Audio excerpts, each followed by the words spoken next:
Jules Guesde. The Birth of Socialism and Marxism in France. Numa ducange. Preface. A life dedicated to socialism. In June 2015 the Parti Socialiste held an extraordinary congress in Poitiers, 3 years after its candidate, François Hollande, had been elected President of the Republic. There has been a political clarification, declared Jean-Marie Leguin, at that time Secretary of State for Relations with Parliament, issuing an appeal not to get bogged down in debates and arguing for government that confronts the real problems. This representative of the party majority added that there has always been a part of the French left that has not been able to embrace the idea of governing, of assuming responsibility. Looking back to history, he contrasted Jean-Georges, a socialist able to bring people together, to the sectarian Jules Guesde, the dogmatist who developed a constant critique of the Republic because it was not social enough. Leguin then set off on a more or less haphazard genealogy of the left, in which Léon Blum was associated with Georges and Guesde with Guy Mollet and his so-called Marxist intransigence. Also coming in for criticism were those Greek activists who challenged the ongoing retreats under their new Prime Minister, Alexis Tsipras. They were accused of being the descendants of this same dogmatic sectarian. Little mentioned, here though directly in the firing line, in the context of the party congress were dissidents within the Parti Socialiste who criticized the Hollande government's neoliberal orientation. 1 year before this, the philosopher Vincent Paulhan, a leader of the Parti Socialiste and former Minister of National Education, had written a piece in Le Figaro, marking the centenary of the assassination of Jean-Georges. 2 passing very sharp judgment on Georges. Paulhan argued that the entire 20th century, for socialism, was to be dominated by this compromise by Georges. And we may well consider that this did not necessarily do the French left any good. But what compromise was he referring to, here? The former minister explicitly attacked Georges for having built ties with Jules Guesde, the man with whom he had created the party back in 1905. If Marxist thought dominated over French thought, this was because Georges gave in to Jules Guesde over some doctrinal questions in order to obtain a united party. Hence the problem, here, was less to do with the basics of Georges's own thought than with his alliance with Guesde. Or more precisely, his compromises with him. We could find many such quotes, but we would struggle to find the slightest positive comment on Guesde in any of them. If many politicians even on the right and far right seek to present themselves as loyal heirs to Georges, no one, even on the left, wants to take any share of Guesde's legacy. A delegate at a socialist congress in 1905 or even 1914 would have had a hard time imagining that a century later there would be such an imbalance between Guesde and Georges. So, what happened? To understand all this, we have to go beyond ideological anathemas and get to grips with the history of Guesde, and what has been called guesdism, an oft-pejorative epithet which could sometimes still be heard on the French left even into the 1970s. To answer this question we need a specific study if only to understand how and why such a major figure in the left's history as Georges opted for an alliance with Guesde.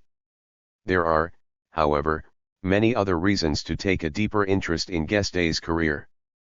First, on the grounds that any more or less in-depth historical biography of Guesde's life was bound to be a first. This is, indeed, a peculiar case, given the countless number of biographies on the politicians of the Third Republic.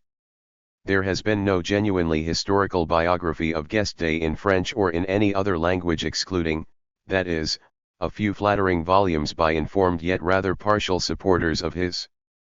3 Next to Jules.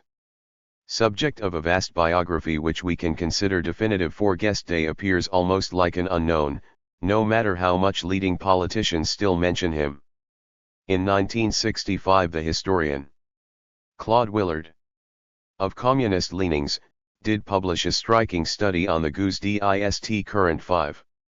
Jacques Girault also took an interest in this same subject, paying more specific attention to Guesde's close acolyte, Paul Lafargue. Tellingly, Lafargue with Guesde had many differences has drawn rather more attention. Karl Marx's son-in-law, this unabashed dandy and author of The Charming Right to be Lazy, who committed suicide together with his wife in 1911, is the subject of a fine and indeed sizable 2-volume biography published in the United States. 6 Among the trailblazers we have mentioned, in this regard, we could also cite Michel Peru. While few readers will probably know it, the initial research topic addressed by this great women's historian was the Guesdists and the problem of their relationship with Marxism. Understanding Guesde in his time. Let's say it straight out, there are, indeed, solid foundations for the popular trope that makes out Guesde to have been a sectarian or dogmatist, in large part explaining the lack of interest shown towards him. Among the pioneers who first introduced Marxism to France, Guesde also transformed it into an oft-simplistic catechism. During the Dreyfus affair he refused to join THIRD-WORLDISm's side, for fear of drowning socialism in the bourgeois swamp. But if we emphasize only these aspects, we end up forgetting major historical facts, not least the immense, deep respect that many socialist militants and sympathizers felt for Guesde. They admired a peerless leader who also knew how to be caustic, a prodigious orator and talented popularizer, a polemical journalist who was sometimes schematic but formidably effective. A charismatic figure feared by his adversaries and respected both within and outside his party, Guesde's name cuts through a half-century of both French and international political life. He was in direct contact with Karl Marx, and then the German Social Democrats. Indeed, his adversaries long called him the Prussians' candidate. But Guesde was also in the front rank as French socialism turned from being a loose set of modestly sized opposition groups into a great party of national importance. In his early years as a clandestine militant who was jailed on several occasions, indeed, one who intransigently set his face against the Republic, Guesde ultimately became a loyal minister, as the Union Sacrée took form in 1914. While Guesde initially adopted a rebellious and revolutionary attitude, he eventually enlisted to administer a state he had long condemned as bourgeois and, indeed, made this turn seemingly unconditionally. Such a career would have a hard time giving rise to any kind of revolutionary mythology. His choice not to follow the Bolsheviks in 1920 made Guesde's case even trickier. The most revolutionary would damn him for his betrayal, after he supported the Union Sacrée in 1914. On the other hand, responsible socialists took him as the very symbol of the refusal to govern. Was he incoherent? Weak-minded? Dogmatic? A capitulator? Perhaps. But these paradoxes themselves demand that we turn back to history itself, beyond the mere caricatures which have successfully been transmitted across several generations. To take our distance from the historiography does not, of course, imply ignoring it. Logically enough, historiography does take up an important place in this volume. The reader will surely be surprised to discover that up till the 1960s Guesde remained a respected figure among the socialists and perhaps even more so among the communists, especially in Le Nord département, which was both his happiest hunting ground and the site of his electoral victories. MP for Roubaix across 2 decades, he was long one of the most emblematic representatives of this part of northern France. Before he was demoted and even forgotten, Guesde was widely commemorated and celebrated, indeed sometimes even more so than his brother enemy, Jean-Georges. And across several decades, the memory of Guesde blended with the history of the French left itself. To forget about him is to deny ourselves a unique route into history, one allowing us to understand how come Marxism left such a lasting mark on the rhetoric of several political parties. Guesde, the first guesde. As well as being inextricably linked to his adoptive region, Guesde is similarly identified with the current that bears his name, guesdism. This, too, is a peculiarity of his. Hardly ever do we hear a mention of Jorisism. Jors aroused a great deal of goodwill, but never brought together such a structured, hierarchically organized and particular current as Guesde did. The imprint left by Jors is a real and well-documented one, and it also seems more enduring. At least, over many decades far more claims have been made to Jors's legacy. Yet for half a century the guesdists occupied important positions in both socialist and communist ranks. Guesdism left its mark on socialism in several regions. This implantation was itself the object of attention or even a certain fascination at a time when the question of Marxism and its French particularities occupied a growing historiographical space, in the course of the 1960s and 1970s. Yet following a certain eclipse during the 1980s, it has, instead, been the English-speaking world that has seen several remarkable studies on these same themes.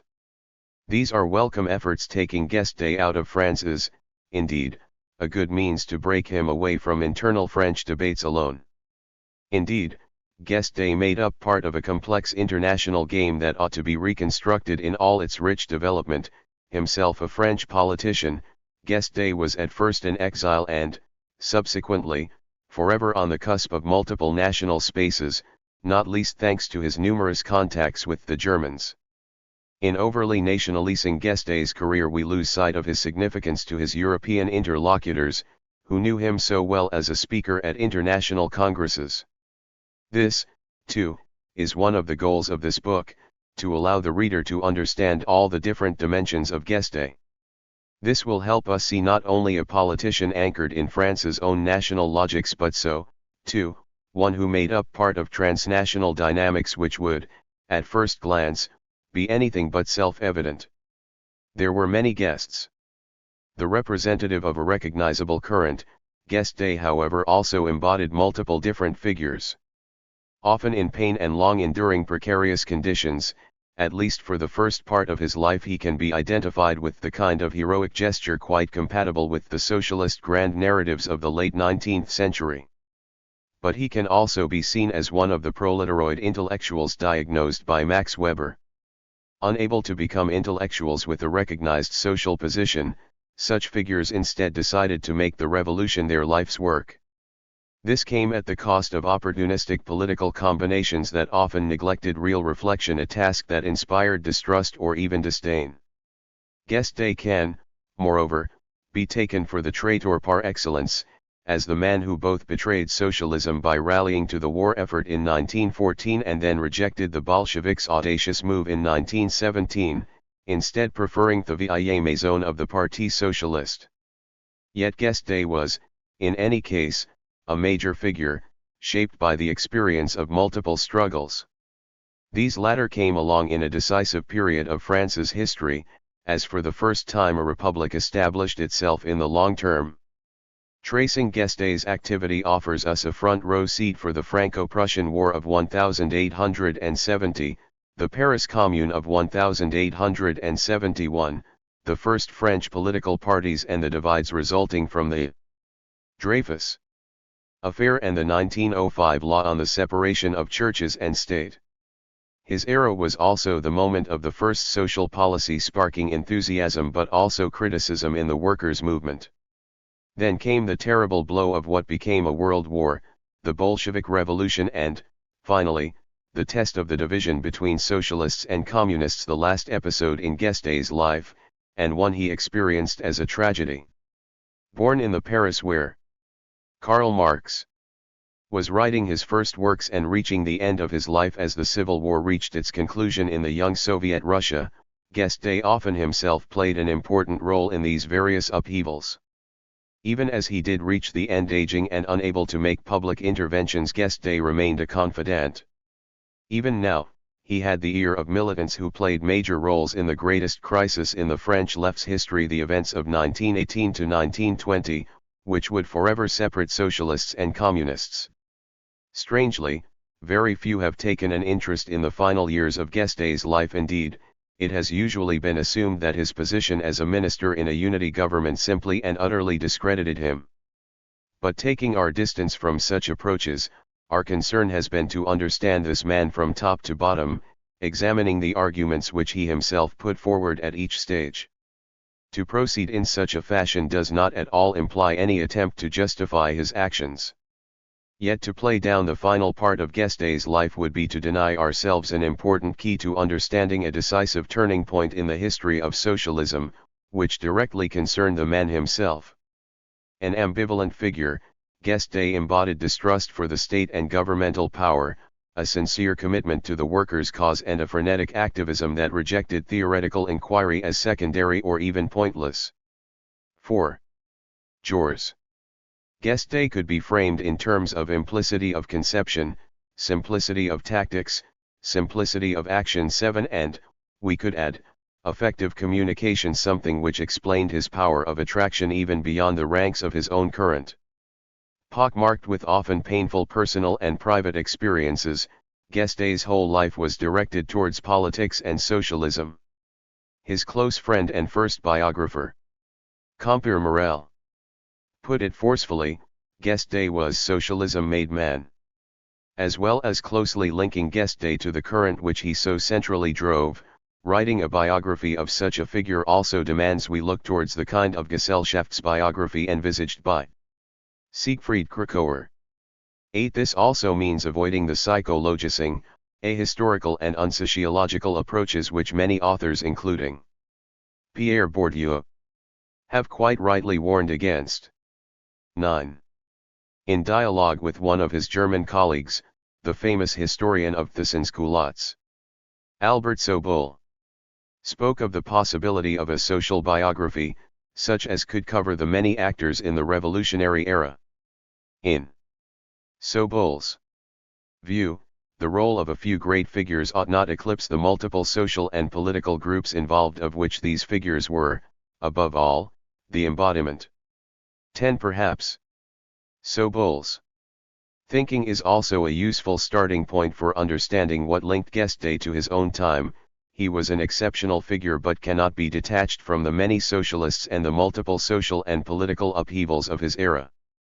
At a time when divisions on the left were filling up the newspaper columns, it was time to restore to its proper place the career of a man still today regularly cited as the very emblem of sectarianism. For this is a man who remains very little understood. Here, then, is Jules Guesde, a whole life dedicated to socialism. A Guesde finally restored to history, outside of the myths and the stigma that have so long afflicted him. Jean Numa Ducange. Mont Saint-Aignan, France. Contents. 1. The Apostle of the Fourth Estate. 1. 2. The Genius for Simplification, Guesde, founder of France's first socialist party. 27. 3. The Icy Frisson of the Irreconcilable, Guesde in Parliament. 57. 4. Finally, we have cut ties, the intransigent. 85. 5. I have remained an insurgent, Guesde in the United Party. 113. 6. Without him, it's no longer the same thing, Guesde the minister and guardian of unity. 141. 7. Eternal Guesdism, the Prophet's Legacies. 169. Bibliography. 199. Index. 209. Footnotes. 1. All citations from the intervention by Jean-Marie L. Iguin. See the video of his speech at http://congress.parti-socialisti.fr. 2. Vincent Pallon, le compromis juricienne pas nécessairement fait du bien à la gauche le Figaro, July 31, 2014. 3. Idiote Compeer Morel Jules Guesde, le socialisme fait homme, 1845 to 1922, Paris, Aristide Quillet, 1937. Alexander Zevi's Jules Guesde 1845 to 1922, Paris, Libre Irie Marcel Rivière, 1929. 4. Gilles Candar, Vincent Duclerc Jean Jaurès, Paris, Fayard, 2014. 5. The biography published by Claude Willard in 1991 contains some valuable insights but is barely 100 pages long and overlooks many decisive aspects of Guesde's career. See Claude Willard Jules Guesde. L'Apôtre et la Loi, Paris, Editions Ouvrières, 1991. On his other works see the bibliography. 6. Leslie Durfel Paul Lafargue and the Founding of French Marxism, Cambridge, Cambridge University Press, 1991, Paul Lafargue and the Flowering of French Marxism, 1882 to 1911, Cambridge, Harvard University Press, 1998. 7. Jean Jaurès Préface Auxiliary Discours Parlementaires, Le Socialisme et le Radicalisme en 1885, Paris, Edouard Corneille, 1904, p. 87. 8. Siegfried Krikower Jacques Offenbach Oule Secret du Second Empire, Paris, Gallimard, 1994. 9.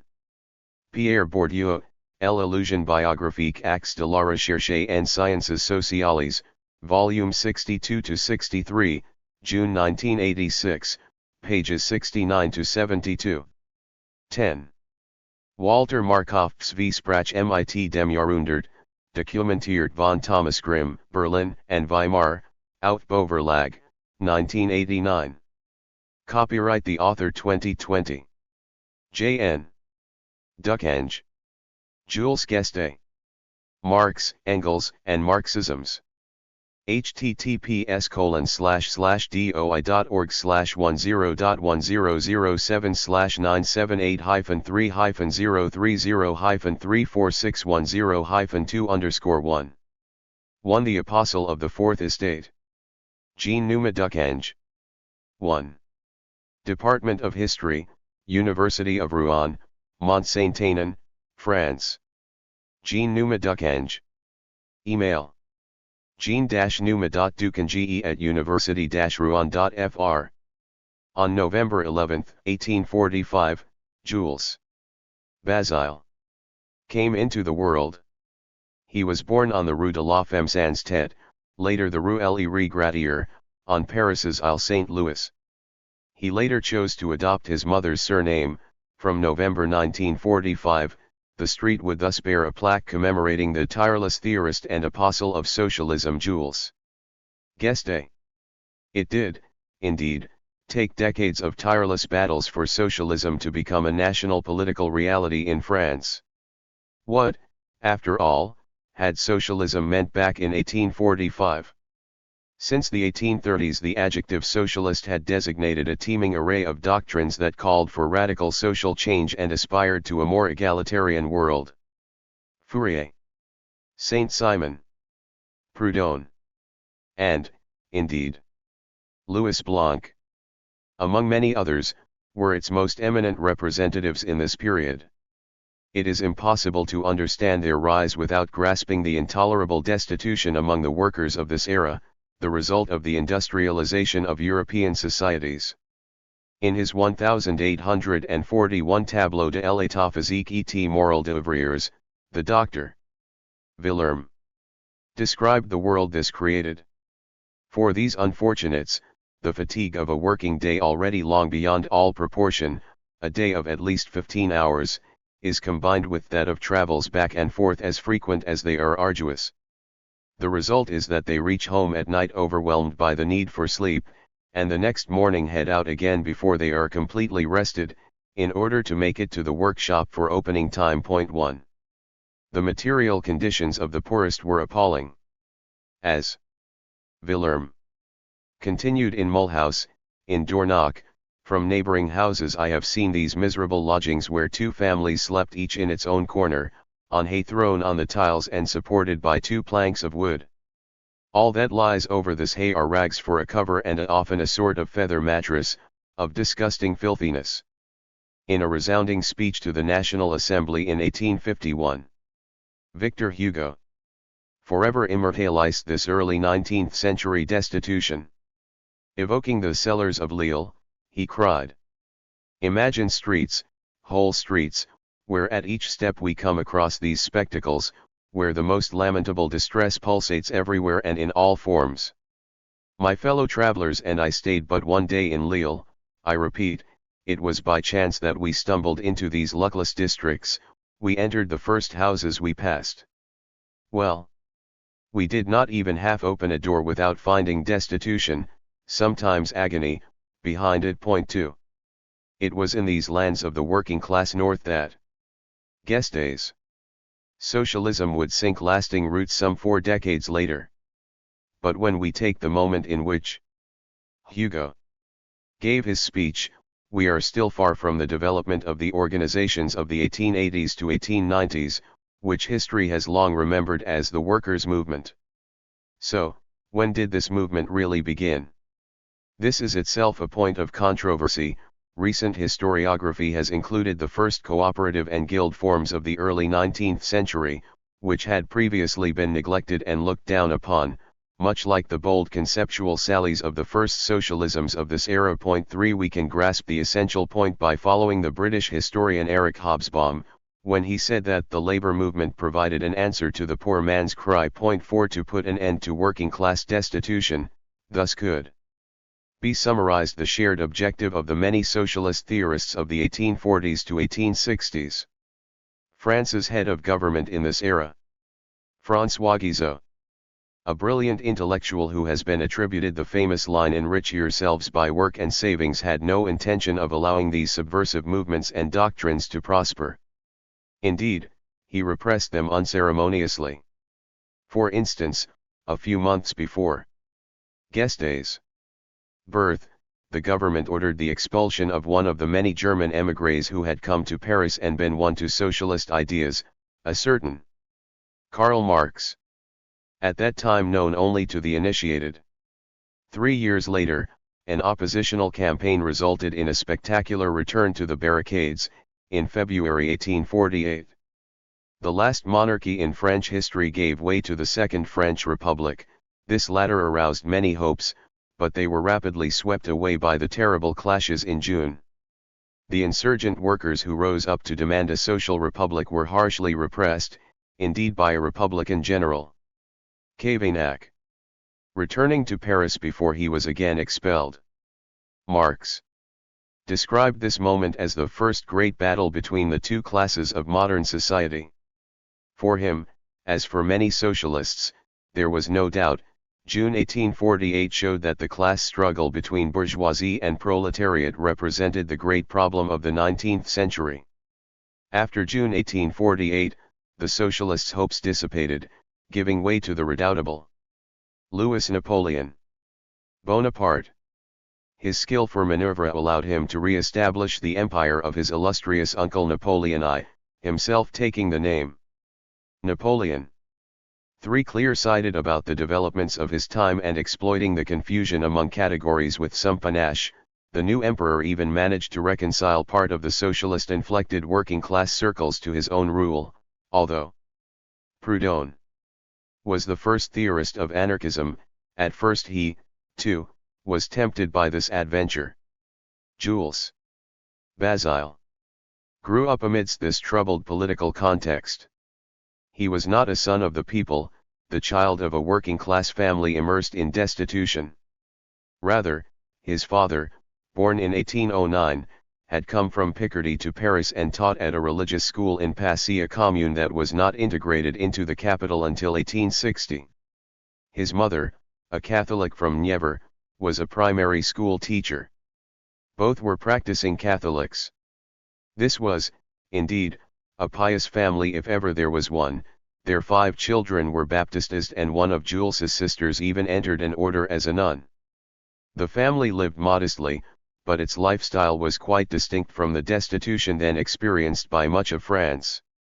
Jules, who passed his baccalaureate aged 16, rapidly embraced Republican convictions.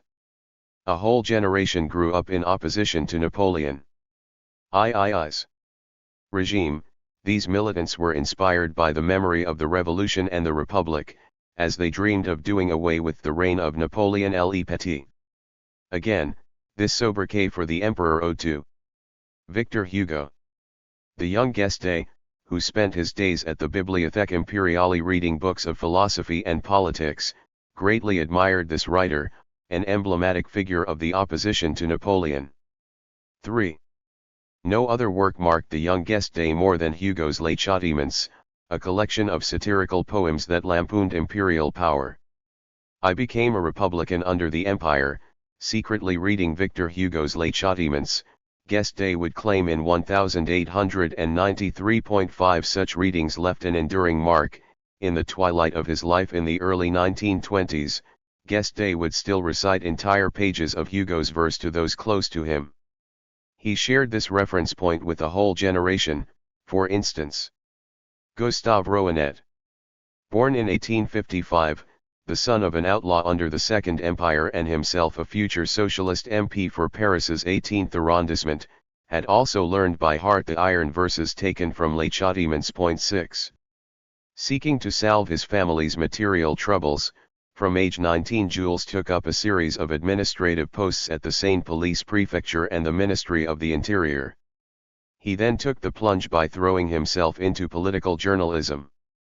In a context where calling oneself a Republican entailed major risks, he took his mother's surname in order to avoid seeing his father punished in his place. An oppositional left Republican, the young Parisian wrote for multiple newspapers. The militant journalist Jules Guesde was born. And his passion for politics would never leave him. The Montpellier radical. Guesde acquired a solid experience as a journalist, first of all working for the Paris, Bordeaux, and Toulouse press. He soon made his name known thanks to his lively writing style. It was in Montpellier that he finally decided to make his home in July 1869, he remained there until June 1871. A journalist at La Liberté de El Herald, he would especially devote himself to Les Droits-de-l'Homme. A fierce Republican opponent of the Empire 7, his freedom of tone soon forced his resignation from La Liberté. More lasting and interesting were his commitments at Les Droits-de-l'Homme, which he helped found on April 27, 1870, as secretary to the editorial board. Here he rubbed shoulders with a medicine student, a certain Paul Brousse, who a decade later became one of his adversaries.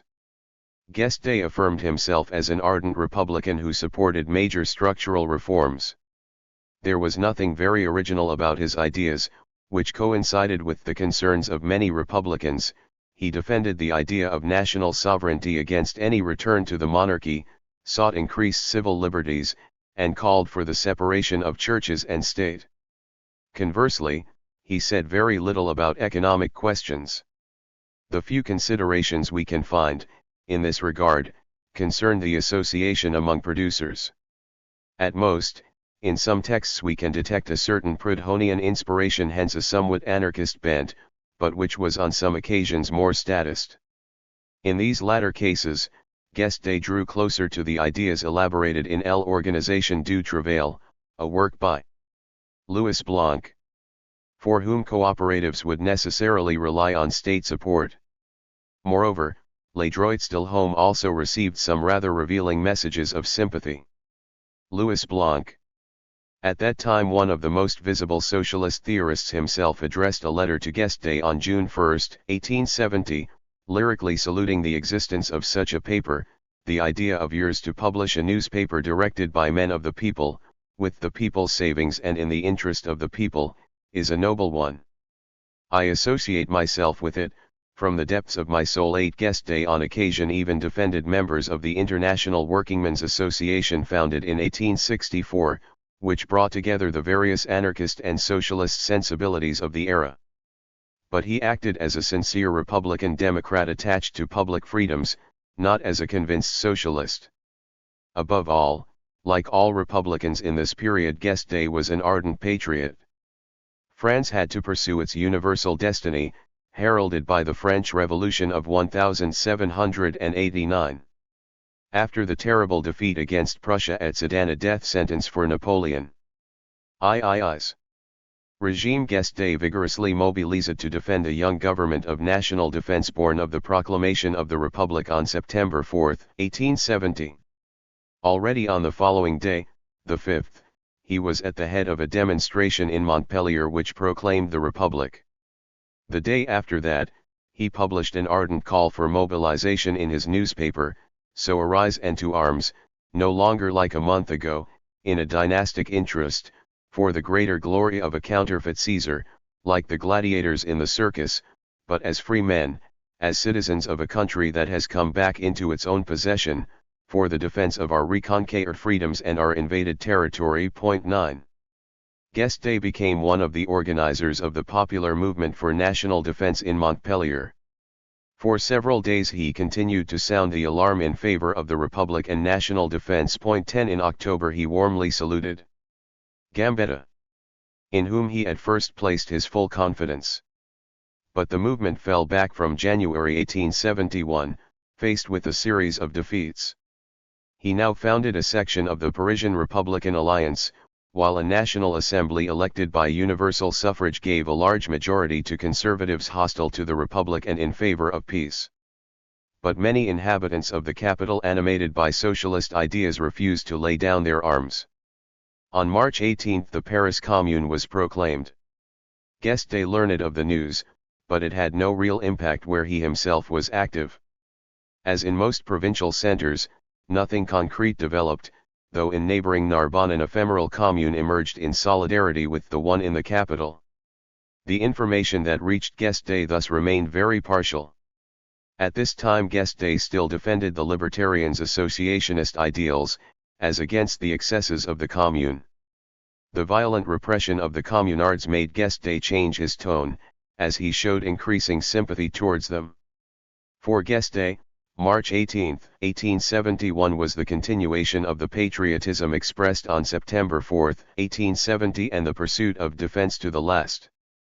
In April 1871 he was enraged at the idea that the French army might repress the Commune, what the Prussians have not dared to do, which is to say, attack the city walls with cannons, force a way through, and unleash a column drunk on gunpowder and the blood of the French through this breach. Against a part disarmed population the Versaillais are now going to do. 11 The communards were the authentic patriots, faced with traitors. The patrie above all else. Up to this point Guesde remained little impassioned by the social and economic problem. 12 Yet the sympathies he had expressed for the Commune during May 1871 were not without consequence.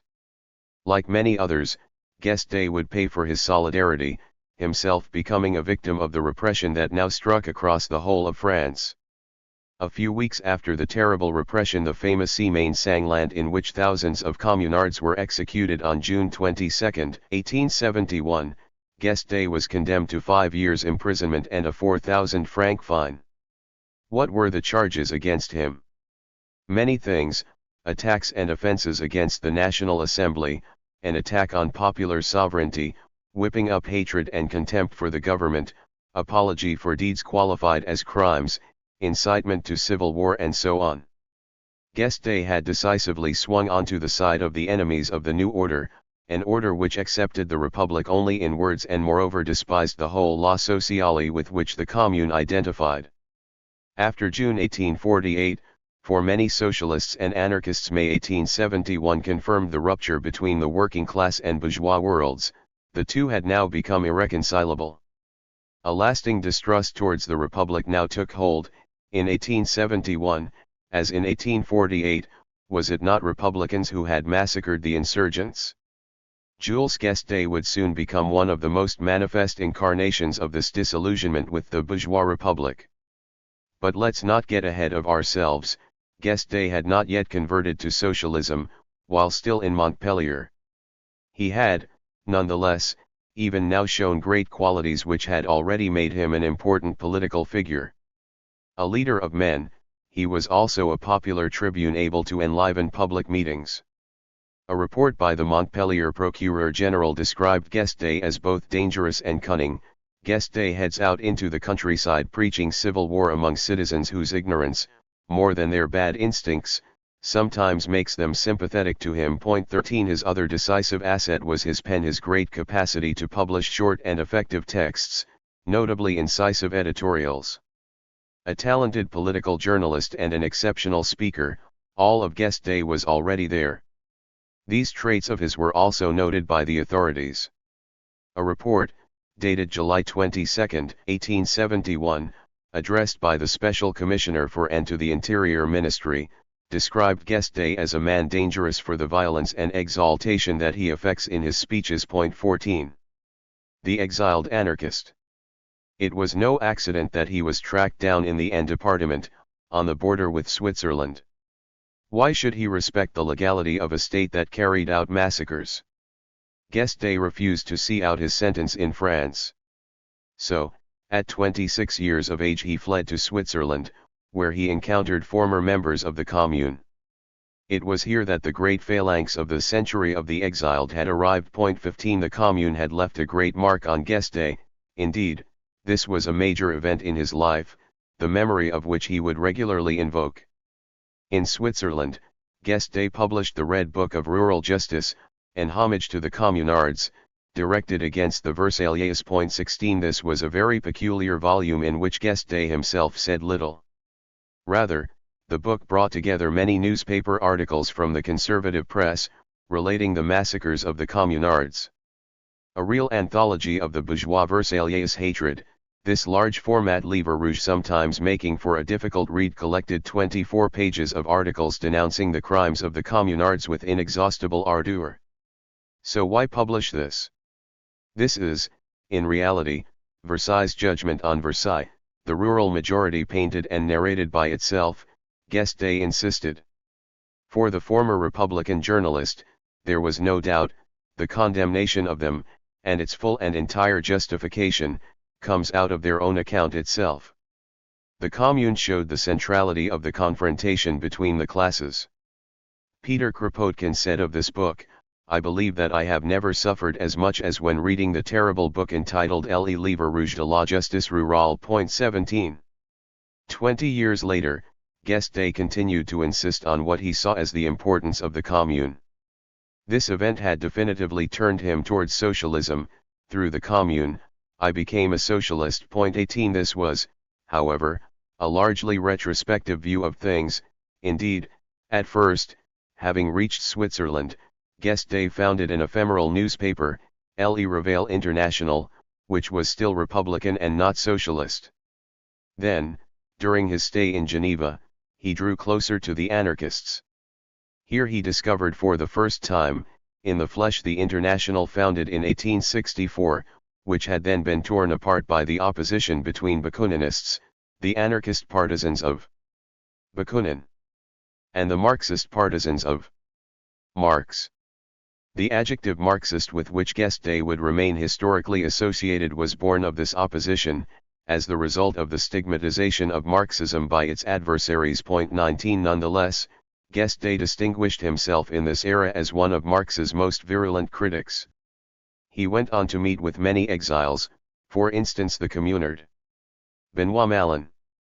At this time, he shared Malin's hardened opposition to the General Council in London held by Marx and his partisans. How about where Guesde stood from an ideological standpoint? If we believe the memoirs of the anarchist James Guillaume, still at the end of 1871 he remained a simple advanced radical journalist who had put articles sympathetic to the Paris Commune in a local newspaper in the Midi. 20 Guillaume often recalled Guesde's Jacobin statements from the time, which were far from socialist and still less anarchist. Yet in September 1871 Guesde took part in the creation of a revolutionary socialist section for propaganda and action, bringing together the Swiss delegates of the International, which he represented at the Sunvilliers Congress. This Congress decided on the foundation of the Jura Federation, which would play a decisive role in the history of anarchism. In the name of the Congress, Guesde drafted the manifesto against Marx. and the General Council in London, denouncing its dictatorship and calling for a free federation of autonomous groups. Guesde seems to have become radically anarchist, and did not mince his words in opposing the Marxists. Subsequently, however, he would forever minimize this period of his life which the anarchists were themselves eager to remind him of, as they did on many occasions. Around the same time, Guesde contracted a painful congestion of the lungs, which, in addition to other ills, poisoned his personal life and regularly forced him to cancel his rallies, or even disappear from the political stage for several weeks at a time. Similar portraits of Guesde have followed one after another, portraying him as a sickly, suffering, fragile man. The extraordinary energy of a rally could give way to him laying low for several weeks or even months, before an oft-spectacular and sometimes surprise return. What condition was Guesde in? Would he come to the rally, or to the Congress? Later, to the Socialist Party leadership, or indeed, the chamber? The papers regularly reported rumors regarding the health of the apostle. Each time Guesde returned, and all the more so after a long absence, it had a theatrical dimension, especially when these reappearances came at congresses decisive for the history of socialism. For now, sick and without fixed income, Guesde was forced to leave Switzerland in April 1872 and head to Italy. He was closely followed, from one country to another, by the French authorities. A report from May 10, 1873 even noted a plan to move to Barcelona, where he apparently hoped to found a new paper. Another report characterized him as still very dangerous. Having arrived in Italy, after a little back and forth he helped found a new section of the International in Rome. Here, Guesde gave French classes and occasionally contributed to various newspapers in order to earn his living. He was still a fervid partisan of anarchism. He published some articles typical of this current, including some particularly hostile to universal suffrage. For example, Guesde argued that nothing is sadder and more inexplicable than the charm that universal suffrage still today exercises over the working class as a whole. 21 For him, it was nothing but a tool in the hands of the bourgeois.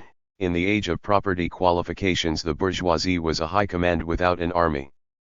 Universal suffrage provided it the electoral army it needed to maintain itself in power. Such hostility may seem surprising, yet was anything but exceptional among the far-left currents of this era. Was it not through universal suffrage that Louis Napoleon Bonaparte had reached power in December 1848? The revolutionary Blanqui considered that in 1848 the people still platooned by the Catholic Church was not yet mature to vote. As for the anarchists, to whom Guesde was then close, they saw it as only a means to put the people to sleep and divert it from its true objectives. Still being pursued by the law, he then moved to Milan. Here he was less politically active, and spent many days reading. He consulted works on the Enlightenment, or indeed those by the first communists, notably THIRD-WORLDISM, one of the neo-Babeovians of the first half of the 19th century, standing for collective property and basing itself on a strictly materialist analysis. Guesde had particular admiration for Chernyshevsky's novel What Is to Be Done, whose title Another Political Exile a certain Vladimir Ilyich Ulyanov, better known as Lenin, would later adopt in 1902 as he expounded his conception of the party. An attentive reading of this novel allows us to understand the heroic and sacrificial conception of militancy that Guesde must have had at the time.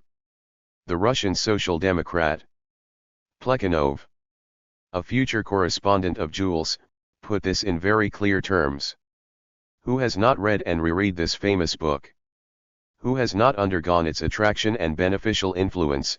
Who has not been purified, improved, fortified, emboldened by it? Who, after reading this book, has not reflected on his own life, not subjected his own aspirations and inclinations to rigorous examination? From this book we drew moral strength and faith in a better future. 22. Guesde's ethos was, indeed, that of a professional revolutionary who feared neither exile, persecution, poverty, hunger, or the illnesses that so besieged him. From this period, he drew a tenacity which would impress his adversaries. As for his socialist comrades, some of whom passed unencumbered through the Republic's grandes écoles without encountering the least persecution at decisive moments of history, he could remind them who he was and from whence he came. His exile journey made up part of his legend. In these precarious conditions, Guesde started a family.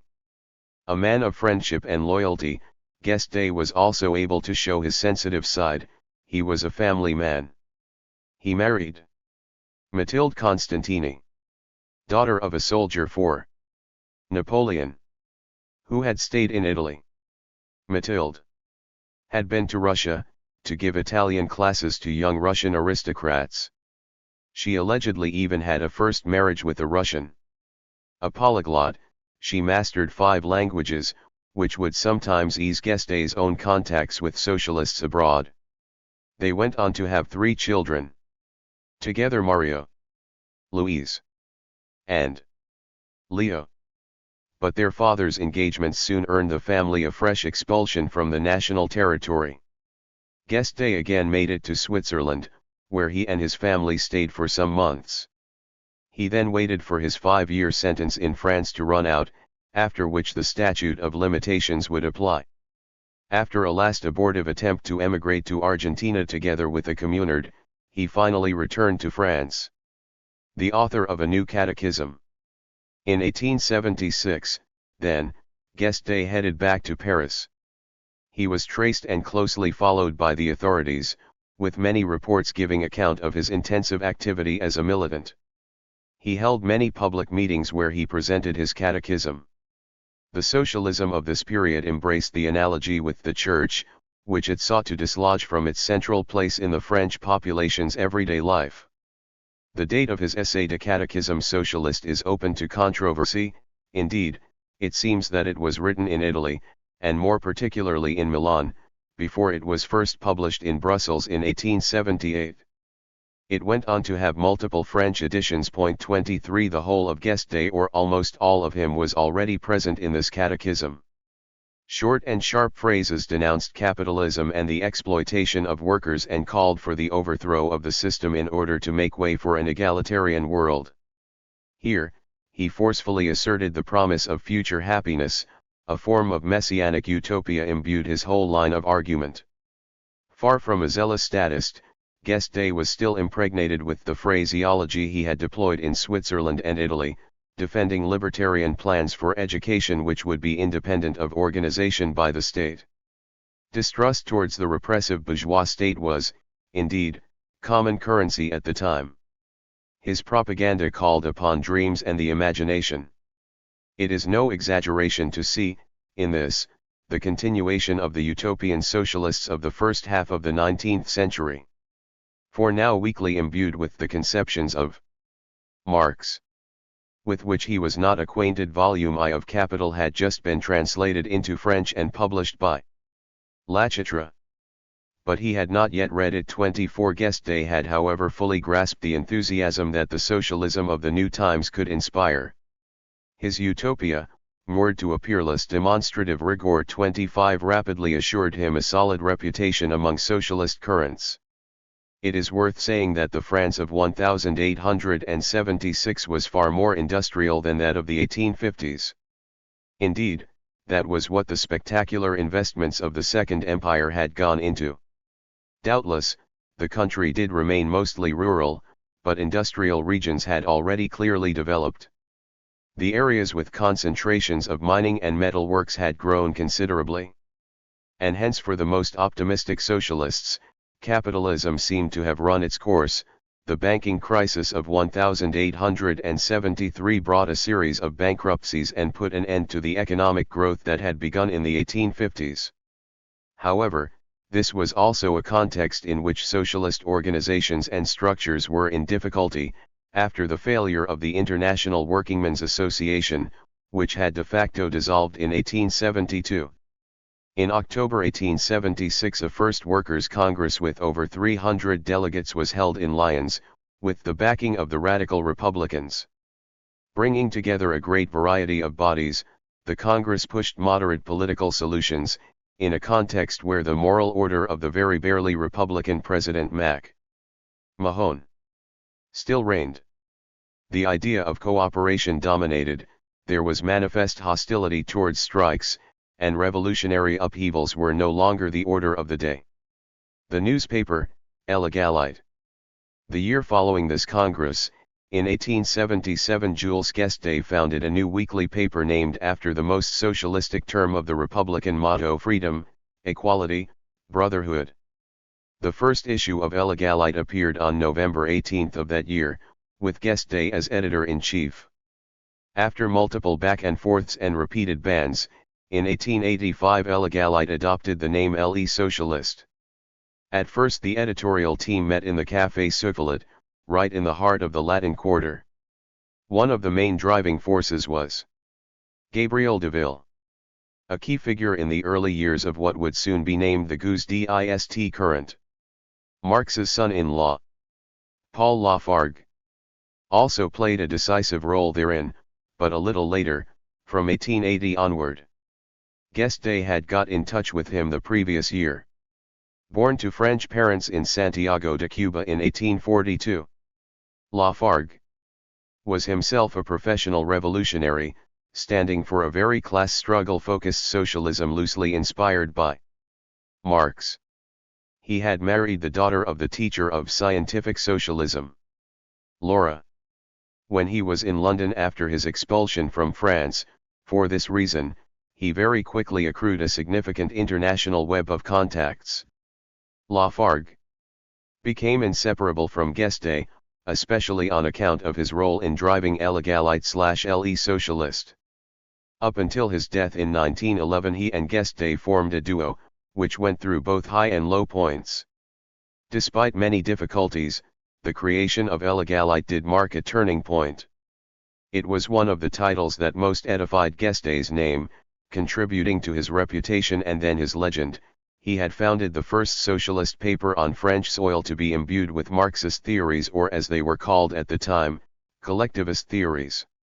The term collectivist was employed at the time in clear reference to the critique of private ownership of large companies, which ought to give way to collective ownership by workers. For more than a century, the grand narrative of the introduction of scientific socialism or of the birth of Marxism in France has devoted a special place to this newspaper. The early research by the historian Michel Peru in the 1960s was devoted to it. 26, in the 1970s, in a move that was exceptional for the time, the Parti Communiste Français embarked upon a full reprint of Illegalite/Le Socialiste in 6 large format volumes. 27. Such an emphatic evaluation of Illegalite's impact resulted from a retrospective and rather ideological interpretation. In truth, the paper had the greatest of difficulties in achieving any real distribution. But certainly for the cadres of the socialist movement now in gestation, this paper really did count, and constituted the first organ of what is habitually termed the guesde current.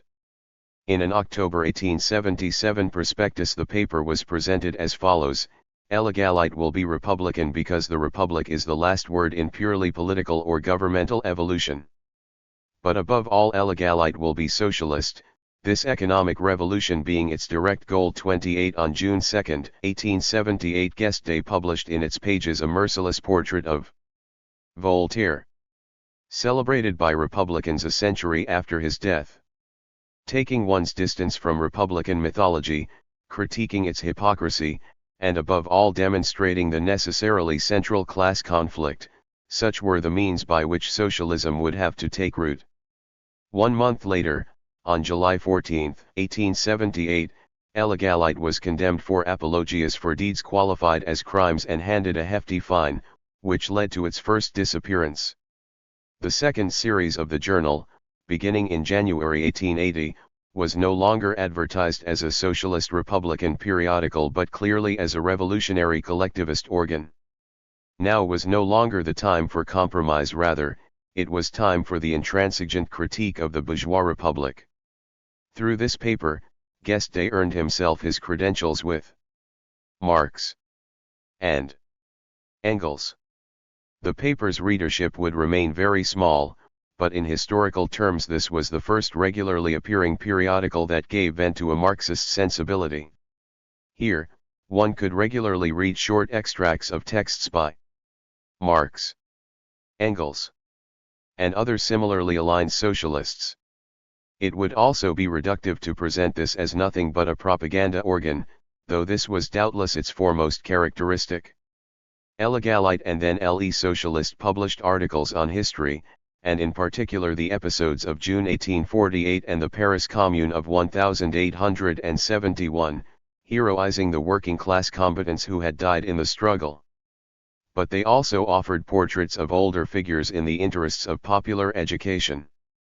Indeed, one of the markers of what soon became called guesdism was already clearly shining through, here, a simplistic analysis of the social world, analyzing current political events using rigid, mechanistic historical and economic schemas, enlivened by portraits and heroic figures presented as examples to follow. Though it celebrated popular struggles throughout history, the paper was far from driven by workers alone. Indeed, the profile of the figures behind it is also worth emphasizing. It largely brought together non-proletarian intellectuals, starting with Guesde and Lafargue. As Marie Imonit has underlined in a piece on the post-1871 invention of Marxism in France, Guesde and those around him forged their identity on the basis of a dual exclusion. 29 Not integrated into the classic political field, which perceived them as idealist doctrinaires, nor did they have any position in the university or any other institution. Their reference to Marxism, or rather to a few formulations that encapsulated Marxism, served as a specific tool of legitimation which allowed them to transcend this dual obstacle, revolutionary rhetoric being fully compatible with their own excluded situation. But we should be wary of falling into determinism. Here, after all, far from all the individuals who happened to be in Guesde's situation would ever join socialist ranks. Nonetheless, it is clear that this situation, standing outside of any institutional sphere, does in part explain Guesde's personal choices and his quest for a specific legitimacy. Foreign associations and assistance. Among the socialist currents of the era, internationalism and the international constituted a major means of legitimation for whoever aspired to become a leader. A socialist had to be internationalist in words, but to translate internationalism into deeds made it possible to obtain influence and recognition. Illegalite, which would never have seen the light of day if it were not for the intellectual and material aid brought by German socialist intellectuals, constitutes a perfect example of this transnational dimension of the beginnings of organized socialism. Illegalite could draw on a series of correspondents abroad, notably two German social democrats close to Marx's conceptions, namely Wilhelm Liebknecht and August Bebel. Its closeness with the young German social democracy is worth underlining. This latter would be a decisive and enduring influence on Guesde, who long saw it as the model to imitate. For him, alliance between French and Germans was of primary importance. The revanchist French Republican school was drilling its children to take back Alsace and Lorraine. The collectivists fought in a quite different perspective, namely the alliance of the workers of the two nations. Liebknecht and Bebel had opposed the Franco-Prussian War and expressed their solidarity with the Paris Commune. In return, the French socialists greeted the efforts of German social democracy, whose foremost thinker, Karl Marx, was in exile in London. Karl Hirsch, a German emigrant residing in Paris, provided the on-the-ground link with Guesde. 30 Born in 1841. Hirsch was initially a partisan of Ferdinand Lassalle, before drawing closer to Wilhelm Liebknecht. Falling victim to the political persecution waged by the German government, by 1874 at the latest he had moved to France, following his expulsion from Belgium. He provided important information on the French political situation to his German comrades, including Marx. He regularly met with Guesde and considered him an interlocutor of the greatest importance. Hirsch was, moreover, the intermediary for the German Social Democrat Karl Hochberg. who provided the 4,000 franc deposit for the printer of Illegalite, without which the paper would not have been able to get up and running. This financial consideration was thus decisive, but this cooperation moreover placed Guesde at the heart of international socialism, through his collaboration with the German Social Democratic press. For example, in the year Illegalite was founded, 1877, one question cut through the debates among socialists: was it necessary to defend a republic now led by the reactionary Mac Mahon? Many Germans despised this bourgeois republic which had betrayed its promises. The memory of the Commune was still vivid.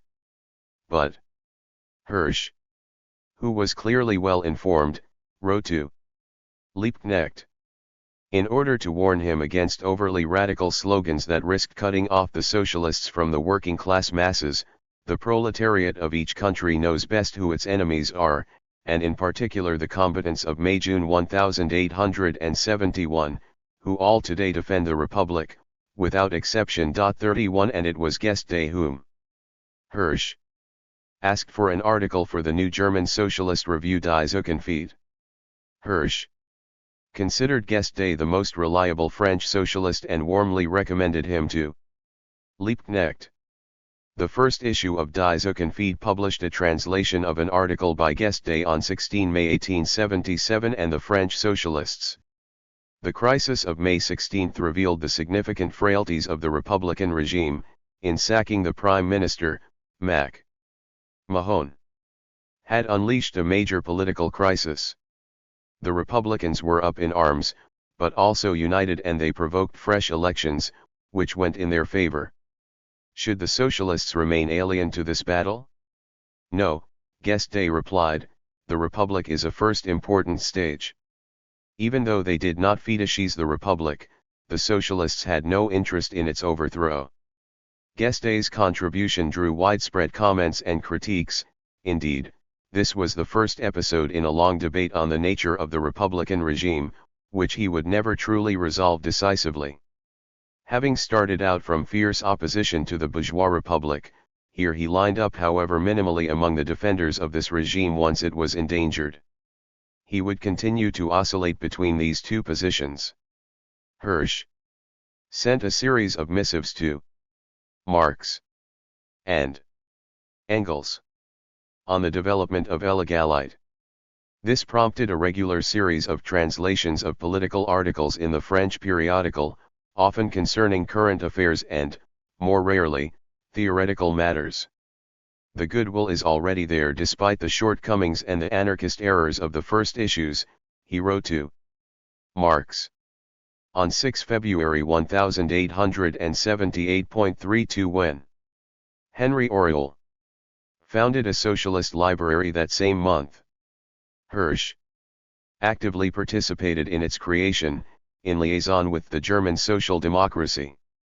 This latter directly supported the initiative by sending books and pamphlets to translate. 33 These efforts nonetheless seem to have had little real follow-up, and the library had only a limited echo.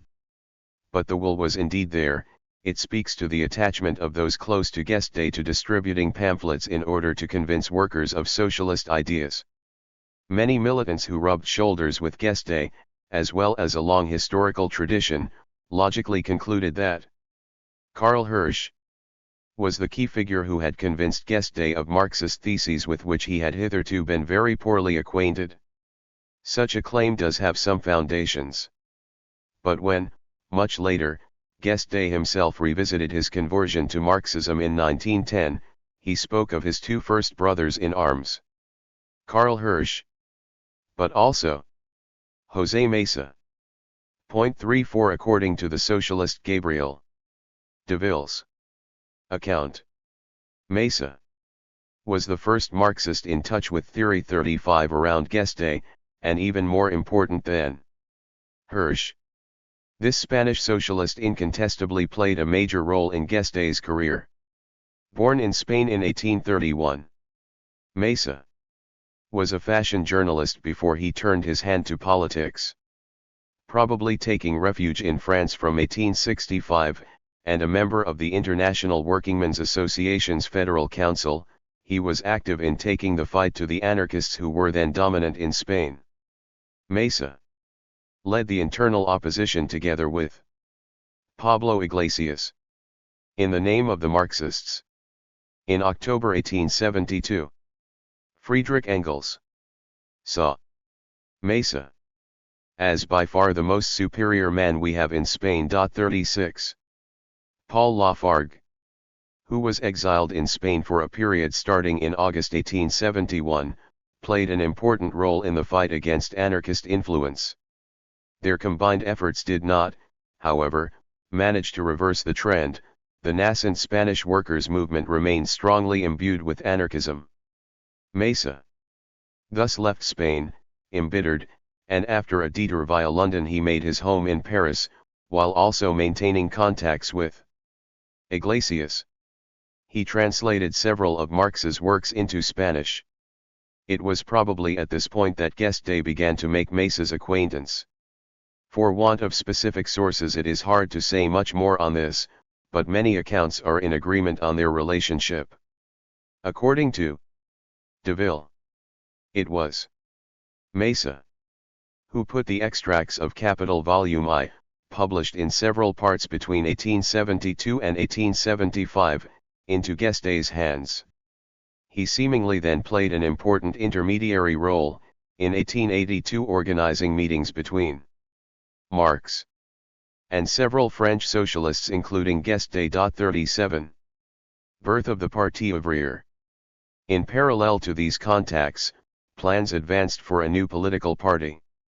This party probably constitutes Guesde's most enduring contribution to the political history of contemporary France, more precisely through his contribution to elaborating its program. But the path that led to the Parti Ouvrier's first successes would still be a long one. Repression against the socialists was raging throughout Europe. In Germany, in 1878, Chancellor Bismarck had the first banning laws passed which outlawed the greater part of the Social Democrats' activities. On October 24 that same year, in France, Guesde appeared before Paris's 10th Correctional Tribunal. He was arrested in the street for having tried to organize an international workers' congress on the occasion of the Universal Exhibition. The verdict: 6 months in prison and a 200-franc fine. Appearing before the tribunal, Guesde proudly admitted to the choices he had made, and emphatically spoke up for the social revolution. Yes, we are among those who pursue a social revolution, among those who believe a workers' 89 both necessary and inevitable.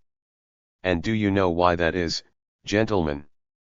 Because we can stand before today's society with the same charge sheet that was once formulated against the Ancien Regime by the Third Estate, and because in support of the demands of the Fourth Estate, we can invoke the same arguments, the same rights, invoked by the Third in support of its demands 91 years ago. 38.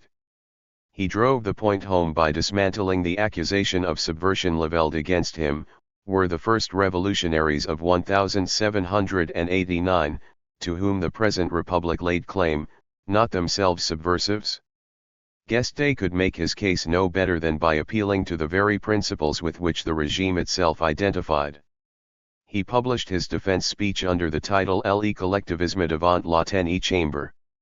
Guesde excelled in this type of rejoinders, transforming his answers to his adversaries' accusations into mighty propaganda weapons, published in the form of small pamphlets. Among these, we could also cite his La loi de Sala Ayres et ses consequences, published for the first time shortly before his trial in September 1878. In this text he asserted the need, the absolute necessity for today's proletarians, to break out of wage labor just as they broke out of slavery and serfdom. Guesde considered that under capitalism, the iron law of wages applied to the majority, the average wage will not normally exceed the necessary subsistence line, such as allows the worker to live and reproduce himself. 39 While dear to Ferdinand Lassalle, this iron law contracted the theory of value. Marx had defined in Capital, which Guesde had either not mastered or did not wish to foreground. Thus sentenced, Guesde was imprisoned in the St. Pelagie jail where a whole lineage of prestigious revolutionaries had been locked up before him. Not at all discouraged, he continued to write. His Le Collectivisme par la Revolution was written in early 1879 after his transfer to the Necker Hospital for health reasons. In this text he insisted on the need for the socialization of the means of production and lyrically heralded the disappearance of idleness, both mother and daughter of the exploitation of man by man, and, with idleness, the spectacle of that wealth that stands outside labor and well-being, and of that consumption without an equivalent in production. The revolution was the means for establishing a harmonious society that would meld all classes into just one, the class of workers, in whose service the whole set of productive capitals must be arraigned. 41 Again, immediate demands came side by side with the prophecy of a better world, promising a land of milk and honey under the socialist system. Having come out of prison, Guesde was ready for battle and impressing already. His very particular physique allied to his talents as a speaker regularly led to contradictory portraits of this figure, an enlightened prophet who had come to preach the socialist work with vigor. Here, for example, is how the Revue du Mouvement Social described him in 1880. A man of average size, and thin. He has long dark chestnut hair, and a great beard of the same color. A pince-nez perched on his nose when he speaks completes this physiognomy. His way of dressing does not scream wealth. His voice, clear and metallic, vibrates like a clarion on the battlefield. His eloquence is compelling. He gesticulates as he speaks and leans on the podium, as if to magnetize the room. He expresses himself in clear language, of scientific tone, but at the same time poetic and vivid. 42. The Immortal Congresses of 1879. The objective was clear, a society freed of exploitation, a radiant future established on new and egalitarian bases. But Guesde wanted to go beyond dreaming and act politically in the conditions of his time. Before one could envisage a better world, it was necessary, more prosaically, to begin by rallying together the dispersed phalanxes of the multiple socialist sects, in the perspective of preparing the revolution. This was the stated objective of the Third Workers' Congress, which entered history as the Immortal Congresses, an expression of Guesde's that went on to be adopted much more broadly. The Congress began in Marseilles on October 20, 1879, marking the beginning of the long history of the Parti Socialiste, for the moment branded the Parti Ouvrier. It brought together 130 delegates from 45 different towns and was listened to by an audience of around 2,000, in a city where socialist groups had been pullulating for some years. The Congress Hall was decorated with slogans written on the walls, from Liberté, Égalité, Solidarité to No Responsibilities Without Rights, No Rights Without Responsibilities, or Science, Peace, Justice.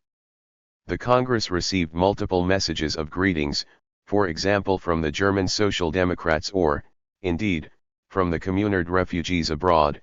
These contributions were enthusiastically welcomed with stormy applause.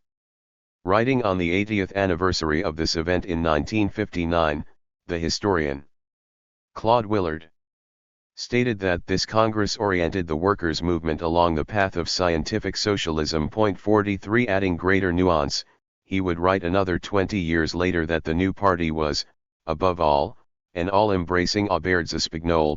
44 Either characterization is, without doubt, rather over the top, but it is clear that diversity reigned, here, from the radical republicans to mutualists, anarchists and socialists of various different schools. Guesde was ill and could not make it to Marseilles. But he was in contact with militants close to him, especially Jean Lombard and Eugene Fournier. When he could not be present at a congress, Guesde arranged to send lieutenants of his who would effectively execute his will. He very early on understood the need for a devoted entourage of what we would today call aides and spokespersons. A charismatic figure, despite many fallings out, Guesde always managed to rebuild a team of loyal supporters. This was, without doubt, one of the reasons for his extraordinary political longevity. Returning to the Congress itself, historians have tended to maintain that the 1879 Congress marked the birth of the first Marxist Workers' Party. 45 Was this a Marxist party? This is, in part, a claim made with the benefit of hindsight. A great variety of grassroots structures founded this still fragmentary party. All the same, it is worth noting the presence of delegates who came from the big industrial areas, which served as the future basis of socialism of a guesde stamp. This was a very real development, and one that was now taking off compared to the previous Congress. Collectivist rhetoric occupied an essential place in many speeches as well as in the texts that were passed. The Marseilles Congress was thus marked by a sharply collectivist tone. The final declaration affirmed that the collective appropriation of all the instruments of labor and forces of production must be pursued by all possible means. But the young party's membership numbers remained very modest. Only a few thousand people signed up for this Federation of the Socialist Workers of France, broken down into 6 largely autonomous regions. To summarize, we can adopt the words used by historian Daniel Ligu: Marseilles renounced cooperativism, rallied to collectivism, and organized the French Socialist Party. 46 Therein lay its incontestable historical importance. The first program. A reflection of the Congress's diversity, and above all its multiple oscillations and uncertainties, it did not decree any definitive program. Even so, its resolutions already contained a clear message centered on the social question and the class struggle. It was Guesde who was entrusted to take care of drawing up its specific program. To this end, he headed to London to meet Karl Marx, with whom he had already entered into contact via mail at the end of 1878, and especially in April 1879. Claiming, in a letter to Marx, a few months before the Marseilles Congress, that he had always professed the liveliest admiration for the author of the Manifesto of the Communists and Capital, Guesde revealed his immediate objectives: cut the cable which still holds our workers back in the waters of bourgeois Jacobinism or radicalism, and show them the hollowness of amiable or peaceful solutions. That had to be and has been our double plan, today fully on the road to success. 47 With these few lines, breaking with his own Republican and anarchist past, Guesde sketched out his orientation, namely, to distance himself from the bourgeois Republicans in order to form a workers' party independent of all others. He had a doughty ally in this struggle, Paul Lafargue, together with whom he discussed the program with Marx in London, where he headed in May 1880. Who ultimately wrote the program? It is hard to say. Tradition backed up by several accounts reports that the points in the program came from Karl Marx's hand, but there is nothing about them very specific to him. Posterity has tended to play down the role of the communard, Benoit Malin, given his later opposition to Marxist theses. But the guidelines of this program were developed by this latter, as well, even if he ultimately did not make it to London. Guesde was close to Malin. At this time, in a letter from September 14, 1879, we learn that he was looking after Guesde's son, Mario, because the father was ill. Yet differences were already coming to light. In a missive of June 5, 1879, Malin called on the rest to draw inspiration from the incontestable data of experimental socialism and presented himself as the pacifist documenter who complemented Guesde, the flaming sword of the party. 48 Moreover, Malin, passing through Zurich, met the German Social Democrats whose exiled high command had just taken up residency in the Swiss city. He told Guesde of his great admiration for the German organization. If Malin's role is worth underlining, ultimately the task of writing the economic and political demands elaborated therein, the minimum program, seems to have been Guesde's work. The often harsh Marx expressed his satisfaction with the results, even though he emphasized that with the exception of some trivialities which Guesde found it necessary to throw to the French workers, it was a tremendous step forward to pull the French workers down to earth from their fog of phraseology, and therefore it was a violent shock to all the French giddy heads, who live by fog-making. 49 This acknowledgement ought not be surprising, since 1848 had distrusted the insurrectionary incantations of the French, in his view very much based on grand rhetoric not followed up by actions. What use was it to have a glorious revolutionary tradition, if the French could not manage to found a united socialist party as in Germany? Ultimately the program mixed together very diverse influences. It of course had Marxist aspects, but it also advanced anti-centralising ideas such as the notion that each commune should handle its own administration and police. The essential thing lay elsewhere, however. The program insisted that the workers should, most importantly, constitute a distinct political party and carry out the revolution. It is worth noting that Guesde had watered down his line on universal suffrage. It was now called on to be transformed into an instrument of emancipation, having hitherto only been deception. Lastly, this was the first program in which woman was recognized as man's equal. In far from advanced terms, some would say. Yet it is important to remember what the political conditions in the France of the 1880s were, and this was the first program to demand equal political rights but also economic equality at a time in which many Republicans and indeed, Socialists shared tenacious, well-reasoned, and openly embraced prejudices towards women.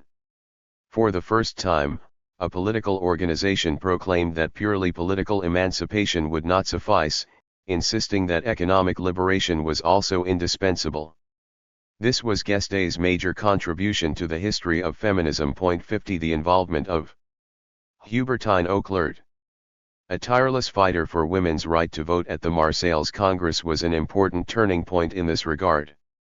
The Parti ouvrier program ratified by the Le Havre Congress in November 1880 was bathed in a uniquely mythological aura, from which Guesde would himself benefit. His partisans would unfailingly recall this episode each time their teacher's legacy was challenged or criticized. The first program of Marxist inspiration, it had received Marx's personal endorsement, and Jules Guesde had been in the vanguard of its elaboration. Nothing could ever wipe away this phase, which granted Guesde a first-rank place in the heroic saga of Marxism such as it was developed over the first decades of the 20th century. This process was also facilitated by the eclipse of Malon, whose glorious past as a communard ought to have put him center stage. Indeed, Malon's rapid moves to distance himself from any Marxist sensibility enduringly cast him aside as a historical figure.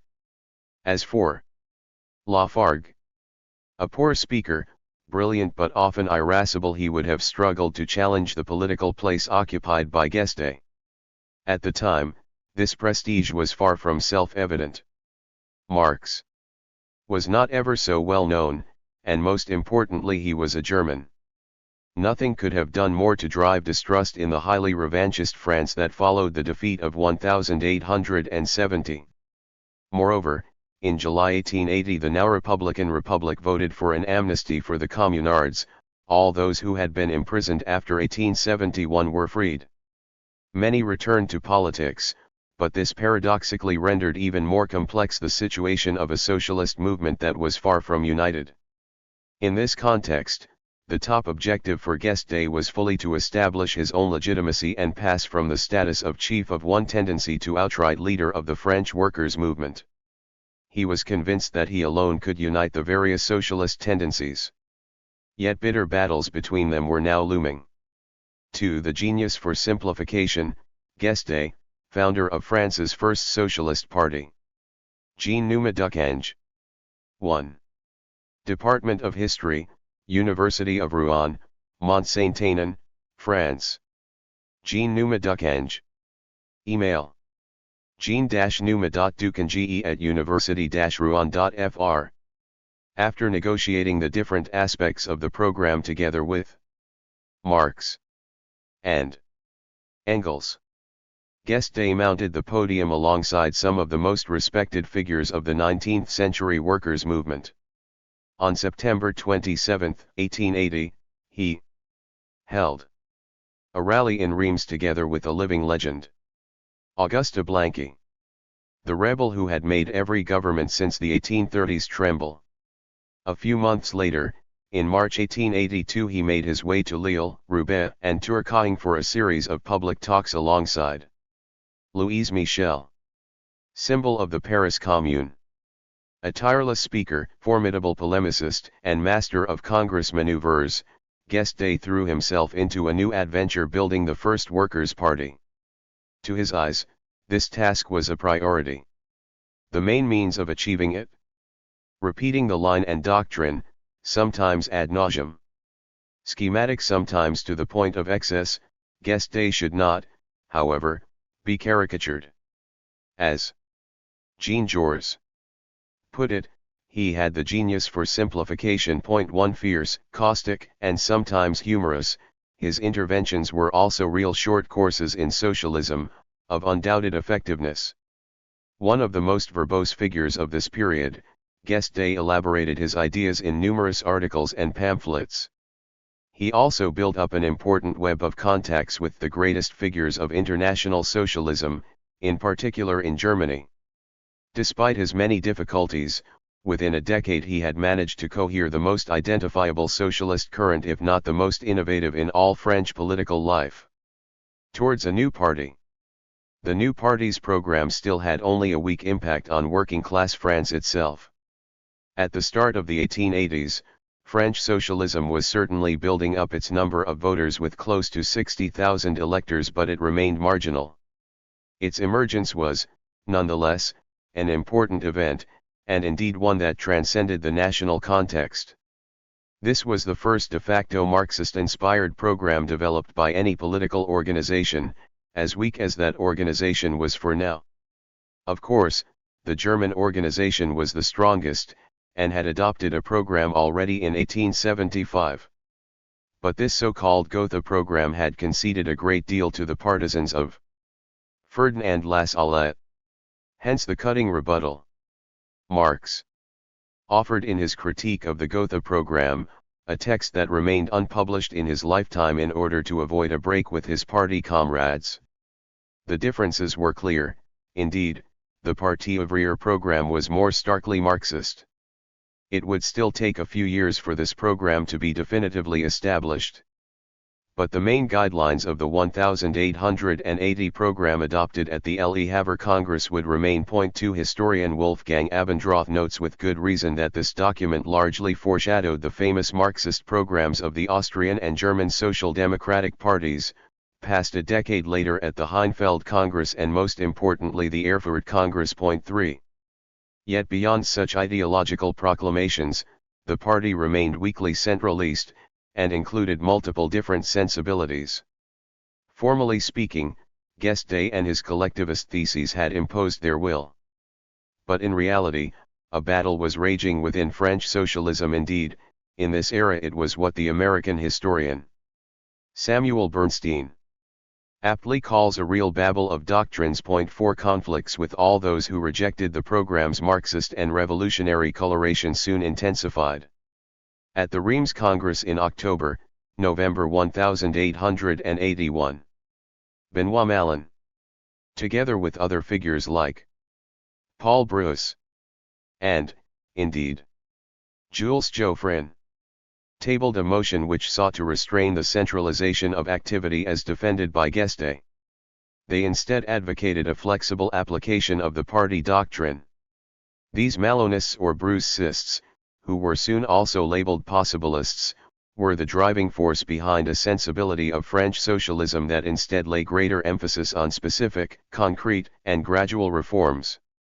This placed them far from the revolutionary incantations of the first socialist congresses. Most historical accounts portray the reformist tradition as starting here, that is, as emerging in opposition to the line of revolutionary rupture embodied by Guesde. Yet the realities of the time were not so clear-cut, and the passages from one sensibility to the other remained complex. We should be careful not to characterize the differences between these currents in such sharp terms as the split between socialists and communists that followed 1917. Malin would long continue to evoke revolutionary forces, even if he did so in service of reform. But already at this point, different and soon contradictory orientations were polarizing debates. The path lay open to the first fragmentation of French socialism, one that would leave deep and lasting traces. Jules Guesde played a prominent role in this regard. The battle was unleashed in September 1882, as the 6th Congress of the Parti ouvrier began in Saint-Étienne. Here, Malin fiercely defended the peaceful conquest of political power and the prompt realization of social reforms, even without renouncing the final goal of socialism, a horizon which all still shared. The Congress saw increased clashes between partisans of the two camps. Malin's secretary Julien and Lafargue even came to blows. When it was Guesde's turn to speak, he insisted on the need for a revolutionary overthrow to be achieved by all available means and upheld the idea of a structured and centralist party, as against any notion of federation.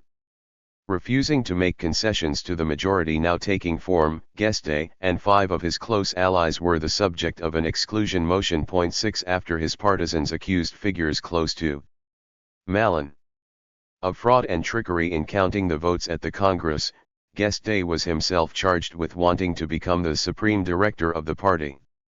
A report addressed to the lawyer police prefect referred to these divisions and presented a Jules Guesde whose authoritarian tendencies are the subject of strong criticism. 7 Guesde and a few others acknowledged their exclusion and abandoned the Congress. After staying one further day at the Congress in order to obstruct its work, his partisans soon followed their general. These Deperoutes then convened another Congress in Rouen, 75 kilometers away. The great dream of a united, strong and powerful socialist party was dissipating.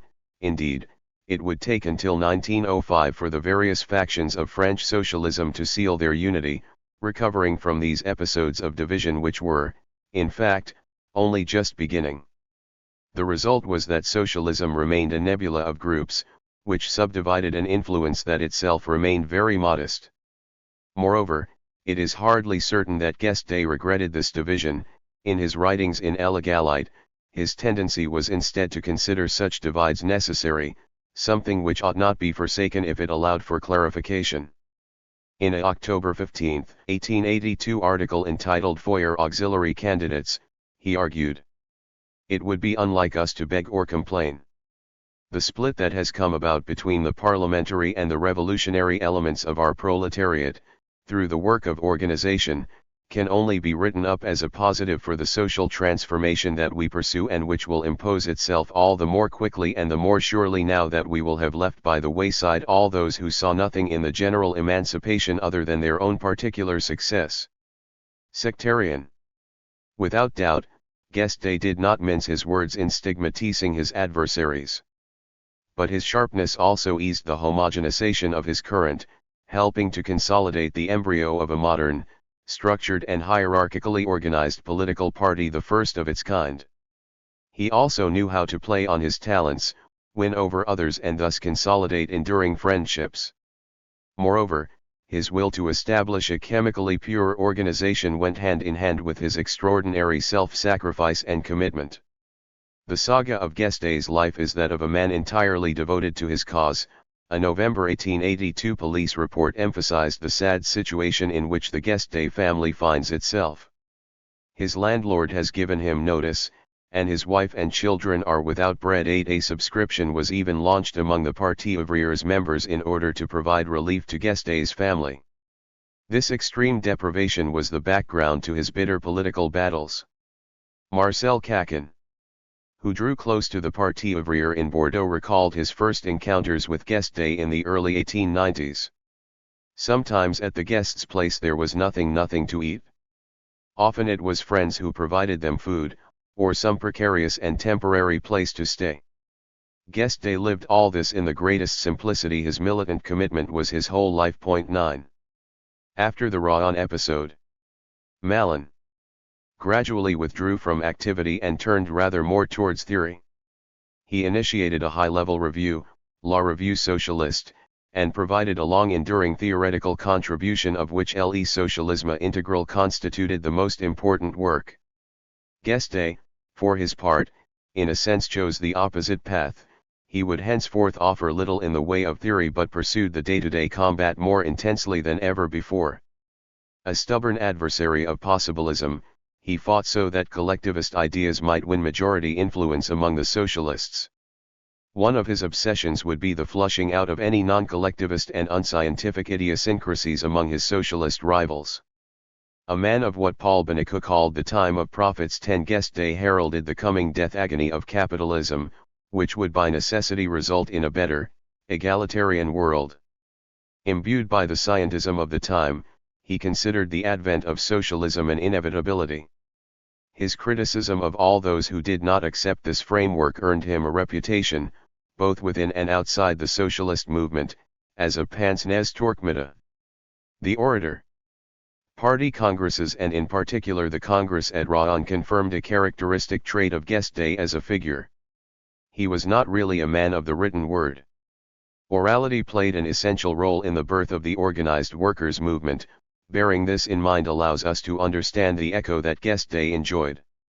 Indeed, over many speeches he repeated the same few formulas drawn from Marx, often illustrating them and adding color by invoking concrete examples. He addressed himself to an audience that was convinced, or sometimes hostile but rarely indifferent. An indefatigable orator and polemicist, he tirelessly traveled to and fro throughout France, to support his allies and increasingly, and this is a theme to which we shall return during election campaigns. Between 1882 and 1890 he chalked up over 1,000 meetings at which he expounded his doctrine. Half a century later, Braque, a professor among his most loyal comrades in arms, evoked Guesde's heroic years. His whole existence was now within the Parti ouvrier français. It was doubtless in this period that his eloquence was at its maximum. It was admirable, a concise, full speech in which the chain of arguments followed one after the other in a tight dialectic, rather than being represented or suggested in order to ease their elaboration. There was a constant clearness in the terms used, a voice which carried even if it was not among the loudest, its strident accent reached into the listener's very core, a contagious, ardent drive. All this did not only prompt applause. It compelled, if not always conviction, then at least reflection. 11. In the majority of cases, his texts published as pamphlets were transcriptions of his Congress speeches, his public talks, or, later, his interventions in the National Assembly. The only real written medium with which he seemed at ease was political journalism. But even here his concision and polemical style strongly resembled speech. The same could be said of his private correspondence. This was incomparable to other theorists of Marxism. In his letters he expressed himself in a concise and often summary fashion. Did Guesde have difficulties writing? Did he see no interest in it? Had Marx and the rest not already formulated the essential things? It needs to be understood that Guesde, like many of his partisans, thought of themselves as day-to-day politicians, almost in the professional sense of the term. 12. Moreover, the effort to publish extracts of theoretical texts in Le Socialiste may have discouraged Guesde and the editorial team. Doing this did not allow the paper really to establish itself, and nor did it help in terms of making it a mass press organ.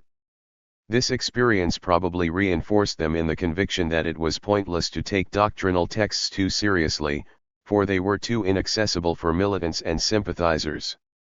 Guesde was himself the guarantee of an undeviating line that bore an intangible truth. One of his contributions to the history of socialism was that he helped invent loyalty to the party, in the face of all comers. For some, including a number of intellectuals, this made Guesde someone with whom to avoid association.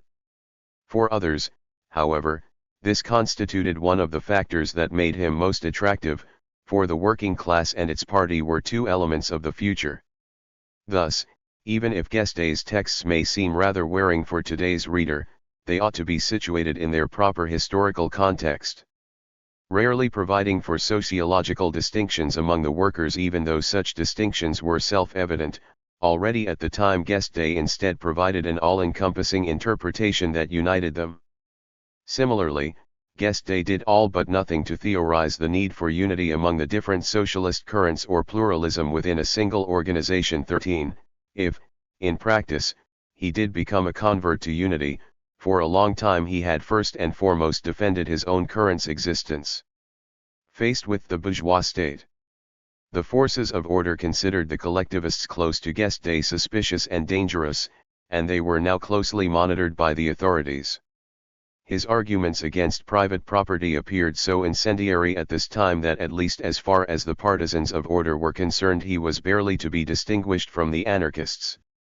The police like the conservative and even Republican press considered his attacks as blunders. Thus, when Guesde passed through Perpignan on December 8, 1883, the Republican paper El Independent de Pyrénées Orientales damned an anarchist meeting. Guesde supposedly outraged the whole room by sullying the Great Revolution of '89, which he cast as thievery. The revolution, thievery. This activism again earned him legal troubles. After a series of talks in the Allier department, he and his comrade, Jean Dormoy, were hauled before its Assizes Court in April 1883 and sentenced to 6 months' imprisonment for incitement to civil war. His friend, Henry Carrad, the future socialist mayor of Roubaix, then suffered the same fate on similar grounds.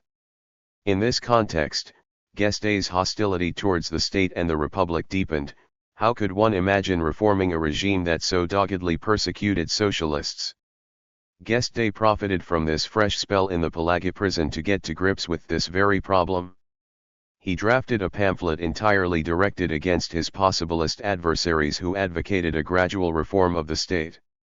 This became Services Publiques et Socialisme, which was published in 1883. This short text showed all of Guesde's theoretical limits but also his capacities as a propagandist. In 30-odd pages he debunked the idea that the current state could allow for the development of public services. Founded on class antagonism, on the economic and political subordination of a majority of non-property owners to a property-owning minority, present-day society allows no place for any truly public service, which is to say one which benefits everyone equally. 14. The seizure of political power and the revolution constituted prior conditions for the building of public services, which if they remained within the bourgeois orbit would otherwise be barely able to benefit workers under the current system. Guesde's whole line of argument was thus dedicated to an energetic refutation of the possibilists, for whom public services instead constituted a beginning of the possible, liable to lead gradually to a wider socialization. Reviewing the historical situations from the monarchy onward when the state had nationalized some sector of the economy, Guesde concluded that it was impossible within the capitalist context to develop any public service that would be able to represent the onset of emancipation. Behind these measures were the different needs of the various governments. Hence the variability of the governmental form and governing personnel over time and space, and the local, temporary, or accidental character of these services. 15. Rediscovering the libertarian tones of his youth or inspired, more or less directly, by Marx's more anti-statist texts, Guesde denounced the growth of the professionalist civil service as a process symmetrical to and indissociable from capitalist exploitation. Recognizing the bureaucratization of modern society, he damned the functionariat which some dare to present as an at least temporary ideal is no less than wage labor based on the division of society into classes, on the basis of the subordination of the non-possessor class to the possessor class. 16. Lastly, recognizing the strike as an officer school of workers' organization, he nonetheless set limits on its political significance. Guesde would remain intransigent on this point and would always oppose with all his strength those for whom the strike constituted the main means for overturning social relations. Advocating the conquest of the state, Guesde simultaneously remained imbued with a strong anti-statism. He was guided by his hatred of Republicans' hypocrisy. Bearing witness to this is another short text, in a pamphleteering tone, co-signed together with Paul Lafargue. Dealing with the French Revolution and its heritage, it would, however, be published only some 20 years later. This critical essay on the French Revolution of the 18th century 17 was intended as the prelude to a longer work, which would never see the light of day. Its avowed ambition was, however, very clear, for the book was to be placed under the patronage of the true defeated of this period, the working people. The French Revolution above all, a bourgeois revolution heralded the republic that swindled the people and threw its representatives in jail. Taking to the offensive, that same year Guesde wrote an explanation of the party program, again together with Lafargue. Entitled The Program of the Parti Ouvrier, its history. 18 Through this textual explanation, the two linchpins of Guesdism engraved in marble their own interpretation of the first socialist program. Also written from the St. Pelagie prison, this short essay 100-odd pages long and aimed at workers was intended as an arsenal for their everyday struggle against the present order. The authors first of all insisted on the program's internationalist outlook. It embodies all the demands of the proletariat not only of France, but of the entire world. Then they described the future collective form of property, prepared already by capitalist concentration. This collective form was, indeed, inevitable. The main horizon remained the expropriation of the capitalist class, to be accomplished through revolution. The text was shot through with great optimism. Humanity's future would be better thanks to progress that was already underway. It would suffice to place it in service of all, by way of socialism. Insisting that elections were purely instrumental in character, and that mass propaganda was above all educational in nature, the pair proposed as an immediate measure joining the party. Standing halfway between the vanguard party and the mass party, Guesde and Lafargue set down the main guidelines of their tendency, which granted an essential role to the educational dimension. Indeed, propaganda, translated into multiple forms, was to constitute the heart of the party's activity. The journalist. Since his time in Montpellier, Guesde had relentlessly pursued his activity as a political journalist. Barely after he left prison, he joined the paper Lecri du Peuple, founded by Jules Valles. For want of any stable press outlet, for L'Egalite/Le Socialist regularly died and started out anew. It was in Valles's paper that Guesde most clearly expressed his views in the 1880s, alongside his many pieces published in Le Citoyen. In the CRI we find a considerable number of articles, which were often violently polemical, sometimes to the point of excess. And on other occasions, they very much hit the target. Guesde pursued his career as a polemicist, something he embraced openly. Between 1883 and 1887, Guesde and his allies did much to take over the columns of Lecri du Peuple. In its pages Guesde expounded many of his political ideas, some of which would remain unchanged up till his death. In 1887 he finally left the paper out of opposition to its anarchist ideas. It would soon pass into the hands of the neo-Blanquists, before disappearing in 1889. But given the CRI's large circulation and readership, for instance, Émile Zola regularly consulted it and had a close friend working there. It allowed Guesde to make his positions widely known. Guesde's contributions drew a lot of supporters to the party, according to Braca. 20, some of them were collected in the book Le Socialisme au jour le jour at the turn of the century. In its pages, we first of all find the same themes discussed in his pamphlet on public services, which were here presented in near identical terms. Anti-statism remained a constant. Guesde inveighed against statization, universal bureaucracy, and the Louis Blanquisme, which would transform private industries into state ones. He rejected public services and nationalization. To take these latter measures would change nothing except who the masters happened to be. Again, a certain libertarian inspiration shone through in some pieces. Guesde defended free love in les divorcards and even spoke up for the right to revolveriser in certain cases.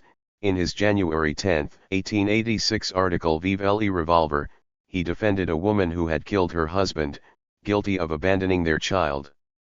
Engels's Socialism, Utopian and Scientific had just been published in French, in 1880. In this text, Engels sharply counterposed a new form of party, armed with a scientific theory, to the pathetic utopians of the 1830s to 1860s. Guesde further developed this strict separation in his writing. Republican politicians also earned his ire, notably Jules Ferry. nicknamed Ferry Famine, Le Triomphe de M. Ferry violently attacked the head of government. Guesde above all criticized Ferry's domestic policies. He also denounced his colonial expeditions, albeit most of all on account of their repercussions for French workers. The internationalism so proudly professed in the commentary on the Parti ouvrier program rapidly came up against its limits in Guesde's texts on current affairs. In a piece entitled Mourant les ouvriers français, Guesde slammed falling wages. But the blame, here, lay with the invasion of foreigners. Guesde showed no hesitation in attacking the danger the Chinese supposedly represented. He reoffended a few months later, on May 3, 1886, when he hammered this point home in a piece responding to a strike by workers in Decazeville. The struggle that our compatriots from Decazeville are mounting against the foreign exploiters does not notably differ from the heroic fight our ancestors waged when they hunted Roman eagles or dispersed the English bands. Citing this article in hindsight, Jules passed sharp judgment on what he termed a monolithic, mercantile, retrograde, Celtic, and Montagnard nationalism, the stuff of shopkeepers. 21. In these pieces, Guesde also advanced a simplistic application of the theory of surplus value that had appeared in Marx's Capital, as he damned the exploitation of the toiling masses. His denunciation of the theft of labor went hand in hand with a specific valorization of the work carried on by the working class. This stance was rooted in workerism, a particular form of working class identity whose sources lie outside of Marxism. Guesde thus mixed different inheritances, including that of Proudhonism, even though he had officially turned his back on this latter. As for cooperativism, Guesde saw this as a mere contrick, unless it was under socialist control. In this view, to form non-socialist cooperatives would only lead to delays in the onward march of the proletarian revolution. Underlining the success of the cooperative bakery in Ghent, Belgium, Guesde saluted this experience, but further specified.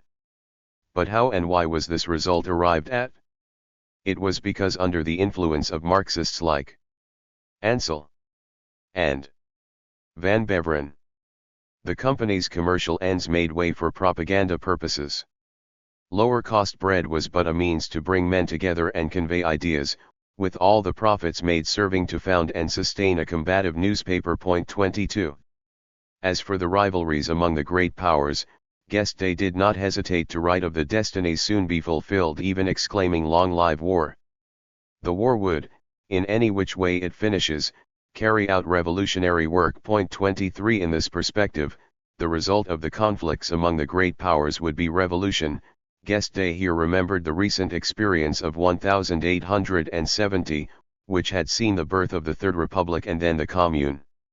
All this led him to believe that history would repeat itself. Finally, Guesde also outlined another leitmotif, one which died hard but long also served as a means of delineation from other socialist sensibilities. This lay in his refusal to choose the Republic over any other regime, so long as it remained dominated by the bourgeoisie.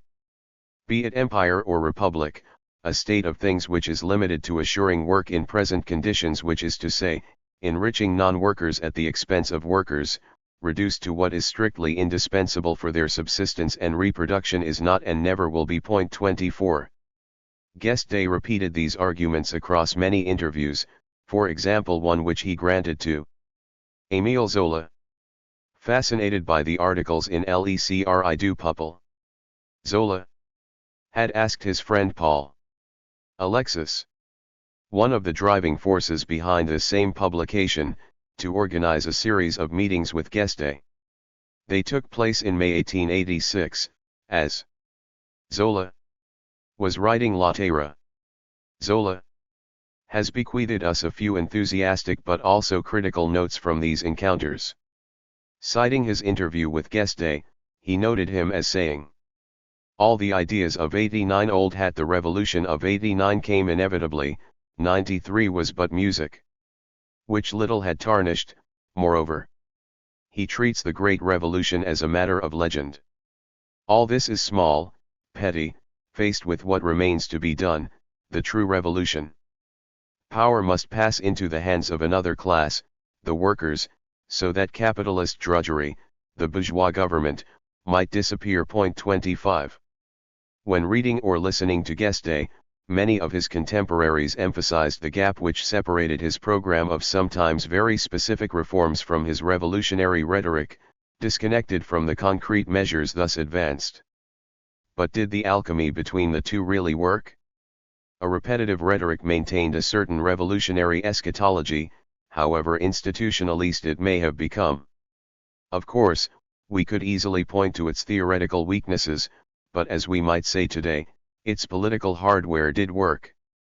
Historian Robert Stewart well understood this, aptly noting that the Guesdists' theoretical incoherence served them rather well, arming them against their different types of enemies. 26.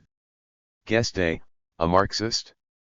This panorama of Guesde's writings, articles, and pamphlets invites us to look back to a major historical fact with which his name is irreversibly associated, the introduction of Marxism in France.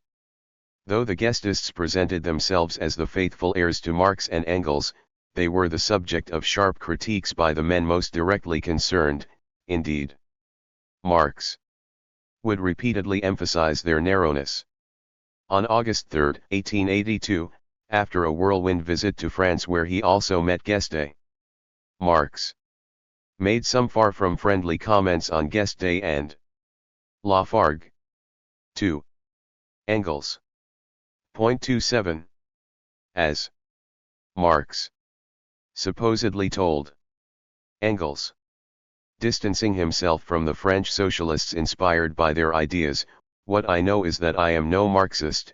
28. This is a famous line and, indeed, a very explicit one. Yet it does nothing to explain why Guesde's Marxism, with all its limits, met with such enduring success. After all, Marx's death in 1883 was, indeed, followed by the birth of Marxism, a pejorative term first used by the anarchists and then adopted by Marx's partisans in the 1880s. First coming into use in Germany, the term then spread across all Europe. Collectivist was, by and large, a French equivalent, corresponding to guesde. This latter term would, indeed, enter history polemical in its origins. It remains a convenient way of designating a certain current. In reality, the simplistic doctrine which Guesde elaborated in his propaganda pamphlets obviously had little in common with the sheer density of Marx's argumentation. Many of this latter's texts remained unavailable in French. Guesde's translation of Marx was not a simple matter of rendering the German into French. Rather, what most needed doing was to translate complex theories into the language of the people. In this regard, Guesde undoubtedly did leave a mark on French Marxism. Though it is not reducible to him alone, he was certainly one of its most important figures. To the end, he himself laid claim to the heritage of Marxism, an inheritance so specific that astonishingly enough Guesde never sought to develop or renew it, but simply to repeat it to his dying breath. Of course, the demands of popularization could not justify each and every time that Guesde only approximately rendered Marx's ideas. For example, one could hardly deny Guesde's enthusiasm for the far from Marxian idea of the iron law of wages. One of his closest allies, Compeer Morel, was at this time the driving force behind a small socialist group, before he joined the Parti Ouvrier in 1893. Even as he heaped praise on his teacher, he recognized that Guesde had become a Marxist without reading or understanding Marx. 29. Fundamentally, Guesde had never made any pretense of really knowing the master's works in any depth. He was a man of the spoken word, who used simple lines of argument to convince audiences lacking in theoretical formation. Those who listened to him, Compeer Morel, insisted elsewhere, however limited their culture and however mediocre their knowledge, could easily follow his reasoning and perfectly grasp its sense without any strain. 30. Engels, often annoyed by Guesde's excessive oversimplification, also recognized his effectiveness at this level. Having read many of Guesde's texts, he could note his talents as a popularizer. In 1881 he wrote to Bernstein, that Guesde's pamphlets and articles are the best of their kind published in French, and he is one of the best speakers on the squares of Paris. And we have always found him open and reliable. 31. Engels said this even as he emphasized that he did not truly know Guesde, and even as he repeatedly criticized him. In short, Guesde was de facto one of the leading Marxists, and looking through the rest of Engels's correspondence, we see that it was very rare indeed for a Frenchman to fully gain his blessing.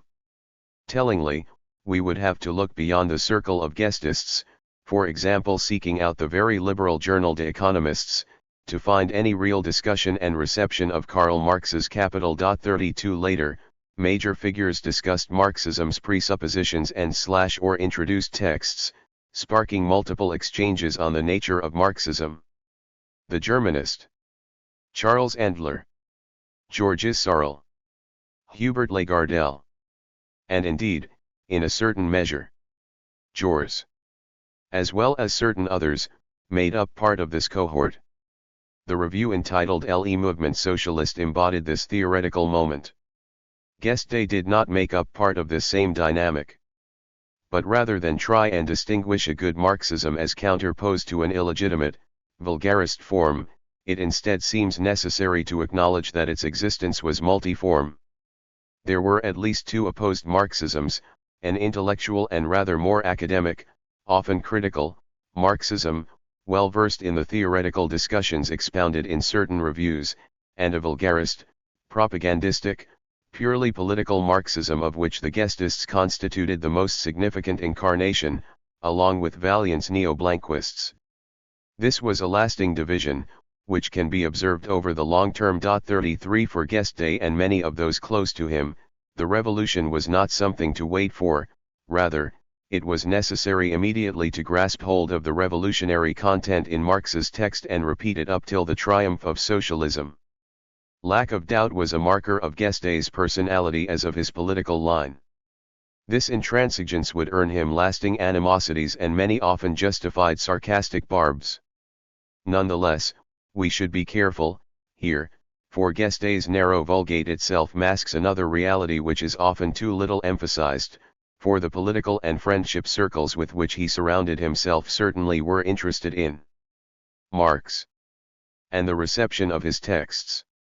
Indeed, many of his close allies showed real interest for Marx's works, and reading several accounts, we understand that Guesde, too, took from Marx and Marxism what some of his friends who better knew and read the texts had told him about them. This, even if several of them later distanced themselves from Guesde. The examples of Malin and Deville are symptomatic of how great proximity could transform into opposition. At the outset, Malin's La Revue Socialiste published texts close to Guesde's own conceptions.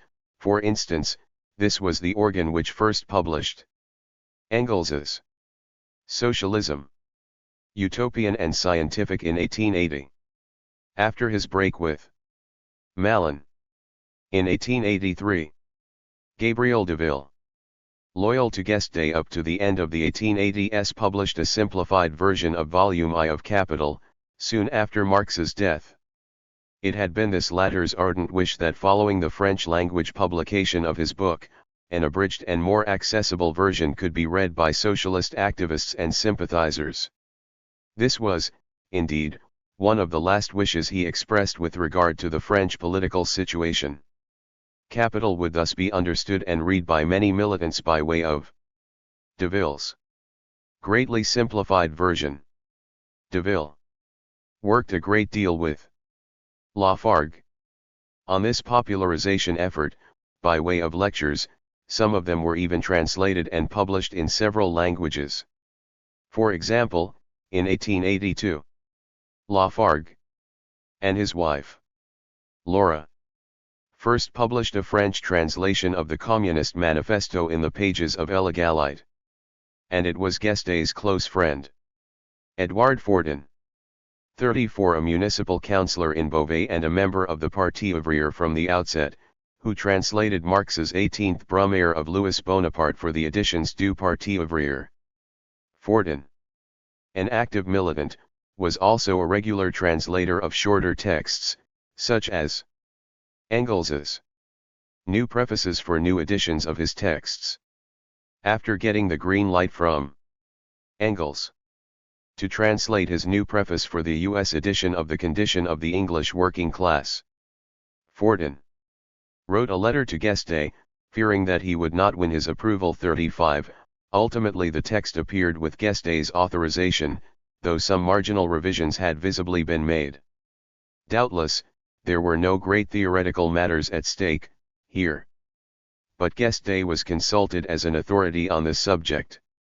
Thus, some Marx texts were regularly translated and published in Le Socialist and on the periphery of the guesde circles, even if the efforts they made remained relatively modest. What should we conclude from this?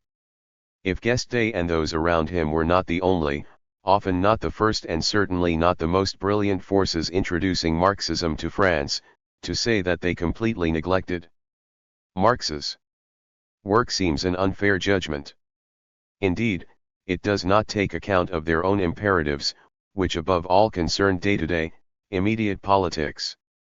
It was this that must have most driven Marx and Engels's despair. Doubtless they were themselves firmly committed to political struggle, but so, too, to a parallel, constant, and in-depth research into the history and contemporary evolution of capitalism.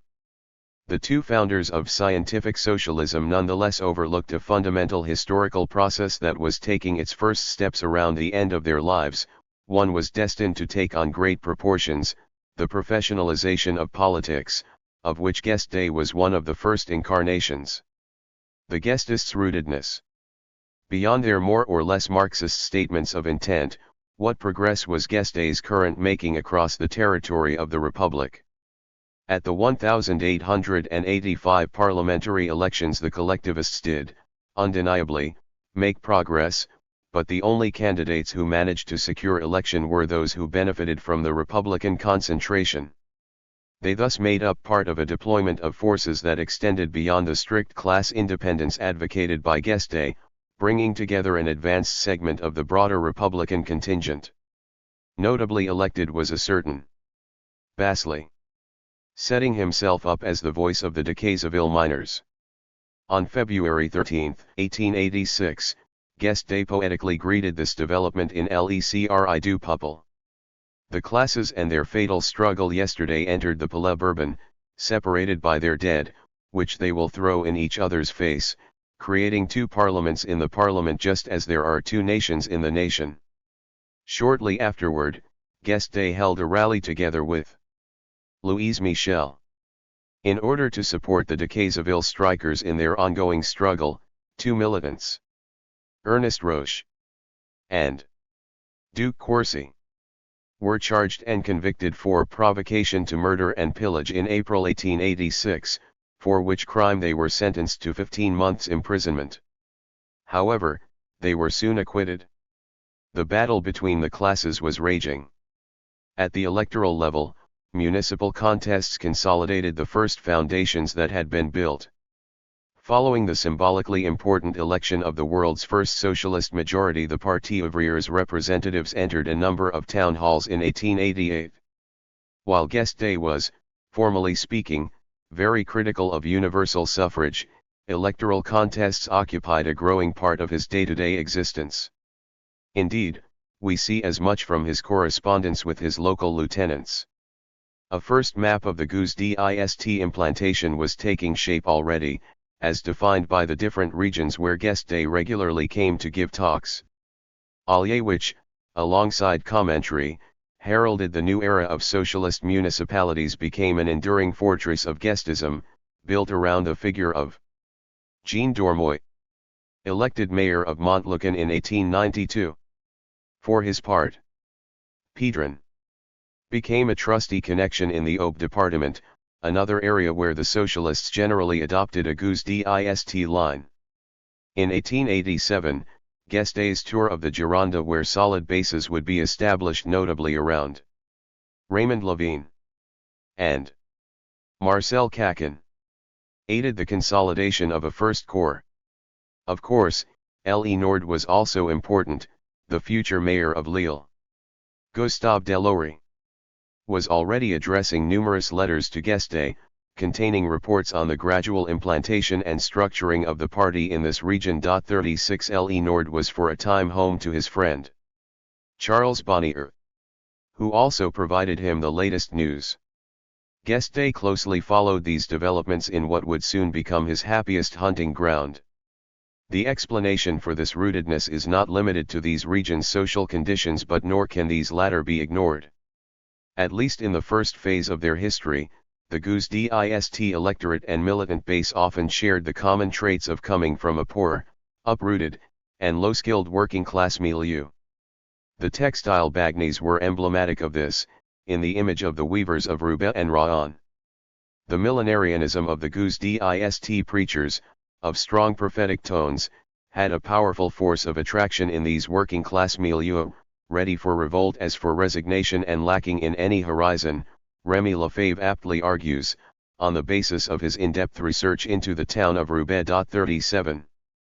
The founder of the Parti ouvrier aroused often lively admiration among its partisans. Some would even later call this an embryo of the cult of personality. In 1888, Jean Dormoy proudly wrote to him, "Some have even called me the guesde of the Allier, and it greatly honored me to be called a guesde." 38. Mireille Osman, daughter of a loyal guesde in the Paris region, recalled her father's dithyrambic arguments. All those who approached him had very great admiration for him.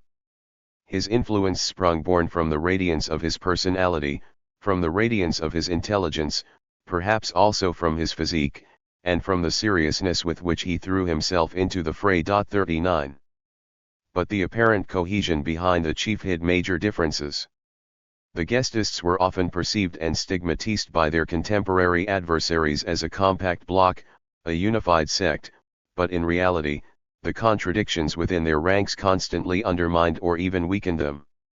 Elections go hand in hand with alliances. In the case of Guesde and his partisans, these alliances were, to say the least, highly varied. Officially, Guesde put all the factions of the bourgeoisie on an equal footing. But such an approach was sometimes interpreted by others in more or less good faith as an opening to alliance with just anyone, so long as socialism was progressing. In certain arrangements, the guestists privileged closer relations with Republicans. In other cases, some socialists attempted adventures, for instance together with the Boulangists. Along with a certain number of socialists, Lafargue was unwilling to neglect the path of alliance with the friends of General Revanche Georges Boulanger, a former armies minister who rallied the support of many discontented elements in this era. In a long July 8, 1889 letter addressed to Guesde, his Bordeaux lieutenant, Raymond Levine justified a local alliance with the Boulangists and even deplored the fact that the same had not taken place elsewhere. Socialists must penetrate everywhere and profit from everything. 40 he insisted. The consequence was that several Boulangist MPs were elected in 1891 with the support of socialist partisans of Guesde who did not disavow them. Guesde also threw himself into the electoral adventure. Indeed, this effort would remain a continuing part of his life until his last days. The Marseilles socialists proposed to Guesde that he should represent them in the city's heavily working-class second constituency in the 1889 parliamentary elections. The result, in many locations, socialists close to Guesde made progress or even achieved election. But in Marseilles, Guesde came second, beaten by the opportunist Republican. Proto, an old communard, came in third place, probably taking a lot of votes off Guesde, refusing to stand aside in the second round. Proto still gathered some 900 votes. Yet Guesde was only 500 off being elected. The guestists fell victim to what they themselves were doing elsewhere. During this very violent campaign, his adversary, Proto, foregrounding his own past as a patriotic communard, damned Guesde as the paid agent of Germany, proclaiming run away from his banner and his partisans. His banner is the Black Eagle, which has 3 times in 75 years torn through the heart of France. 41. This accusation would die hard. In each subsequent electoral campaign, Guesde's adversaries stigmatized this friend of German social democracy as pro-German. Guesde and the New International. This accusation did have some foundation. As we have seen, Guesde's trajectory from the 1870s was closely linked to his German alter egos. To understand Guesde is thus to situate him in the geography of the European socialism of the time, within which he occupied an increasingly important place, especially over the 1880s. Socialists needed to provide themselves the means to rebuild what had collapsed before, an international uniting them all. In a letter addressed to Lafargue, containing instructions explicitly also intended for Guesde, Engels had warned, to regain your position in France, you need, in the first place, international recognition. 42. How and when could a new body for international coordination be rebuilt? In this process, it was Paul Lafargue, a close confidant of Engels, who played the predominant role. Guesde had never mastered German, and remained above all a man of domestic politics. This did not mean that the strategic importance of the International escaped him. Already in 1884, the Roubaix Congress of the Parti ouvrier posed the problem of reconstituting the International. All talk of the International also concerned the links with the Socialist Party that was now undergoing rapid expansion and enjoyed incontestable theoretical legitimacy, the German Party. For Guesde's partisans, who claimed to be Marxists, such ties clearly provided a platform for the further development of their current.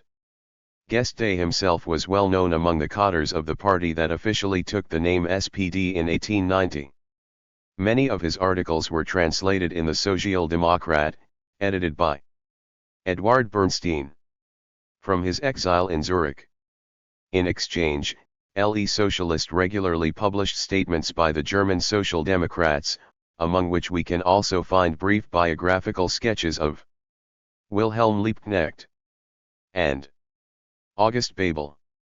In this same organ, Guesde regularly revisited the heroic activism of the German Social Democrats, who were still engaged in a test of strength with Otto von Bismarck.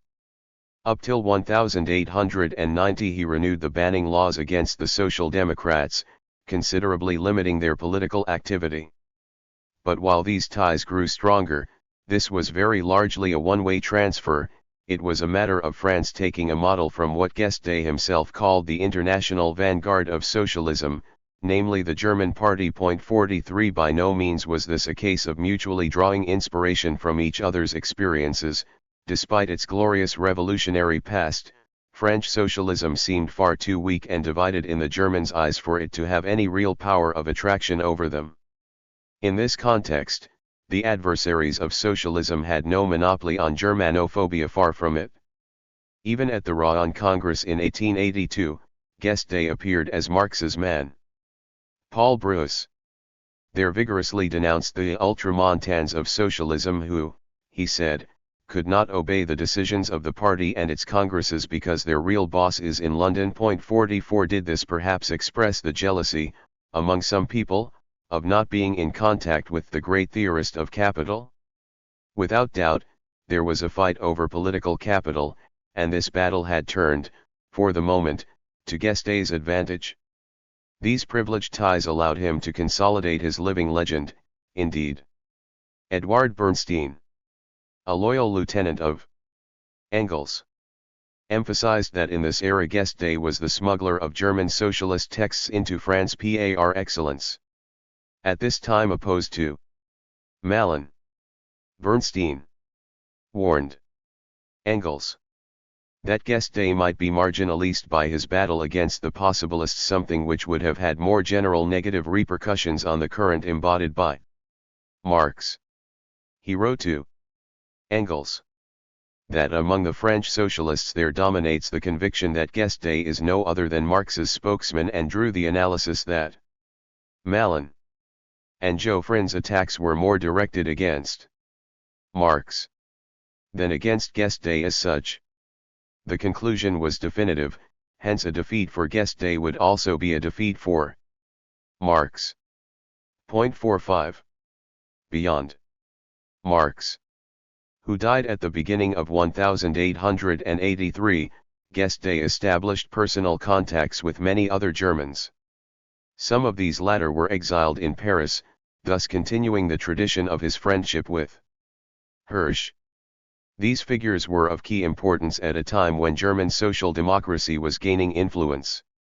In the French capital, Guesde frequented Hermann Grimp and Clara Zetkin, Bernstein and Wilhelm Liebknecht further met him in early 1884. His friendship with Liebknecht, a deep, enduring one, which lasted until death, was already well established. These contacts allowed the partisans of Guesde's line to play a key role with a view to the Congress that would found a new international, ultimately held in Paris in July 1889. The history of this event is well known.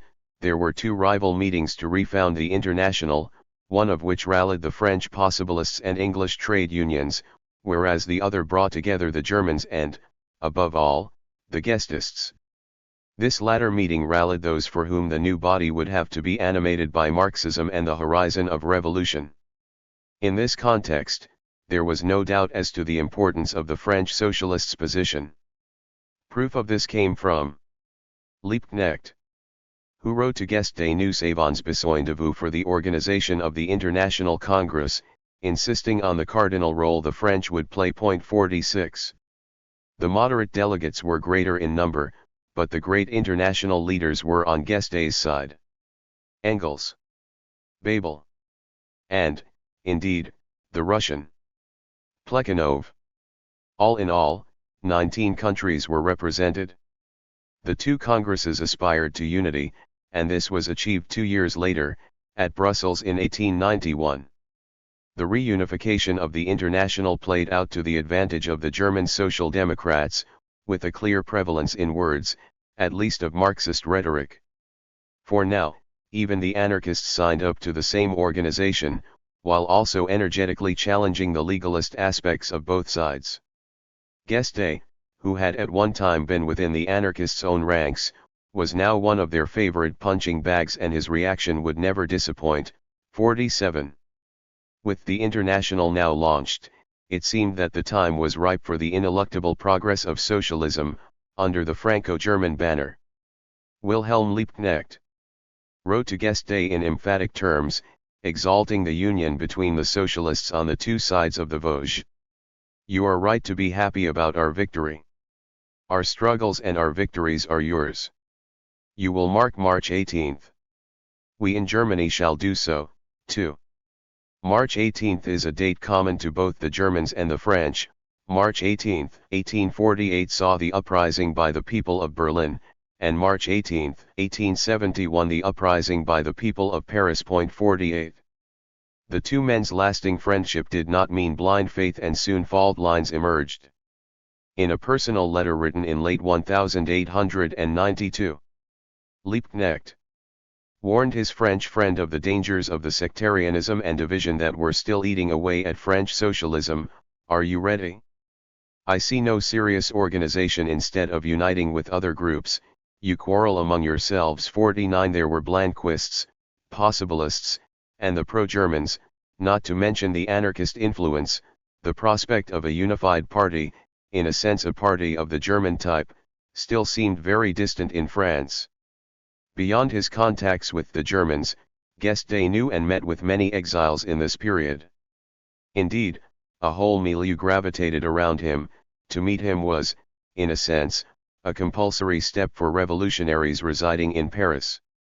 These militants had in common the fact that they were strongly internationalist, in an era in which their political fate in their own homelands remained uncertain. As the historian Georges Haupt has analyzed, in an era of weak national implantation, the international militant is a central and typical figure. Point 51. Of these was the Romanian Christian Rakovsky. Before taking up a decisive role in the Socialist International of the 1910s and then the early Communist International, he met Guesde in Paris in 1892. Guesde left a strong impression upon him. "I came to the French capital to meet the man for whom the group of Russian and foreign revolutionary Marxists inspired by Plekhanov showed such deep and real admiration. Together with Wilhelm Liebknecht, whom Bismarck's reptilian press termed French because of his internationalism, Jules Guesde was considered one of those who best incarnated the aspirations of internationalist and revolutionary Marxism. 51. These ties helped spread a positive image of Guesde across the four corners of Europe, as a great revolutionary. Looking at the Romanian case alone, we can find many of his texts translated as articles or in the form of pamphlets. 52. Despite this, as we have already emphasized, it was in fact Lafargue who played the foremost role, as far as international matters were concerned. It is worth dwelling for a moment on the relations between them. While posterity has often associated the two men on account of their ideological affinities, in fact they were a world apart.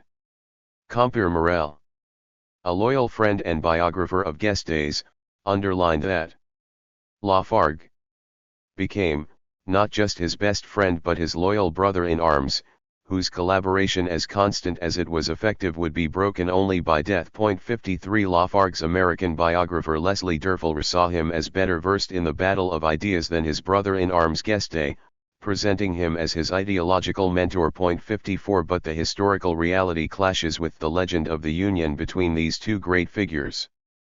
In fact, they were never close. Their relations always remained extremely cold and even, at certain moments, icy, even to the point that this enmity damaged the coherence of the political current that they embodied. This distance is explained by the two very different types of men they were, and perhaps above all by their two incomparable material situations. While Lafargue was always privileged thanks to his family inheritance, he remained insensitive to Guesde's distress. He moreover deserved his reputation as a dandy cloistered in his fine properties at a distance from the cut and thrust of politics and the lives of the modest working people. His lifestyle was marked by lavish overspending. Added to this, Lafargue was elected an MP already in 1891 thanks to a by-election, capitalizing on the Fourmise drama, unlike Guesde, who had been defeated in the 1889 contest. In terms of political capital, in the international socialism of the era, Lafargue long sat at the very top of the hierarchy. He was the privileged interlocutor of Engels, with whom he maintained an abundant and continuous correspondence. He was far more of an intellectual than was Guesde, though there were some similarities between them in certain proletaroid aspects, such as their common lack of institutional legitimacy. Despite the enmity between the pair, Lafargue did inform and advise Guesde, especially with regard to international questions. Engels's death in 1895 would deny Lafargue one of his major advantages. We will return to the ambivalent relationship between this pair. For now, we can conclude that even if the political solidarity between them held firm, even pushing them to hide their disagreements in public, their differences regarding both form and content proved to be a constant issue within the collectivist high command. Friendships and enmities. Nonetheless, it is difficult to disentangle friendships from politics, and for Guesde, these things would remain closely interlinked across the greater part of his existence. Among the top ranks of his friends we find the figure of Charles Bonnier, loyalist of the loyal.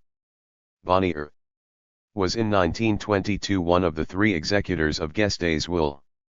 He was a peculiar guesde of university training.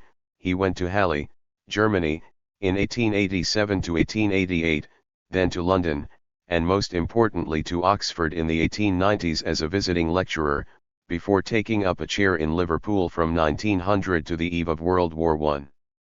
Bonnier was a militant of the leadership par excellence. He had no local implantation, frequented both French and German leaders and read a great deal.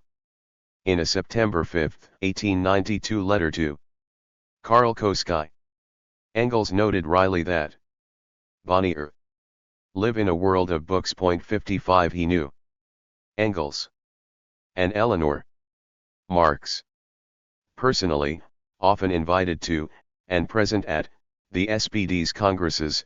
He regularly contributed to the theoretical review linked to the party, Die Neue Zeit. In France, he contributed to the newspapers Le Socialiste and Le Réveil du Nord, and later to the early French Marxist theoretical journals, like L'Air Nouvelle. A polyglot, in contact with multiple European socialists, he also had the great advantage for the historian, that is of often being distant from Guesde and thus corresponding with him abundantly, thus leaving a large volume of documentation to posterity. A friend of Guesde's already in the 1880s, he served as his compass on a number of points, advising him, informing him, and most importantly entertaining ties with the German Social Democrats. In the name of Guesde, as he wrote to Engels in December 1889-56, he also informed high-level figures in the SPD.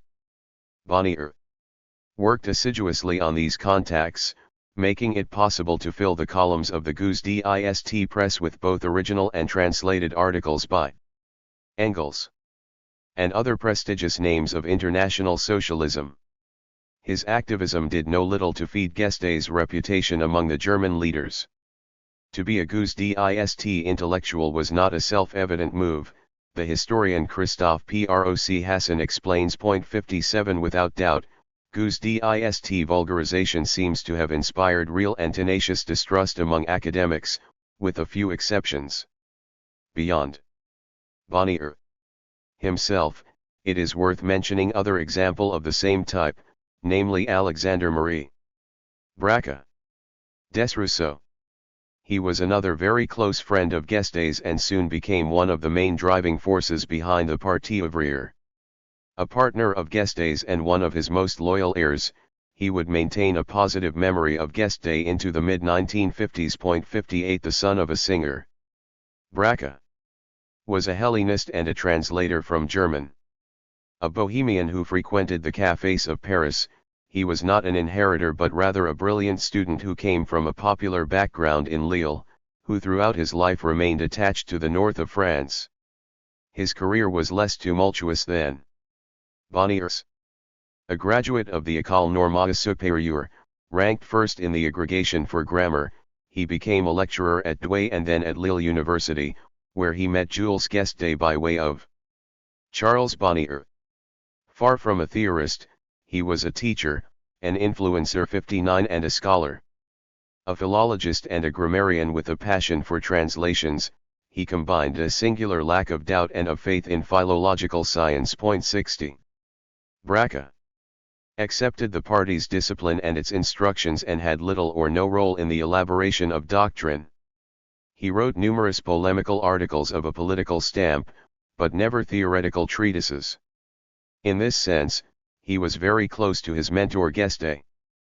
But there was a clear hierarchy between them. Guesde set the tone. Braque followed. This was a very particular relationship between intellectual and party, built on admiration but also submission.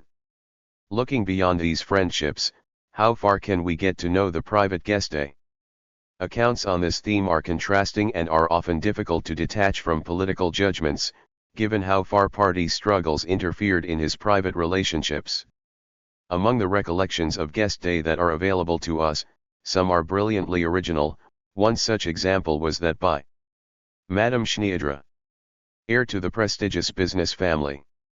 Indeed, as an irony of history, one of Guesde's descendants became attached to the Schneidra family.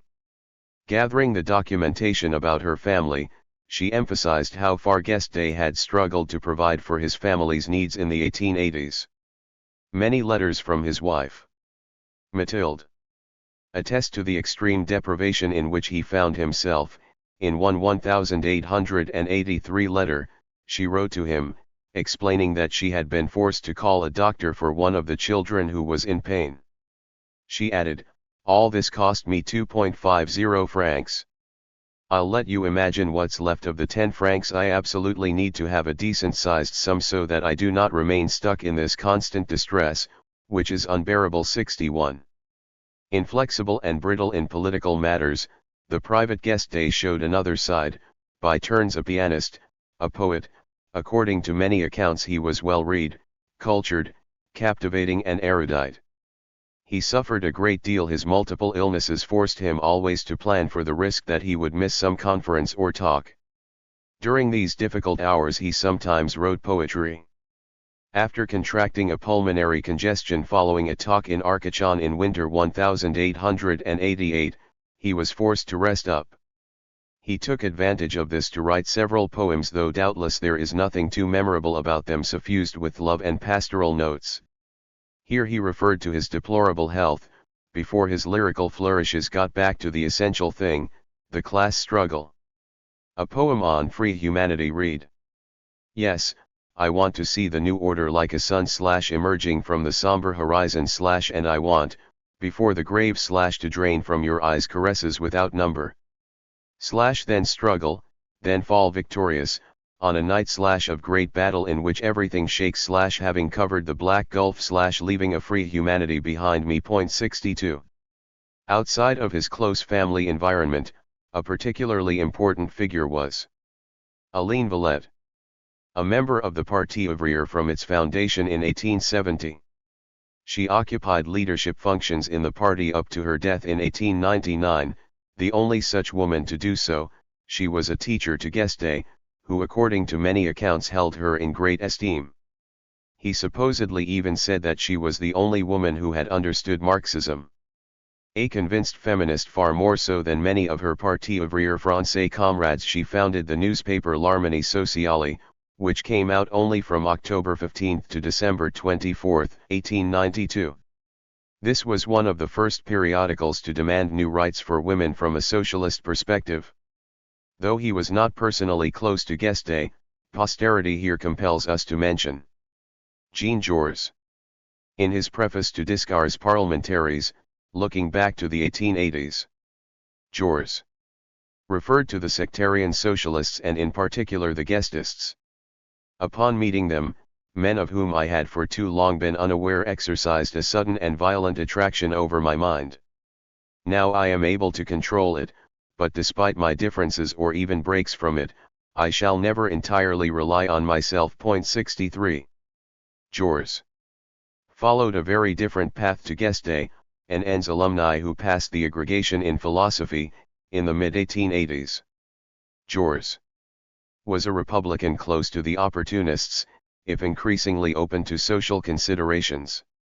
He never had to endure even the shortest prison sentence, and he did not experience exile or even material difficulties. There was also a generational gulf separating Georges and Guesde.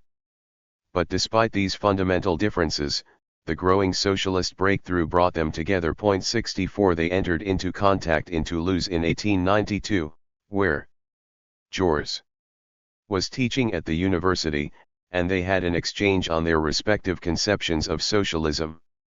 A man made for rallies, Guesde wanted to distinguish himself from the stately, solemn, starched, pretentious and pompous verbiage of so many professional wordsmiths, as empty as it is flashy, as hollow as it is sonorous. 65. Faced with Georges and other socialists from an academic background, he skillfully played on his past and his doctrinal purity. Lastly, Guesde also had complex relations with Edouard Vaillant, heir to the Blanquist sensibility of French socialism. Joint initiative soon gave way to significant coldness. There were fundamental differences, here, especially with regard to the insurrectionary tradition. Relations with the Germans also constituted a stumbling block. A brilliant intellectual, and at one time a correspondent of Feuerbach, Vaillant was held in high esteem by many German Social Democrats. Added to this, he had great personal prestige as a former communer, a direct experience which Guesde, for his part, was lacking. At the burial of Benoit Malin in early 1893, Guesde and Valiant stood clearly at a distance from one another, as did their respective partisans. 66 Here, too, it was clear that unity was going to be a slow process. The institutional road. Upon the eve of the parliamentary elections in 1893, the guesdists' current was, without doubt, just one of the multiple sensibilities of French socialism. Yet it had also asserted itself as the most visible among them. The guesdists' advantage lay in the early timing of their structuring process and their relatively greater ideological coherence. They already disposed of solid bases in certain regions, even while also maintaining structural weaknesses such as their near absence of implantation in the capital. Easily identifiable and identified, the guesdists also had a particular style of clothing, marked out by their hats and their cravats. Despite the accidents they encountered along the way, they showed incontestable dynamism through their myriad efforts, as Charles Bonnier would write in his memoirs, not without a certain nostalgia, this was the era of great bold initiatives. 67. Soon, a new era would begin for the guesdists. Indeed, in the 1893 parliamentary elections, Guesde finally made his entrance into the Palais Bourbon. This was in step with the moment, for socialism had for the first time become a national political force, able to have an impact on the parliamentary majority. In the bourgeois republic, parliament and its representatives played a decisive role, especially when these representatives spoke loudly.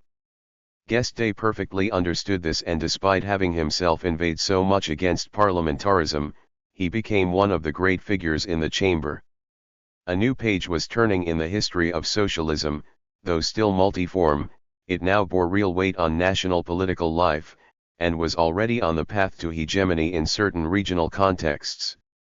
Guesde's own trajectory fully embodied this same dynamic. 3. The icy frisson of the irreconcilable, Guesde in Parliament. Jean Numa Ducange. 1. Department of History, University of Rouen, Mont-Saint-Aignan, France. Jean Numa Ducange. Email: jean-numa.ducange@university-rouen.fr. In 1893 the Parti ouvrier became the Parti ouvrier français, thus adopting the acronym with which it would enter history. That same year, its main leader, Jules Guesde, made his entry into the chamber, one that caused a major stir. Everything now changed for Guesde. Long a revolutionary militant and an exile, he now became a great national political figure, known far beyond the multiple socialist sects. On November 2, 1893, the high-circulation daily Le Matin published portraits of the newly elected MPs. It emphasized that Guesde was famous before he became well known. He had given his name to one of the most important factions of the Socialist Party. Nonetheless, his character remained mysterious, outside of the temples which were, up till recent months, a sort of catacomb in which his co-religionists held their meetings. What would Guesde, this fierce critique of parliamentarism and universal suffrage, do in the August Assembly? On paper, his objective was clear: to wage 4 years of class struggle in the chamber. And implacably so. The portrait which the popular novelist Michel Zavaco, author of Part Elan, drew in his series devoted to the men of the Revolution, faithfully represents the effect of Guesde's interventions in the assembly. He had the violent and ill-tempered pride of those obstinate types who have embarked upon some vast and perilous endeavor. He was neither a dreamer who aspired to some ill-defined happiness, nor a poet seduced by some generous vision, nor a philosopher speculating on the gravitational pulls on the human race. The noble idea of freedom shone in his writings and in his speeches with such a pale light as to barely be distinguishable, but it was in him that the positive and geometrical idea of equality acquired its full development, its most active power, its most acute force of penetration. At the podium in the Palais Bourbon, he was the only one who gave the representatives of the present-day society the icy frisson of the irreconcilable. 1. Roubaix, the French Manchester, a fortress of socialism. Before we get to Guesde's meandering speeches and the effect they had, we ought to look back to the electoral campaign that allowed him to capture the working-class constituency of Roubaix-Waterloo. How was Guesde elected and on what basis? Why did what had failed in Marseille's work here, too? Guesde was not a son of this region. Was he, then, parachuted in? 3. Guesde's relations with the Le Nord were nothing new. In the early 1880s he had already held a first series of talks here and he had regularly returned to Lille and Le Nord, including during election campaigns, for example in March 1888 in the run-up to the municipal elections.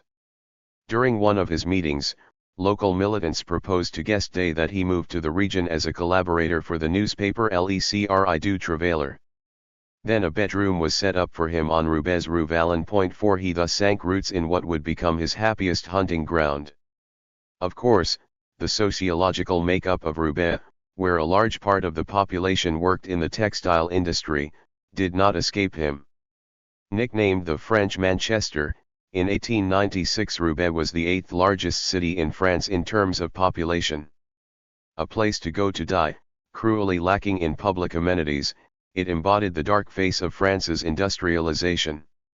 This working-class territory was characterized by very tough working conditions and a generally poor health situation. There were countless cases of drunkenness and alcoholism.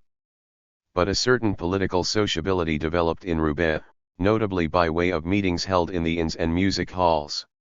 Belgian workers were used to put pressure on the local proletariat. This had such an effect on political life that some have spoken of an imported socialism 5 in which these immigrants played a decisive role. They embraced the traditional forms of local working-class culture while also sticking by certain specific characteristics of the Belgian workers' movement which we will go on to revisit. Roubaix would soon become a strong symbol of the rootedness of guesde socialism. Indeed, this northern working-class city did much to consolidate guesdism's municipal successes, which had begun in the 1880s. In the 1892 municipal elections, the city was won to the socialists, accelerating the process of Guesde's local implantation before he ran to become Roubaix MP the following year. This was a turning point, or even a small revolution for the socialists. Indeed, it was the first town of over 100,000 inhabitants that they administered. This drove immense enthusiasm. Never in history had a city of such importance been entrusted to the workers. Henry Carrot, a tavern owner and now a municipal leader, embodied this socialist and working-class pride, delighted to have become what he termed the mayor of the most industrial city in France. 6. But once the socialists had conquered Roubaix, their necessary next task was to handle its everyday affairs. Their primary job in such a context could not be a matter of overthrowing capitalism, but rather of finding remedies for the most pressing material difficulties. In pursuing their activity, the guesdists made their local conquests into fortresses of their influence, even as they preserved a messianic rhetoric which promised better days ahead. But if socialism remained a possible objective, to be attained in the long term, this work on the ground in the form of public interventions inspired a certain shift in the guesdists' outlook. Whatever the doctrinal positions that had characterized them up to this point, they became increasingly favorable towards municipal socialism. A reading of the socialist press clearly indicates as much. Soon before the local election triumph of 1892, in the December 26, 1891 edition of Le Socialiste, Guesde himself asserted that declamations have definitively made way for the activity which we organize on all terrains here to wrench the best conditions of existence from the boss class, there to dislodge the bourgeoisie from the public authorities, now directed against it. Even such an ardent revolutionary as Paul Lafargue, an MP for Lille from 1891 to 1893, could write to Guesde, on November 14, 1892, "What a victory in Roubaix! We have gained more than 800 votes compared to August 7. Universal suffrage will become a tremendous weapon, now that the workers are beginning to understand how to wield it." 7. The old tradition of distrust towards universal suffrage inherited from Blanquism was unraveling. With the succession of ever greater electoral triumphs, which would have been unthinkable only a few years previously, the wind was clearly changing direction. Indeed, by no means was this a specifically French phenomenon. The old German revolutionary Liebknecht said as much when he wrote to his friend Guesde in late 1892, "I am not myself a parliamentarist, but in a crisis like the one which you are now passing through, parliamentarism is more powerful a weapon than all the others we have." 8 Revolutionary hope was henceforth accompanied by the satisfaction of small day-to-day victories. It is worth noting that the success in Roubaix was the result of long-term implantation strategy, one characteristic of the party's bid to give a section of the population organizational cohesion. This left a lasting mark on the socialism of Le Nord and especially the Mecca of socialism, Roubaix. Trade unionism was important to this effort. After the 1884 law legalizing trade unions, such organizations been created in numerous localities across Le Nord, and the members of the POF strongly supported their development. More broadly, militants inspired by a powerful sense of voluntarism invaded the sites of working-class organization and sociability. The cooperatives especially symbolized the crossover between politics and everyday life. According to historian Robert Baker, we can identify a parallel advance in the implantation of the cooperatives and of the POF itself. 9 Cooperatives in France more often than not developed independently of socialist currents. But here there was a tight bind subordinating the cooperatives to the party as adopted from the Belgian model.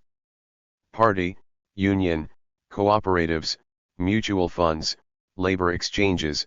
In Roubaix, political militants helped unite all of these structures, though in the rest of the country they often followed very distinct paths.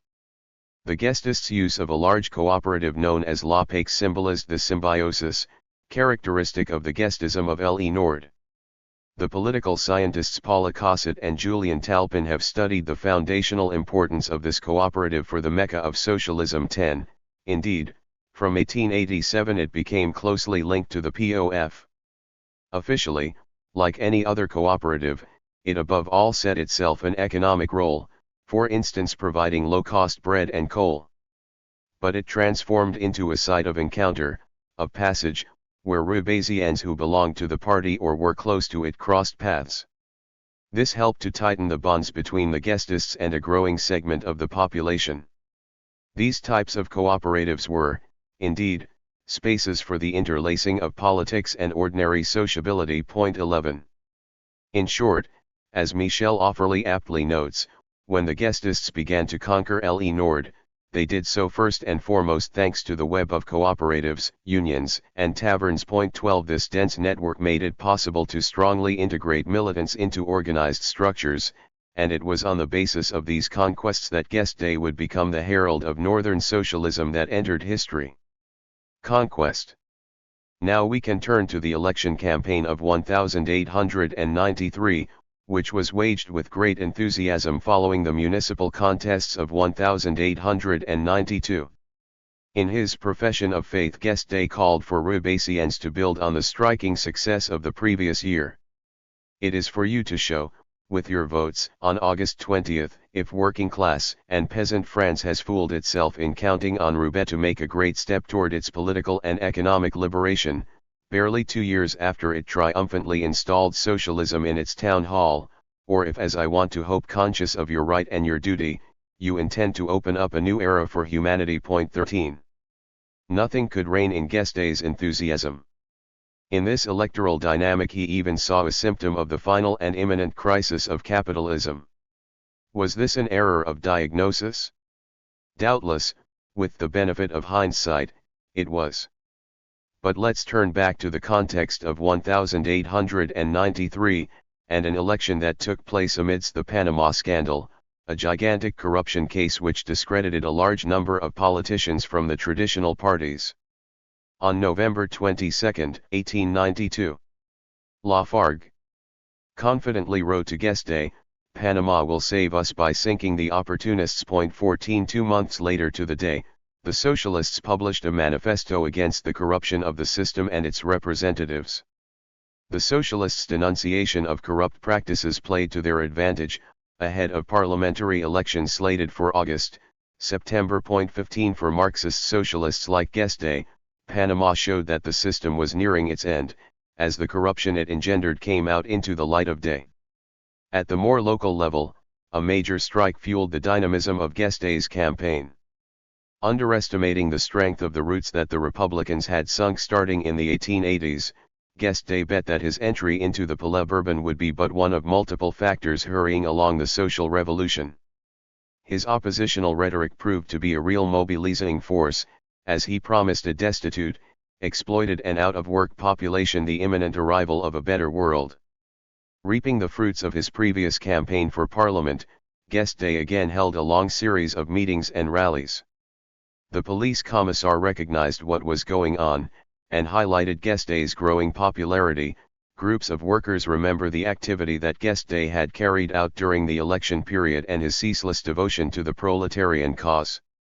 He alone, it was said, could set the Radical Party into disarray and rally all the workers' votes under his own name. 16 Guesde fervidly denounced the exploitation of which the proletariat was the victim.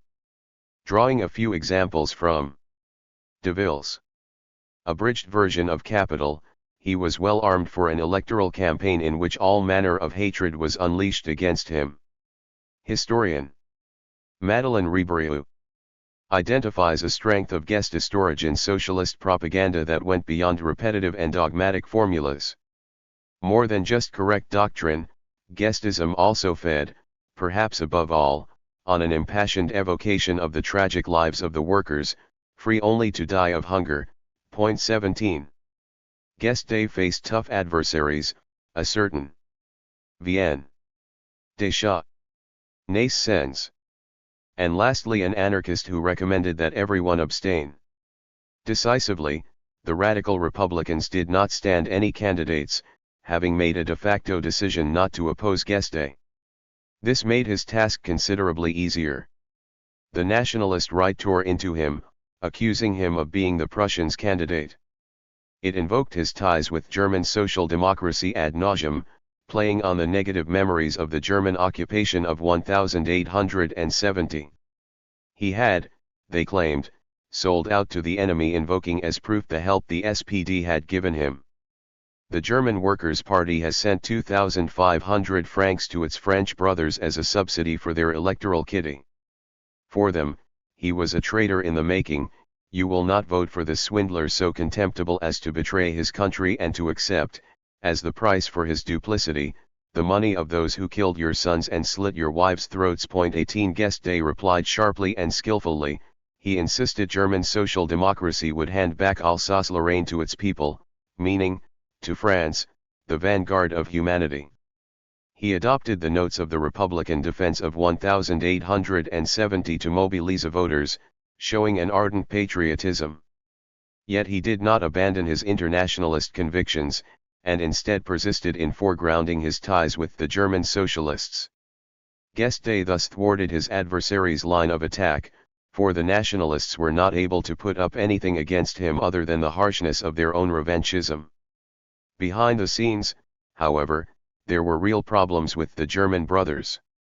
On June 5, 1893, Lafargue wrote to Guesde that Vorwärts 19 has deleted the line where I talked about the annexation of Alsace-Lorraine. 20 This seemed far from the time, even just shortly before this campaign, when Engels had insisted that there is no Alsatian question between the French and German socialists. 21 At the height of the campaign, Guesde moreover granted an interview to Le Figaro on June 17, 1893, where he argued that the idea of the patrie is by no means undermined by this internationalism. We whose internationalism is denatured, if not calumnied, transformed into statelessness, are in reality the only true patriots. The same day in Le Socialiste he vaunted the merits of this double cry that makes up just one: Vive l'Internationale! Vive la France! In short, there was no longer reason to be abstract about defending the countries where the socialists were progressing. To be a socialist was also to be a patriot. Tellingly, this same year the Parti ouvrier became the Parti ouvrier français. Should we see this as an electoralist turn, a bid to get a hearing from the wider electorate? Did it mean becoming more strongly integrated into the political game? Or was it a sincere rebalancing operation, taking national realities into account? All these factors probably ought to be considered. Henceforth Guesde and his friends would move back and forth on this question, depending on the period and what public they were addressing.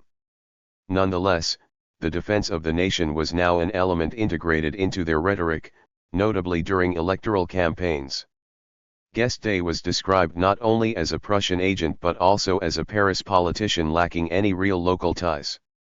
He retorted that the most important thing, in France as elsewhere, was the great division between social classes, between workers and bosses.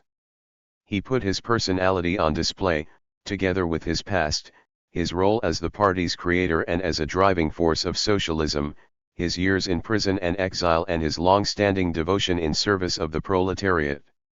He combined all this with immediate demands, naturally including the 8-hour day, the great working-class demand of this era.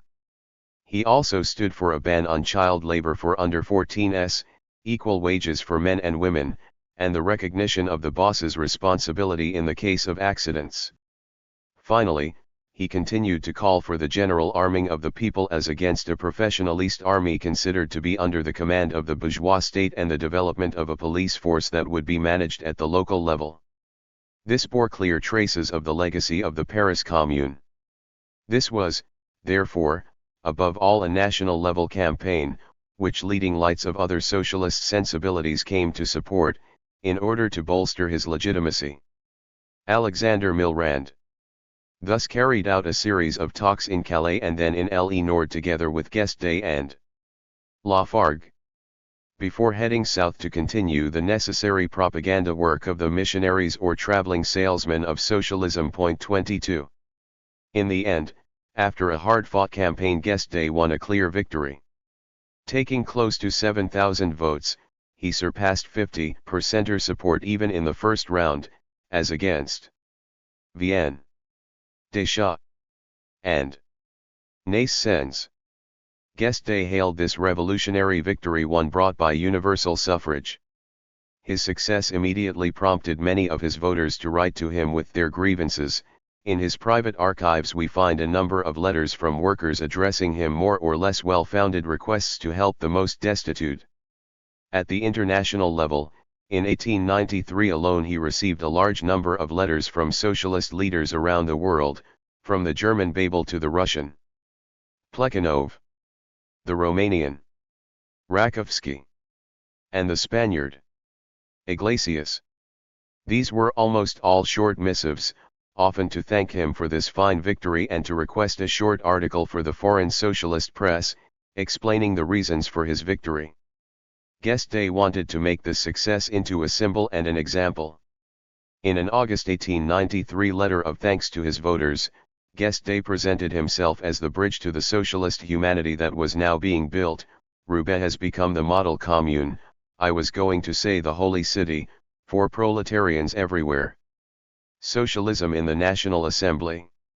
In 1944, Braque cited an account of the 1890s by Marcel Sembat, which emphasized the extraordinary echo of Jules Guesde's speeches. According to this account, Guesde made the voice of the oppressed echo throughout the parliamentary chamber itself. When Guesde was at the podium, amidst the tumult of interruptions, at certain moments one had the illusion that the wall was opening up behind the chairman and that one could see the proletariat with its demands entering through the breach. 23.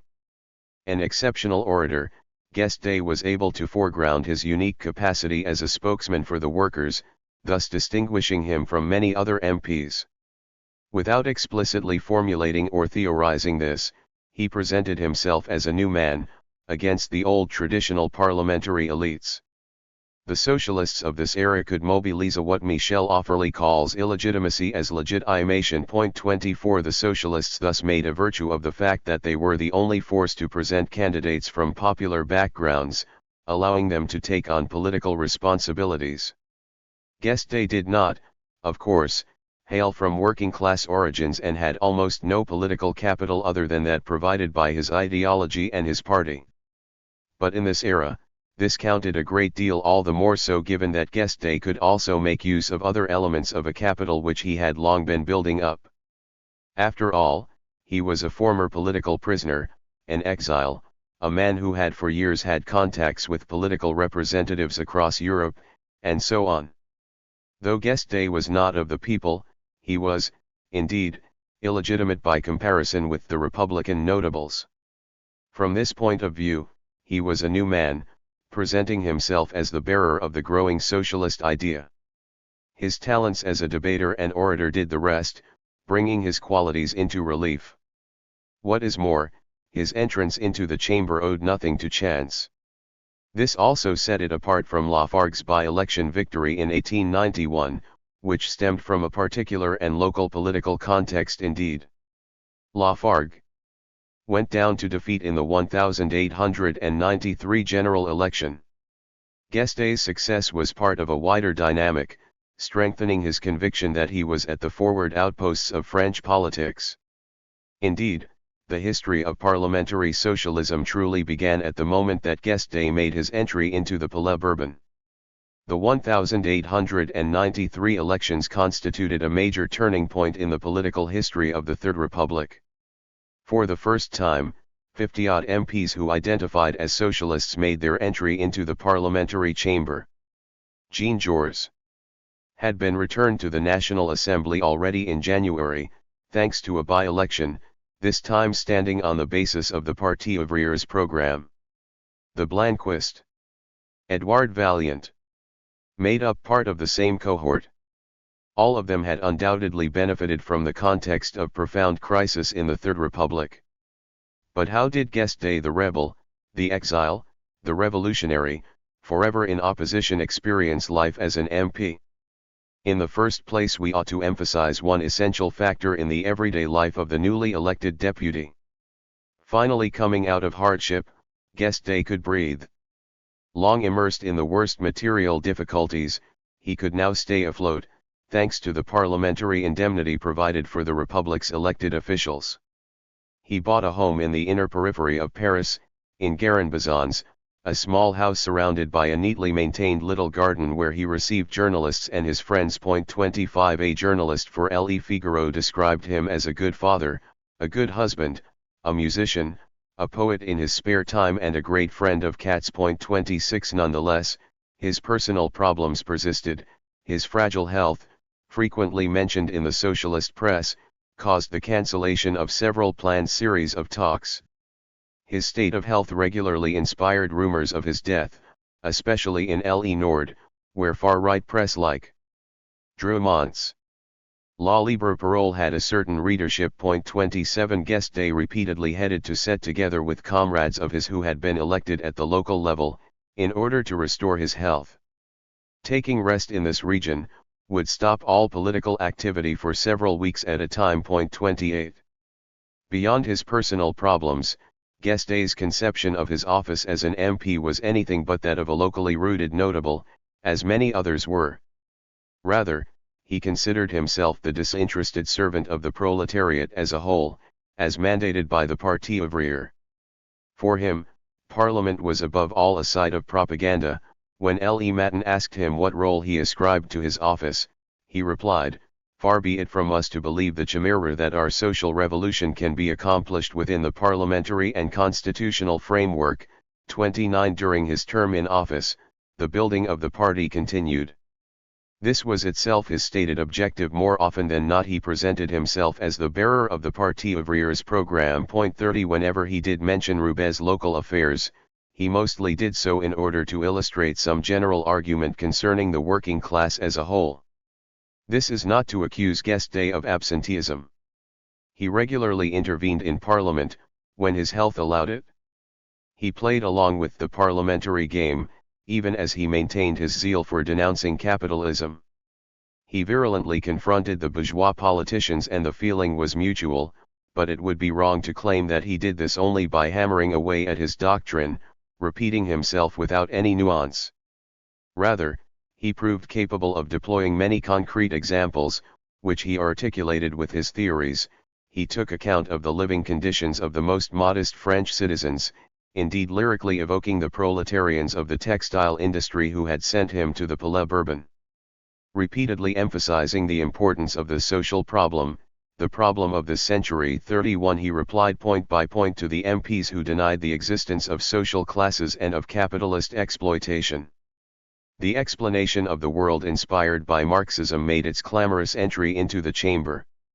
Indeed, many of Guesde's interventions were real mini-treatises of Marxist pedagogy, frequently invoking the implacable law of surplus value. The present order was not acceptable, and Guesde shared his dream of another world. For that reason the time has come for human freedom. 32 He prompted theoretical reflection and debates that extended much further than the subject that had initially been put on the agenda.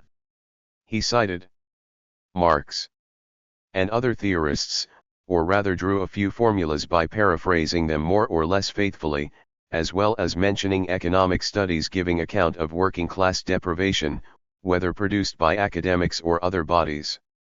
Yet as his political adversaries noted, he tended to minimize the fact that he had been elected for a specific and very working class constituency, which did not reflect the whole sociology of France of the time.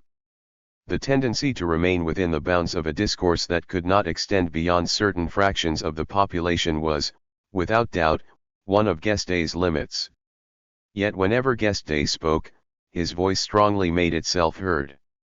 He repeatedly moved back and forth between the local, national, and sometimes international levels. For example, he bitterly crossed swords with Jules and his protectionist tariff in the session of February 19, 1894. Mr. Mellin, a protectionist to the last when it comes to the different factions of the property-owning class, suddenly becomes a free trader when it comes to the commodity labor, the workers' work. 33. Painting a catastrophist picture of the contemporary situation, he continued to defend the iron law of wages, according to which the worker was only given the minimum necessary in order to survive. He professed his atheism, to the great scandal of many MPs who accused him of whipping up hatred and laying the ground for civil war. He called for state intervention, correcting the more anti-statist claims he had made in the past, though he nonetheless continued to reaffirm the Marxist objective of the disappearance of the state. Hence in the society of tomorrow, with the classes having disappeared in favor of social equality, there will no longer be place for a state. 34 When Guesde spoke on this subject, the conservative benches swung between either hilarity or fear. Firmly attached to questions of doctrine, Guesde nonetheless upheld immediate working class demands. Most of the 19 big speeches of his first term were dedicated to these latter. By no means was passing legislation some mere detail for Guesde. For instance, he fought for the 8-hour law, where legislative or social intervention is essential. 35 In backing up his arguments he drew on many concrete examples taken from various books and reports. For instance, he had no hesitation in citing Paul Leroy-Beaulieu, author of La question ouvrière au XIXe siècle, in order to turn him to his own advantage. This latter was a liberal economist with a prestigious chair at the Collège de France, with whom Guesde constantly polemicized. Guesde insisted on the effectiveness of legislation, open the way, make concessions, grant the working class what it demands from you and has every right to demand of you, for not only will present-day society not suffer from the reform in question, but it will benefit from it. 36 He opposed the villainous laws against the anarchists, even as he damned these latter's own activity as harmful.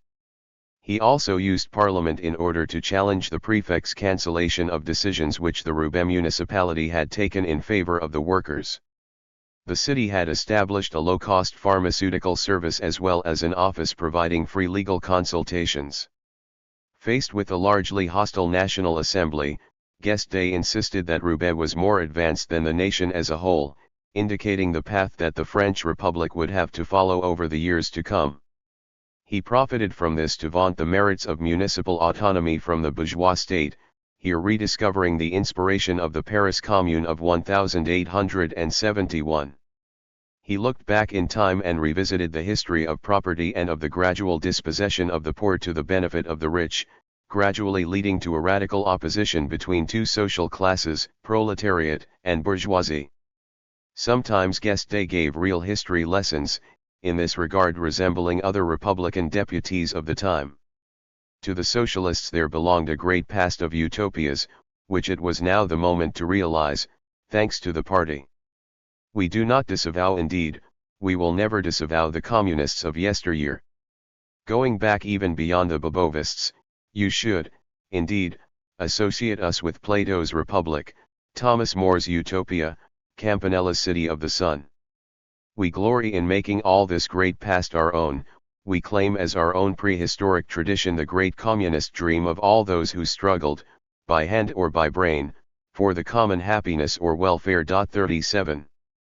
Like many of his parliamentary colleagues, Guesde made frequent reference to the history of the French Revolution, especially to Robespierre and Babeuf. Considering the period running from 1789 to 1794 as a bourgeois revolution, he regularly expounded the argument that while during the revolution the bourgeoisie had dared to lead from the front, it was now up for the proletariat to realize what the bourgeoisie no longer wanted.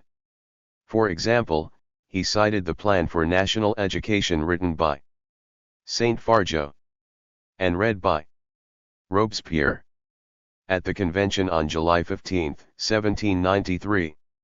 He then insisted, "This debt of the republics, you have paid in part, but only in part. You paid it by half when you organized free and compulsory primary education. Now it is time to pay the other half, to fully acquit yourselves of this debt, by giving our children, all our children, food and clothing, with the aid of a national fund for school canteens." 38. Alongside this exaltation of the revolution's actions, Guesde accorded a significant place to legislative intervention. Was he discovering the possibility that Parliament itself could mount major reforms? In one of his interventions he specified, "To vote for a workers' protection bill is to recognize the classes. Yes, the day that you vote for such a bill, you affirm that there is an oppressed, exploited class, that there are men who possess nothing, not possessing even their own selves, reduced to the daily sale of their labor power such that they might not die." 39. Legislative action could thus help recognition that the class struggle did, indeed, exist. Did this mean that Guesde had abandoned the idea of revolutionary overthrow? He ended one speech in the July 19, 1894 session asserting that it would be possible to introduce the social republic by way of an electoral majority. "Given your laws of both yesterday and tomorrow, and in opposition to them, in 1898 there will be 2, perhaps 3 million of us. It is we who, becoming the majority, will resume the work of the revolution which you have deserted, and who will finally build the true republic, the social republic." 40. Elsewhere, he stated that he would prefer to be in a social republic rather than the boss's monarchy. No longer did there seem to be any question of drawing an equivalence between monarchy and republic. The republic would have to be a social one, but even if Guesde did not say it explicitly, he did imply that despite everything it was better to be under a republic than a monarchy. This was a real change of direction compared to previous years. In this same spirit, Guesde evoked the possibility of a peaceful, legal revolution 41 on condition that there was no provocation to violence from the conservatives and the bosses. This latter situation could indeed lead to a violent revolution but only as a reactive measure. All these citations are taken from Guesde's speeches in the Assembly.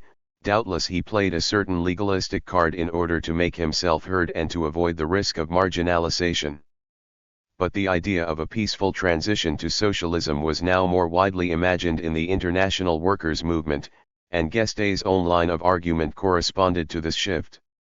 During this same parliamentary term, in the pages of Le Socialiste, Charles Bonnier published a text by Engels, opening up to the possibility of a path to socialism that could do without the barricades. 42 This text, which Engels wrote shortly before his death, as the preface to a new edition of Marx's Class Struggles in France 1848-1850, served as a political testament. Indeed, it was bowdlerized by the SPD leadership at the time, in order to present it as a simple renunciation of revolution, and it sparked widespread debate. But in this context, Engels's Arguments did undeniably push in the direction of a form of legalism and a critique of the path of insurrection. Guesde must have got to know this text by way of Le Socialist, certainly helping to influence his own point of view. The speeches here cited were not published in full until 1899, after the end of Guesde's first term as an MP.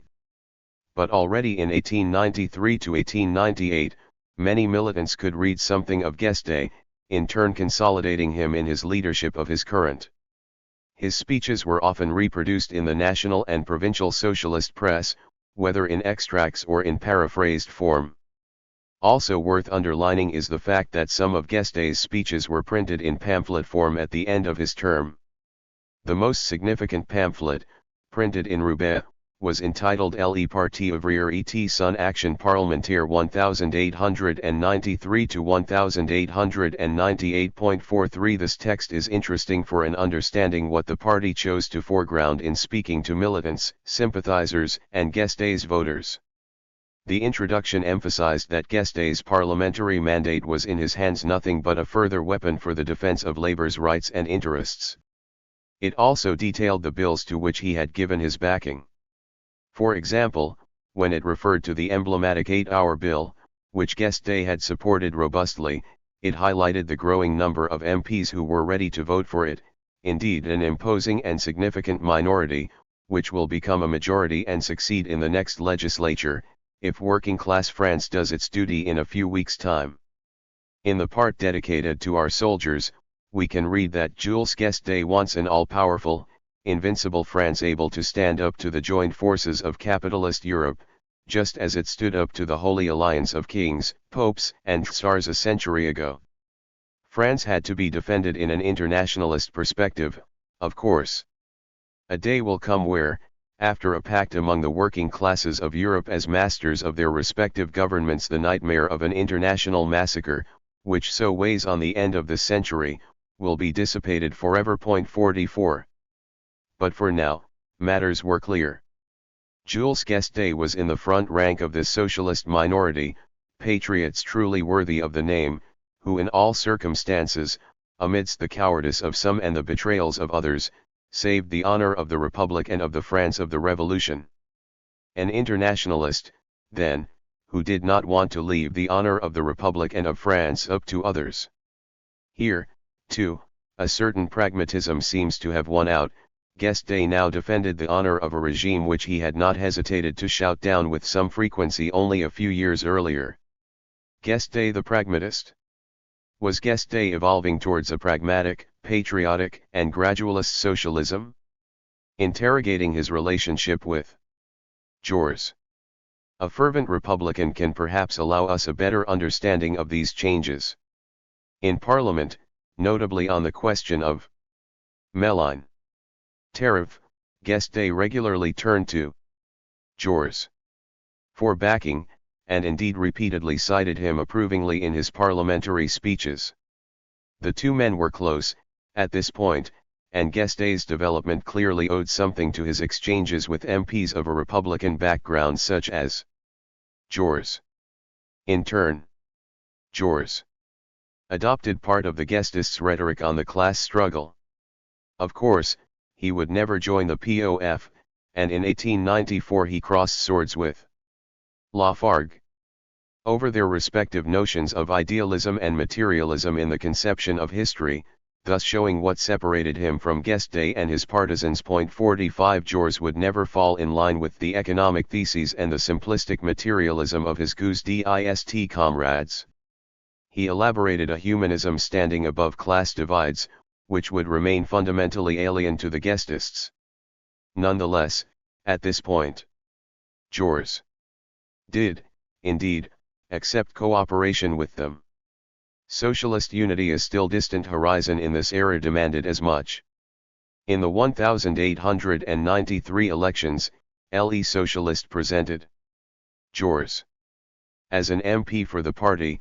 The votes that allowed his election in Carmo were counted as support for the POF, pure and simple. These closer relations were also demonstrated by the articles that Jules published in Le Socialist between 1893 and 1896. These articles were very class struggle in tone. Jules railed against the boss of the Carmo Glass Works and the police repression of striking workers. 46 After Engels read Jours's articles. Soon before his death, he wrote to Lafargue that Jours seems full of goodwill. 47 Other letters also speak to these good relations. There were no few cases of the pair appearing side by side at joint meetings in support of striking workers. This was the case, for example, in September 1894 in Rive de Gier, a small town between Saint-Étienne and Lyon, where the two popular tribunes came to support the striking glass workers, upstanding citizens who for 7 months have been fighting against a hunger merchant who threw 1,200 families onto the street. 48. Doubtless, a key moment in these strengthening relations came with the POF Congress held in Nantes in 1894. According to the memoir of Alexander Zévis, a young collectivist student born in 1873 who became one of Guesde's closest collaborators, this was the great moment of harmony between the two socialist MPs. 49 They appeared together on the platform at the Congress. Joules, as we have said, was elected on the basis of the POF's program, and at the Congress he even chaired one of the sessions.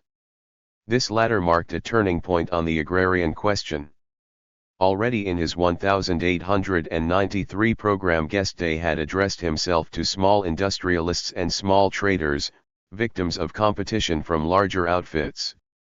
The party's doctrine proved flexible when it came to small private property.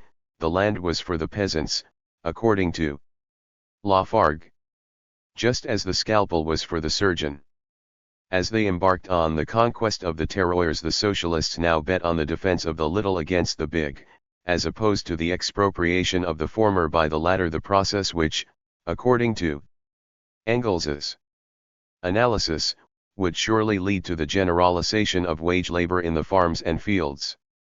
Here, Lafargue showed real sensitivity to a constant of French history, a path which the socialists and communists of the 20th century would also themselves follow. 50 Guesde showed himself rather circumspect about this bold turn, but often adopted this line of argument in his own propaganda.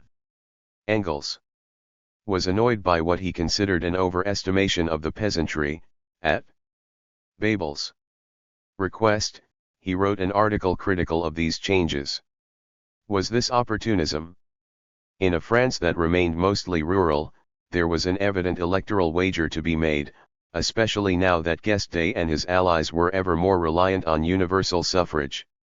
This choice perhaps also owed to a form of historical consciousness. The socialists were betting on the continuity in the tradition of revolutionary jacqueries by the small peasants. In a rare instance of dissent, two figures close to Guesde, Deville and Bonnier, defied the general Engels on this point, showing how important this debate was for the French. 51. There was also a moment of unity shortly afterward, concerning what attitude to adopt faced with the investiture of the radical Léon Bourgeois government in 1895 to 1896.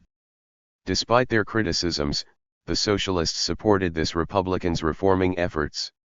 There was no question of letting things get worse, so they could get better, showing no interest for who led the majority in Parliament. Again in 1896, the banquet of Saint-Mende under the aegis of Alexander Milrand celebrated the socialists' municipal-level victories and called for the intensification of this movement, while Jules Mélin, whom the socialists considered a reactionary, took over from Léon Bourgeois. Guesde spoke side by side with other leading lights of socialism, from Joules to Vaillant and Allemagne. Unity seemed to be on the march. In conformity with what he was himself saying in Parliament, Guesde did not formulate critiques of the more reformist positions expressed at this moment. He upheld the need for the working class, once victorious, to know exactly what it wants to do with its victory. Victory also meant, perhaps not exclusively, of course, electoral victory. The Guesdists played a full part in this movement, building on the early successes. Notably, in 1896 they conquered the great industrial and working-class city of Lille, henceforth led by Gustave Deloury. As was often the case following an electoral triumph, the guestists' enthusiasm was set alight by this result. They saw it as the beginning of a process that nothing could stop. In an article for the January 3, 1897 issue of Le Socialiste entitled La dictature du prolétariat, Charles Bonnier went so far as to forcefully evoke the dictatorship of the proletariat in a region of France, here referring to the conquest of Lille. Nonetheless, it was in fact an alliance with the radicals that had allowed this result. The mayor's first deputy was a radical, Dr. Debière. The convergence between the socialists were also built on their efforts to counter ultra-left competition, at the international level. Jules and Guesde again united at the London Congress of the International in 1896, in order to expel the anarchists. 52 Guesde developed a particular aversion to anything that looked like anarchism. Yet already in 1895, the Confédération Générale du Travail had been founded, and soon the driving force within its ranks was a revolutionary syndicalist current which vehemently rejected the guesde conception of the party.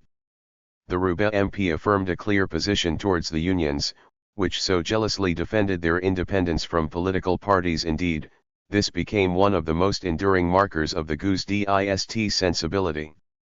Fundamentally, what Guesde admired was the German model, or, even closer to his constituency, the Belgian model, as applied to local realities.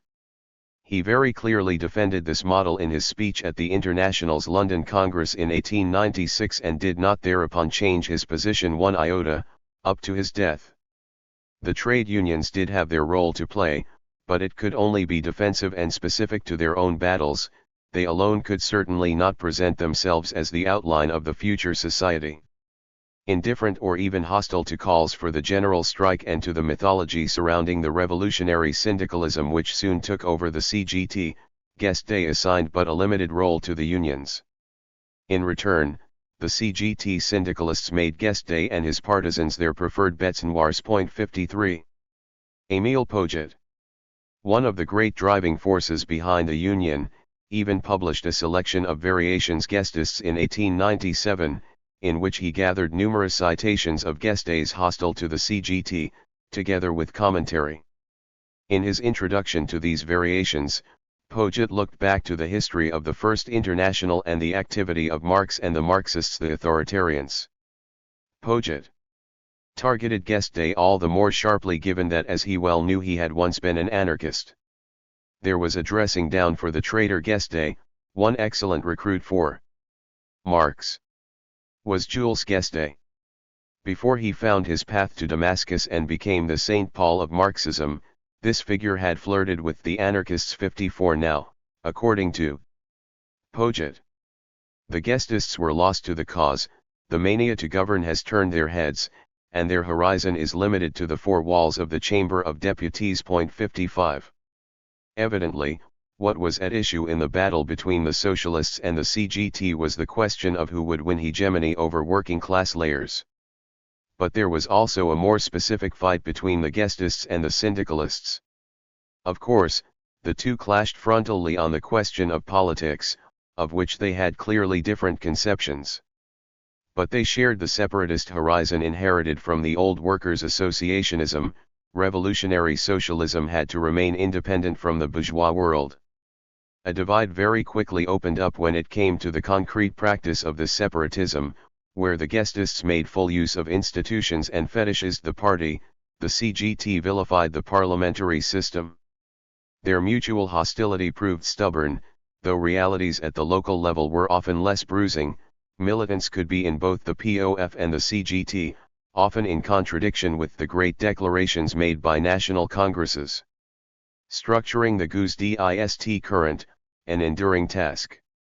Despite the improved ties we have mentioned, the perspective of future unity between the socialists posed the problem of which current would take over the leadership. A surveillance report in 1895 remarked that Mr. Guesde's efforts are growing each day. At root, their goal is not to allow the development of Mr. Jours's efforts, as he silently prepares his batteries 56 guesde and his allies pursued the greater implantation and structuring of their current, including by developing their provincial-level press, a decisively important medium now enjoying strong growth. There was Le Réveil du Nord, l'Égalité, Le Peuple, Le Socialiste de la Manche, La République Sociale, Le Socialiste Quetois, Le Socialiste Breton, and so on. All of them adopted the orientation fixed by Le Socialiste, with local variations. In these operations, friendships counted for a lot. Indeed, during these years of intense debates, Guesde also suffered from his multiple illnesses. His close friends brought him comfort, and the warmth of his relations with his collaborators was manifest. Some splits were all the more brutal for this reason. Among his collaborators, as well as Lafargue, Bonnier again occupied a choice role, as an ever-valuable intermediary with the German Social Democrats. It was through Bonnier that Guesde received the letters sent him by Clara Zetkin. Above all, he informed Guesde and advised him about what was going on in socialism internationally. Indeed, an exhaustive consultation of Guesde's correspondence leaves no room for doubt. Here, we find that a very large majority of the letters he received came from within France. As compared to the previous period, his perspective on the situation abroad even seems to have narrowed somewhat. But two remarks need adding to this. On the one hand, the German Social Democrats' own main correspondents were Germans. Karl Koskai could read and write in French without difficulty, but he mainly received letters from Germany and Austria. 57 On the other hand, Guesde exchanged letters with a few French correspondents well informed about international debates and who served as intermediaries between him and the German Social Democrats. Lastly, we ought not forget that he in a sense had an internationalist mandate, as an MP for a constituency adjoining Belgium. For example, at the beginning of the year he received the editor of Gent's Vooruit. 58 He also established ties with Polish socialists, notably London-based exiles, in order to try to resist the Franco-Russian alliance. 59 His past and his experience as an exile made him sensitive to the fate of such socialist pariahs. He helped Russian and Polish exiles to hide in Paris under fake names and false addresses, in order to foil the police. 60 Conversely, it seems that, like most socialists of his time, he was little sensitive to the fate of the populations colonized by France. Doubtless, the Romilly Congress of 1895 did condemn colonial expeditions and their atrocities, but it did so mainly on account of the negative repercussions for French workers, in the metropolis itself. It is nonetheless worth noting the important correspondence between Guesde and his Guadeloupean alter ego. He Jean Legitimus, elected a general councillor there in 1896 and affiliated to the Parti ouvrier. He informed Guesde, step by step, of the progress that socialism was making on the island. Legitimus would be the first black man to take his seat in the Palais Bourbon, in 1898. He was subsequently nicknamed the Black Jules. It would nonetheless seem more judicious to refer to him, at least in a first period, as the Black Guesde. Our MP for Roubaix thus still had a significant web of international correspondence. Yet there remained one great weakness which limited the impact of his multiple contacts, namely, his relative lack of interest for theoretical debates, in which he never participated. Among the French socialist leaders he certainly did not have the range of a figure like Jules. Necessarily less familiar with certain disputes, he did not have the same depth of perspective as this philosophe-agrégé, who directly knew the texts in German. He also paled by comparison to Vaillant, an old correspondent of Feuerbach, who had made several study visits to Germany. Even among the Guesdists' own ranks, we would have to turn to Lafargue to find doctrinal treatises. These were often schematic, but far more developed than Guesde's own opuscules. He remained a purely political figure from this point of view. Unexpected defeat. In the mid-1890s nothing seemed able to stop the electoral rise of the representatives of the proletariat. That, at least, is what Guesde and many of his friends seem to have believed. Drunk on success, socialists who had only 15 years earlier still been a small groupuscule of a party now represented a real political current. They were convinced of their own irresistible advance, comparing himself to the Republicans of the 1860s as they mounted their assault against the Second Empire. Guesde confided to Le Matin, "The straight line of march took me to the Palais Bourbon. There, I represent the future, the socialism which is rising and growing. There, I represent the offensive. They are the past." Death agony 61. The density of the party's militant implantation in Le Nord had given him wings. In 1898, half of the POF's national membership were to be found in the Fédération du Nord alone. But on closer inspection, did Guesde really want to be known as the outgoing MP for Le Nord? Behind the scenes, matters seemed less clear. The Republican paper Le Progrès du Nord suggested that he hoped to be repatriated to the Paris region. Jules Guesde, considering his defeat in Roubaix at the next parliamentary elections near certain, is allegedly working to find a constituency in the Seine department where he has a greater chance. 62. It was suggested that the Saint-Denis socialists were preparing the ground for him. The guesde paper Le Réveil du Nord immediately dismissed this rumor, which could only do harm to Guesde, who was already facing difficulties and whose local legitimacy was both fragile and recent. Many sources point in this direction. Guesde, it seems, had neglected his constituency, which he mechanically considered one for good. He continued giving talks in tours covering the whole of France and regularly falling ill. He made little show of himself in Roubaix itself.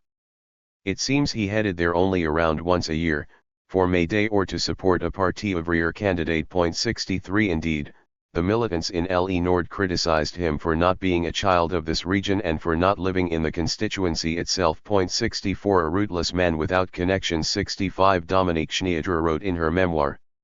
As a consequence, Jules Guesde was but a ghost-like presence in Roubaix, at least in this period. 66. A police report indicated that the mayor of Roubaix has expressed his horror at the negligence by Guesde, who does not occupy himself with his constituency, which he seems to consider a fief that now belongs to him. 67. Guesde's task was all the more complicated because this time he faced only one other candidate, determined to fight to the last to hunt the collectivist out of the Palais Bourbon. The partisans of Mott, a local boss who employed thousands of workers, professing moderate republicanism and liberal convictions. 68. Tore into the socialist, as they waged their campaign against Guesde Mesure. A public debate ended in shouting and scuffles that continued throughout the speeches. On the way out of the meeting, there were altercations between Guesde's supporters and adversaries. There were clashing cries of "Long live Guesde" and "Down with Guesde," amidst a scrum which prompted brawling even in the neighboring streets. Mott managed to win the election, presenting himself as a son of this region and a beneficent employer, while also emphasizing that Guesde was an outsider who had been parachuted into the constituency. He made full use of the card of a Roubaixien born in the town, son to a family which had set up the local industry and, through this, allowed for Roubaix's development. The boss thus won thanks to a kind of proletarian localism. Historian Claude Willard sees this as the result of disappointed promises. The Roubaix poor could be proud of having a good representative in the assembly, but their condition had not improved and Guesde had, after all, promised socialism in the short term. In this view, Guesde was a sense the victim of his own lyricism about the future society. Doubtless this factor could have worked against him. But historian David Gordon proposes a finer analysis. The mechanistic guesdeist outlook imagined that the workers' gaining of consciousness would be an inexorable process, in which, thanks to their party, they were now capable of forming a working class ready for socialism. In reality, the aspirations of the workers of Roubaix were divided between the better future promised by the socialists and a liberal current influential far beyond the employers' circles alone, one that was solidly anchored, despite the breakthrough by Guesde and his allies. 69. On the left, the radicals also had a certain audience. The socialists would struggle to represent a majority without them, and Guesde had benefited from their votes, by default, in his first election. Many small traders and middling professionals, successfully tempted to vote socialist in 1893, were probably frightened by Guesde's interventions in the assembly, with his most extreme arguments gladly reproduced by local newspapers. For his part, Mott was careful to campaign in defense of small property owners. Like elsewhere, depending on the conjuncture, the radical electorate would decide to pitch the constituency either to the left or to the right. In this case, the fear of the redistributors probably turned some people away from voting socialist. A current and its fragility. These weaknesses and the underestimation of the difficult balance of forces in Roubaix each related to a contradictory element of Guesde's current, relativizing the dynamic glorified by the socialist propaganda of the time, which was often exaggeratedly triumphalist. Intellectually speaking, the Guesdists took up a position at the margins of the discussions within the international socialist movement. At a time when German social democracy was beginning its discussions on the mutations of capitalism, the Guesdists above all settled for reaffirming their rather summary version of Marxism. Moreover, as historians Michel Peru 70 and Antoine Prost 71 have emphasized, Guesdism remained above all a regional and localized reality, even if its early structuring process granted it a national or even international echo. Guesde's socialism did not have the power of a nationwide current, either in electoral terms or with regard to its militant base. It remained a subsensibility which had still not sunk sufficient roots, as Guesde's defeat at the end of his first term demonstrated. In the 1898 parliamentary elections, the Guesdists only gathered 3.6% of the vote nationwide. They remained very weak in Paris, had relatively little presence in the south, and were concentrated in a few bastions, above all Le Nord and, even more precisely, Lille and its environs. In these places an impressive citadel did nonetheless remain standing, even if this, too, was subject to electoral fluctuations. Here, the POF membership was heavily working class, and the party controlled a good part of working class social spaces. Lastly, division again bore its full effect here, affecting all those who identified with socialism. Separated into multiple currents, the socialists did not adopt any easily understandable strategy.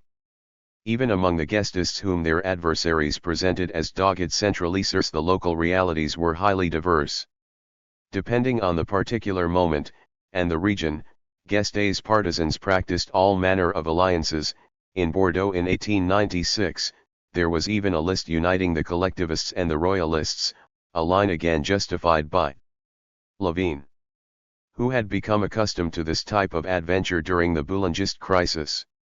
Like some other Guesdists, he had gone so far as to support General Revanche Boulanger in the 1880s.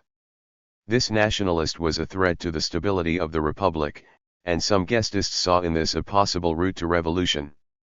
Yet in 1889 the Republicans managed to marginalize him.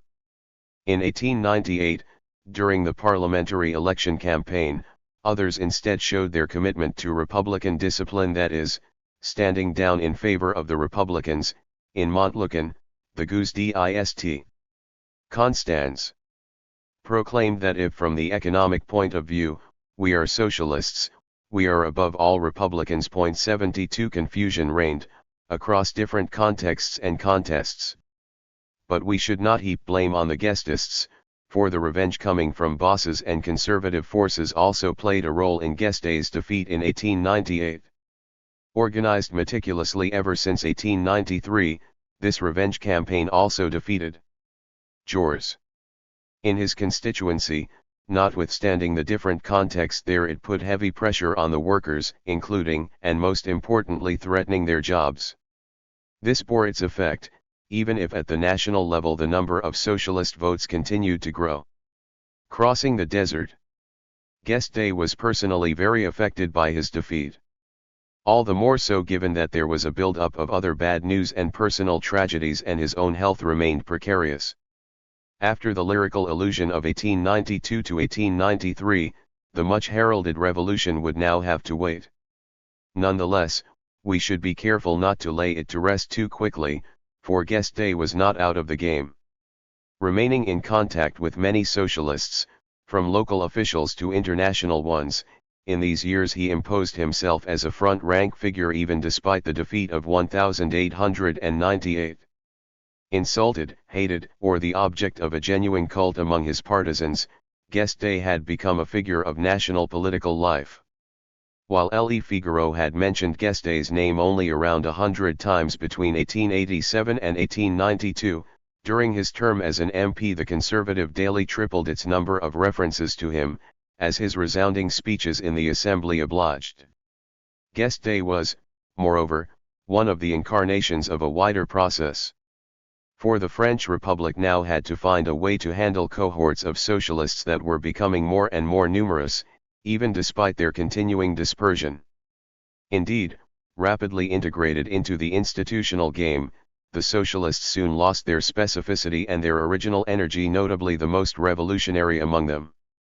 While the neo-Blanquists and the Guesdists were previously united by a lasting distrust towards universal suffrage, for now, at least, they had watered down this stance. Just a few years previously, Guesde had bitterly combated all gradualist arguments. Now, in the game of parliamentarism and legality, he effectively gave greater weight to these arguments, however much he denied doing so. Yet nothing was yet fixed, and the disputes of the turn of the century would soon show this with some clamor.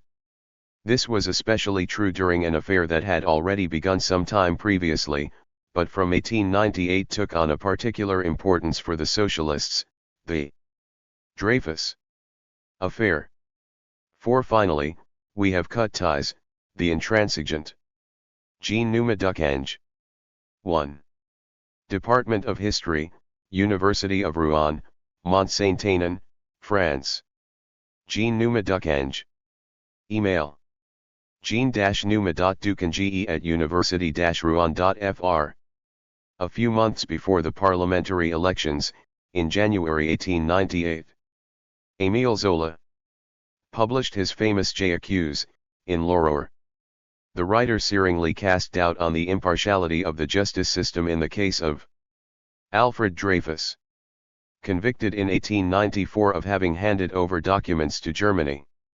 At first, this affair left the socialists rather cold. Most of them, just like other politicians, had no doubt as to the captain's guilt. But the precarious character of the evidence gradually opened up room for doubt. It became increasingly clear that Dreyfus had been targeted because he was Jewish. In this context, Zola's appeal was a real thunderbolt in French political life. The affair would soon drive debate around all corners of the country, sparking violent clashes and brawls. It would also have a lasting impact on the Republic's future. 1. Each political figure had to declare themselves a Dreyfusard or an anti-Dreyfusard and justify the choice they had made. But the dividing lines were sometimes far from obvious. Guesde's experience itself provides a fine example of this, given the many ambiguities and the changing positions among he and his comrades. Indeed, the Dreyfus affair was a key episode in the history of the French socialists, who tore themselves apart over what stance to adopt. Their problems were redoubled the following year with the first socialist participation in government, which further aggravated the division in their ranks. Guesde himself was entering a troubled period. Having just lost his post as an MP and faced with a series of personal dramas, he took the lead of the oppositional front on the left. From his perspective, the socialists could neither defend an army officer whatever justification was invoked nor participate in a bourgeois government. This was a choice laden with consequences, and some have characterized it not without good reason as a fight he missed. 2. Guesde's positions doubtless marked a turning point. This was, in a sense, the end of the heroic period. In a flattering biography in which Compeer Morel sang the praises of his teacher, he devoted more than 440 out of 500 pages to the years from Guesde's birth up till 1898 and only 60 to the years from 1899 to 1922. Guesde was not, however, retired and inactive in this period, far from it. For whoever might want to write a hagiography of the former MP for LE Nord, things certainly did get complicated in these years. But for the historian these are years of capital importance. Indeed, to try and minimize them would prevent us from understanding the mark that Guesde left on the French socialist movement. So, it is worth distancing ourselves from any interpretation able only to see a figure in decline. Certainly, the policy of abstention from the Dreyfus affair would mark, for the Guestists, the end of their political hegemony over the socialist movement. 3 But by no means did this imply their disappearance. Indeed, without them there would have been no future for a united socialist party in France. Choosing intransigence. Let's look back a bit further. Before Zola penned J'accuse, already in the May 16, 1896 issue of Le Figaro he had published a piece pour les Juifs in which he vigorously condemned the atmosphere of antisemitism. A few years before that, back in 1892, Guesde was not himself found wanting on this terrain. He, too, had fought antisemitism virulently, attacking it in multiple articles.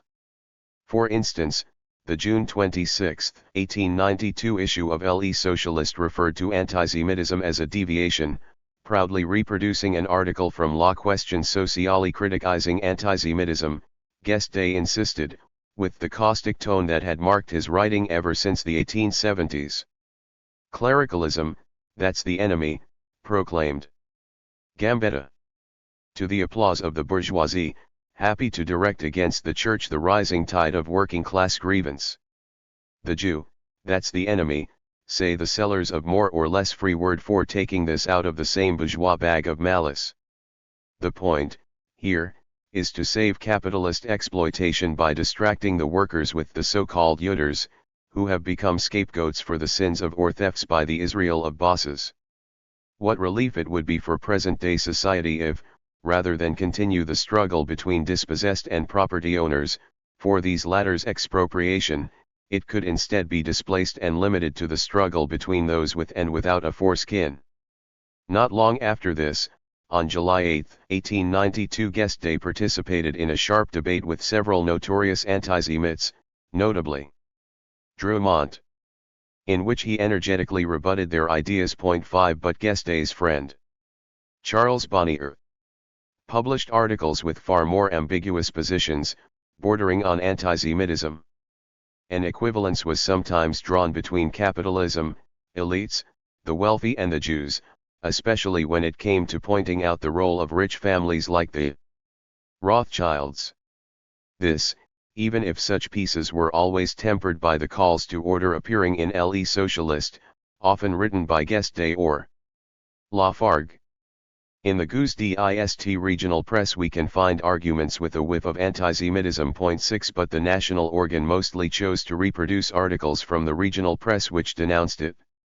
Moreover, such arguments ought to be put in their proper context. 7 Despite everything, the prejudices of certain socialists which are, without doubt, appalling in hindsight cannot be confused with a totalizing, systematic and hateful antisemitism. And it is worth noting that if on occasion the socialist press did allow in some antisemitic hues, this was nothing comparable to the daily outpouring of hatred in Edouard Drumont's La Libre Parole. Drumont was the author of one of the most widely circulated pamphlets of this era, La France Juive, initially published at the author's own expense with Flammarion in 1886 and then republished constantly throughout our period. One report preserved in the Schurat archives deals with the thorny question of antisemitism in Guesde. However, it remained at the level of raising question marks. Noting that it seems that Jules Guesde has serious grounds for hatred against certain Israelites in Le Nord, it spoke of supposed negotiations with Drumont. A claim based on rumors, it is even said, though I give you this information with some reservations, that Drumont will offer to pay his election expenses in any other constituency. 8 Many other reports suppose bridges or closer relations between antisemites and Guestists, but also emphasize major points of friction. For example, Guesde supposedly expressed his indignation when La Libre Parole reproduced a distorted version of his arguments. Were there ambiguities? Certainly. But there was no organic link or clear political agreement with the anti-Semitic far right. Thus, an attentive examination of the contemporary sources would belie any attempt to make out that Guesde was a consistent antisemite. Moreover, at first Guesde was not against Zola's letter, quite the opposite. Indeed, J'accuse received the keen endorsement of many socialists. While some doubted this bourgeois writer's sincerity, Guesde forcefully insisted, Émile Zola's letter is the most revolutionary gesture of these times. Guesde had got to know Zola, whom he had met on several occasions. Despite the great political distance between them, at first the two men had real appreciation for one another. Many accounts from this period emphasize that Guesde supported intervention in defense of Dreyfus, even more so than independent socialists like Milrand, Gabriel Deville, an old comrade in arms of Guesde's who had passed over to these latter's side, recognized as much in a letter to Wilhelm Liebknecht. Writing when, aided by Milrand, I prevented the group from doing what was done afterward, namely, launching the Socialist Party into the personal campaign in favor of Dreyfus. It was Guesde who fought me most doggedly, and went further than Jules did in the same direction. 9. Yet Guesde did end up changing his position, and ultimately refused to join the campaign in defense of Dreyfus. Jean-Jules headed in the opposite direction. In summer 1898 he wrote a piece for Les Preuves, in which he stood up for the captain. Notably, this tribune for Carmaux reacted against the POF manifesto which had been published in the July 24, 1898 issue of Le Socialiste. This latter text clearly expounded Guesde's own positions, indeed sharply rejecting any campaign in favor of Dreyfus. It is up to the politicking and literary bourgeoisie to divide over the culpability or innocence of a captain of the high command or an infantry commander and tear themselves apart in the name of the patrie, law, justice, and other such words, empty of meaning so long as capitalist society endures. The proletarians for their part have no interest in this battle, which is not their own. In this fresh crisis which the ruling classes are going through, we do not have to be Esterhazyans or Dreyfusards, but remain the class party, knowing nothing other and fighting nothing other than the class struggle for the emancipation of labor and humanity. How can we explain such an about turn? Guesde's friend and loyal advisor, Bonnier, of marked anti-Semitic prejudices, certainly played his role here. Wilhelm Liebknecht's choice not to support Dreyfus's cause similarly influenced Guesde. Liebknecht, an old friend of Marx and Engels, who had fought on the barricades in 1848, enjoyed immense authority, especially after Engels's death. He appeared as the great German revolutionary of the heroic period. As a sign of this prestige, the Cahiers de la Quinzaine founded by Charles P. Guy, an ardent Dreyfusard, devoted a good part of its first issue to rebutting Liebknecht's arguments against Dreyfus. Nonetheless, with this choice Guesde also isolated himself at the international level. Karl Kosky, Rosa Luxemburg, and Georgy Plekhanov had long considered him one of the preeminent representatives of Marxism in France, although they were probably each circumspect about his capacities as a theorist. But they instead backed Jules's turn. Only Liebknecht gave us his full endorsement. Bonnier mentions in his memoirs. 10 This was weighty support, but it was going against the stream. How should we understand this choice?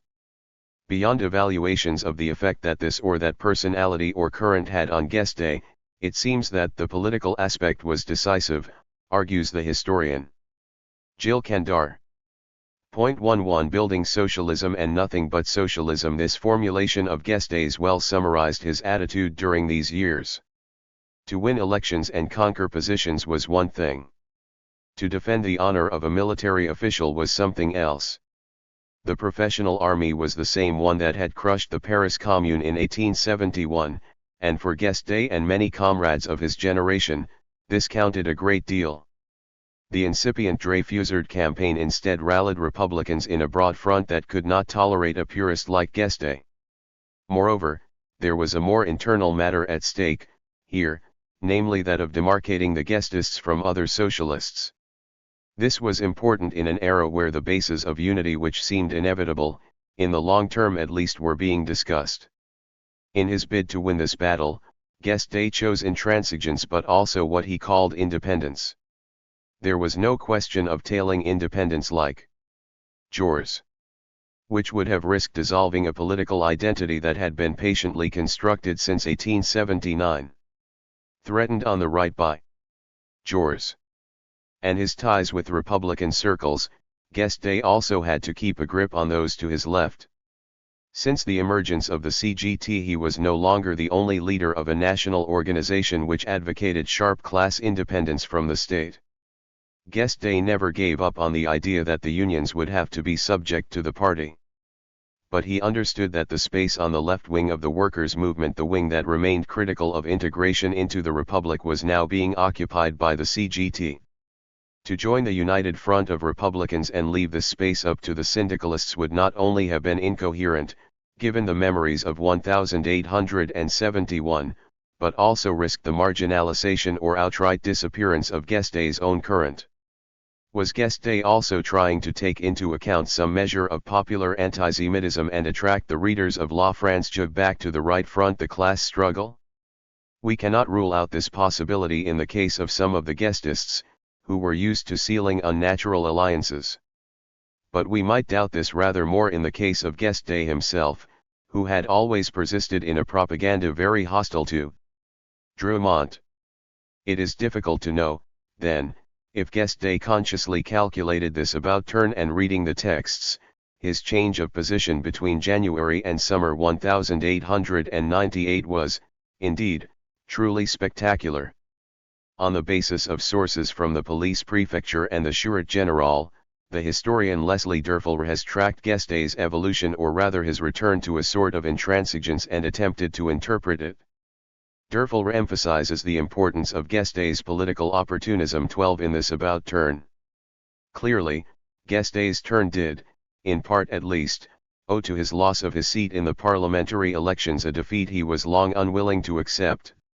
This setback also convinced part of his base that elections were not after all so useful, even as Guesde himself was changing his line, increasingly advocating parliamentary action and the peaceful revolution.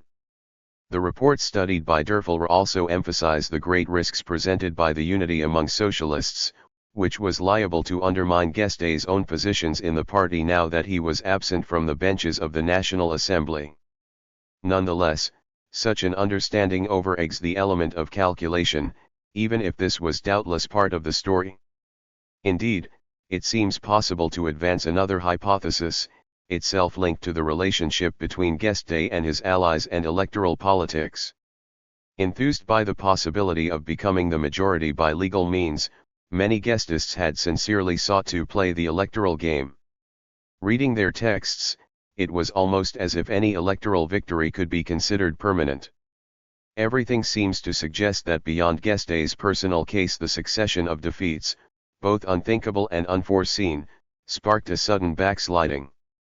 For want of any possibility of winning power, for the moment at least, the good old tactic of independence would at least make it possible to rally the troops, while waiting for better days. Nonetheless, pointing to a profound crisis, Guesde's positions were far from unanimous even within his own current. Rather, his stance created a sense of malaise, dividing also his own allies, including front-rank figures.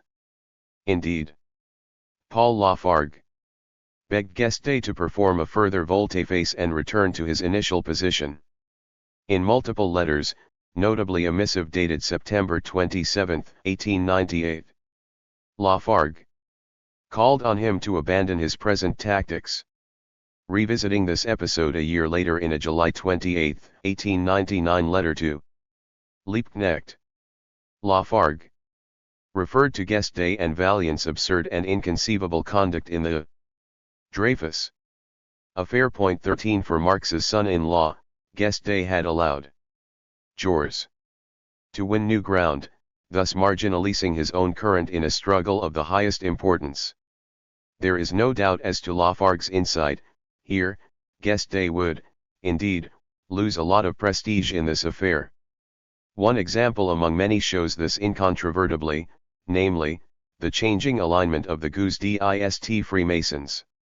Sensitive to the humanist dimension of the Dreyfusard struggle, they moved towards Jours's positions. 14 Despite their formal obligation to maintain a strict independence from the bourgeois world, many of Guesde's partisans were, indeed, simultaneously members of both the POF and a Masonic lodge.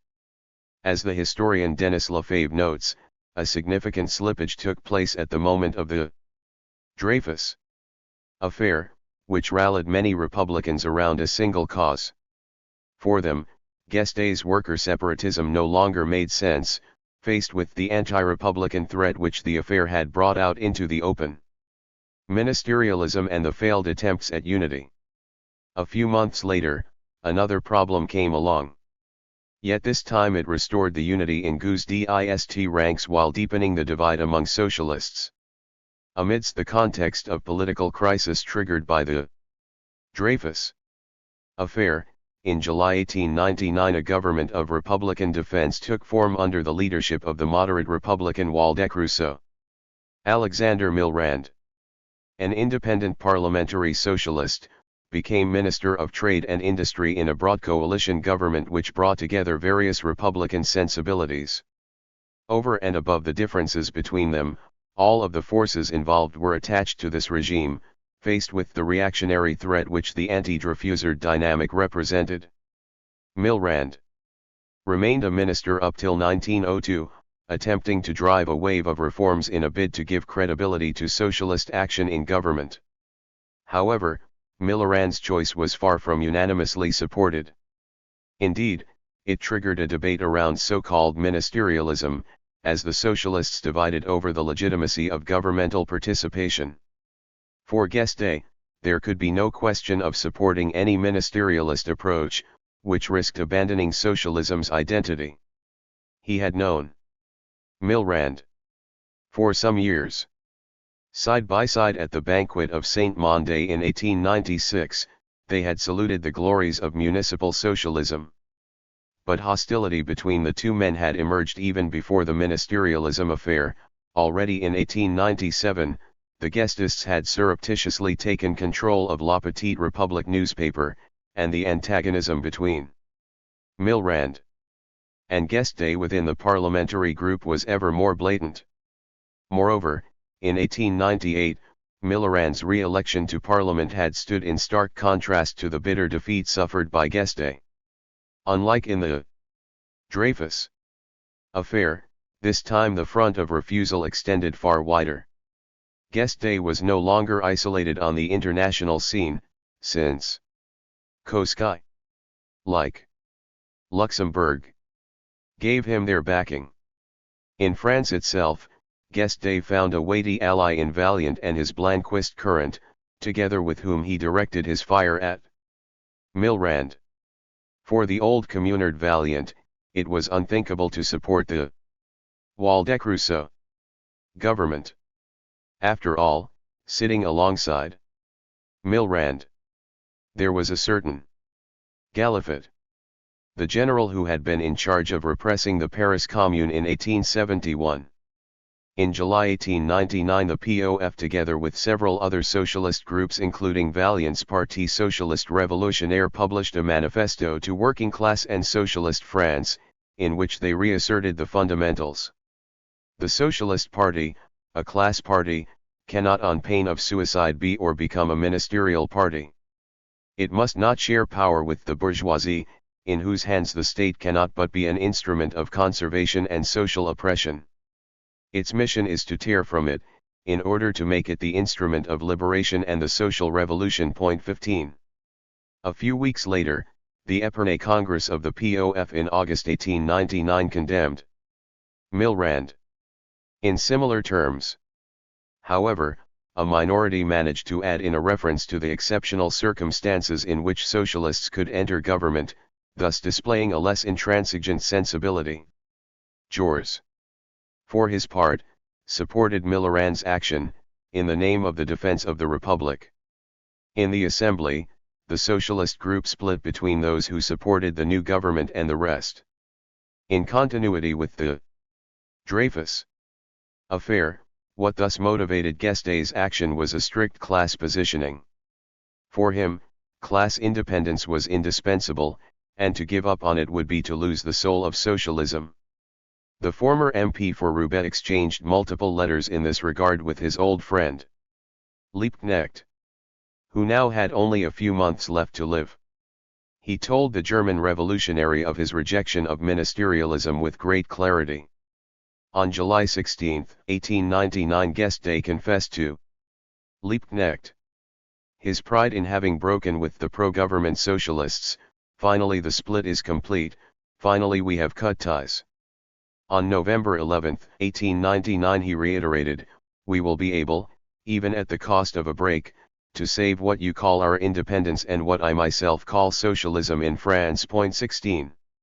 This time, Guesde could count on the backing of Lafargue, who was determined to break with Jules. In a January 29, 1900 letter addressed to Guesde, he returned to the opportunity that had been missed in the Dreyfus affair. Even in terms of promoting an intransigent struggle against the intriguers, we will defeat Jules and the clique of intriguers. We had the stupidity not to intervene in the Dreyfus affair to draw out the consequences useful for socialism. Jules cornered a popularity that was bound to cost us dear. 17. For his part, in a letter to Valmer, Guesde insisted that if it had not been for Gallifat's presence, participation in the government would have been more widely accepted, including by Vaillant. 18. All the same, we should not overlook a certain generational effect. Here, the bad memories left by the experience of Louis Blanc, the first socialist in government in 1848, and even more so the Paris Commune in 1871, played a role in Guesde's thinking, leaving him extremely distrustful of moderate Republicans, ready to open fire on the people.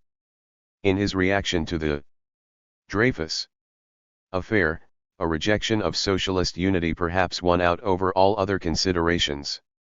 Such was the argument made by his old friend Gabriel Deville. Of course, no one could outwardly declare himself against unity, but according to Deville, Guesde and Lafargue did not dare and will never dare to clash frontally with such a movement, but they will do all they can to prevent its success, using no matter what pretext. 19. In this view, Guesde's intransigence was thus skillfully calculated. Personal factors may have also played a role in Guesde's radicalization. As we have already noted, 1898 was a difficult year for him. 1899 and 1900 were quite simply tragic. Gravely ill, he left an incomplete letter to his son dated February 19, 1899, in which he foresaw his own death. "My dear Mario, last night I was struck by a blackout, a bad omen. If this really is to be the end, I am counting on you." 20. His friend and comrade Alain Villette died of tuberculosis shortly afterwards, on March 21, 1899. A few months later he opened up to Liebknecht about the exhaustion of his nervous system. 21. He was suffering from diabetes and prostate problems. His wife was also suffering. In July 1900 she was struck by a generalist cancer. Then came the death of one of his confidants, his old comrade in struggle, Wilhelm Liebknecht, who passed away at the end of August 1900. Beyond his personal pain, Guesde here also lost a strategically important ally, the only major figure to have backed him in his class resistance against the defense of Captain Dreyfus. He now appeared much more isolated in terms of his links with German social democracy. Even if we do not want to psychologize Guesde's political choices too far, it is impossible to think that these events could have had no influence on his conduct, in a period of particularly heavy tensions among the socialists. Nonetheless, we should be careful to avoid that teleology which would make Jules the big winner of all these clashes. Though Guesde had dented his image, he had not become ultra-minoritarian, and for the moment at least he had not been sidelined. He maintained a strong standing among those who stood for the socialist idea in France. Indeed, his unembellished fight for independence did appeal to part of the militant base. Revisiting a figure whom he had known well, in the 1930s, Charles Rappaport, who drew closer to Guesde in precisely the moment that the socialists were tearing themselves apart over ministerialism, spoke in his memoirs of the articles Guesde had written in that era. But despite the uniformity of the subject, Guesde's articles are read with interest still today. A burning fire of struggle runs through them, and the temperament of a real fighter for a great idea penetrates them and preserves their lasting freshness. Point 22. The rivalry intensified. In late 1899 a General Congress of Socialist organizations met in the Salle Japy with a view to accelerating the drive towards unity. But differences soon came out into the open. While the POF's hegemony was widely challenged, the party worked to seal closer ties with all those who rejected Millerand's actions. Vaillant and Guesde took the same line, as did Jean Allemagne. By 818 votes to 634, the Congress passed a resolution insisting that the class struggle does not allow a socialist to enter a bourgeois government. A second resolution nonetheless softened this formal prohibition somewhat.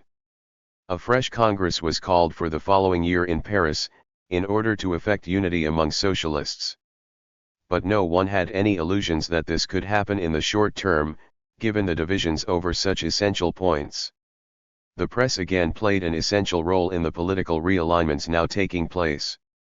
For some, Rappaport tells us, this was the most lamentable era of socialist history in France. Point 23. The Guesdists did not shrink from any means with which they could launch attacks on their adversaries. La Petite République had for a time been controlled by the Guesdists, but now, under Jean Jaurès's leadership, it was very clearly committed to republican defense. Could this become the organ of all socialists, allowing them to express their diverse opinions?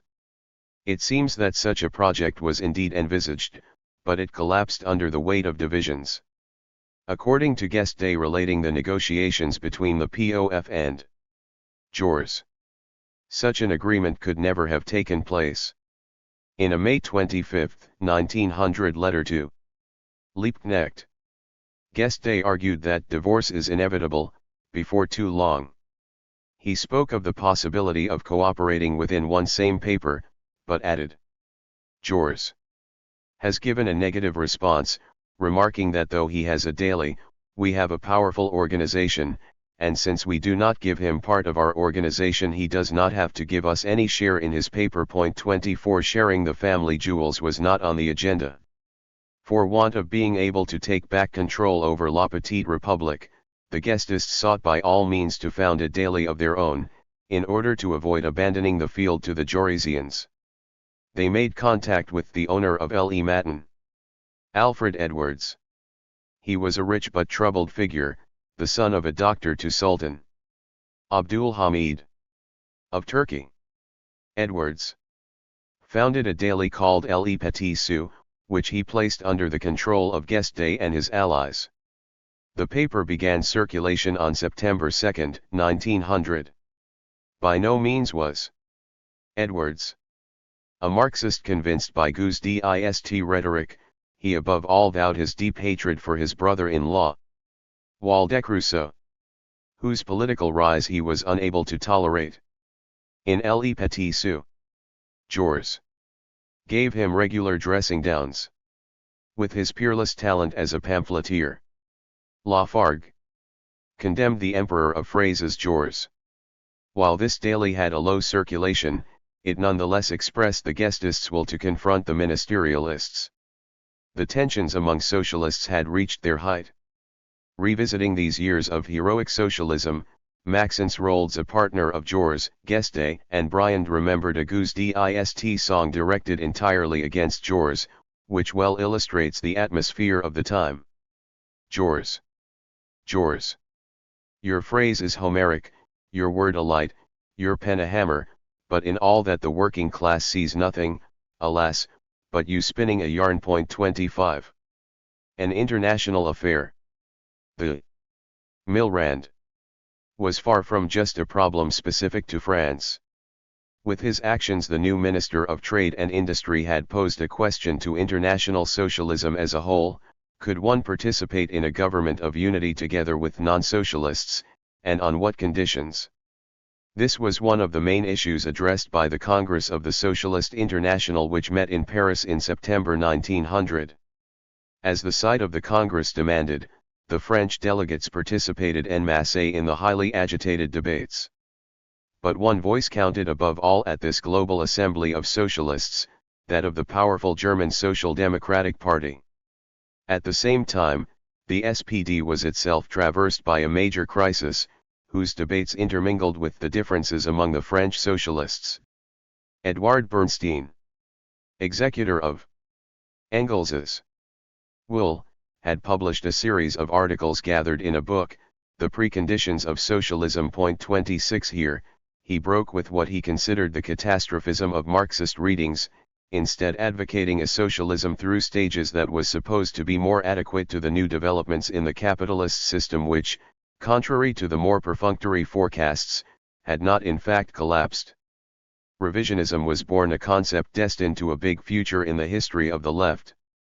Immediately, Karl Koski and the left wing of the party around Rosa Luxemburg gave their response.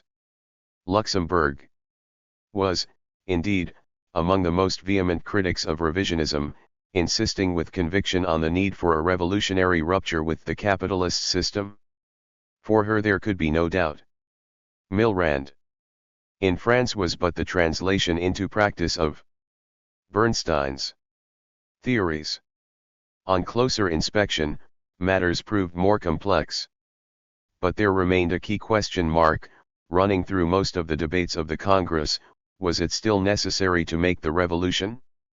Guesde made no contribution to this debate from the theoretical point of view. Less of a theorist than ever, he above all took a stance with respect to the French political debate and its concrete consequences.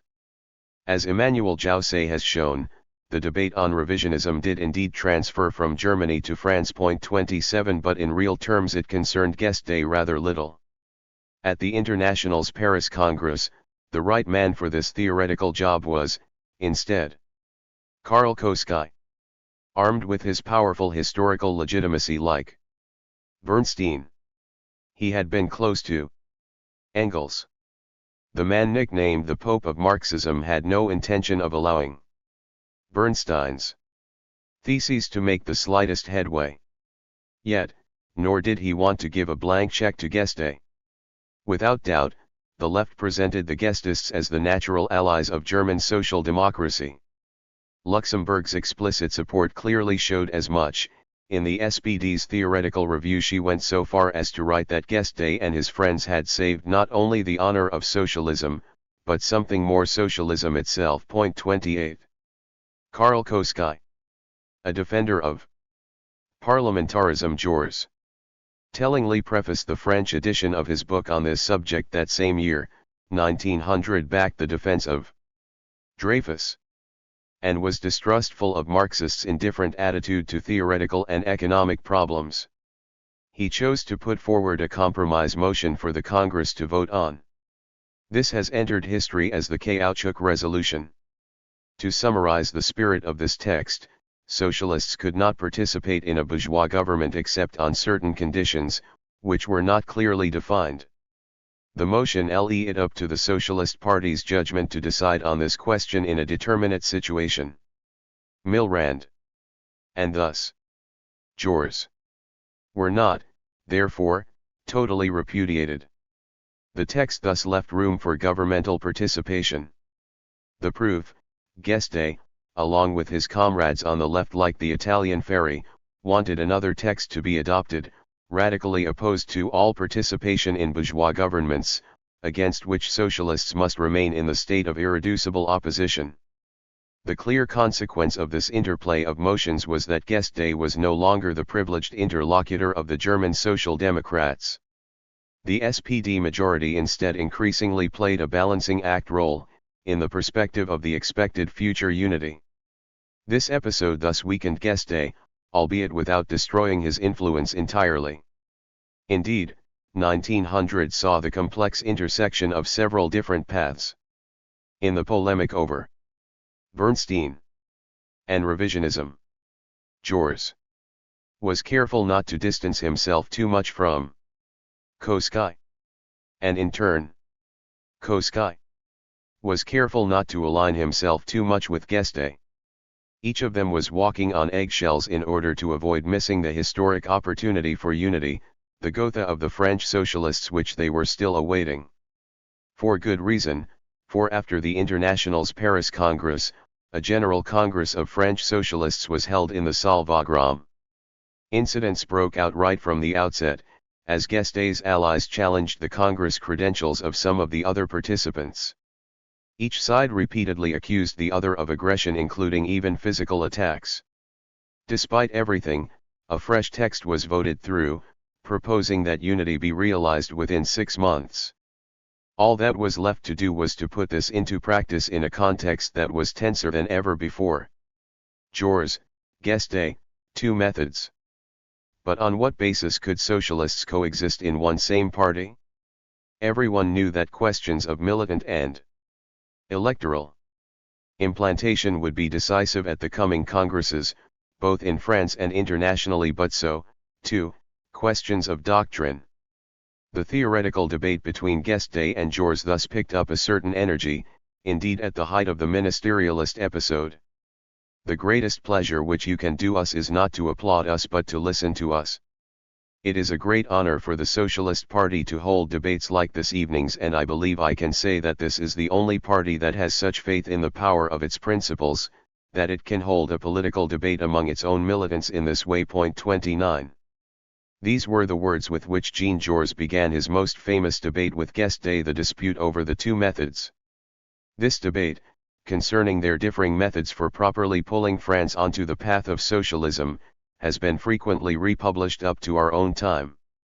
The initiative owed to the mayor of Lille, Gustave Delory, who was close to Guesde. But how are we to make sense of such a debate even taking place, when unity seemed more compromised than ever before? Already in October, Jules, hoping to subvert the POF sect mindset, had issued an appeal in La Petite Republique for socialists to gather into various autonomous federations. An autonomous federation of Le Nord and the Pas-de-Calais has already constituted itself. In the very region where the Parti ouvrier has its fortresses, this federation will soon draw toward itself all those groups who want to live the full socialist life.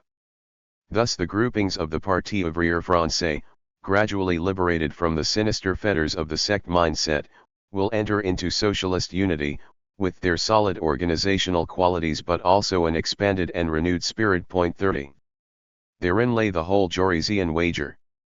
Betting at all cost on closer ties even at the moment when differences seemed stronger than ever, the Carmo Tribune hoped that in time openness would win out over sectarianism.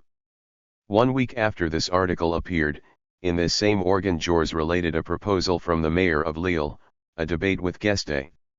Jules accepted the challenge and the debate ultimately took place on November 26. La Petite Republique reproduced the interventions over the following days, even before they were published as a pamphlet.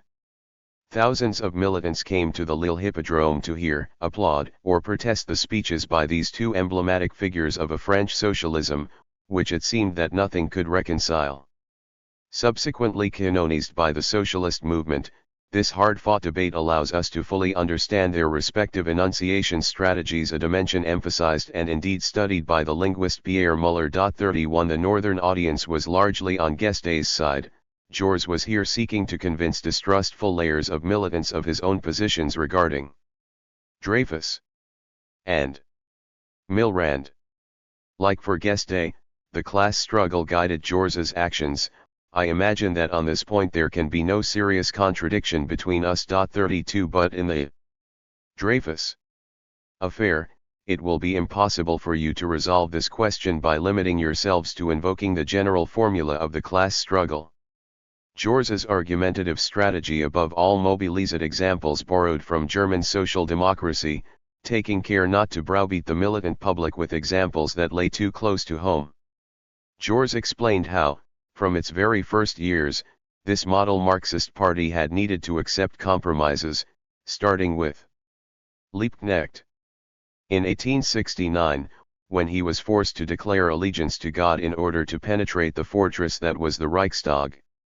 Conversely, Jours was silent on the thorny question of revisionism in Germany, even having published long articles on this subject only a few months before. Did he fear that he would fall into guesde's trap?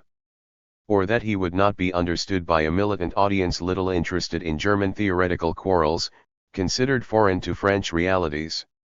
Moreover, in elaborating his arguments, Jours made only sporadic reference to his adversary.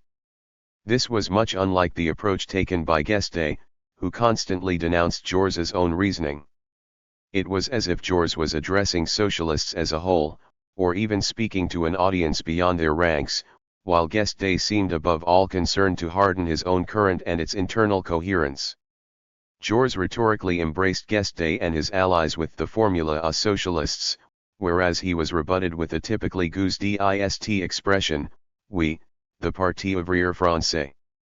Before its own militant audience, Guesde's party insisted on its own invariance, employing a formula that would die hard: "You will remain yourselves, class against class."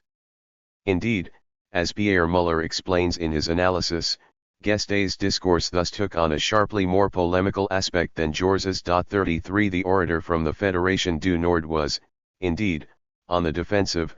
Tellingly, he had no real practical example from the German side to put up against Jours's. The Carmaux orator also had more to say. He expounded his arguments faced with a Guesde who was above all repeating a largely well-known doctrine. A new organization, the Parti Socialiste de France. Guesde wanted the new Socialist Party to be founded on his own preferred basis. And having passed from failure to failure, the unity projects finally resulted in a split. The Third Congress of Socialist Organizations, held in Lyons in May 1901, once again revealed the chasm that was opening up between the partisans and opponents of Millerand's actions. But this time, the split came to fruition. Guesde and Vaillant decided to launch their own party, the Parti Socialiste de France, officially founded in Ivory on November 3, 1901. For them, this meant that unity had, in fact, been realized. The others who took opposed positions had, by this fact alone, set themselves outside of socialism itself. The new party's charter emphasized that the new organization must not in any circumstance, through participation in central government, through alliances with bourgeois parties, provide any of the means that could prolong domination over the working class. 34 But facing them stood a Parti Socialiste Français, founded in Tours in March 1902, that was just as well structured, and brought together the independent socialists including Jean Jours. The new PSDF did not enjoy any surge of dynamism, but instead suffered a series of electoral defeats. Above all, the balance of forces with the PSF was much to its disadvantage. At the 1902 legislative elections it collected under 400,000 votes, while its brother enemies' candidates took over 600,000. Jours's PSF won 36 seats whereas Guesde's party won just 13. Only in terms of their number of militants did the partisans of Vaillant and Guesde have the advantage. The PSDF had around 17,000 members, as against 10,000 for the PSF.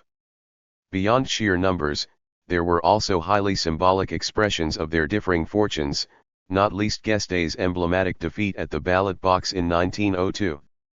He failed to win back his Roubaix seat, unlike his brother enemy, Jours, who was again victorious in Carmaux. Had Guesde hesitated about standing, for fear of seeing his authority in the young party threatened should he lose? Probably, but ultimately, he decided to throw himself into the battle. He signed his professions of faith as your representative in 1893 to 1898, forever your defender, insisting on his intention to represent one class above all others in the chamber. You are invited to champion not an MP but a class, your own. 35 Guesde did not skimp on resources and held numerous electoral rallies. But this was all in vain. This was, indeed, a tough period for his friends. The Roubaix City Hall also fell in that same year's municipal elections, as it was captured by the partisans of the local MP, Maud. The Mecca of Guesdism thus entered into crisis. Citing his disagreement with Guesde's maximalism, former Mayor Carrot quit the sinking ship. He founded a purely local party, the Reformist Parti Ouvrier Socialiste Roubaisien, allowing him to seal an open alliance with the radical Republicans. 36. The drop in the number of provincial party papers provides another important indicator of the PSDF's weakness in this period. The new energies expected from alliance with Valiant were also slow in coming. Again, the party's alliances varied greatly. In some locations, such as Lille, the PSDF allied with Republicans, whereas elsewhere it had no problem campaigning shoulder to shoulder with nationalists against its brother enemies.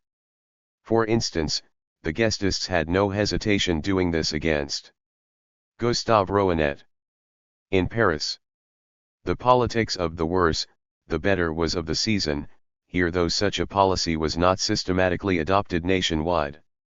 Nonetheless, when it came to their parliamentary representation numerically weighed in the PSF's favor, the two socialist parties could sometimes vote as a bloc. Loyalty to Millerand was very much relative. He often voted alone in parliament together with the radicals, against the PSDF of course, but sometimes also against the PSF. The two organizations voted together on the policy of laicide, state secularism. Conversely, Jules was himself little followed and relatively isolated within the PSF when he defended the first bills on workers' pensions, which most socialists considered insufficient and unworthy.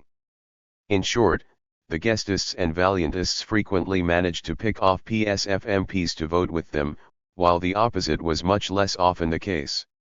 Apart from the measures regarding laicide, the PSDF clearly failed in terms of building solidarity with the radicals and only occasionally managed to pull a few PSF MPs onto its own line. 37. In the PSDF leadership, Guesde made no original contribution. Nor did he have the advantage when it came to the written word. For instance, he did not manage to put up anything equivalent to the vast editorial enterprise that was the Histoire Socialiste de la France contemporaine directed by Jules. 38 When this latter asked him to write the part on the heroic era of the National Convention, Guesde refused to participate. Political differences largely explain this point of no return, but perhaps, so, too, the fear of not being at the same level as Jules's own writing. What is more, while Guesde had always underlined the ambivalences of the bourgeois revolution, he had never really expounded and theorized this idea. Guesdism also found itself in difficulty faced with Jules's talented exposition, across hundreds of pages, of the indissoluble link between republic and socialism, between the bourgeois revolution of the 18th century and the continued tradition of working-class struggles across the 19th century. The PSDF's main leader did no more than bring out a brief text in 1883, a few pages jointly written together with Lafargue, which reaffirmed contemporary socialism's necessary rupture with the bourgeois republican inheritance. He also issued a translation of a short book by Karl Koskai, whose authority among socialists internationally was now at its height. Titled The Class Struggles in France in 1789, it provided a critical, Marxist reading of the Jacobin tradition. But again, Guesde's own lack of writing was patent. Though he was meant to produce a preface to Koskai's book, he ultimately gave up on this task, for unknown reasons. 39. At the moment of the first great crisis in Marxism, we would struggle to find any effort of Guesde's to provide a theoretical response, grounded in a reading of Marx's texts. Doubtless, we could note, for example, the first publication of the letter on the Gotha program, an acerbic text written by Marx in 1875, critiquing the shortcomings of the SPD's program, known after 1920 as the Critique of the Gotha Program. 40 Tellingly, it was one of the publishers of Guesde's own texts, the Libre Ig Jacques, that took on the work of publishing this text by Marx.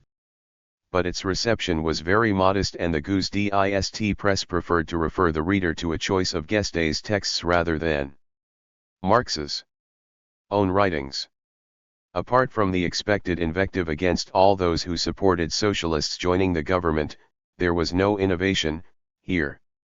Indeed, the man who had rubbed shoulders with Marx and co-authored a political program with him showed no interest in the disputes over the legacy of Marx's works. Rather, militants were encouraged to reread the old Catechism Socialist, or, indeed, to consult the impassioned speeches Guesde had made back when he was an MP. These texts were collected and published in 1899 under the title Cadre ans de lutte de classes à la Chambre.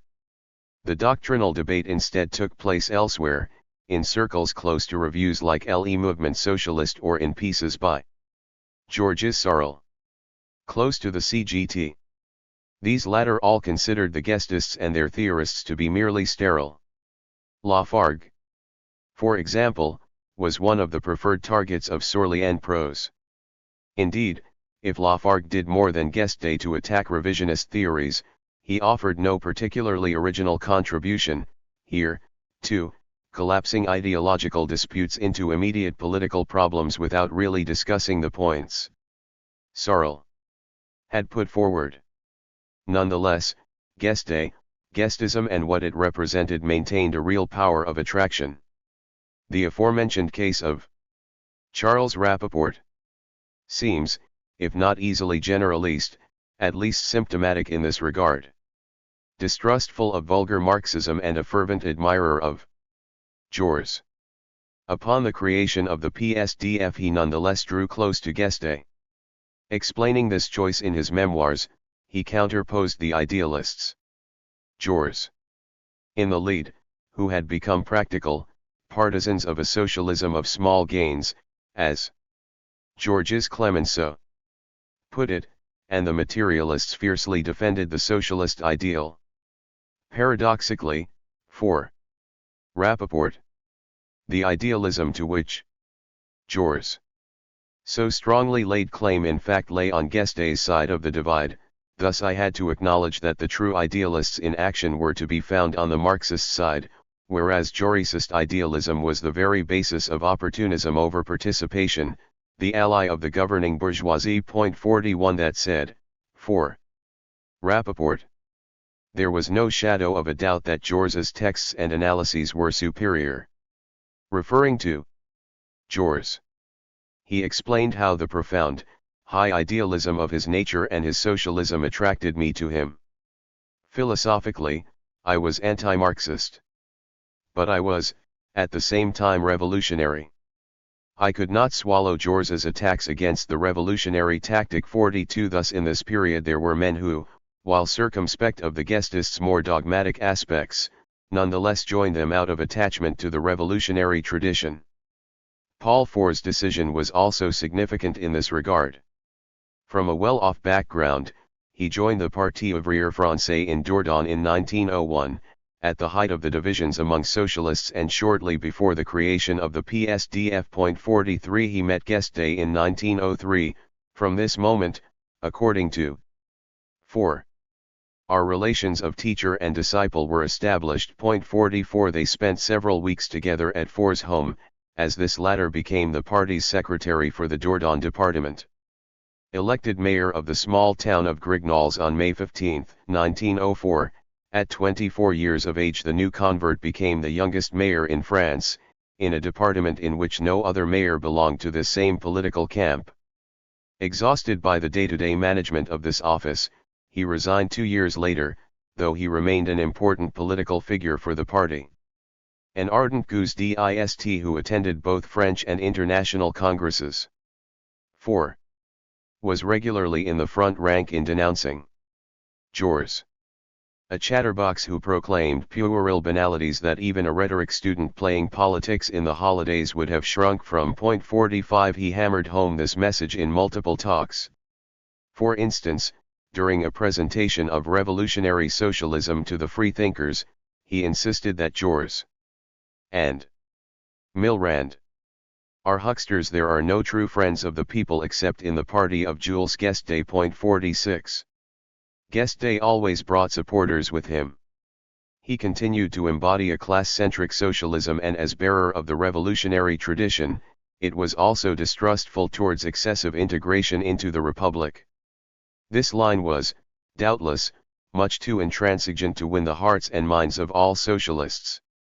It nonetheless retained a certain power of attraction and could to some extent even surprise with its boldness. At the same time, Guesde's own friendships remained both solid and influential. He could count on many close friends in party ranks, to the point that it is hard to imagine that he could have had any friendship with individuals politically distant from him. No matter what the activity concerned, he was always accompanied by some party loyalist. He went fishing with Marcel Caquin, who also hosted him for holidays in the Arcachon Basin, and sometimes went to stay with Four. When he wrote to his daughter and, later, his granddaughter, he would use a party postcard. Symbols counted a lot for this guesde tradition, indeed helping to galvanize the group. For instance, the PSDF issued postcards of Guesde, and in Le Nord it even produced tie-pins with likenesses of Delory. Looking to another guesde fortress, we can cite the February 23, 1902 Le Socialiste de l'Allier, which reproduced the lyrics of a song in tribute to Guesde. We want to openly declare once and for all that we are proud to be treated as guestists. Guesde is a man who honors not only socialism but all humanity. A cult of personality? We should be careful not to project onto Belle Époque France some of the later phenomena which resulted from the butchery of the Great War of 1914 to 1918, and which were rather more linked to the emergence of authoritarian parties. What we can at least do is diagnose a fervent admiration for Guesde among his partisans, who saw him as the apostle of the social revolution. Here, attachment to the insurrectionary tradition mixed with a sensibility blended with workerism and anti-intellectualism, imbued with powerful distrust towards politicians who had come from the elite and the Republic's grandes écoles. Amsterdam, a Pyrrhic victory. Did Guesde still imagine he could crush the PSF and become the main leader of the only party recognized by the International and, most importantly, by the SPD in Germany? Certainly, it is in this vein that we should understand his warm approval for the resolution passed at the Dresden Congress in 1903. At this Congress, the SPD forcefully rebuked verbally, at least Bernstein's theses aiming at a revision of Marxism. As the International's next Congress loomed, the Guestists, allied to the Valiantists, hoped to exert as much pressure as possible in this same direction. In this vein, at the PSDF's Reims Congress in November 1903, the party adopted extensive sections of the Dresden Resolution in condemnation of revisionism. They stepped up their attacks on the PSF and its members, though again the situation varied depending on the region. As a symbol of this ongoing clash, the different socialists were vehemently opposed as to the proper link between party and press. Indeed, there had already been a great deal of lust for control over La Petite République. Seeking to allow a wide debate on the future of socialism and its different paths, in April 1904, Jors, together with other socialist intellectuals, launched a new daily paper, El Humanite. This newspaper was socialist but not attached to a party. Guesde and his friends, however, inveighed against the new daily. In the April 24, 1904 issue of Le Socialiste, Braca railed against Jors's sense of openness, instead insisting on the decisive need for a party organ. This name well suits an organ in which, even in the very first issue, the great tribune bangs the drum saying everyone can come in. His socialism is so broad that no one is left out, the Great Turk and the Republic of Venice both have their way in. It was in this very tense context that the International's Amsterdam Congress opened, 3 months after the launch of George's new daily. The PSF and the PSDF were both invited.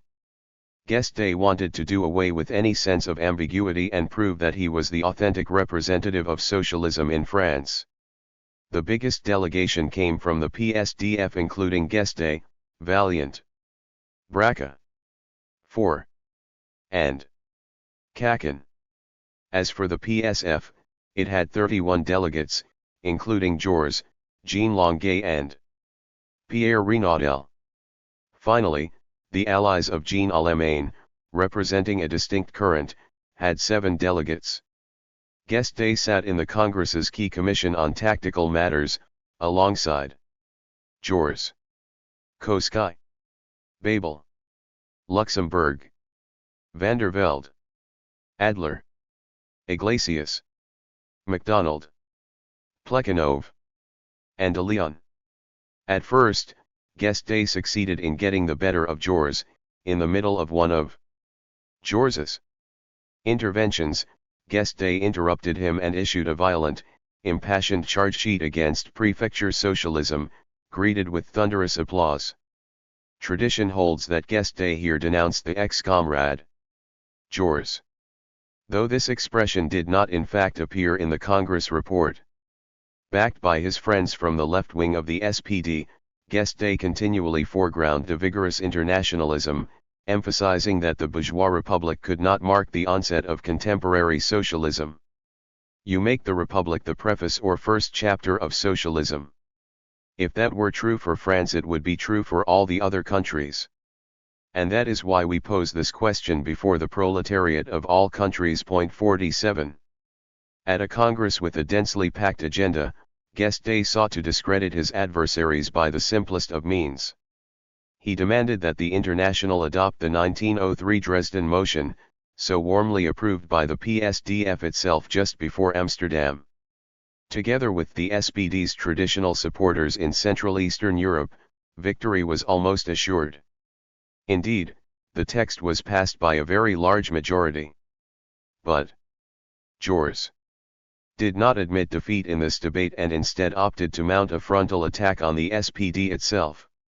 He accused the German party of lacking a revolutionary tradition unlike in the French case and emphasized the SPD's effective impotence in Germany as compared to the French, who could now weigh on national political life thanks to their support for the Republic. Georges thus proposed an amendment to soften the severe judgment issued by the Dresden text, defended by the Austrian Adler and the Belgian Van der Velde. This amendment only narrowly missed out on being adopted by the Congress. The balance between the different positions was, therefore, much more fragile than what Guesde had thought and what the delegates' applause had suggested. As the India Rubber Resolution in 1900 had already shown, the time in which Guesde and his allies were the International's natural representatives in France now lay in the past. Koskai, Babel, and the other SPD leaders, well informed of the balance of forces in France, had no intention of closing the door to other socialists, regardless of their own historical links and ideological affinities with the Guestists. For evidence of this, we need only look at the conclusion of one intervention by Van der Velde. Conscious of what was at stake in the association between the two most visible French leaders, Marx said, "Workers of all countries, unite." Well, today, we say, workers of each nation, unite.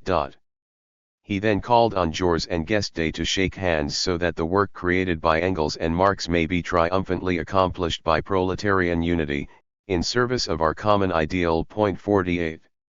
For Guesde, this was a rather cruel comparison, for he was now put on an equal footing with his adversary. If the Amsterdam Congress approved the Dresden Motion and thus refused to endorse revisionism, it ultimately passed a motion on the initiative of Koskai and Babel in particular, which called for socialists in all countries to unite. Indeed, it was indispensable that in all countries, faced with the bourgeois parties, there is just one socialist party, just as there is but one proletariat. Formally speaking, this text did not particularly refer to France. Divisions also existed elsewhere, for instance in Russia. But in light of the debates and the actors involved in this Congress, it was, indeed, jules and guesde who were particularly being thought of, here. With this text, the International no longer left the choice up to the French, or to guesde himself. The PSDF was not the only interlocutor and it would have to fuse with the PSF. History has sometimes drawn from this the conclusion that the unification of French socialism to be realized the following year was possible only under the influence of the International, indeed strongly inspired by the SPD. Without doubt, this latter did play a role in driving events. But to consider this the only cause of the dynamic which followed would grant a wholly excessive importance to the Congress texts themselves. Indeed, already before the Congress, the rapid advance of France's socialist currents since the 1893 parliamentary elections risked near imminent ruin because of the incessant divisions and polemics. In this sense, Amsterdam sounded the alarm, one last time, faced with the risk of a generalist collapse. But the ambition to get rid of potentially fatal divisions also existed among French militants themselves. Sometimes we read accounts holding that jules gave up a great deal of ground to guesde and Vaillant by committing himself in these circumstances. It would, then, seem that a socialist party prone to revolutionary rhetoric had been disarmed even before it entered government. Yet this is a reading made with the benefit of hindsight, which overlooks the balance of forces at the time. The resolution calling on all militants and all fractions or organizations that identify with socialism, to work with all their forces for the realization of socialist unity on the basis of the principles established by the International Congresses needs deciphering, that is, by looking beyond the fraternal appeal to unity alone. Indeed, here the International sent a double-edged message to the two French parties. When it referred to the International Congresses it did, certainly, condemn the most openly declared revisionism. Above all, it suggested to guesde that the glory days of the POF were definitively over. But other texts showed a relative flexibility in doctrinal terms. As the historian Georges Lefren has aptly concluded, with reference to the real meaning of the Amsterdam Congress, if guesde had believed he could achieve unity through the entry of all socialists into the PSDF, he was following himself. He could achieve this now no better than he could have done in the POF 20 years previously. 49 Guesde's intransigence had got a hearing, but it had much less persuasive power than it seemed. Jules had not been tricked, on the contrary, he had scored decisive points over Guesde. Since 1893 the MP for Carmaux had learned how to deal with Marxism in a guesde sauce, going so far as to borrow part of its rhetoric. Certainly, it only half persuaded him, but Jules did not neglect guesdism. Instead, he weighed up its full importance in the French socialist movement and its lineage from the revolutionary tradition.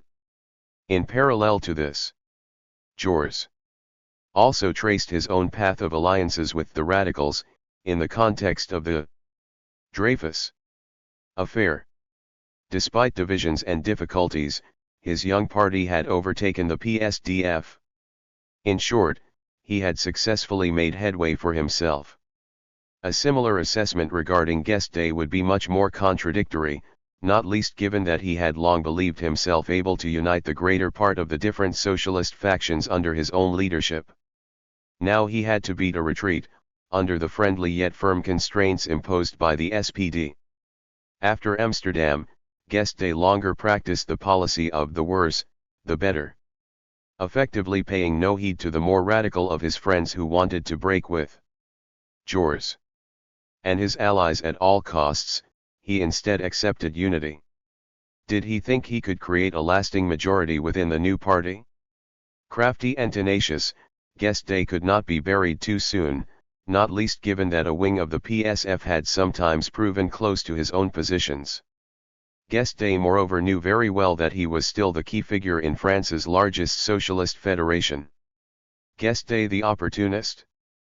Before we get to the historic moment of the foundation of the Parti Socialiste, what remains to be understood is how come so many back and forths could have taken place in just a few years. Having professed his support for violent revolution and then victory at the ballot box above all else, Guesde seems to have slammed into reverse gear in 1898. As we have understood, his defeat in the parliamentary elections, followed by the Dreyfus and Milrand affairs, swung Guesde back towards an intransigence which may have seemed to be heading for extinction just a few months earlier. But what conclusion can be drawn from this? A multitude of factors explain Guesde's individual choices, in part at least. But they cannot explain how the path of such a structured socialist current was so meandering. Was this a faction, a sect? Jules sometimes said ready to do anything to impose itself, even if this meant changing its line as circumstances demanded. Certainly, there was an element of this in Guesdism. But the accusation of opportunism does little to understand a deeper tendency at work here. Rather, in Guesdism we can see the specific historical expression of a permanent tension in socialism. Indeed, socialism was divided between two sensibilities, inherited from history, which each surfaced in turn depending on the historical conjuncture. At some points it was the heritage of the revolutionary rebellions of 1789 and 1871 that prevailed, whereas at other points socialism distanced itself from this in favor of a more gradualist, reforming approach. This structural tension was never resolved. It was thus a tension that colored militants' activity, the social struggles of the time and socialist vocabulary, and so, too, figures like Guesde, who were more ambivalent than they seemed. 5. I have remained an insurgent, Guesde in the United Party. Jean Numa Ducange. 1. Department of History, University of Rouen, Mont-Saint-Aignan, France. Jean Numa Ducange. Email: jean-numa.ducange@university-rouen.fr. The Socialist Party is one and indivisible, like the Republic of 1793. Such were Guesde's words in a parliamentary debate on June 15, 1896. Yet there was still a long march ahead in terms of overcoming the divisions among socialists. After the Amsterdam Congress, it finally seemed possible that the old dream of unity could be realized. All that was left for Guesde and his partisans was to fight to ensure that the unification of French socialism took place on their own preferred basis. The entanglements they had been caught up in at recent international congresses showed that their prestige had, without doubt, taken a knock. But they did not admit defeat. After the class against class tactic came room for unity. At the final Congress of the Parti Socialiste de France, held in Saint-Étienne in October 1904, Guesde unambiguously extended a hand to yesterday's adversaries. Now the past is all forgotten, a new page is being turned. Let us forget the errors of those who abandoned the class to reign for a moment. To them we hold out a hand of brotherhood too. A unification commission was set up in November 1904. Clearly, Jours's PSF was here largely aligning itself with Guesde's PSDF and its more Marxist-leaning formulations. On December 30, 1904, the Commission adopted a joint draft resolution. The Parti Socialiste was defined as a class party, which, while pursuing the realization of the immediate reforms demanded by the working class, is not a party of reform, but a party of class struggle and revolution. Its elected officials would come from the party's own central leadership, as the Guesdists had demanded, even if some form of de facto autonomy could be tolerated. In exchange for these formulations, which were difficult for more moderate elements to swallow, the PSF secured open discussion on questions of doctrine and method, as well as federal forms of organization. Moreover, only the content of papers directly attached to the party, like Les Socialiste, could be subject to central control. Jours's El Humanite would thus remain independent rather than subjected to the party itself. El Huma maintained its line in favor of openness, giving space to all Guesdists included. Braca, who had excoriated the launch of an organ considered much too broad and confusionist, represented the guesdist sensibility on its board, which he joined in 1906. There was resistance within the ranks of both parties, and some people were, inevitably, left disappointed. Yet despite this, the unity process, both sustained by strong aspirations among French militants and encouraged by the clear instructions from the International, now seemed like a one-way street. In a congress held at Paris's Salle du Globe from 23 to April 25, 1905, the Section Française de l'Internationale Ouvrière Parti Socialiste was founded. Socialist unity was finally achieved, 30 years after the formation of the German Social Democratic Party. But did Guesde, who had once hoped that the PSDF would be the only true socialist party, not find himself drowned out in this new structure? We should not forget that without the Fédération du Nord there would have been no Parti Socialiste in 1905. Indeed, the Lille Feed, which in 1905 lay slightly behind the Seine Federation in terms of membership numbers, again became the biggest federation in 1906, a position which it would maintain until 1914. Le Nord alone represented around 1/6 of the party nationwide. In January 1914, it counted 12,400 members, as against 72,765 across France. Indeed, if the Seine Federation was hot on its heels in terms of absolute numbers, the Lille Feed organized much more of the local population. It had 6.5 members per 1,000 inhabitants, the densest implantation of socialists anywhere in France, as against 2.8 per 1,000 in the Seine.3. This regional rootedness, a lasting fortress of socialism, allowed Guesde to continue to occupy a central position in the overall organization. Did this mean that Guesde's partisans dominated the new party? It all depends on how the historian goes about evaluating this. There were texts passed at congresses, announcements published in propaganda sheets, and then, everyday practice. One good illustration of this question and nagging problem, if one decisive for the local implantation of socialism, was the party's relationship with the radical Republicans. Jules had long advocated alliances with these latter, whereas Guesde had generally rejected this, at least at the national level. At the party's second congress held in Chalon-sur-Saône in October 1905, Marcel Caquin presented a motion which called for as many socialist candidacies as possible in the parliamentary elections slated for 1906. In the second round, the party's local federations would have to act in the best interests of the proletariat, a phrase which thus left them a certain margin for maneuver. But for the SFIO, any risk of a return to ministerialism and alliances with the Republicans had to be ruled out. Thus, formally speaking at least, the party had not accepted Republican discipline. In the French context, this term referred to the practice in the second round of parliamentary elections, where socialists would stand down in favor of radical Republicans in order to block the right-wing candidate. Often such a discipline was, however, applied in practice.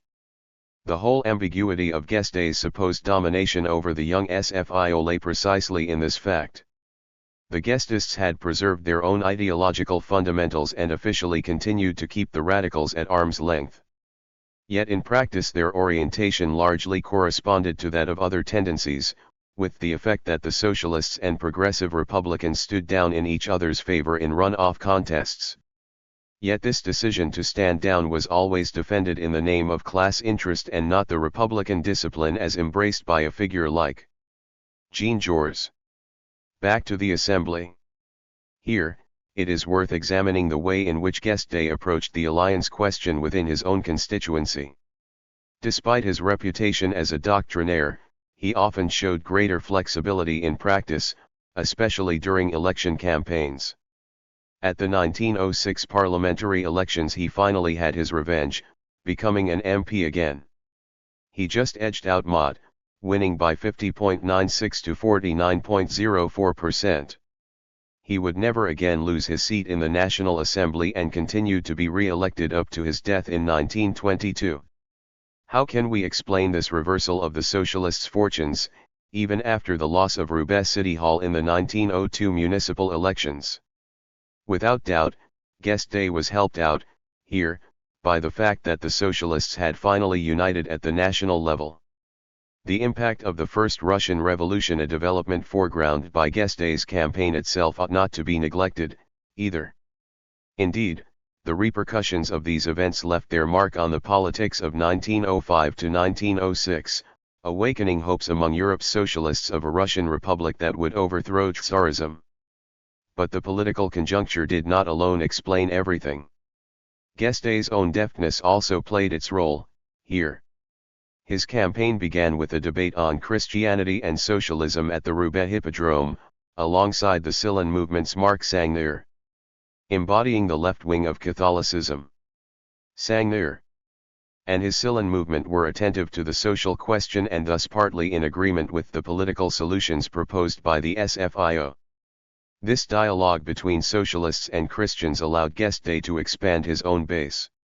In a region that was still very heavily imbued with Catholicism, these closer relations were hardly incidental. In this sense, Guesde had every interest in adopting the theses of his German friend, August Bebel, to the effect religion is a private affair. The resolution that emanated from the PSDF September 1902 is Sudun Congress again applied here. Intellectual emancipation cannot precede but can only follow economic emancipation. Consequently, the only serious anti-clericalism under the bourgeois regime is anti-capitalism. Point 4. A convinced atheist, Guesde published multiple texts against religion, but he continued to nurture doubts as to the specific merits of the anti-clerical struggle. His son, Leo, who became a Catholic and baptized his daughter, subsequently offered an interesting family account on Guesde's feelings with regard to religion. My father always preserved these sentiments and these ideas regarding religion. My father was always anti-religious, but he above all blamed the clergy, for they pursued a policy inimical to the liberation of the working class. He always left his children free to belong to any religion. His desire for and principle of freedom determined this attitude on his part. Moreover, you know that he had a religious sister.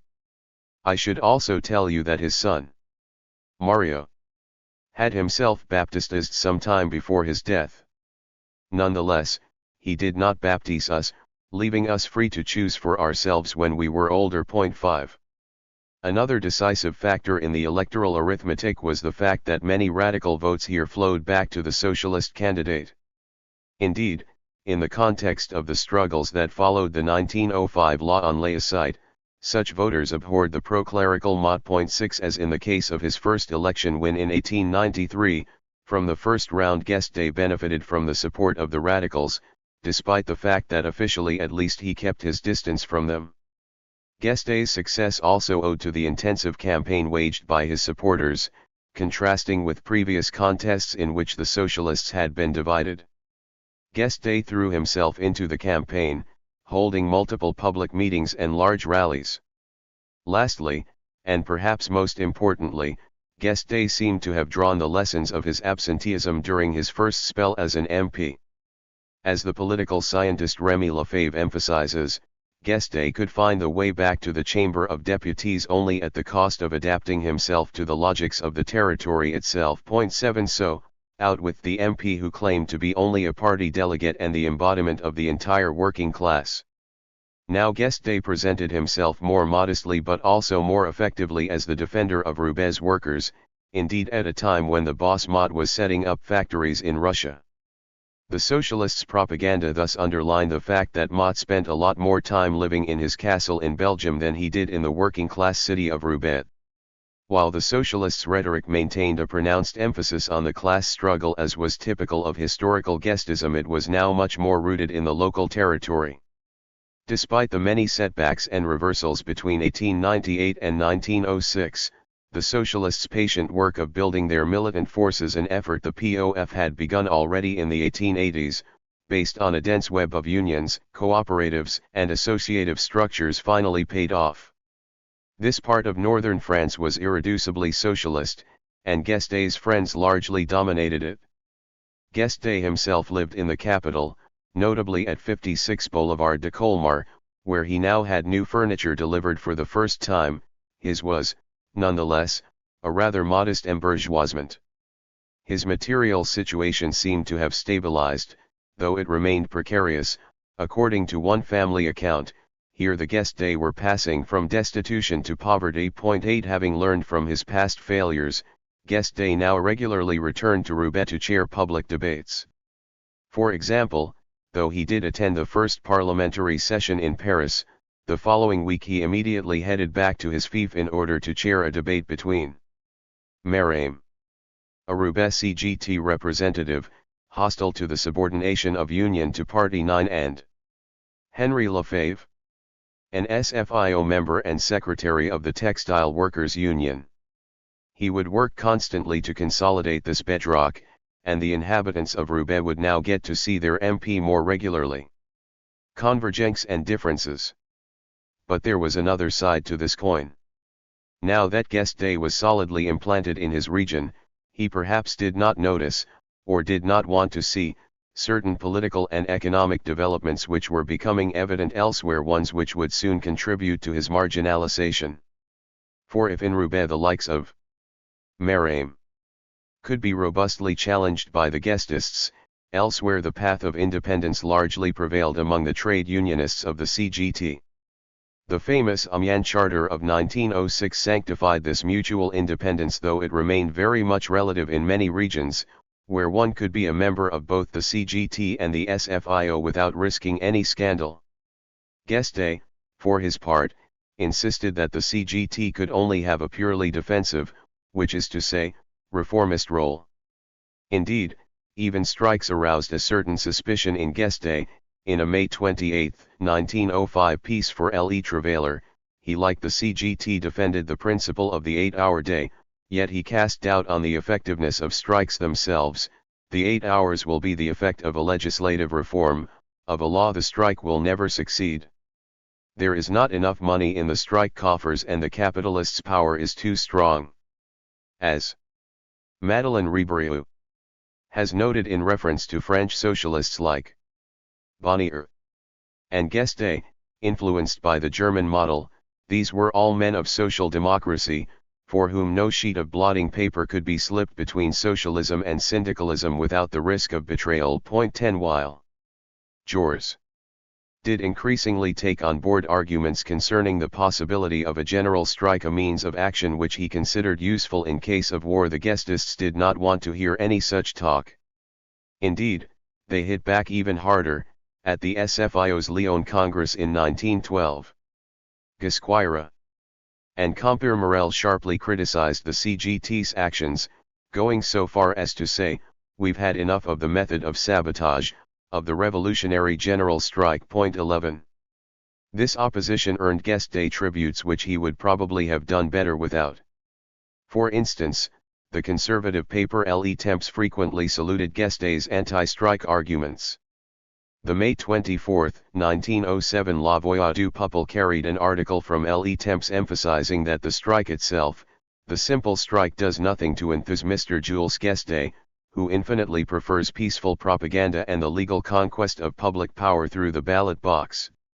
The bourgeois owe no gratitude to Mr. Jules Guesde. But we have the right to congratulate him for his legalist attitude. The time when Guesde had been considered a public enemy now lay in the past. Moreover, the police surveillance became much looser and more sporadic. Clearly, faced with the creation of the SFIO and Guesde's growing integration into the institutional game, the Interior Ministry no longer feared his revolutionary proclivities.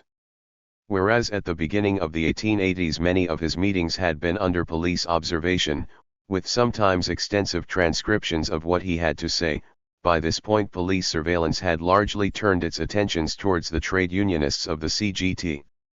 There was enduring hostility between Guesde and these latter. Indeed, Guesde's unabashed insistence on the subordination of union to party offended many trade union militants. In return, the Guestists were continually the favored target of many CGT members, who regularly denounced the MP for Roubaix in l'Action syndicale. Strongly anti-clerical, they delighted in pointing out apparent similarities between the guesdist hierarchy and the Catholic Church. The Red Pontifex Guesde was, it seemed, at the head of a system he conceived on the model of the faithful building their church. 12 This same vocabulary was again employed in 1911, the Pope has spoken and the encyclical of the social question has fallen from his sacred lips. Point 13. Was this a way of stigmatizing a guesde too soft on the Catholic Church?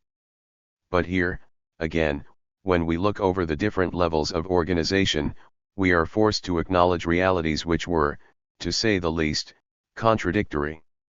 The Red Pope was, after all, not so closely followed by all the faithful, notably on the religious question itself. In the Aube department, where Guesde's allies were the near-hegemonic socialist force, the fertile ground of free thinking was decisive in allowing the party to sink roots. In 1906, anti-clerical rhetoric was at the heart of the guesde current. For example, that June they went so far as to organize a fete of anti-religious and socialist propaganda for the inauguration of the Union Anti-Religious group based in Troyes. Here the free-thinking outlook was thus mobilized on an ongoing basis, testifying to its identitarian character. Point 14. For his part, Lafargue, still distant from Guesde on this point, and much more critical of religion, had just given a talk on sciences and religion in Troyes. Belonging to the freethinkers did not rule out also being affiliated to the guesde current. Among the freethinkers we also find partisans of Guesde's like Paul IV. In June 1905. 4. Insisted, "I'm not at all interested in the question of separation. Anti-clericalism was specially set up in order to evade the social question." 15. But we ought not look for any overly coherent positions, in this regard. Indeed, elsewhere we can find Guesde allies making surprising arguments in favor of free schools, as against uniform republican education, on the grounds that free schooling would allow the founding of socialist schools that did not depend politically or financially on the bourgeois state. Point 16. Here, no matter what the militants of the CGT thought about it, the Guesdists had much in common with some anarchist theorists. Beyond the friendly exchanges between different forces, it is possible that the old libertarian hinterland of certain Guesdists had not disappeared entirely. Other episodes would further illustrate as much. What about parliamentary action? Here, too, a closer inquiry forces us to see certain dividing lines in more relative terms. A study of the parliamentary group's votes over the first years after unification, and these votes were, indeed, decisive, given the major role elected representatives played in party life, shows that the class party Guesde so wished for did, all in all, keep its distance from the bourgeois parties. Up till 1911, with rare exceptions, the now united socialists did not challenge the idea that they should not enter into agreements with the bourgeois radical majority. In 1906, just months after the party's creation, there was some hesitation over Clemenceau as a prime minister backed by a left-wing majority in the assembly. But with the series of strikes and the anti-working class repression inflicted by France's top cop, the socialists took up an enduring oppositional stance. Apart from that, from 1906 to 1910 Guesde did not use obstructive tactics, but instead voted together with the parliamentary group on most issues. He backed income taxes and proportional representation while taking a hostile stand against the death penalty. Conversely, faithful to the memory of the battles which he had fought at the turn of the century, he abstained from paying homage to the partisans of Dreyfus. Also worth noting is the fact that differences of sensibility could result in unexpected areas of convergence. Thus, Guesde and Jules could often find themselves on the same side of the debate, even if their fundamental approaches diverged considerably. A de facto pact on religious questions came into effect after the 1905 passing of the law on the separation of churches and state. Jules presented himself as consistent in upholding a non-aggressive version of laicite, where other radicals wanted to go further. Meanwhile, as we saw in the case of the 1906 election campaign, Guesde considered the anti-clerical fight against the church pointless, merely diverting the workers from the main struggle.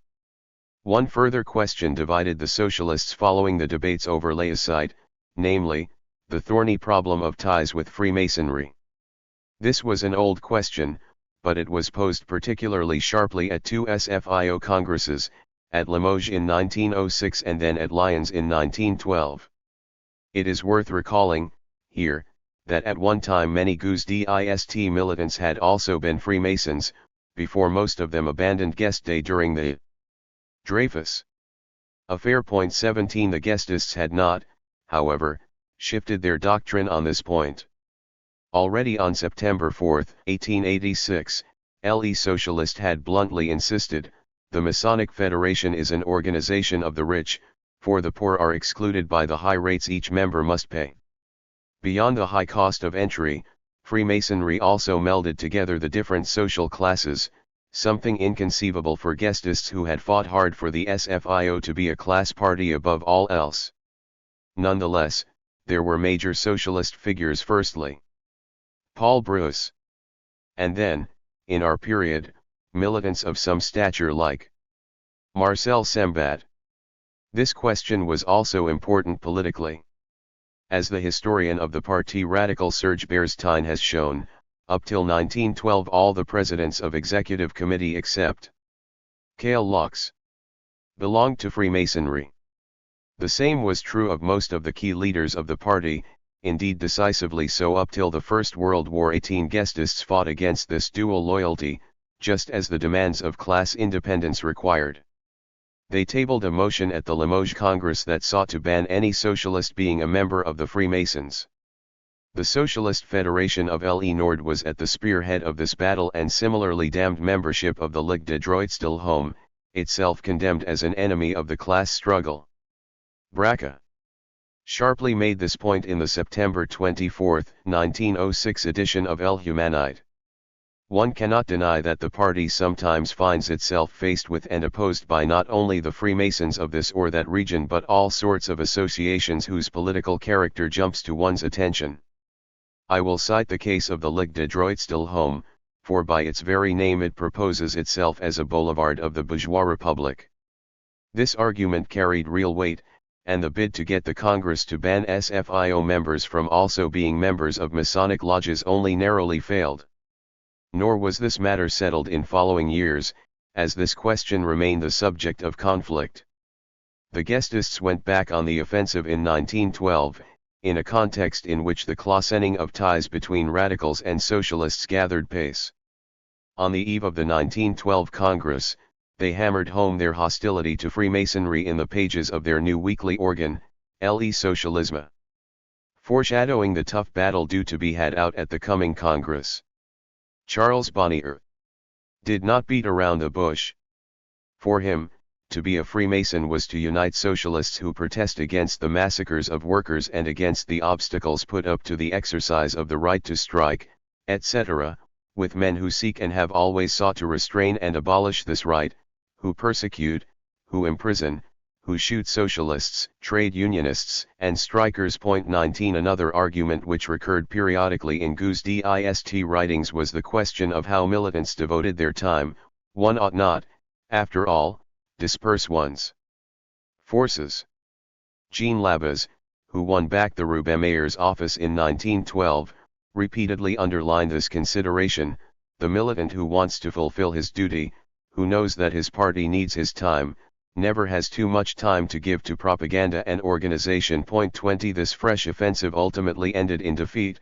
In 1912, even more so in 1906, the socialists allowed each militant the freedom to belong to any organization of a moral or philosophical order. The guesde position was defeated by 1505 votes to 927, most of these latter from Le Nord. Meanwhile, a more radical motion took around 100 votes. This was a clear, if not a crushing victory. The guesde current remained influential in the party. But its positions did, indeed, now seem to be in the minority. The new axis that was taking shape upset the old alliances that had existed before 1905, on most subjects. Edouard Vaillant, who had once been close to Guesde, now aligned himself with Jean-Georges. Decline and sclerosis. The debate on Freemasonry was symptomatic in this regard. Marc Aingenot emphasizes how after 1905, while Guesde got a hearing, only a small number was convinced by him. 21 Guesde did, doubtless, embody part of the new party's identity, but he was gradually losing ground. In 1910 the reformist socialist Eugene Fournier could well worry about the persistent presence of a class struggle vocabulary in the SFIO, something he considered incompatible with democracy. As Fournier put it, the orthodox Marxists are imposing their formulas, at least, on the Socialist Party. 22 Yet in reality, these formulas were ever less applied in practice. One key moment was the Toulouse Congress in October 1908. Guesde was unable to attend, having once again been struck by illness. On February 4 he headed off to Algeria for a spell of rest. 23 It was Braca who fought on his behalf.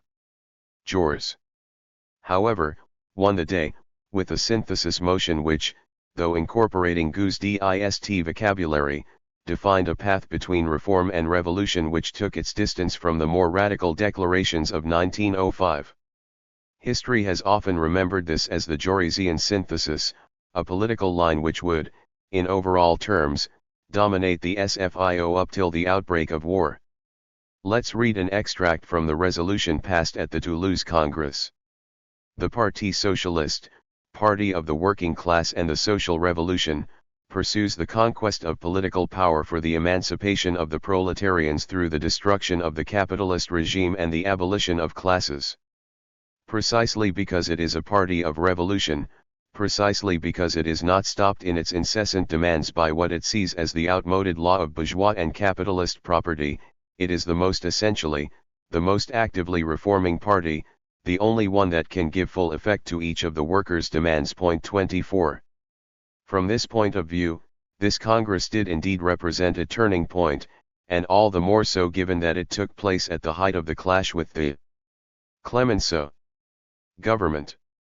As we have said, the socialists refused to back his investiture, or more precisely, abstained. The years of his government were characterized by a virulent opposition between the premier and the socialists. Jules, who had long entertained links with Clemenceau, forcefully challenged him in the assembly.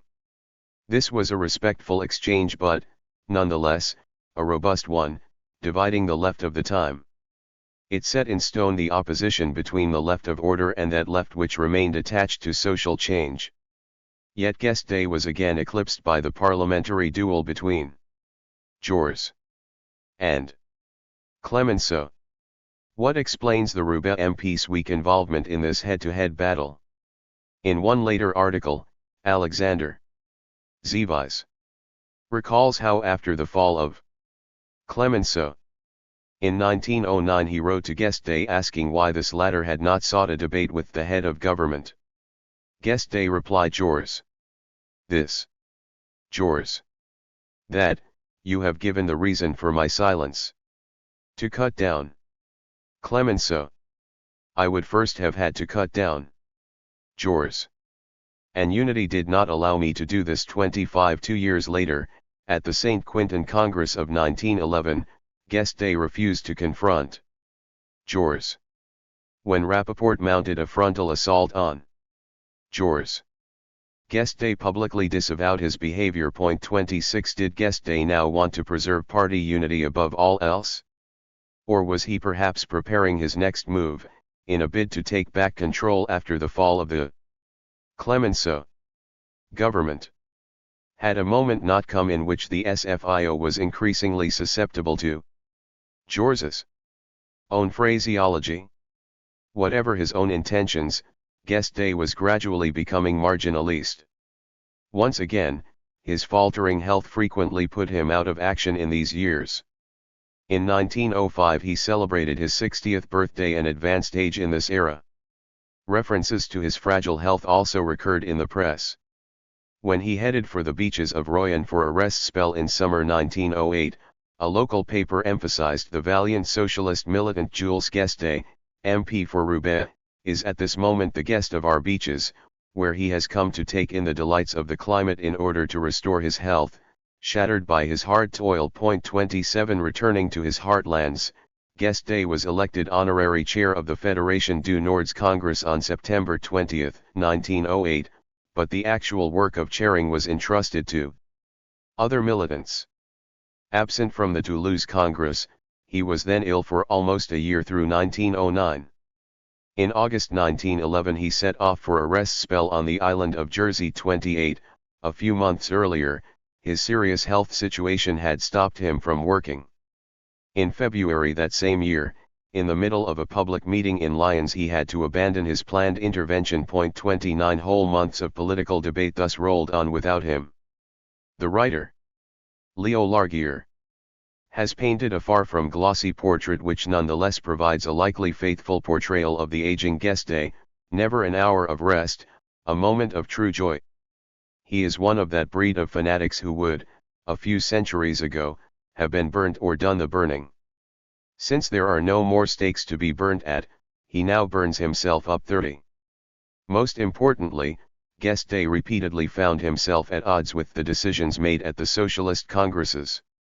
In 1909, at the Saint-Étienne Congress, the party defined its new agrarian program. Compere Morel presented a report on this subject which largely adopted and added greater definition to the line set out by the POF since 1894, focused on the defense of small proprietors. Guesde made known his reservations over an approach that did not give enough place to the class struggle. Though he was backed by Vaillant on this point, he was very much in the minority and Compere Morel's own conclusions were instead adopted. But Congress after Congress, when he was even able to attend and speak, and in his numerous written interventions, Guesde constantly repeated the same message: propagandize and swell the party's ranks. There was no need for innovation, rather, what needed doing was to repeat the undying foundations and principles of the socialism of the origins. Relating an exchange on a January 1906 train journey taking the two socialist leaders from Paris to a rally in the guesde bastion of Troyes, Marcel Sembat noted in his carnets how doggedly Guesde refused to acknowledge partial achievements, or more precisely, his constant underestimation of them. Vaunting the merits of working-class associationism prior to Guesde, Sembat writes, Guesde politely noted his approval, like one would congratulate a child who helped the workers mark out the paths through a garden. I remain struck by how little importance he attached to this 31. In his inflexibility, Guesde had no problem reissuing texts from 1890 without changes, notwithstanding their circumstantial character. During the conflict between the CGT and Clemenceau, he republished old articles in Le Socialisme that had originally been published in Antid.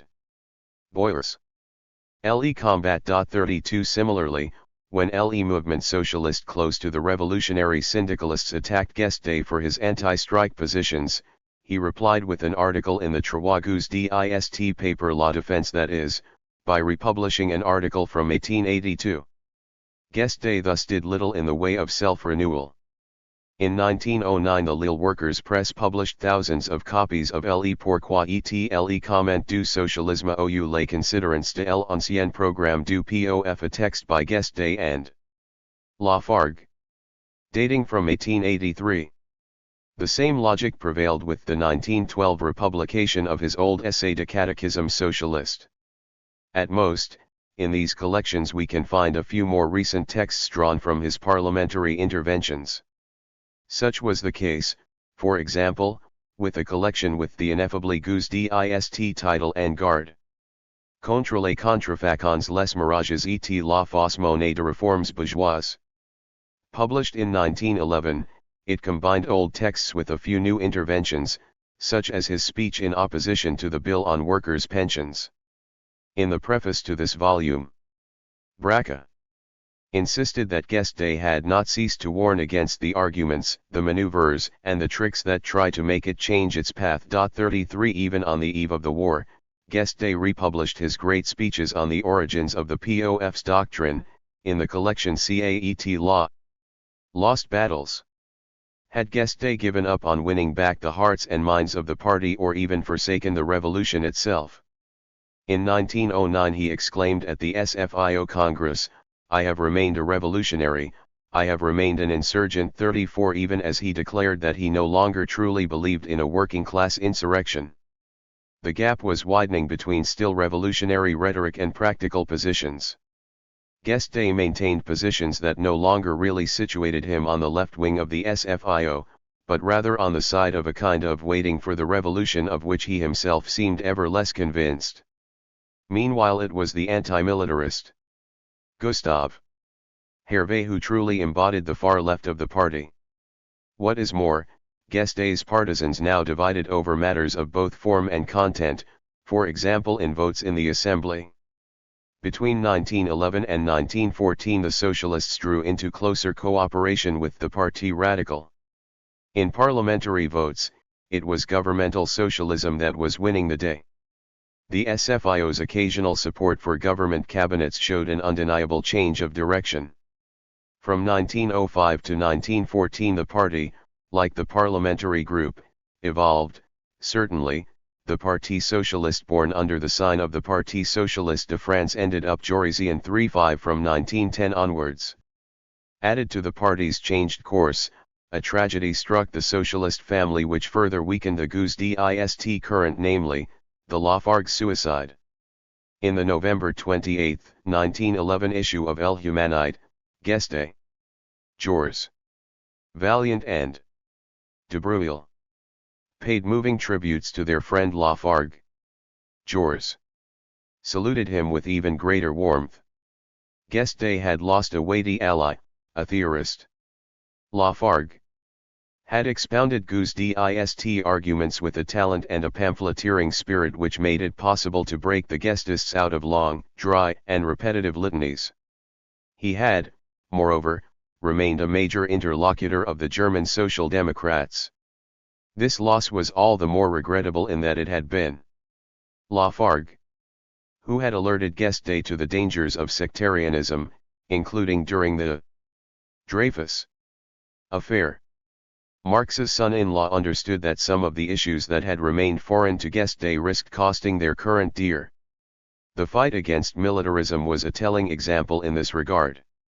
In the years prior to 1914, Guesde at best tolerated anti-militarist activity, but refused to make it a priority, even as the stamping of boots was beginning to make itself heard across Europe.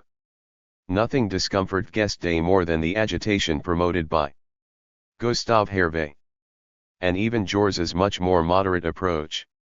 In September 1907, for instance, it seems that just before the planned Congress of the International in Stuttgart, Guesde told militants in Grenoble of his hostility towards socialists waging such anti-militarist campaigns this, even if he was averse for the moment, to bring disunity to the party by attacking Jules.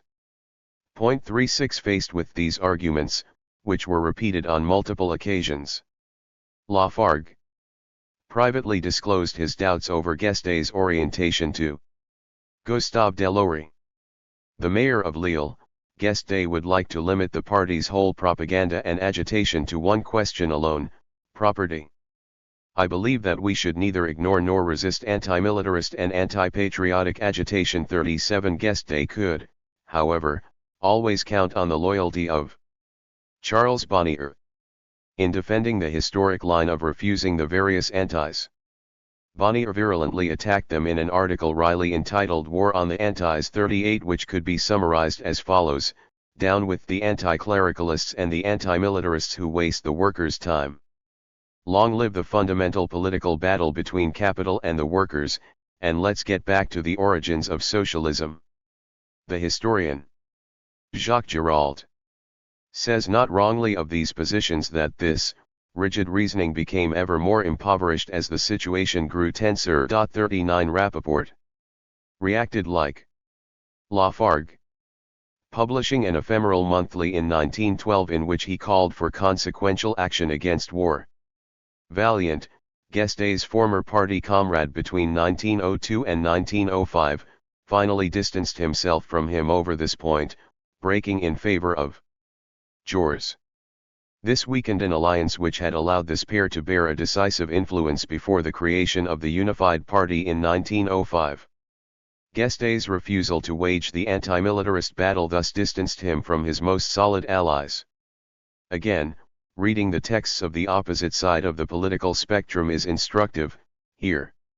Le Temps was perhaps right, in 1907, when it asked, is Mr. Jules Guesde's influence on the new generations not visibly reducing, and is he not passing to the honorable and decorative but rather vain rank of a simple doctrinaire of socialism?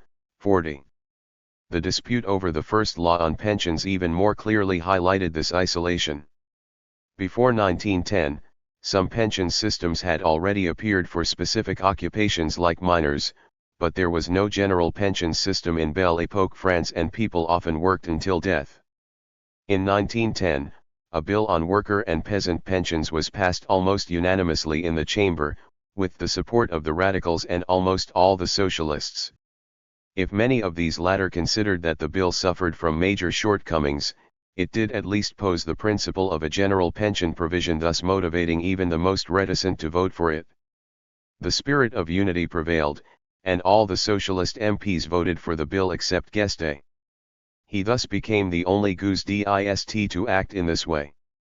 Returning from Berlin, where he had spent several weeks for medical treatment, 41, he came back just before the planned debate in Parliament. Absent and ill, from Berlin he had probably been unable to grasp the balance of forces within the socialist group. Addressing the chamber on 30–31 March 1910, he held forth against the bill. When I came to socialism, as I have conceived it, as I have practiced it, as I have spread it as far and wide as possible, what did I say to the workers?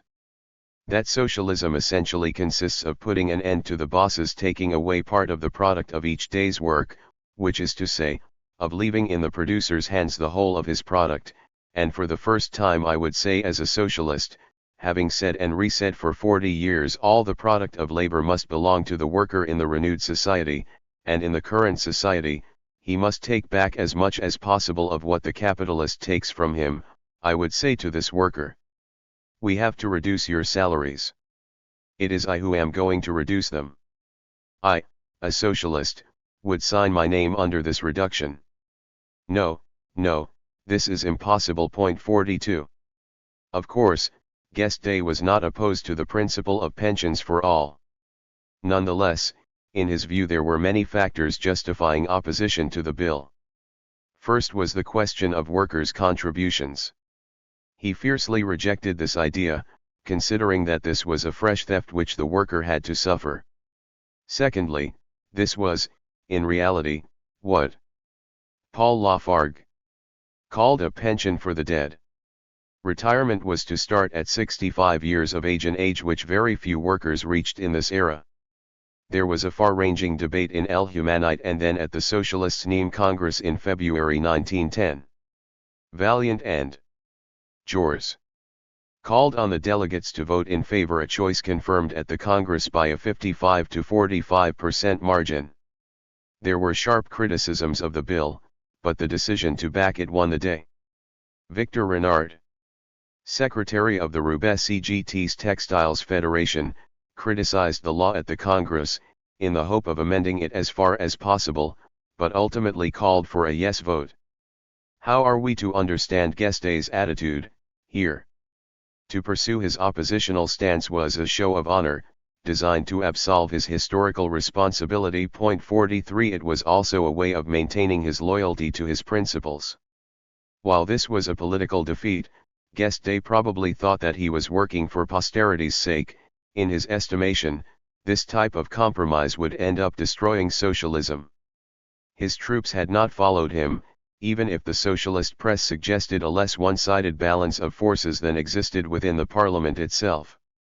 Le Socialist carried some expressions of support for Guesde from the regional press.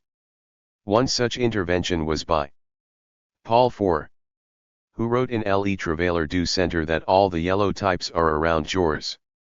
Truth be told, I prefer Guesde's isolation. 44. Isolation here, even a loyal ally who would be little expected to criticize Guesde let the same word slip.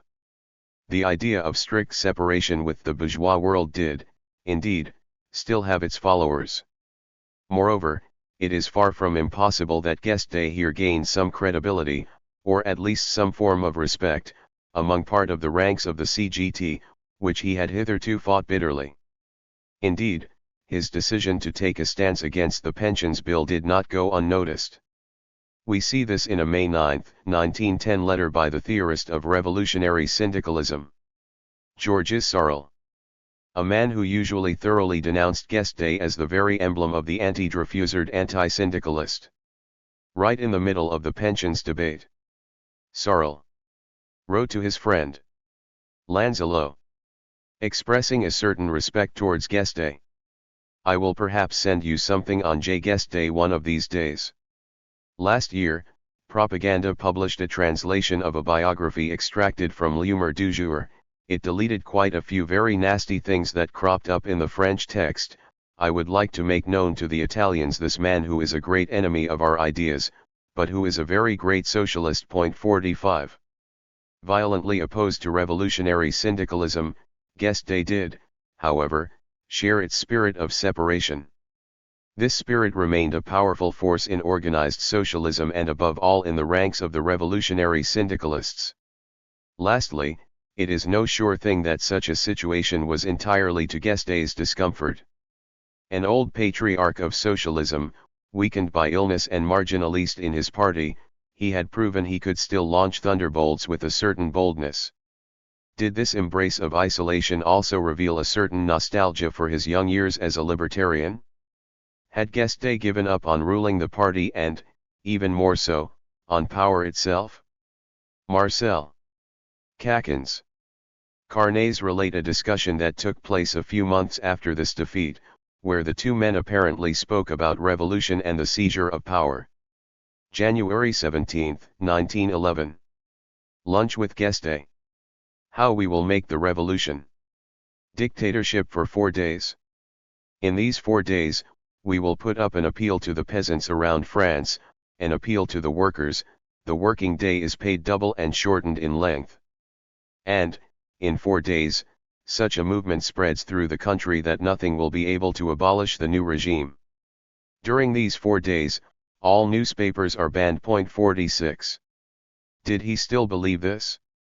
Perhaps guesde did still allow himself to dream of le grand soir, when the dictatorship of the proletariat which he thought he had introduced at the local level in le Nord could emerge at the national level.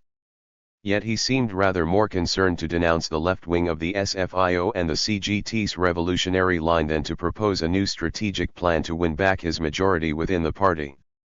On another essential point, guesde appeared out of step not only with part of his troops but also with the struggles being waged by the left wing of the Socialist International. While Rosa Luxemburg, for example, denounced great power colonialism, guesde proved largely indifferent.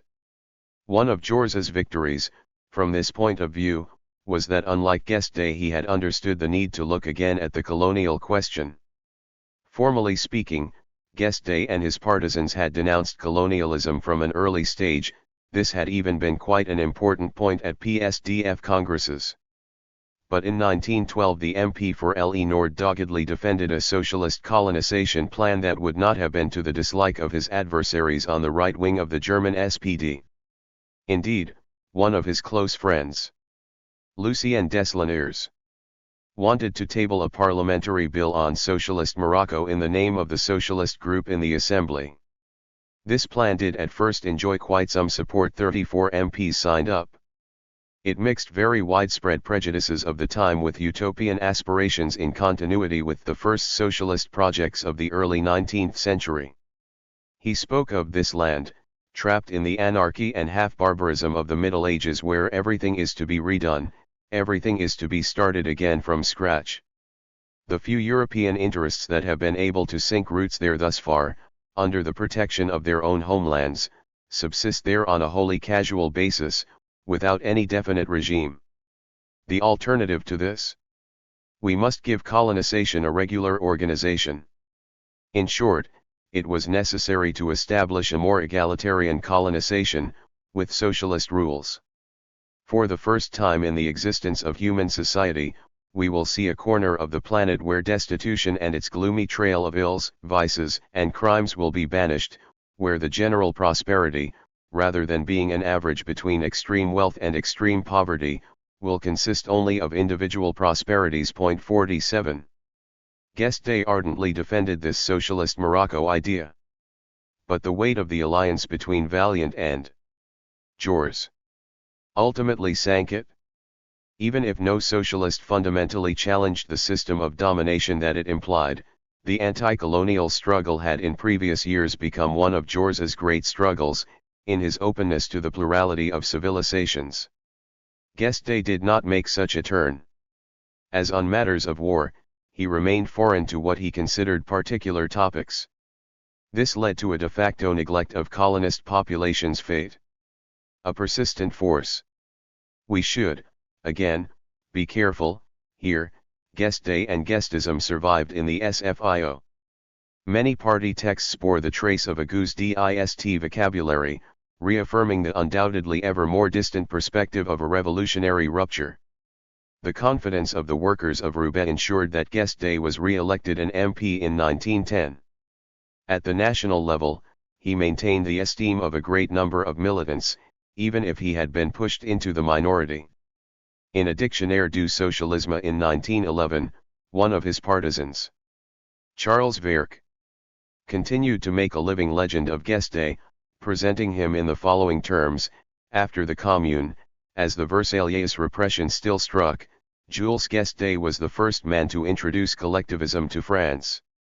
He is the militant who has worked most for the social revolution. 48. Even if he was no innovator, Guesde did at least embody a heroic history. Guesdist press periodically saluted the veneration which surrounded him. Guesde's arrival in Roubaix is always the occasion for an imposing working-class demonstration where fondness and veneration for our friend combine. The one that greeted him on Monday was finer and more moving than any before. The crowd of 15,000 to 20,000 people broke out in cheering to salute the veteran of workers' struggles. 49. Such adulation did not escape the best-informed observers of the political forces of the time. For the sociologist Robert Michaels, who published his Political Parties, a sociological study of the oligarchical tendencies of modern democracy in Germany in 1911, Guesde was the authority figure par excellence. He highlighted the idolatrous worship paid today in the Department of the Nord, to the Marxist prophet Jules Guesde. 50. Guesde's partisans continued to play an active role in the party. The aging Guesde did not shut the door behind him but worked on his succession. This was a matter of doctrine but also of appearances. The hat and the cravat still represented two distinctive markers. Guesdism was also a way of putting militant friendship and camaraderie on display, though for others this looked like factional behavior. The current was no longer making headway, but it was still able to consolidate its fortresses in departments like Le Nord, l'Aube, and l'Allier. New socialist figures were also emerging, such as Jean Lebas. At party congresses, Braca and Kakin defended Guesde's positions, even in his absence. There was a certain dynamism, here, especially at the editorial level. Lucien Roland ensured the continued running of the party publisher, and the Guesdists also founded Le Socialisme, a weekly review that kept their current's flame alive. Judging by the internal archives of the Fédération du Nord, where they had the densest web of militants, its sales figures seem to have been modest. 51. Like all socialist reviews of this era containing articles of a certain depth, this was probably read essentially by an activist elite. Jules Guesde himself edited Le Socialisme but wrote for it very little indeed. This was a striking contrast with the years of Lecri du Peuple, when his written contributions were both rancorous and verbose. The content of Le Socialisme was far from surprising. The Guesdists here repeated their line on various subjects, often without great originality. But it would be unfair to see nothing in this other than a wearisome, doctrinaire prose. For instance, Pierre Brizon, a militant from l'Allier, contributed unique studies on French rural society. 52. Many later commentators passed negative judgments on Le Socialisme. Doubtless this review had neither the freshness of the debates in Jours's El Humanite nor the theoretical depth of either La Revue Socialiste or Le Mouvement Socialiste. Nonetheless, while it was often repetitive applying elements of doctrine to the French situation, it did give over considerable space to international debates and published translations of foreign language texts by minorities critical of the majority line in the International. From this point of view, le socialisme played a role in breaching the borders for militants of multiple nationalities, something the historian ought not underestimate. For example, for the 25th anniversary of Marx's death in 1908, it published a set of contributions as homage to the founder of scientific socialism. Here we find the prestigious signatures of Karl Koskai, Rosa Luxemburg, Plekhanov, and Martov, the English socialist, Hindman, the Dutch socialist, Henriette Roland Holst, and indeed, Clara Zetkin. A few years later, it featured multiple contributions by Anton Pannekoek, the future theorist of workers' councils. 53. Here we also regularly come across the name of an old acquaintance of Guesde's, Christian Rakovsky. The Russian, Charles Rappaport, played an important role. Here, though formally speaking he was not a member of the editorial board. At the crossroads of several different worlds, he remained loyal to Guesde and to le socialisme, before breaking from him on the eve of World War I. This openness raises the question of Guesde's place on the international stage. He had doubtless been overtaken by Jules, with his dogged fight against war, already some years previously. As a sign of the times, upon Bebel's death in 1913, Karl Koskai sent a letter to Victor Adler, the foremost representative of Austrian social democracy, denying that the French had it in them to represent an authority at the international level. Koskai emphasized that Jules would, nonetheless, be the best placed figure if the Austrian leader was unable to step up to this role. Since August's death, the International has but one leader, you. Apart from you, Jules is the only one who enjoys international prestige, but he has very little knowledge of other countries, even if he knows more than the French do on average. 54. This was a spectacular reversal of fortunes. After all, just 15 years earlier, Koskai had written to Guesde in order to organize the marginalization of Jules. The prestige which Guesde could draw from his contacts from the early years, from Marx to Liebknecht, no longer played to his advantage. Rosa Luxemburg was very critical of Jules, and never publicly spoke out against the Guestists, for fear of playing the Juresians' game. Yet even she did not have boundless confidence in Guesde. Indeed, she clearly preferred Vaillant over him. This did not mean breaking off ties. When Guesde came to Berlin for extensive treatment by a German social democratic Dr. Dr.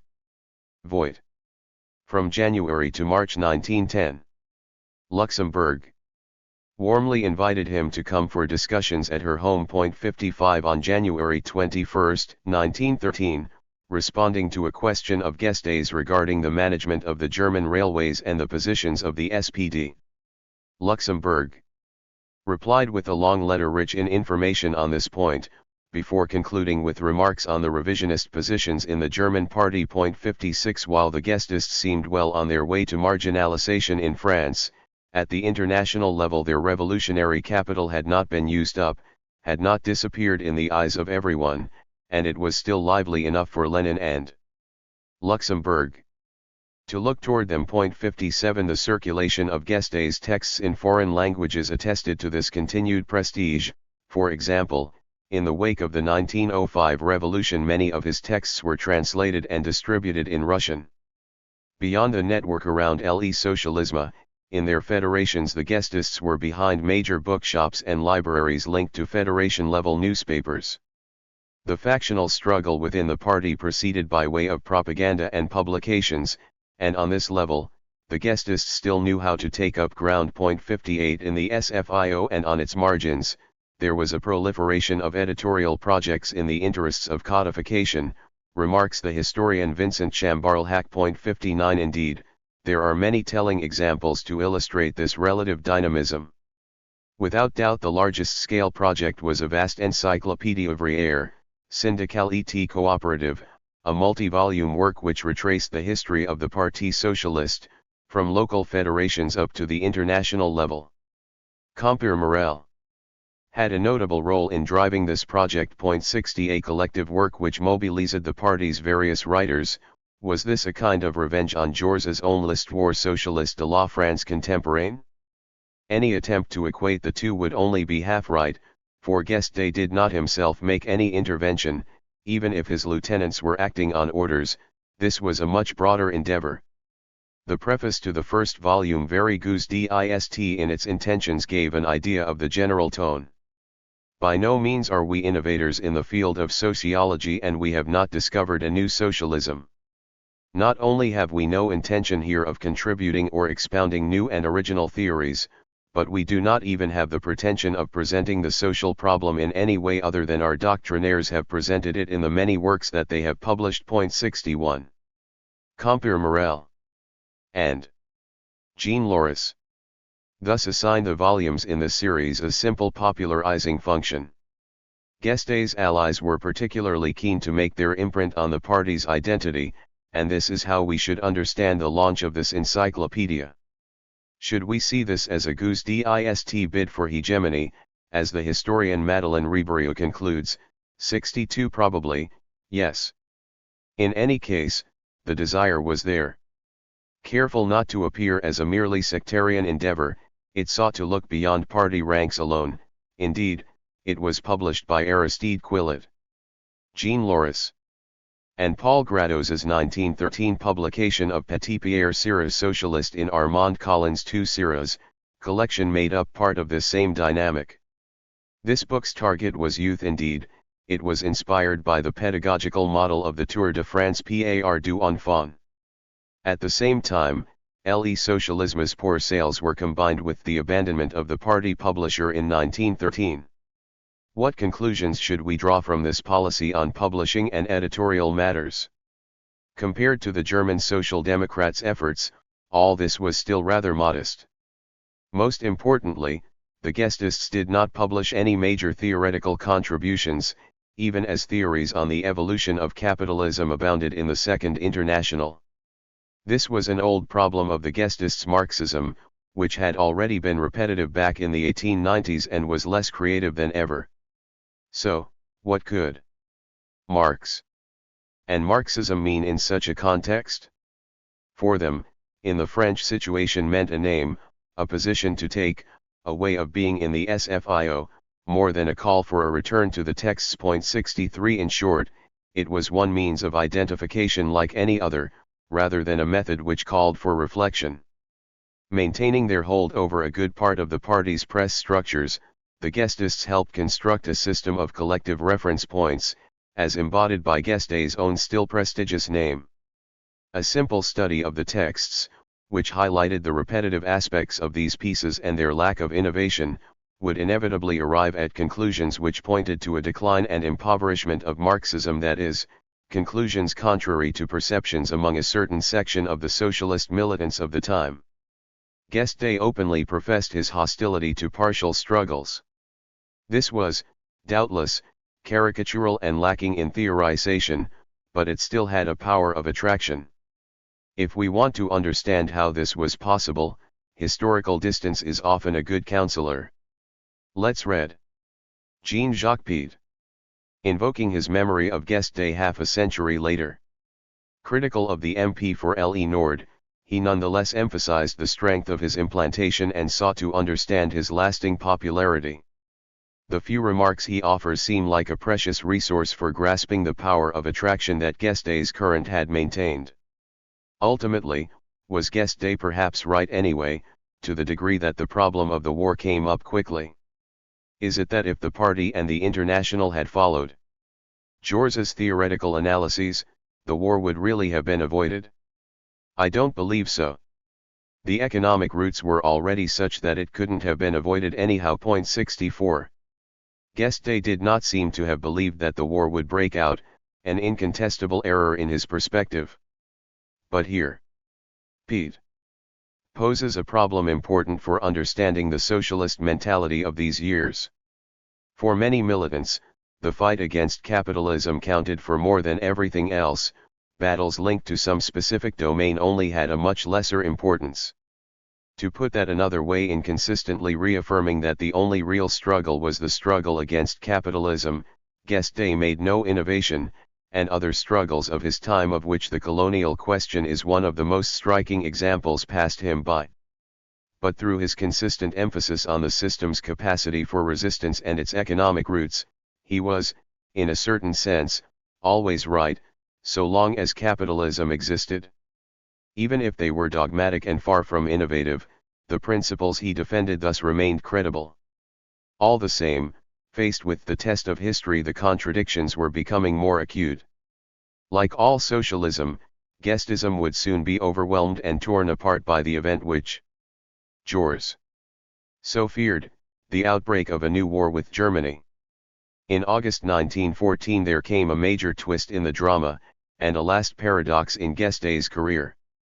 Even after years in which his support in the party had been fragmenting, he would now find himself in the forefront of national history. 6. Without him, it's no longer the same thing. Guesde, the minister and guardian of unity. Jean Numa Ducange. 1. Department of History, University of Rouen, Mont-Saint-Aignan, France. Jean Numa Ducange. Email: jean-numa.ducange@university-rouen.fr. Making reference to Guesde's activity. Jules spoke of his parliamentary and electoral agitation on the one side, and appeal to revolutionary force on the other. It's a brazen method, and in the speed of events it can escape its own contradictions, but in the long run the contradiction must explode. 1. Did August 1914 not bring this contradiction out into the open, a few days after Jules's death? In 1899 Guesde had been the sworn opponent of ministerialism. Now, in a decisive moment of the country's history, he became a minister in a government of national defense.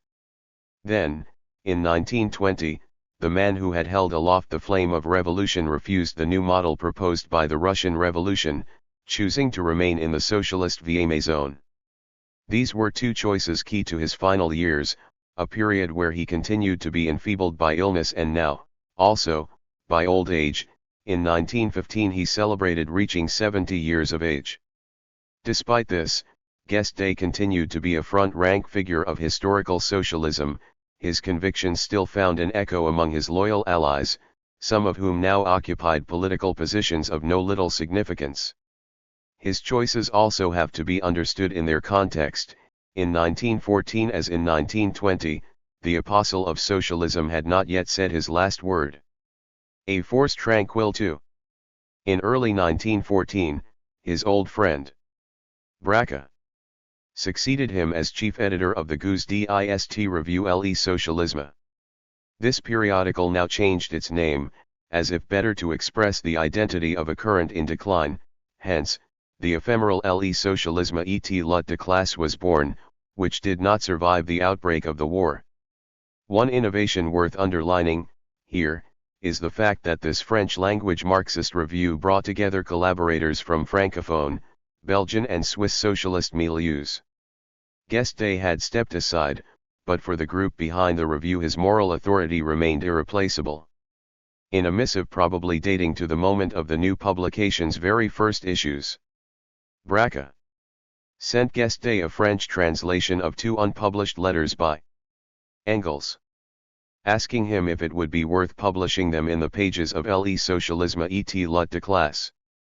The second letter from January 1878 referred to the origins of the Parti ouvrier and thus directly concerned Guesde's own youth.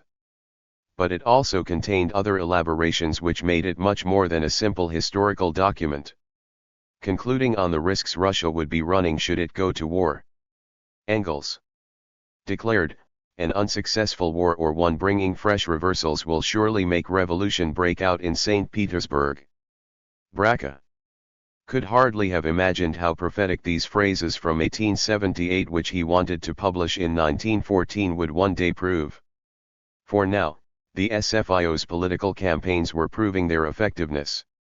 While the threat of armed conflict was sharper than ever, in spring 1914 the Socialists won a great victory in the parliamentary elections.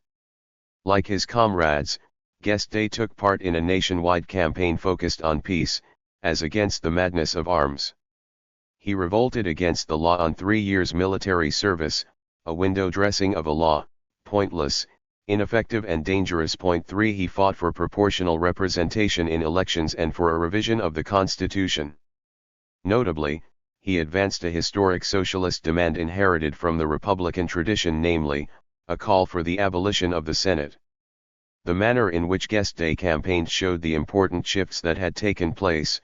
He was no longer the combative revolutionary of 1893, but the representative of a great party, en route to another term as MP.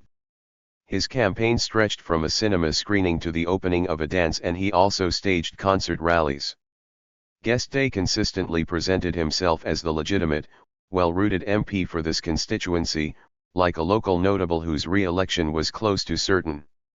Braca and Roubaix's new mayor, Jean Lebas, were often also on the platform at his talks. But all this was far from the vigor and the sharp conflicts that had marked the campaigns of the 1890s. Certainly, even now Guesde's adversaries were not gifting him anything. However, a sort of force tranquil had taken hold. The radicals openly called for a vote for Guesde. Radical and radical socialist voters are conscious enough of their duty to know that in no case must they grant their votes to anyone other than the candidates of the secular, reforming Republic of Social Progress. Down with reaction. Always to the left. For faced with Guesde, the Catholic right tried to set up an alternative between the kepi and the spiked helmet and relentlessly denounced his closeness to the German Social Democrats. Advocating the organization of militias instead of the standing army, Guesde was, they claimed, preparing for a French debacle, should war ever come. But all this was to no avail. Voters sent him back to Parliament without too much difficulty, on 54% of the vote. Had Guesde become a respected treasure, perhaps at the cost of a certain softening, a break with the struggles of yesteryear? This was what more radical socialists and syndicalists bitterly denounced. Was he now just an old baron of this region, witness to a falsely intransigent socialism, the inheritance of a different era? In any case, Guesde now seemed more committed to his double language than ever before. Indeed, despite the propaganda he promoted, there is no evidence that he was now convinced by the threat of war hanging over Europe.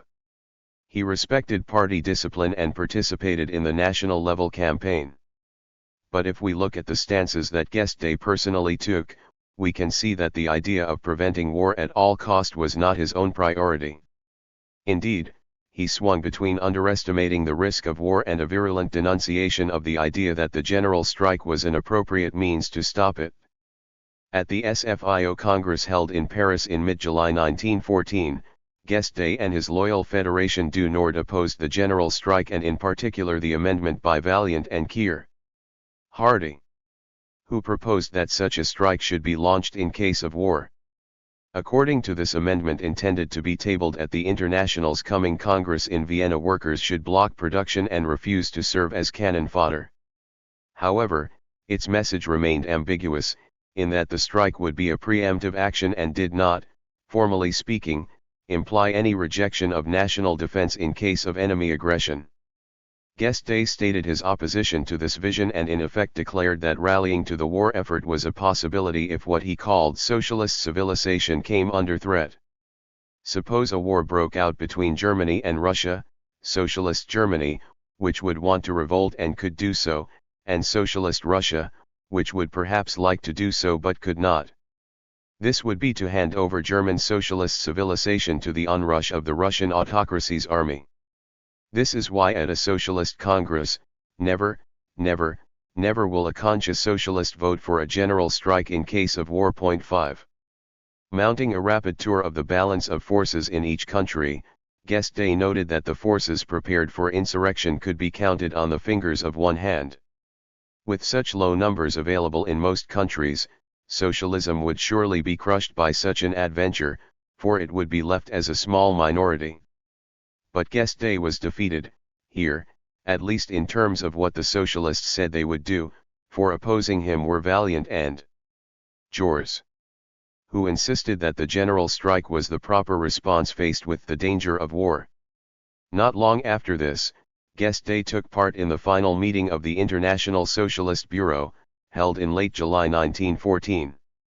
Guesde made next to no intervention in this last meeting.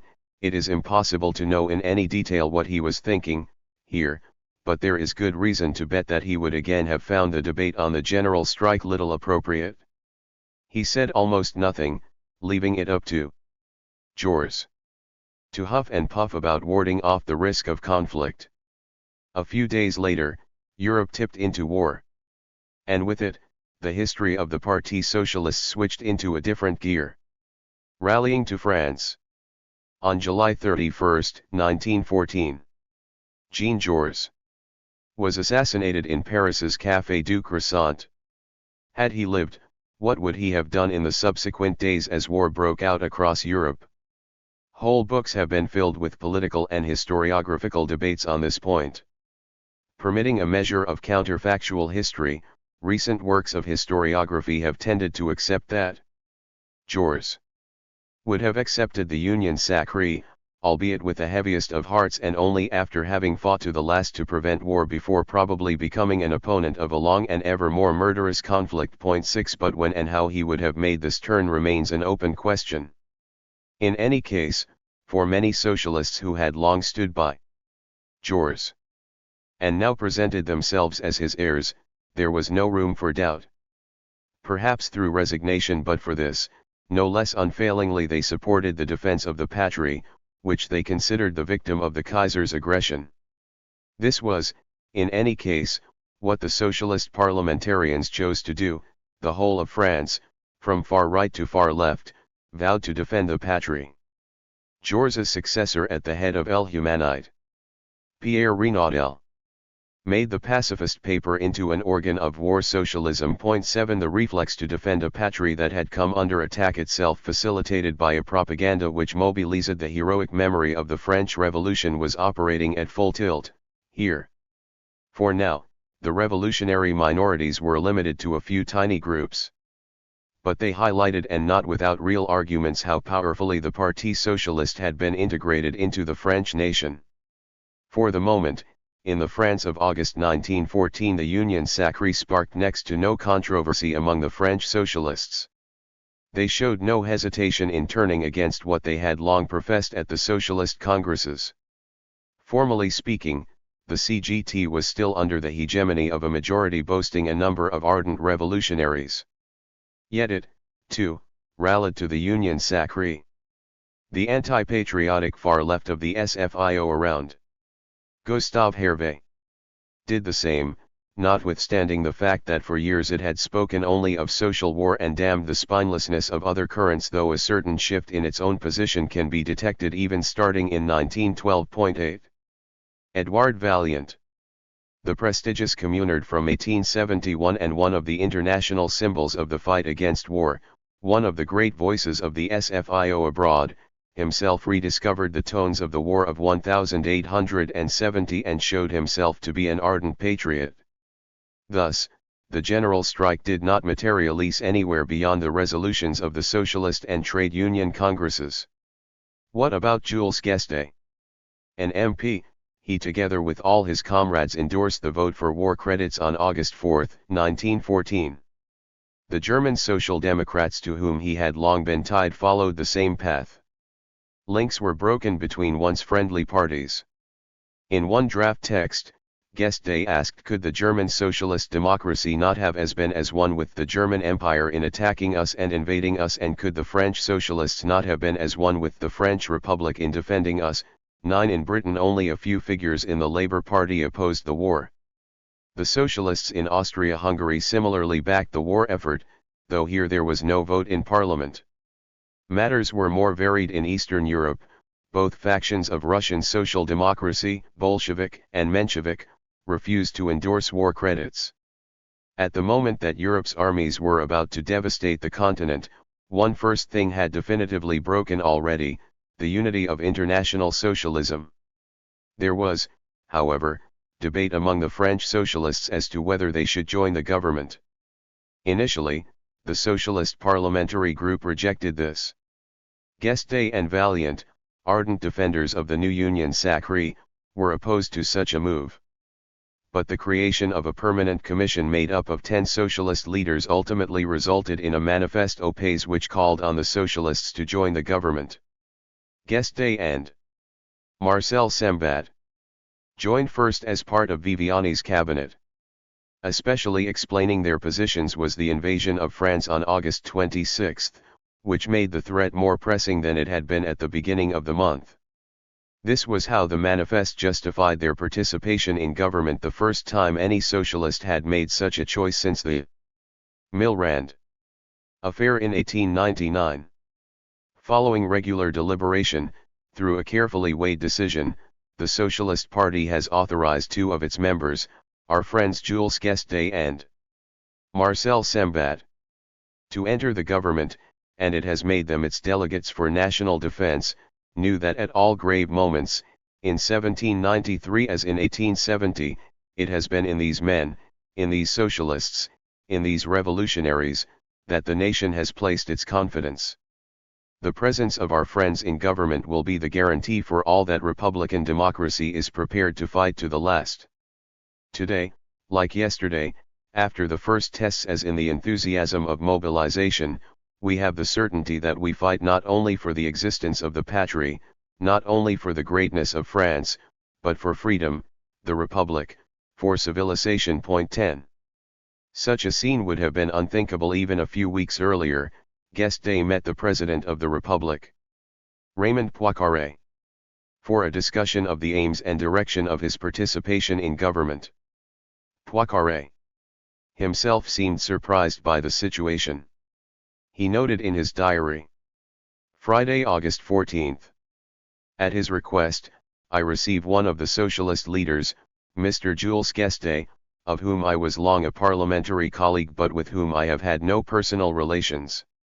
He is an inflexible and loyal doctrinaire with rigid ideas, of a morose logic, of a rather sharp word, of wavy hair and a long beard. 11.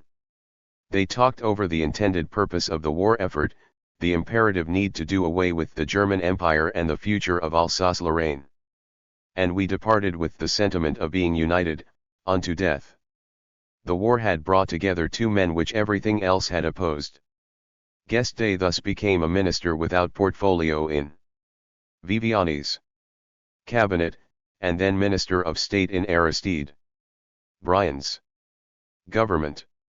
From August 26, 1914 to December 12, 1916, Minister Guesde sat alongside 2 other socialists in the cabinet, Albert Thomas and Marcel Sembat. The elements most hostile to socialism expressed their satisfaction with these figures' decision to rally behind the government, sometimes in a certain sneering tone. For instance, Alfred Capus, a member of the Académie Française, published an article in the February 11, 1915 issue of Le Figaro in which he saluted Guesde's commitment to the government. 12. The novelist referred with delight to the statements of Messieurs Jules Guesde and Marcel Sembat, adding that apart from such stylistic points, they contain an excellent war doctrine. Doubtless there remain stylistic points, which Mr. Jules Guesde could not but use, on pain of recanting all his ideas. But Guesde was also accused of excessive naivete in extending a hand to the German people in the event that they got rid of the Kaiser and Prussian imperialism. Guesde's attitude thus brought him the respect of almost the entire remainder of the political spectrum, even if not all past hatreds disappeared. For instance, a police report emphasized how certain impenitent antisemits pretend that Mr. Jules Guesde descends from a Jewish family of German origin and that Mr. Viviani's father was an Israelite. 13. Fighting Prussian imperialism. Guesde's line of argument may seem rather acrobatic, especially in light of the Parti ouvrir's ancestral struggles. This has sometimes been understood as treachery by a socialist who had simply given up on his convictions. But if with hindsight Guesde patently underestimated the terrible consequences of this conflict, it is also worth working through the arguments which he actually put forward. If these should not necessarily be taken at face value, it does seem necessary to examine his line of defense in its proper context, in particular given that it was shared by a large share of his partisans. A letter from one militant well summarized a sentiment in which many socialists now shared. Through the sacrifice he has made, Guesde has grown as a historical figure. The fact that others reproach his inaction is an injustice. Guesde in the government is a symbol. This is socialism placing France above its own particular preoccupations. Point 14. First of all, Guesde had never seen anti-militarist activity as a panacea. He had repeatedly and openly attacked it at several congresses following unification in 1905. Guesde allies and in particular Compere Morel bear witness to the fact that he thus had next to no problem positioning himself in favor of national defense in 1914. What followed was, in a sense, a repeat of the spirit of all-out defense previously seen in 1870. Indeed, albeit with some wavering, since 1893 the idea of saving the patrie had been anything but foreign to Guesde. He insisted that he was not the abstract internationalist constantly described by his opponents, who emphasized his old ties with German militants. Another argument reactivated the old debate among socialists, over the opposition between republic and the monarchy. The passages cited earlier in the text set the tone. If the Germans stood in solidarity with their emperor, what sense could it make for the French to abandon the republic? Guesde had long drawn an equivalence between the two. All that mattered was which social class ruled. Here there was a clear turning point, but that did not mean that he considered that the republic such as it already existed represented the future. Rather, he adopted an argument from Engels, which emphasized the full importance of defending the republic not because it was perfect but rather because it represented the most advanced political regime, allowing the class struggle to be waged in the best possible conditions. For example, in Guesde we would search in vain for any unconditional defense of France's political institutions during the war. All that counted was the final goal, socialism. Yet the bid to achieve this in present conditions would, despite everything, have an easier time in a republic than under a monarchy. This argument was combined with another, which Guesde repeated on several occasions, namely, that this was not a matter of socialists governing the country. It was necessary not to govern, but to fight, and even declare that the Union sacrée would become a form of deception if it continued into peacetime. Hostilities would resume, sooner or later. In his personal papers he set out a few considerations in justification of his stance, in this same spirit. Political and governmental collaboration among the classes is always and necessarily conservative in spirit, but in times of peace, in social matters, what it tends to conserve is capitalist society, which must be destroyed for the sake of the emancipation of labor and humanity. And that it is why it must be condemned as the ultimate deception. But what it is called on to conserve in the case of invasion, in matters of national defense, is the nation, which is at once the indispensable framework for working class action today and the condition of the insurrection of tomorrow. And in this sense it must be the duty of socialists. Point 15. Once the nation had been saved, the class struggle would resume its proper place. For Guesde as for many socialists, it could be taken for given that a country which embodied the direction of history could be supported against a barbaric nation. From this point of view, for Guesde there was no counterposition between the anti-ministerialism of 1899 and the action he took in 1914. A minister without portfolio, he took part in the defense of national territory but not directly, in managing the state, except from a purely technical point of view. Indeed, unlike other socialist ministers, he did not propose any reforms within this framework. This did not mean that he was inactive. For example, the military high command and the Ministry of War sent him a series of documents on the present situation. He also took part in the Committee for aiding the reconstruction of regions invaded or affected by acts of war. But in reality, Guesde was little moved to participate in the concrete running of the government and indeed repeatedly justified adopting such a stance. In this regard, he clearly differentiated himself from his colleague and comrade, Albert Thomas, who became Minister of Armaments in May 1915. Thomas considered his own action the continuation of the reformist socialism he had expounded before the war, an interventionist approach in which Guesde did not share, though he also held back from criticism, as governmental solidarity demanded. 16. Apart from his personal notes and a few short interventions, it is difficult to find any long text where Guesde explained and justifies his position.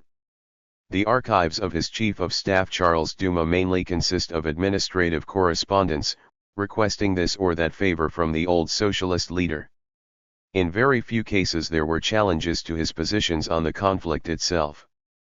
For instance, in response to a letter from a certain Ricard, Guesde reaffirmed his own point of view and expressed opposition to any political agitation that might undermine the war effort.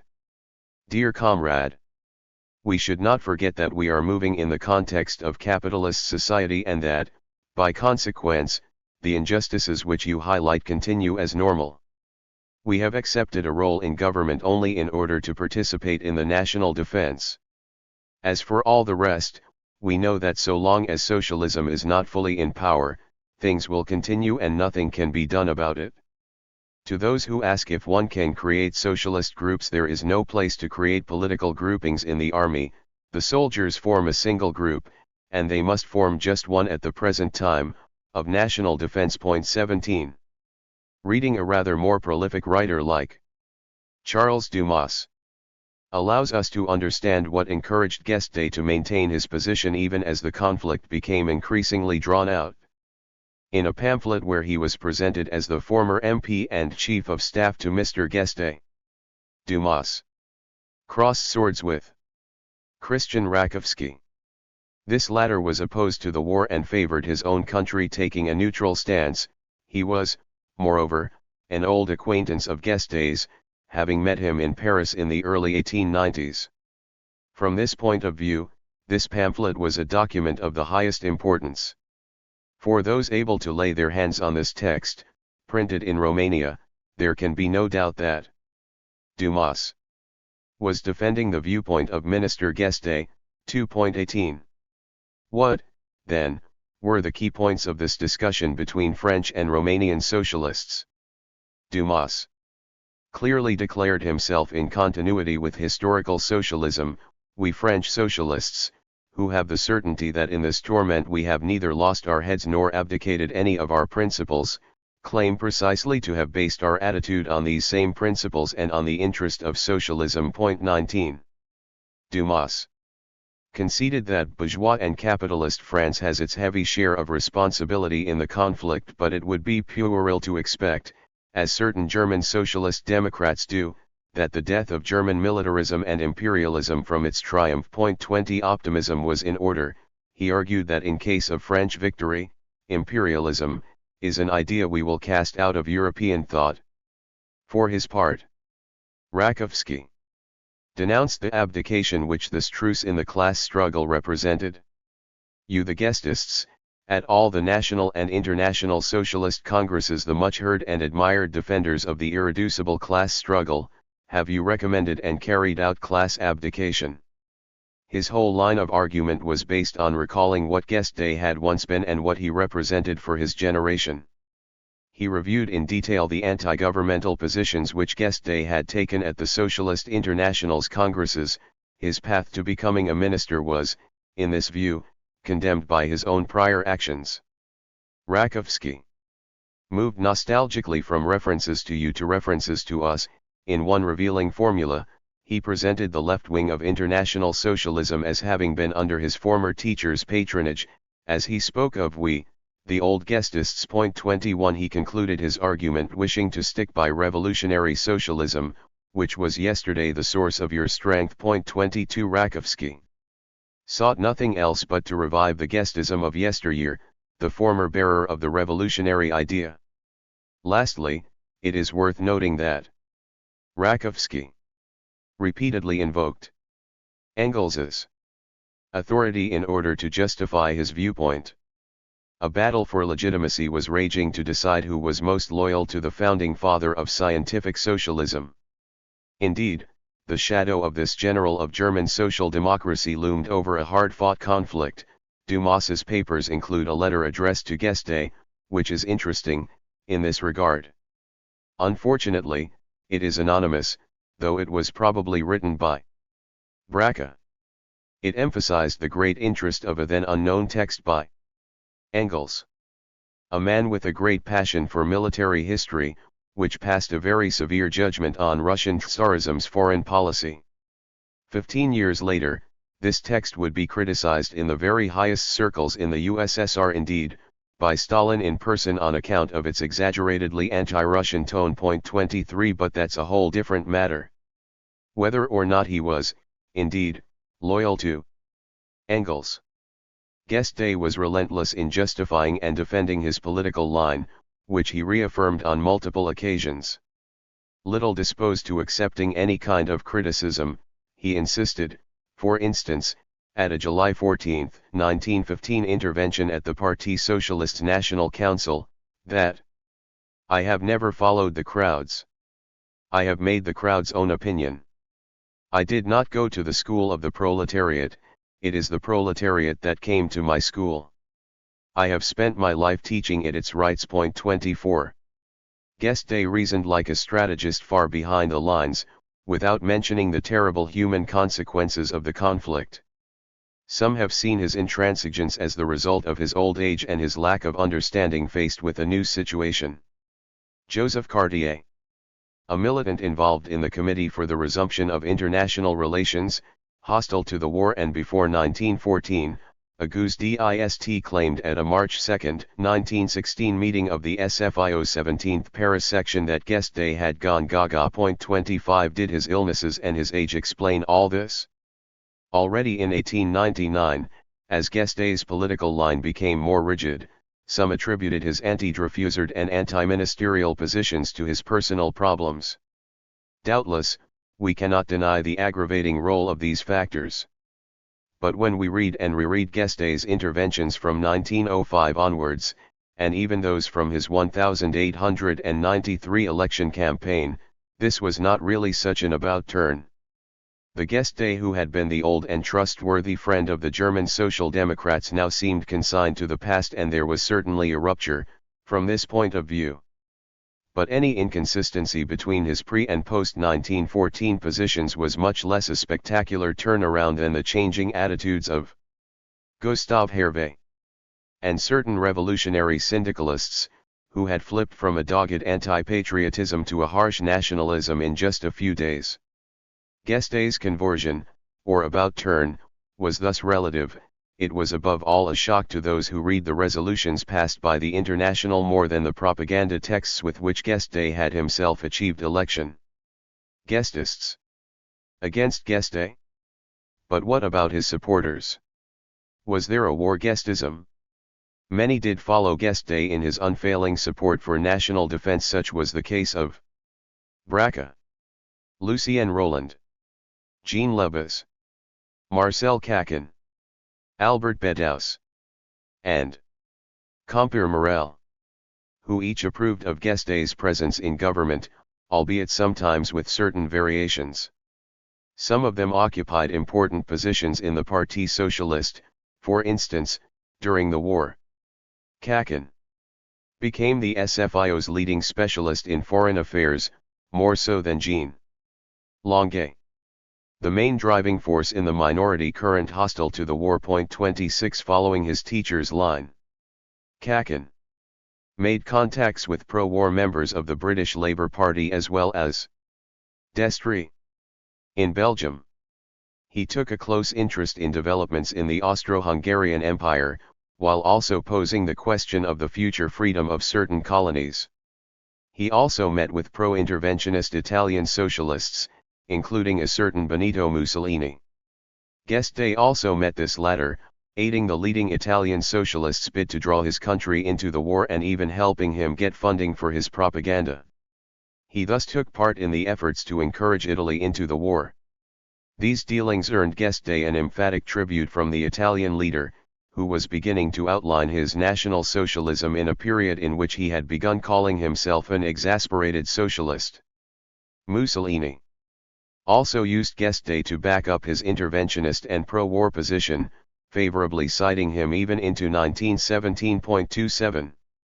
Yet not all of Guesde's partisans in the SFIO shared this orientation. Indeed, the war broke the unity among the Guesdists, which, without doubt, had already been rather relative even before 1914. Thus, Adrian Pressemain, Paul IV, Bryson, and other militants loyal to Guesde committed to the pacifist minority. These differences also owed to the context. The World War, which some had insisted would be a very brief affair, instead became ever more of a bloodbath. The hundreds of thousands of deaths revived the anti-militarism and hostility to war that had existed before 1914, even despite any need to defend France's borders.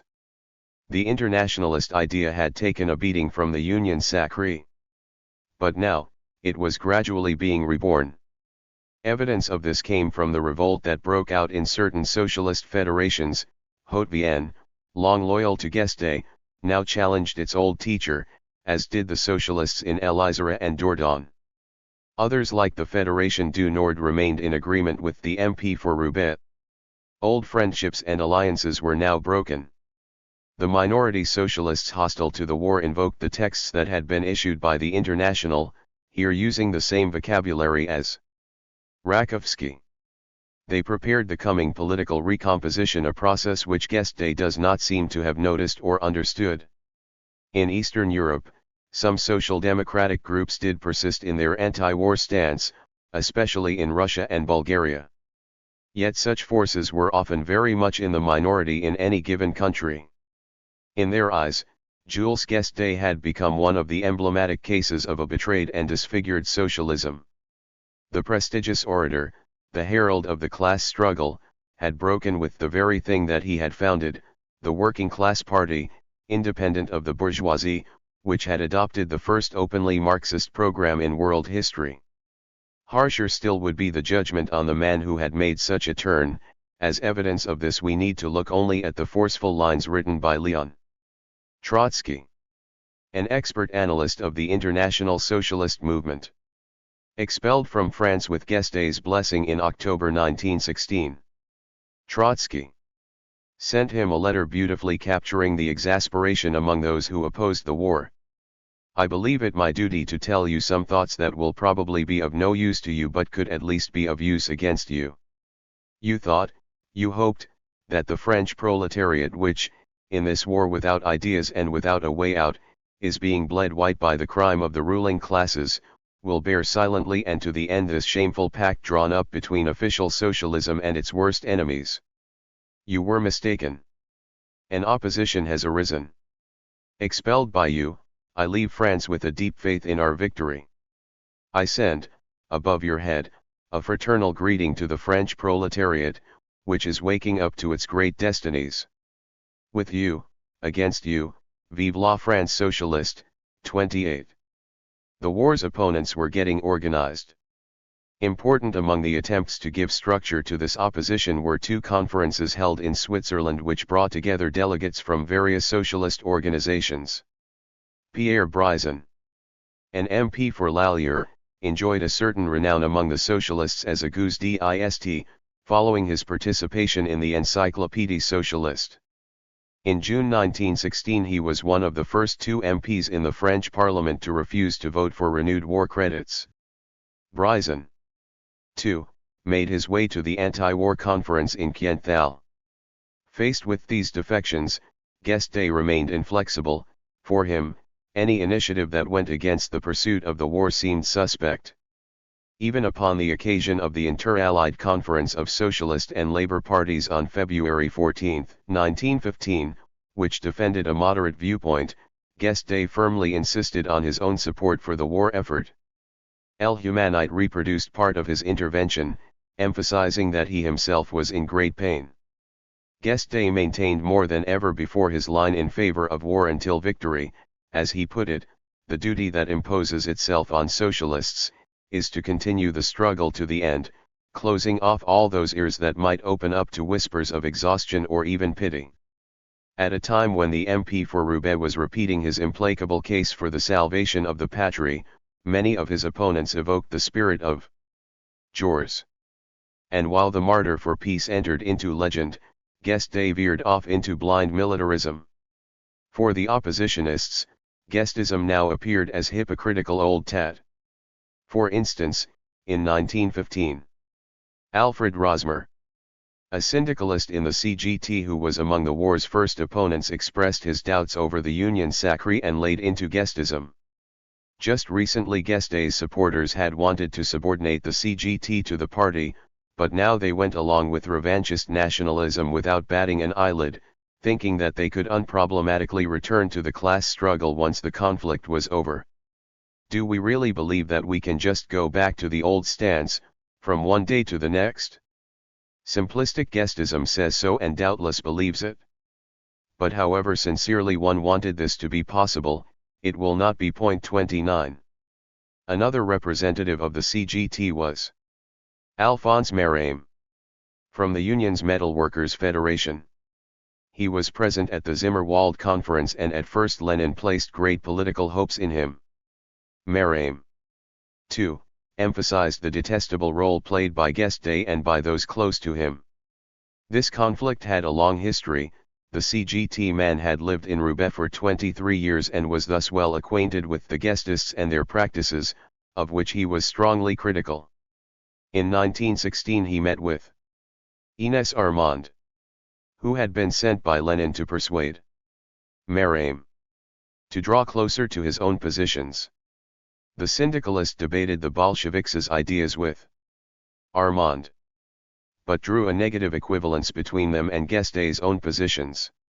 Mérame told me that we were guestists, that we reasoned in the abstract, that we did not take account of circumstances, that in France the socialists did not want to hear any talk of splits, etc. I replied that the guestists in the old sense were far from being all as bad as that, and that at the present moment it was precisely our tactic that was living and realistic. Point 30.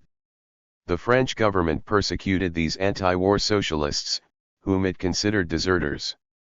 What was Guesde's attitude towards his comrades, here? He seems to have maintained a certain goodwill towards them, probably in order to avoid storing up trouble and thus help prepare for future reconciliation. In his exchanges with the CGT leader, Alexander Lequet, for most of the war in close contact with the government, Mérame worried about the persecution he faced. In a telephonic conversation transcribed by Mérame, Lequet apparently reassured him. I cannot tell you by telephone from whom I have this information. I would not tell you if I was not sure.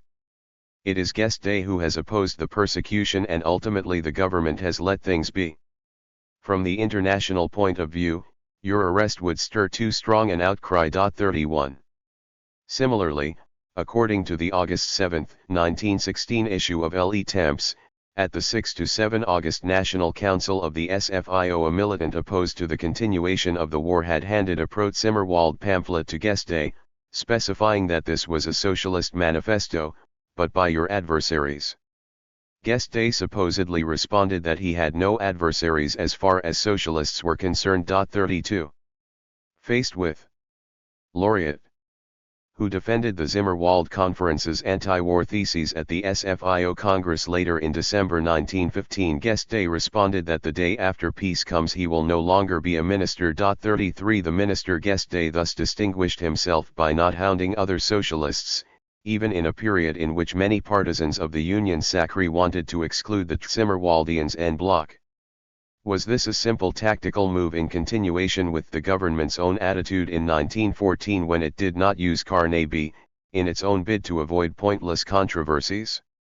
In Mérame's case, was this a show of goodwill towards a Roubaixien from his own petite patrie, no matter how opposed they had been over 3 decades.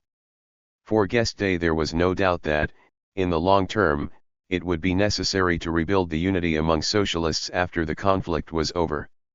While Guesde remained attached to national defense, he gradually began to warn of the dangers it brought. 34 With the party in tatters, he quit the government in late 1916, a marker of the deep divisions among the socialists, faced with the war. While Albert Thomas sought to persist in his own efforts, despite Guesde's resignation. Sembat also expressed doubts on the socialists' cohesion in his Cahiers Noirs. He was worried by the departure of the man who embodied working-class socialism. Without him, the Union sacrée had become largely obsolete. Without him, it's no longer the same thing. Thomas. And I represent bourgeois socialism. 35. Even despite leaving the government, Guesde remained distrustful of peace initiatives. In 1917 the Stockholm Conference brought together socialists in the interest of putting an end to the war, but Guesde saw this as a botch trap. He refused to add his name to the manifesto that resulted from the conference, whereas Kakin and Braca did endorse it. For his part, Comper Morel pursued the line of close collaboration with the state, after having been critical of governmental participation back in 1915. He became the government's High Commissioner for Agriculture from January to July 1918 and again from January to May 1919. This post was less important than a ministry, but clearly did fit into the framework of governmental solidarity. There was, again, strong symbolism at work here. After all, this was the government of Georges Clemenceau, the old sworn enemy of the workers' movement. Towards the split, Lenin, between Georges and Guesde. On August 9, 1916, Guesde's old friend in Bordeaux, Raymond Levine, observed that socialism was on the brink of a split. But his hope was precisely to shake off the burden represented by the guesdist critics of the Union sacrée. As he put it, even aside from the demagogy of our groups, I strongly believe that we have the general opinion as wind in our sails. He prophesied. Is this not perhaps the right moment to let the split play out? 2 parties and 2 internationals, with horror or love of the Germanic system as the deciding criterion. Is this not the logical, if not necessary, future? 36. The spirit of rupture had, without doubt, made headway. A few weeks before the end of the conflict, the October 1918 SFIO Congress saw a change in the majority, as the old anti-war minority took over the party. Marcel Kakin succeeded Pierre Renaudel, and took over the editorship of El Humanite. Aging and in pain, Guesde no longer played any formal role in congresses and such upheavals in the party majority. But he remained a moral authority among his older comrades. In 1919 he was re-elected an MP, on the basis of the new list system. The era of violent clashes, when the right-wing and far-right press had accused him of being a German accomplice, seemed to lie definitively in the past. The very right-wing L'Éclair paid him a fulsome tribute. Jules Guesde is a Frenchman and a Frenchman of good breed, who loathes the cosmopolitism of the demagogue allies of the plutocrats. 37. Amidst a wave of flag-waving jingoism and a turn to the right that followed the Entente's victory, the Blue Horizon 38 Parliament welcomed the old master of historical socialism for his final spell as an MP. The last bill he proposed is worth noting. Here, it aimed to establish the civil, political, and economic equality of the 2 sexes.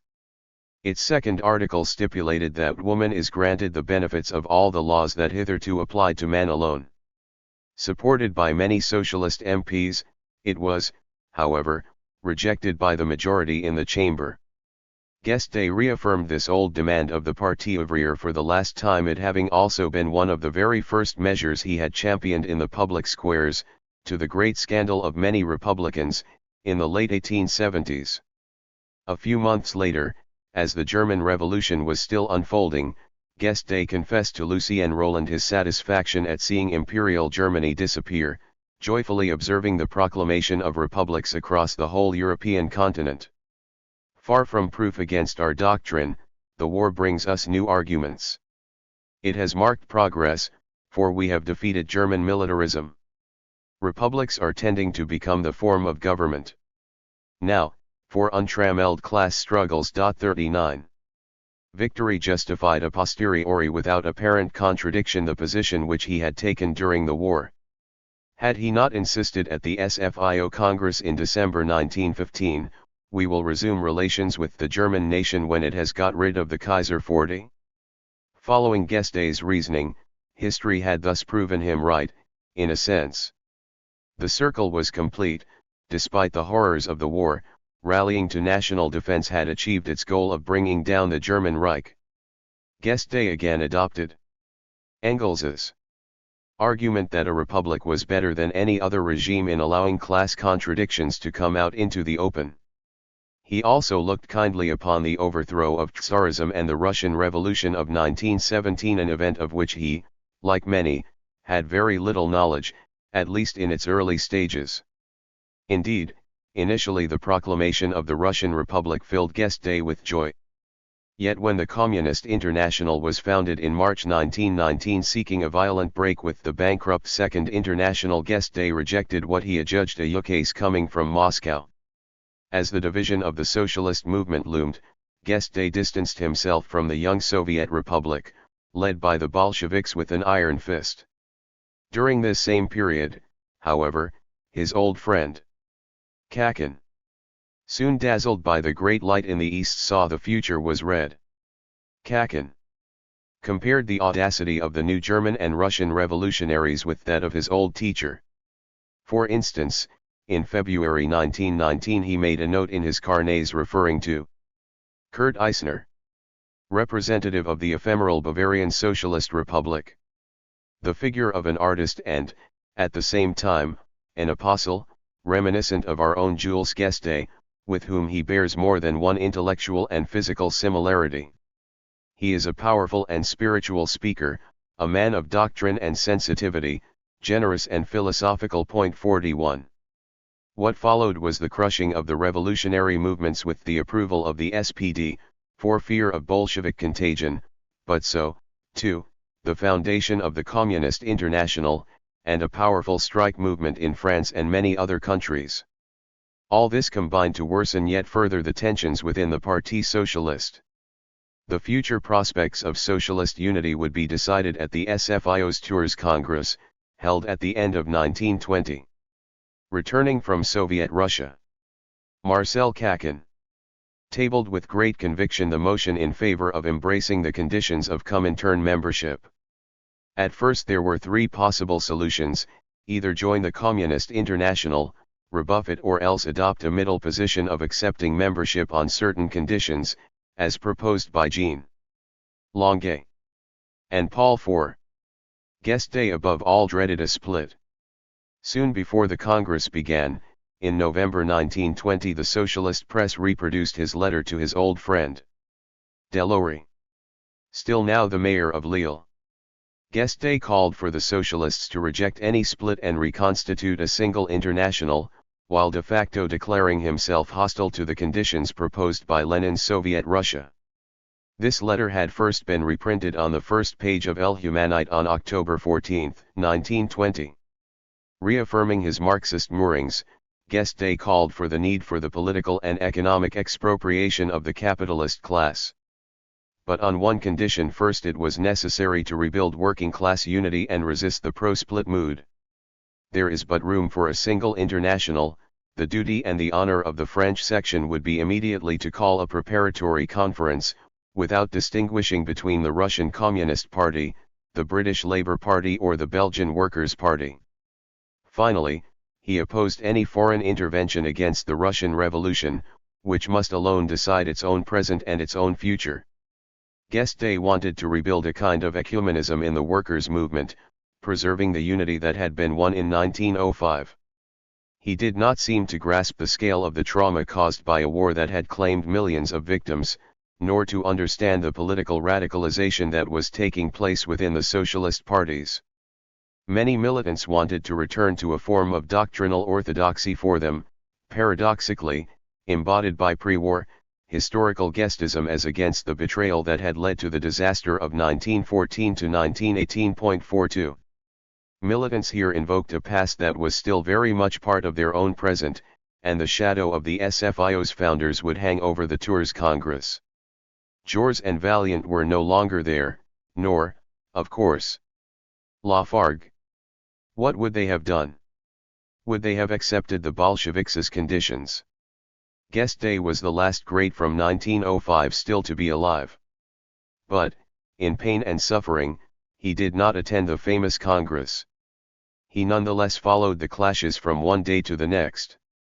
Braque informed him of how the main plays were unfolding, in a series of very detailed letters. Reading the transcripts of the interventions at Tours, we find that Guesde's voice still carried a certain weight, even if it was no longer actually heard. And even though Guesde did not attend the debates, historical and political legitimacy often relied on his name. Jules, the martyr for peace, was, without doubt, invoked a number of times. But while in the transcripts we find 32 mentions of Jules, there were also 25 references to Guesde. 43 The Roubaix MP still occupied a place in militants' minds, and on not a few occasions he was associated with Jules, the alliance between the two symbolizing the doctrinal and political unity of French socialism. For many, Jules and Guesde were still two sides of one same coin. The highly Jauresian Léon Blum had no hesitation in invoking both men, as well as the third man Vaillant, the better to condemn attitudes which he considered contrary to socialism's spirit of unity. The revolutionary conception which I have just mentioned to you and which was of Jules, of Vaillant, of Guesde, has always had to defend itself against two opposed deviations. It has always beat its path, with difficulty, between a right-wing deviation and a left-wing deviation. 44. As Léon Blum sought to justify his rejection of joining the Communist International, he repeatedly invoked the refusal of Guesde, together with other guardian figures of French socialism, to set partial reforms in counterposition to revolutionary perspectives. Most importantly, Guesde's friends had a major presence among the figures who intervened most at the Congress. Indeed, both Braque and Caquin were among the most cited. Caquin dwelled at length on his loyalty to Guesde, albeit in the name of justifying a position that his teacher himself rejected. Whatever or present differences may be, I for my part will never forget the respect, the admiration, the enthusiasm as if he were my father figure with which I have all my life garlanded the pure and great conscience of Jules Guesde. He has never ceased reminding the working class that it is dealing with a merciless enemy and that it, too, following its oppressor's own example, must at a given moment combine its forces to mount the revolutionary assault against the regime.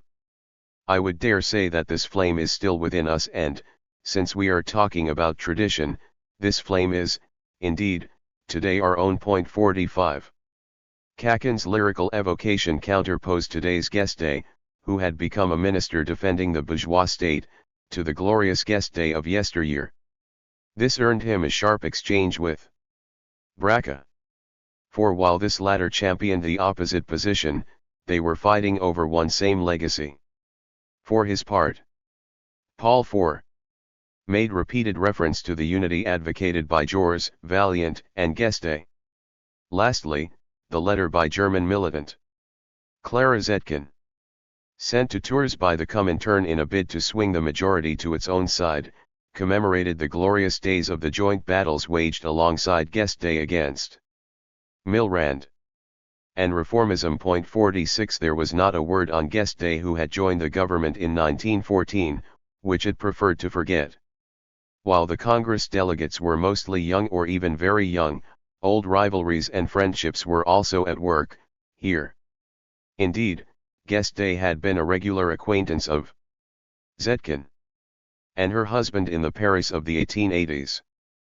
But now they were separated for good by the war and the Bolshevik Revolution. Guesde's name was frequently mentioned by delegates. These references were, however, rather strange.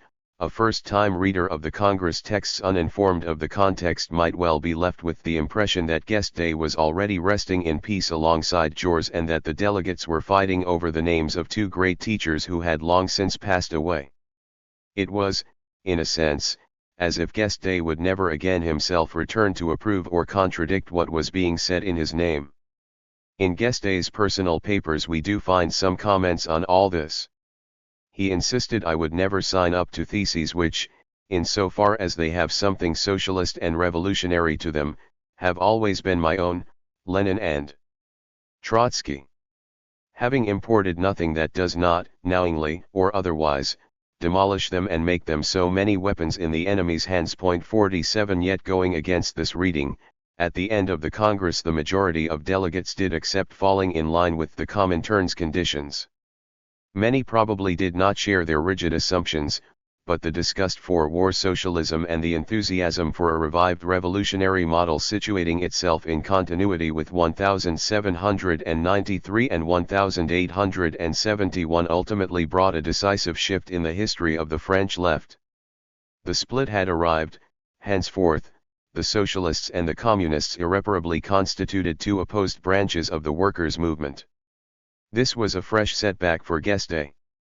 The old prophet had powerfully contributed to the unity patiently constructed between 1890 and 1905. News of the split supposedly left him dead of a broken heart. 48 If we believe his last words, confided to Compeer Morel, Guesde would have preferred to have died before these baleful events in Tours. As he purportedly put it, I am headed toward death. I know it. I feel it. But I regret dying so late. I ought to have passed 2 or 3 years ago, before witnessing this cruel, infernal spectacle of a proletariat divided against itself. 49.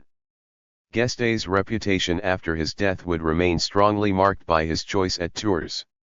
Leo Guesde said of his father in 1959 that it is because of his refusal to sign up to the Third International directed and imposed by Lenin that my father was immediately considered as he still is a wishy-washy Marxism badly informed and badly equipped in Marx's doctrine.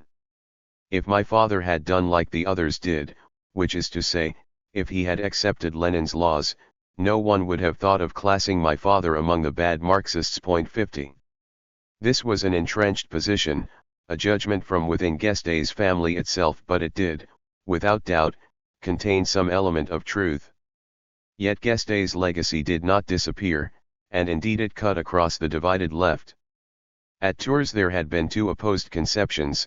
On the one hand there was a Marxism combined with various other sensibilities, mixing patriotism and republicanism à la Française, and on the other a Marxism which made no concessions, a Bolshevized Marxism, in a sense of a radicalization of the hierarchical model of German social democracy. Guesde belonged historically to both and, indeed, made up part of their genealogy. In this lies the importance of his historical role, whatever one's appreciation of him.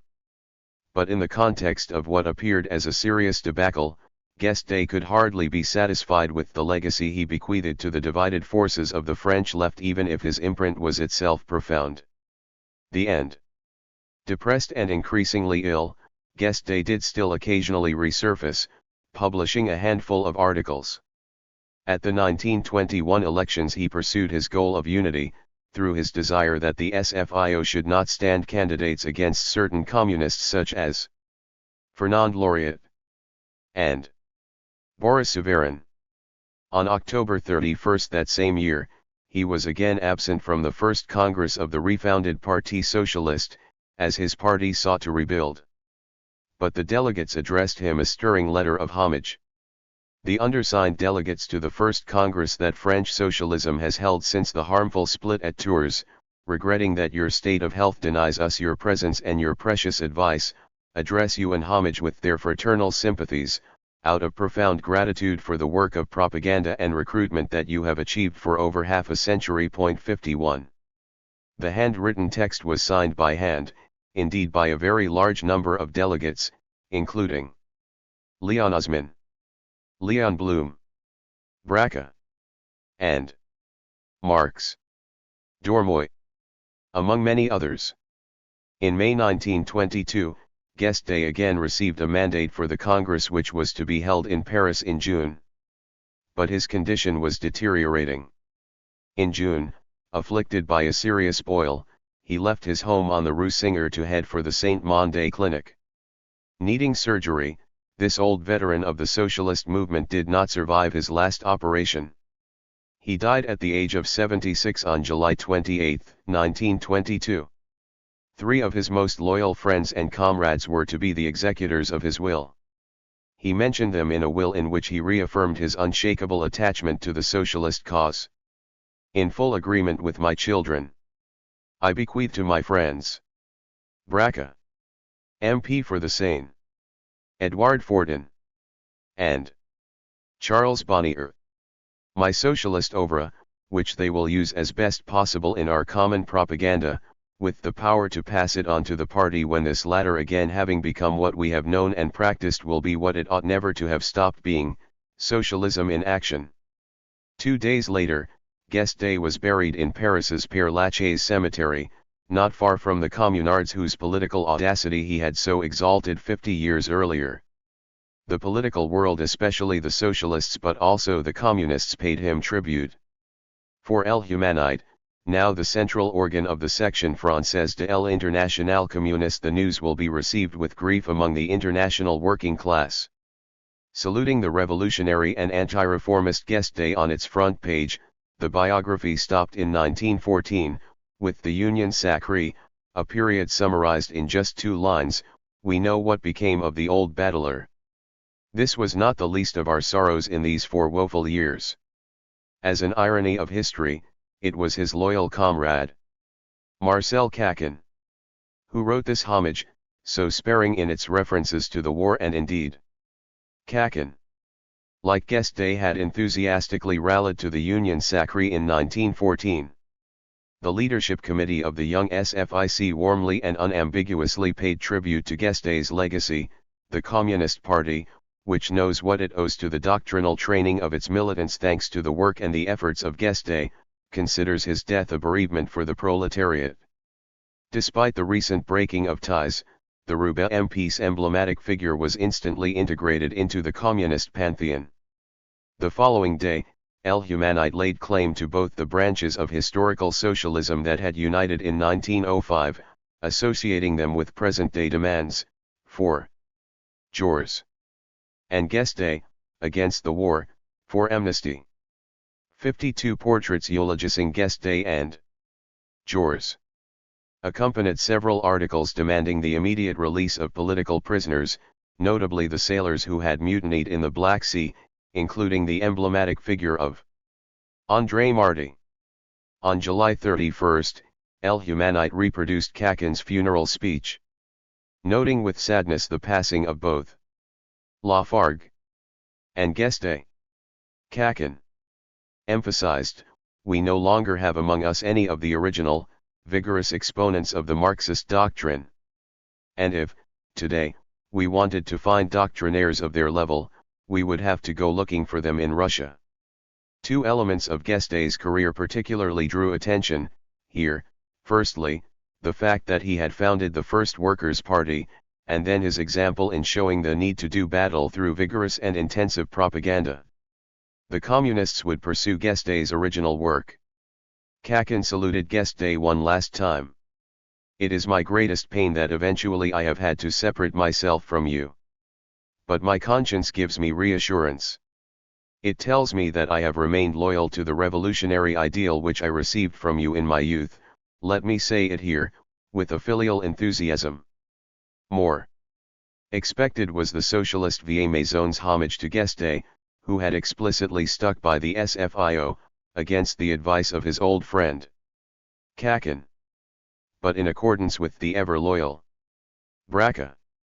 Indeed, on the day of the funeral, Jean Longuet saluted this great forerunner in Le Populaire. Longuet evoked Guesde's multiple talents, and notably the one put on display in his critique of the bourgeois order, which he pursued with such fine hatred, a generous and creative hatred of social iniquities, which jules himself faded. Marcel Sembat also paid a stirring tribute to Guesde, a man who had been his fierce adversary in the pre-1914 socialist milieu but stood side by side with him in defending France in wartime. For his part, Paul IV published a telling obituary in Le Populaire under the title The Death of the Apostle. He has joined Lafargue, Jules, and Valiant, and here we are, deprived of the last of our illustrious leaders who, with his robust arms founded the Parti Socialiste to which we have remained faithful, body and soul, against winds and tides. 53. There was no trace of any criticism of Guesde, who was here held to have remained lucid to the end, even despite his illness, especially on the nature of the Bolshevik Revolution. 4. Continued he followed, saddened, certain revolutionary experiences contrary to Marxist teachings, of which he was throughout his life the most prestigious popularizer. Guesde's adversaries also paid more measured, but nonetheless real tributes. The front page of Le Figaro announced the death of Mr. Jules Guesde. A life not without grandeur, it commented, while also saluting the firmness of his convictions. In brief but clear terms, he was a great, honest man whose adversaries have paid him homage. An intransigent doctrinaire, he never wanted to give up anything of that which he believed just and good. 54. A persecuted and jailed undesirable in the early years of the Third Republic, in 1914 Guesde had contributed to the state at the highest level, in helping it consolidate the national defenses. Beyond socialist ranks, France had lost one of the most original politicians of his era, leaving his mark on the early decades of the longest-lasting republic in France's history. 7. Eternal Guesdism, the Prophet's Legacies. Jean Numa Ducange. 1. Department of History, University of Rouen, Mont-Saint-Aignan, France. Jean Numa Ducange. Email: jean-numa.ducange@university-rouen.fr. Jacques Julliard, El Eternal Guesdime, Critique, November 1966. A year on from Guesde's death, his old and loyal friend Alexander Zevise drew an unambiguous assessment. The Guesdism, which represented the solidest school of socialist thought in France from 1878 to 1904 and in the same period constituted the most numerous and disciplined segment of French socialism under the name of the Parti ouvrier français, has definitively died together with Jules Guesde. Point 1. So, would Guesdism not bequeath any legacy? 40 years later. Arthur Raymond, a leader of the Parti Communiste Français and MP for Le Nord from 1962 to 1973, offered a more nuanced point of view, without doubt. Guesde profoundly marked political activity in the north of France and left deep traces there, even if they are not always apparent. Point 2. Was this, then, mainly a regional legacy indeed, one little visible, upon first glance? This local aspect would alone be worthy of interest, considering the powerful socialist and communist implantation in the working class Nord. But his legacy should not just be seen within these limited terms. After all, at least up till the 1980s, anyone interested in the history of the international workers' movement around the world knew the name of Jules Guesde, the illustrious founder of the first working class party. If we want to understand this enduring influence, we need to cast off a reading that has become widespread since the 1970s. For in vilifying Guesde and his supporters, this interpretation has led Guesde to be gradually overlooked and then almost disappear from the memory of the left.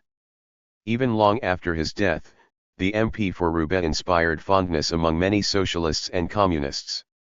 Here, too, Georges Sorel can be a valuable resource for understanding Guesde's long-term appeal. Referring to the Russian Revolution in one 1918 letter, Sorel emphasized, "The Bolsheviks' fall will come amidst pools of blood, which will revive the idea of class struggle, an idea which is always threatened with dying out." Point 3. Guesde embodied not only the Parti ouvrier but the introduction of the class struggle into the French political terrain. Given how many militants would go on to consider the class struggle a reality in history as in the political field, guesde would remain an irreplaceable forerunner, if one who also remained open to criticism. Respecting a pioneer, guesde and the early communists. In the years following guesde's death, the now communist El Humanite regularly published personal accounts by old friends of guesde's. For instance, in early 1923 we can find in its pages an extract from the memoirs of Christian Rakovsky. By now the leading Soviet commissar in Ukraine on Jules Guesde and Communism. 4 This was an abbreviated version of a longer contribution initially intended for the Comintern journal, written at Lenin's request. Rakovsky's great respect for the man who had introduced Marxism to France was evident, and Guesde's place in communist memory seemed confirmed. Already on the path of Bolshevization, the PCF posed itself above all as a party of the class struggle, as he invoked this line.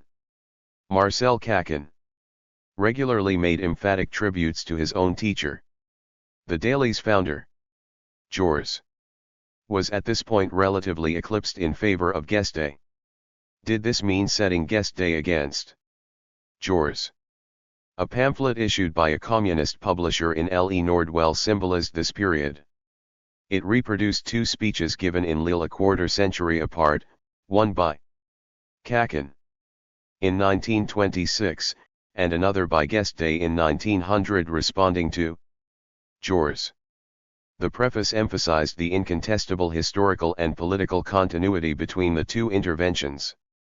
Here collected in the same pamphlet, the speech that Marcel Kakin gave in the Lille Hippodrome on June 25, 1926, and, from 1900, Jules Guesde's crushing reply to the reformist approach then supported by Jean-Georges.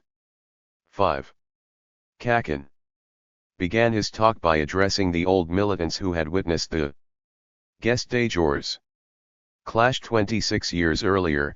This hall still echoes with the thunderous applause that greeted our revolutionary Guesde's crushing response to the reformist Jules. 6 He particularly targeted the socialists who had stayed in the SFIO, whom he called on to leave their party to join the ranks of the PCF.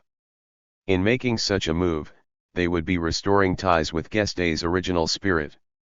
Kakin presented himself as the rightful heir to the 1904 Amsterdam Resolution in opposition to participation in government, a motion defended by Guesde and Jules. 7 However, discretion was in order when it came to the MP's post-1914 biography. A few years later, in 1932, upon the 10th anniversary of this founding father's death, the guesde legacy was at the heart of multiple pieces published in the communist press. The PCF's class against class strategy now implied a refusal to make any concessions to Social Democrats. The tone regarding Guesde changed, indeed harshened, even if the overall appreciation remained largely the same. Jean Freville, close to the new General Secretary, Maurice Thérèse, concluded one article in El Humanite calling for the non-Marxist hangovers of Guesdism to be expunged from the party, having recalled both the leftist errors and rightist errors of this current. 8 This stereotyping language implied a systematic process of cutting off the good elements from the bad. The communist militant struck a different note with reference to the 1880s and 1890s. Guesde's intransigence in this period of struggle against reformism remains a model from which we should draw inspiration. In the backdrop, here, there were clear attacks on the socialists. The founder of the Parti ouvrier nonetheless remained a forerunner, precisely and above all because he had founded this first party, Guesde the battler, Guesde the spokesman of the masses, Guesde the initiator of Marxism in France. Despite his faults, belongs to us alone, and thus certainly not to the socialists. The highly class struggle vocabulary of the earlier Guesde took pride of place here. At the same time, the PCF revived the original guesde reading of the French Revolution, in the writings of Paul Vaillant. Couturier. The spotlight was on July 14, La Marseillaise and the Bourgeois Republic. Each year up till 1934, in the pages of El Humanite he called on readers not to mark this bourgeois celebration. Here we are as if rereading the short text Guesde had published on the French Revolution in 1883 and then repeatedly rehashed in many subsequent pieces. So, guesdism did belong to the past. Tellingly, there were sporadic references to this tradition in the debates coursing throughout the party's various currents. Many critical communists looked unfavorably on the PCF leader's new orientation, which seemed like playing Guesde's sectarian hymn sheets all over again. Charles Rappaport, a former partner of Guesde's who had passed to the communist camp in 1920, stood up in opposition to the class-against-class tactic. What he saw as its deadly politics of neither nor reminded him of the most rigid period of French Marxism.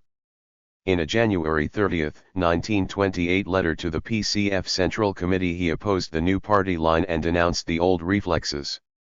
La tactique du maintien is a return to la Céline. Opportunism and the false theory of a single reactionary mass, this tactic is also the return to primitive guesdism, which was one of the causes of the guesde degeneration into reformism in the north and into reactionary demagogy in Paris. 9. Respect for the old man among the socialists. To have died on July 28, 1922 was, in a sense, fortunate for Guesde. Indeed, at his funeral, comments associating the two SFIO co-founders were much in order, not least given the closeness between their death dates. Thus, on July 28, 1923, Jules and Guesde were put on a wholly equal footing, each being evoked in the SFIO daily Le Populaire by numerous socialists close to them.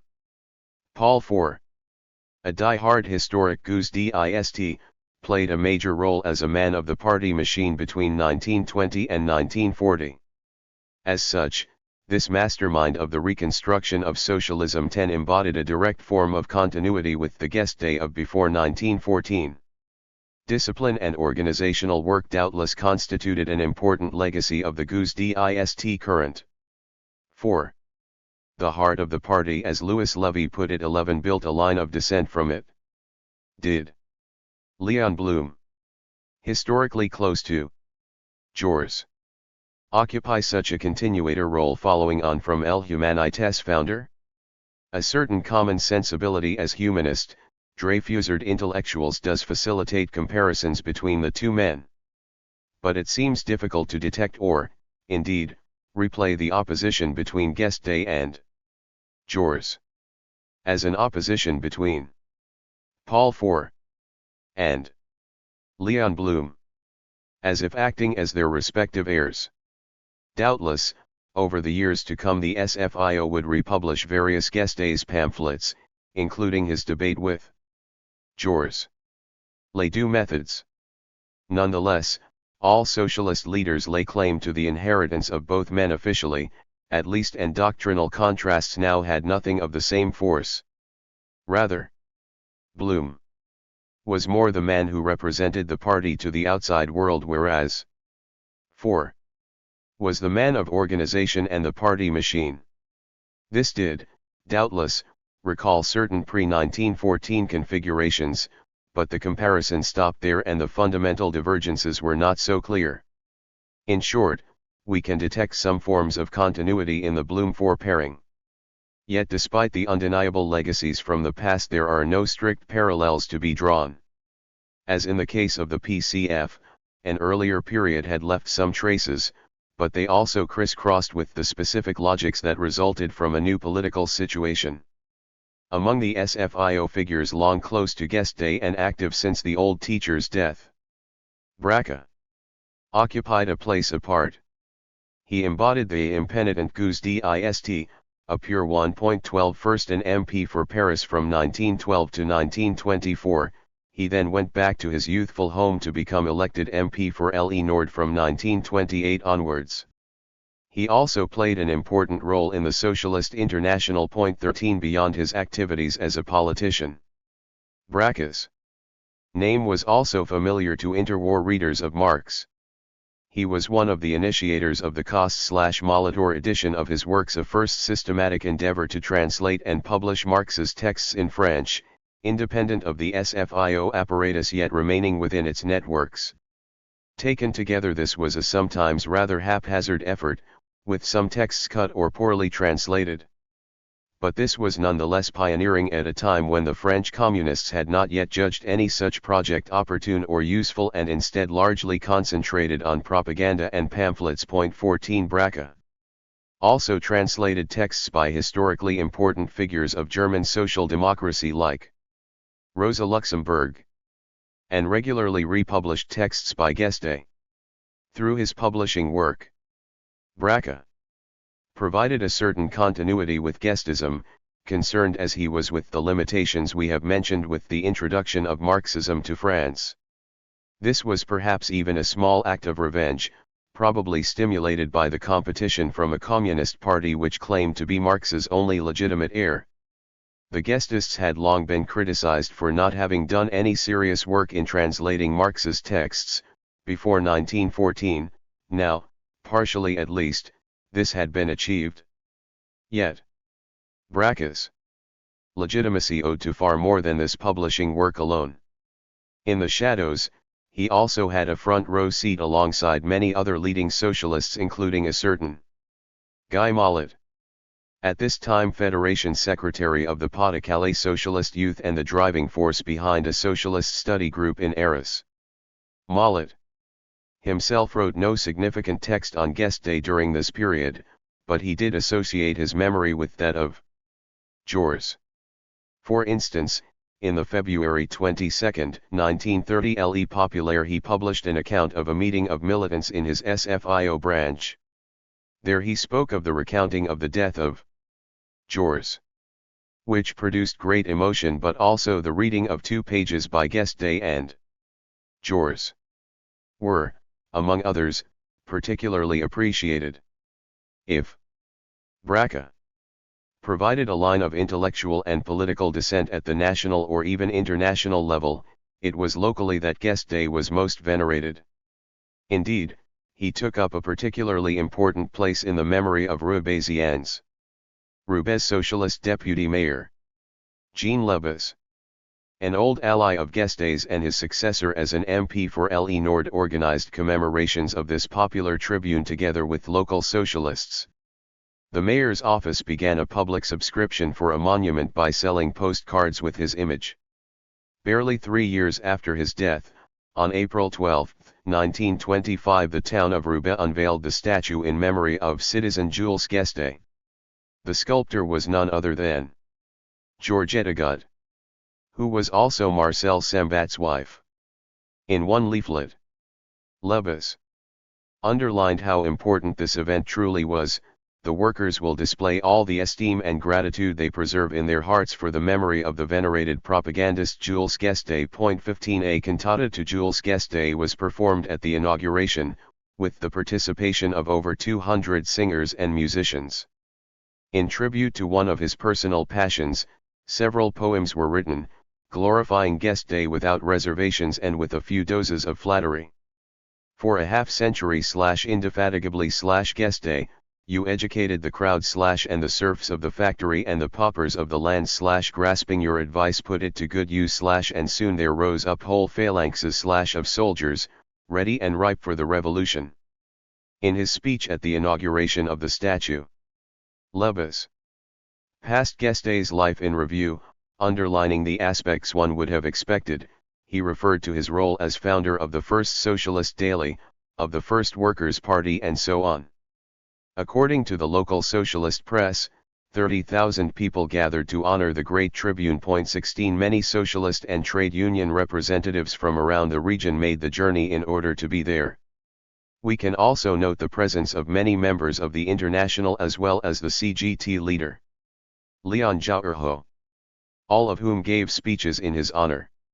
A few years later, in September 1933, a Jules Guesde school was inaugurated.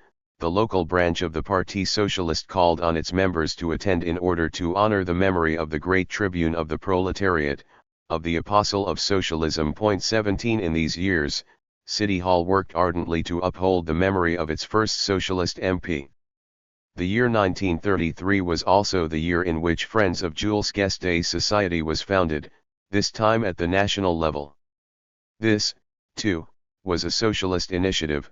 The main driving force was Leon Osman, secretary of the Sane Federation SFIO and himself an old ally of Guesde's. In La Brutale Socialiste, Paul IV presented the aims of this association, which sought to honor his struggles. Everything in the world shouts and cries that Guesde was right to the point of opening the eyes of the blindest and making the deafest hear. To have attempted and to have succeeded in making the mass of militants understand, to have armed the workers for their class fight, to have wanted doctrine to leave the narrow circles of the initiated to put it into life and action, all this is something very great, moving and fertile, now that it has been demonstrated more than enough that the fate of the working class and of civilization depend on the triumph of this doctrine. Point 18. Obviously, the main aim of this Jules Guesde society was to uphold the militant memory of the great leader. But it also expressed, doubtless still timidly, the will to create a group that could spur research on the different dimensions of socialism. At the first meeting in 1933 there were socialists who had been allies of Guesde's but also front-rank figures like Leon Blum. Point 19. This society seems to have survived until 1935. It was the only attempt of this kind, whereas Jules would be the subject of a much more enduring hero worship. 1936, Guesde, Jules, and the Popular Front. Did this sectarian disappear in 1935 to 1936, at a moment of unity among the forces of the left? In fact, this was not at all the case, especially given that the rapprochement of 1935 came upon the 30-year anniversary of the 1905 entente between Guesde and Jules. Tellingly, an introductory pamphlet for the Parti Socialiste published in 1936 paired Jules and Guesde as men representing two complementary sensibilities who had allowed the formation of socialist identity and the party itself. In the list of socialist books recommended to new party members, Leon Blum's writing unsurprisingly appeared right at the top. But Guesde and Lafargue also featured prominently in this list, considering that the first Jules texts mentioned were accompanied by the interventions of those he was debating. The only Jules text mentioned in isolation was his Discours à la jeunesse, but it was relegated to the very bottom of the bibliography. Meanwhile Guesde, Marx, Engels, and historic Guestists like Comper Morel and Paul IV were recommended before Jules's own texts. In late July 1936, at the end of the Popular Front's first phase, the SFIO announced the commemoration of just one of the two men's deaths, the anniversary of Jean Jours's assassination. But the account of the rally made the front page of Le Populaire on August 1, 1936 with the title Grandiose Commemorations of Jules and Guesde at the Vélodrome de Hiver. That same day, the Communists' El Humanite relegated this same commemoration to its second page, and the title of the piece mentioned Jules alone. But the article did also make more discreet references to Guesde, indeed in positive terms. Beyond the contents of the commemorative texts, we should not forget that former Guesde allies occupied positions of considerable importance in this period. When Leon Blum became Prime Minister at the head of the first socialist government in France's history, it was Braca who replaced him at the head of Le Populaire. In this same period, Marcel Caquin was still editor of El Humanite. At the moment of left unity, two old Guestists were lead editors of the two great workers' parties' dailies. And in many Popular Front rallies in a period when large portraits of socialist leaders were still often placed on the stage, Guesde took pride of place. Orators recalled how Guesde and Jules had been men of unity in 1905, notwithstanding the gulf between them. Ever since the 1920s, the more selective element of activists' memory had been working at full tilt, whereas in 1928 some took him as the forerunner of the class against class line. Recalling the Guesde of 1899, the Popular Front for its part revived the pro-unity Guesde of 1905, or even the Minister in 1914, on the socialist side. With hindsight, such selective choices may well raise a smile. But historically, This had the consequence of inscribing guesde in the collective imaginary of the left, indeed in the long term. There is no doubt that many militants of all tendencies knew the main outlines of Guesde's career and that he was attributed a major role in the origins of both the socialist and communist parties. We can find other telling tributes from this same phase.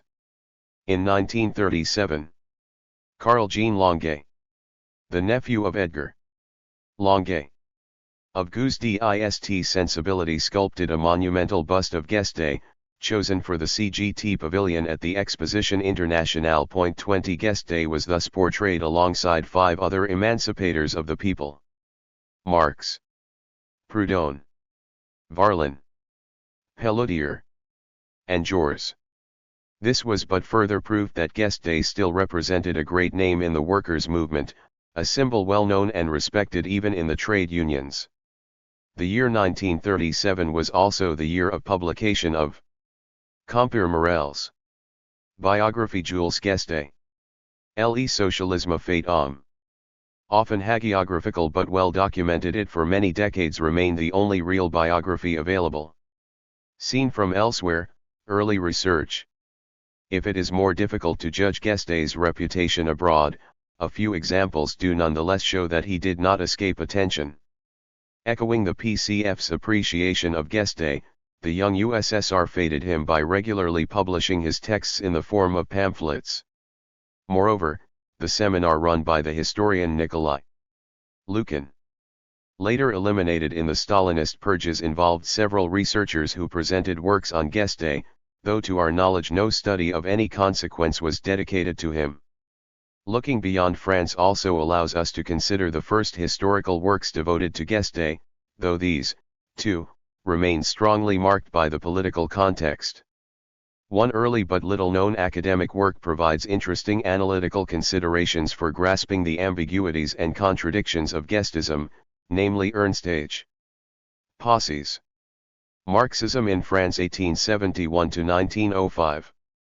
Published in German in Berlin in 1905, this volume was in large part devoted to a study of Guesdism from a doctrinal standpoint. 21 Its publication, at a moment of virulent clashes between Social Democrats and Communists in Germany, immediately followed.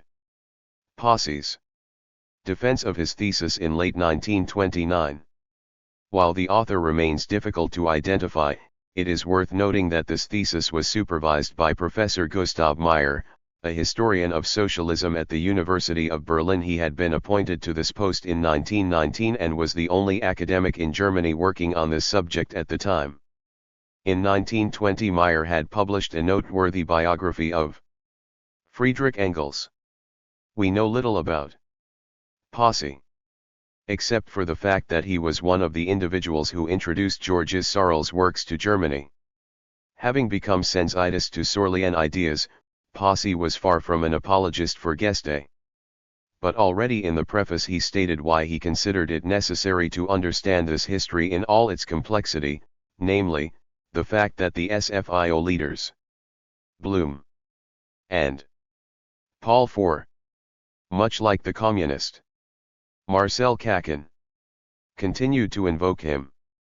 This was, of course, an enigma for a German well versed in the history of Marxist debates, in a country where the likes of Koski, Bernstein, and many others unlike the French had published impressive theoretical tomes, neither denigrating nor celebrating the Guesdists. Posse justified his study on the basis that these latter had given the Parti Socialiste the spirit which animates it still in our own time. 22 Often doctrinaire. Posse's contribution nonetheless marked a first turning point, in the sense of taking its distance from the living memory of politicians and other witnesses. It offers an interesting analysis, suggesting that despite distortions and errors Guesde and his partisans succeeded in assuring the victory of the basic principles of Marxism. 23 And, for this very reason, they were worthy of study. In accord with his master Sorel, Posse reaffirmed that the Guesdists had been the first to introduce the idea of the class struggle in any solid manner, as against all interclass compromises.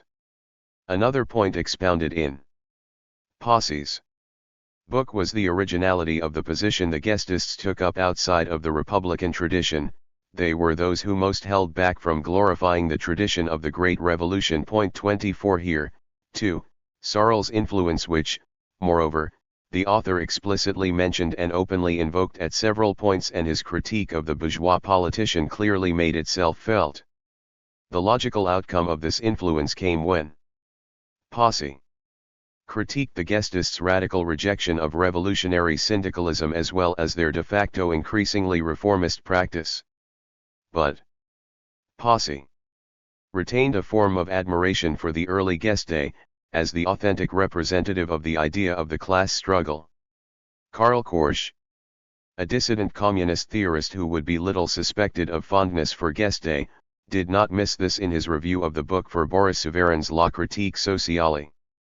Here, Korsch emphasized how interesting Posse's study really was for understanding the specificities of French socialism and the manner in which Guesde's Marxist group accomplished among the most fruitful of education efforts and imprinted its Marxist pattern on the movement as a whole, in such a profound manner that it still exists even today. Point 25. Soon afterwards, in 1933, the American historian Samuel Bernstein published A History of French Marxism 26 and, most importantly, a long and well-informed 1940 article on Guesde and the introduction of Marxism in France, devoted to the early years between the 1870s and 1880s. It was published in the U.S. Communist Party's Theoretical Review Science and Society. While underlining Guesde's schematic approach 27, the author also foregrounded his talents as an orator and party leader. The American historian denounced his excessive simplifications of concepts from Marx, while also providing an accurate survey of the relations between Guesde and Marx and Engels, using the materials available at the time. The final part condemned all of Guesde's actions from 1914 onwards. This was in harmony with the communist Vulgate, though Samuel Bernstein nonetheless used a more measured tone than that employed in directly political publications. The second period in Guesde's career was counterposed to the first, judged limited but nonetheless fruitful. If there was nothing very original about the article's conclusions, the critical use of documents constituted a first step towards a subtler comprehension of the many different aspects of guestism. After the war, a return to the POF? Let's turn back to France. In 1945, the PCF became the country's biggest party and more enduringly the biggest party of the left, a position it would maintain for over 3 decades. In the enthusiasm surrounding liberation, there arose the ephemeral ambition to create a new Parti ouvrier français 28, explicitly adopting the name of Jules Guesde's party, in the year of the centenary of his death. This was clearly a communist initiative, proposing to take the lead in realizing unity in action and in unity between the two parties, for the formation of a single party of the workers and of the people of France. Point 29. On June 12, 1945, El Humanite published a proposed charter for the unity of the working class of France intended to result in the creation of a Parti ouvrier français, presented as the heir to the best traditions of the workers' movement. But the socialists bluntly rejected a project that looked like communist manipulation.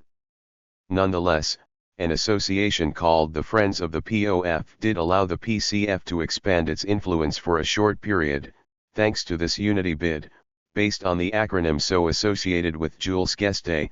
A few socialists did draw towards Maurice Thérèse's party. 30. 20 years later, Jacques Duclos said that this name had not been chosen by chance.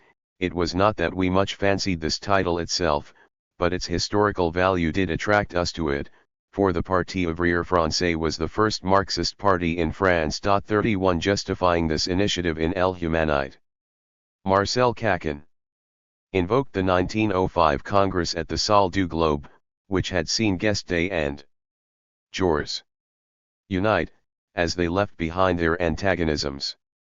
Why not draw inspiration from the spirit of 1905? Caquin did not go so far as to say that the socialists were pursuing the work of Jaurès. and the communists stood in continuity with Guesde. Prudence was in order, when it came to talking about El Humanité's own founder. Nonetheless, Guesde's place was strongly recognized, effectively so at least. At this same moment, Kachin forcefully reaffirmed his lineage in La Pensée, a review close to the PCF. In a more richly textured article he underlined the major role played by the Roubaix Tribune, who had been able to unite the best cadres of the workers' movement around his own person. Guesde had understood the primary need for the constitution of a set of well-educated and disciplined cadres, in order to organize a strong workers' party armed with the right program. He was able to group around himself a phalanx of selfless worker pioneers of admirable devotion. 32 The man who had edited El Humanite since 1918 fondly recalled the memory of his teacher. I have professed a profound admiration and attachment to this seductive teacher. I preserve his memory with just as much filial piety as that of my own father. 33 We would search in vain for such a piece on Jules in the communist press in this period. At the peak of its glory, enjoying an influence as it would never again encounter, the Liberation-era PCF thus saluted Guesde as one of its most important precursors. There was similar respect within different frameworks running through the ranks of the SFIO. The front page of the July 21, 1949 issue of the party's weekly Le Populaire Dimanche promoted the commemoration of Jean-Georges and Jules Guesde. 2 whole pages written by Léon Blum were devoted to the two SFIO founders. They were placed on an equal footing. He spoke of a shared doctrine among two men of different temperaments, cultures, and age groups. And this shared doctrine has remained exactly, literally, our own. The article was, indeed, entirely directed against those who would contrast the two men. To me this view seems mistaken. The more I study our party's history, the more I am convinced that Guesde and Jules were infinitely more similar to one another than was believed in their own lifetimes, and doubtless, more than they themselves believed. 34 The tactical dimension of this strict equality of treatment itself had to do with the battles within the SFIO. In the meantime, Guy Mollet, armed with a Marxist rhetoric reminiscent of Guesde's own, as against Blum's more humanistic orientation, had taken control of the SFIO. But while Blum was, at heart, a Jauresian and indeed a friend of the Tribune for Carmo, he was also well aware how much Guesde's shadow still hung over the party. Braque was, in this period, Guy Mollet's mentor, as historian Denis Lefebvre put it, up till his death in December 1955. To the end, Mollet would regularly consult his old comrade, who had been one of Guesde's most devoted supporters since 1886. In a preface to Collectivisme et Revolution, upon the centenary of Guesde's birth, Braque underlined the historic importance of this figure. On November 11, 1945, the centenary of the birth of Jules Guesde should be commemorated not only in France but around the world, by all those who want to work for the triumph of socialism. Through his eloquence and his writings, generations upon generations of wage earners, in all domains and in all fields of production, were called to rally under the banner of socialism and march forward. 35 Braque embodied the filial link with Guesde. Casimir Sapid, a zoologist and guesdist socialist between 1903 and 1914, recalled in November 1948 how during the liberation of Paris an American journalist had confused him for Guesde, on account of the physical resemblance between them. The reason for pride mine, as the spiritual son of Braque, to have been called Jules Guesde by an American, being no more than a new veteran, his disciple Sapid. 36 Other examples confirm this attachment. Pierre Herbaut, Deputy General Secretary of the SFIO-NA. Mollet, ally, prefaced an edition of Braque's Memoirs on Guesde, as part of a collection revisiting all the party's pioneers entitled The Pages of Socialism. 37 Mollet also regularly referred to Guesde, but showing his caution, he mostly mentioned him together with Jules. Point 38 in a June 19, 1949 talk in Henenleotard published as a pamphlet entitled We Work for the Right Cause, a whole section was devoted to demonstrating that we are faithful to Jules and to guesde. Lastly, in continuity with the interwar period, the memory of guesde was still strongly upheld in Le Nord. In 1957 the former minister, Augustin Laurent, President of the Departement's General Council and Socialist Mayor of Lille from 1955 to 1973, paid an emphatic tribute to the SFIO's guardian figures, considering them impossible to separate. Comrades, as someone who belongs to a federation whose soil was deeply stirred by the trenchant plowshare of guesde's word, I confess that I cannot see, in the spiritual inheritance that Jules Guesde and Jean Jaurès have left us, how it would be possible to unbind the roles that each of them have in the common currency of French and international socialism. I believe, moreover, that any attempt to do so would be as vain as to discriminate between Marx and Engels's contributions to scientific socialism. 39. Given all this, we should not be surprised to see that a few years later an analogy flourished between guesdism and Molitism in a political context characterized by a profound mutation in the French left. But before we go back to this, another striking development ought to be studied with some care, for 40 years after his death, Guesde and his current began to become a genuine object of historical inquiry. Between history and politics. After the earlier outlines of such studies in the interwar period, it was in the USSR that the first historical work appeared that placed Guesde and guesdism in a positive history. Signed by the historian I.B. Belkin. It was entitled Jules Guesde and the Fight for a Workers' Party in France. Published in Moscow in 1952, this book, marked by the langue de bois then prevalent in the USSR, nonetheless contains a mine of valuable information. Point 40. Continuing the tradition begun by Lukin's seminar in the interwar period, Victor Dalin, another Soviet historian later known for his works on the French Revolution, wrote a long article on the differences between Guesde and Lafargue. Based on numerous archival sources, it also rehabilitated the two men's role in the international socialist movement. Point 41. These works are mostly to be explained in terms of the ideological importance that the history of the workers' movement had in the USSR. But the richness and relative abundance of these works must also be understood in connection with the existence of a mass of archives on pre-1914 international socialism, recovered by the Soviets in the 1920s. These sometimes included rare and unpublished documents, and notably correspondence and manuscripts by French socialists. But the turning point came from within France itself.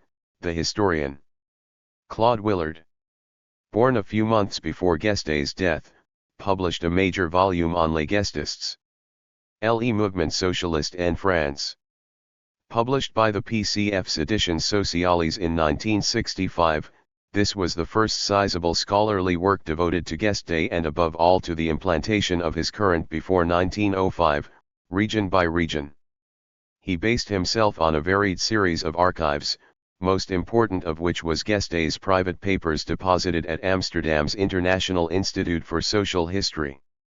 This rich archive was entrusted to the IISG for want of any viable solution within the Parti Socialist's own structures. Founded in 1935 with the aid of an insurance company linked to Dutch social democratic circles as well as the city of Amsterdam, the IISG became home to vast archives from the socialist movements persecuted in many European countries. For example, it received a good part of the archives of the pre-1933 German Social Democratic Party. Guesde thus found himself in good company, side by side with his old comrades in struggle. Indeed, with Willard, the Guesdists' history won its first proper recognition, in a context where the rules of historical scholarship were in the driving seat. Willard distanced himself from ideological approaches, an aspect of his work underlined by many other reviews and essays appearing in major historical journals. Meanwhile, the young historian Michel Peru wrote her master's dissertation on the newspaper variously titled L'Egalite or Le Socialiste. The history of the workers' movement had now got into university, and the guesdists were among the first to be welcomed in as a subject of historical inquiry. This was also aided by the passing, contemporary to these studies, of two major representatives of militant memory: Braque, died in 1955, and Kakin. 3 years later. History and memory also crossed paths in Willard's works. Indeed, one of the major sources for his thesis was a series of in-person interviews with Marcel Kakin. This scholarly work, which has remained an irreplaceable study, does however tend to analyze the guesde current by the yardstick of the later development of the PCF, a far more structured and coherent party. Point 42. In this same vein, the author continually denounced the guesdists' errors. It would also be naive to see this work of great rigor as originating only from simple scholarly curiosity. As evidence of this, we can note that, a few years later, this same historian published a selection of Guesde's texts, again with editions sociales in its People's Classics collection. For the communist publisher, appropriating the Guesdists' history, even if in a critical way, was a matter of far from secondary importance. The reaction from Maurice Thérèse, PCF General Secretary and one of the most visible figures in French political life, attests to this.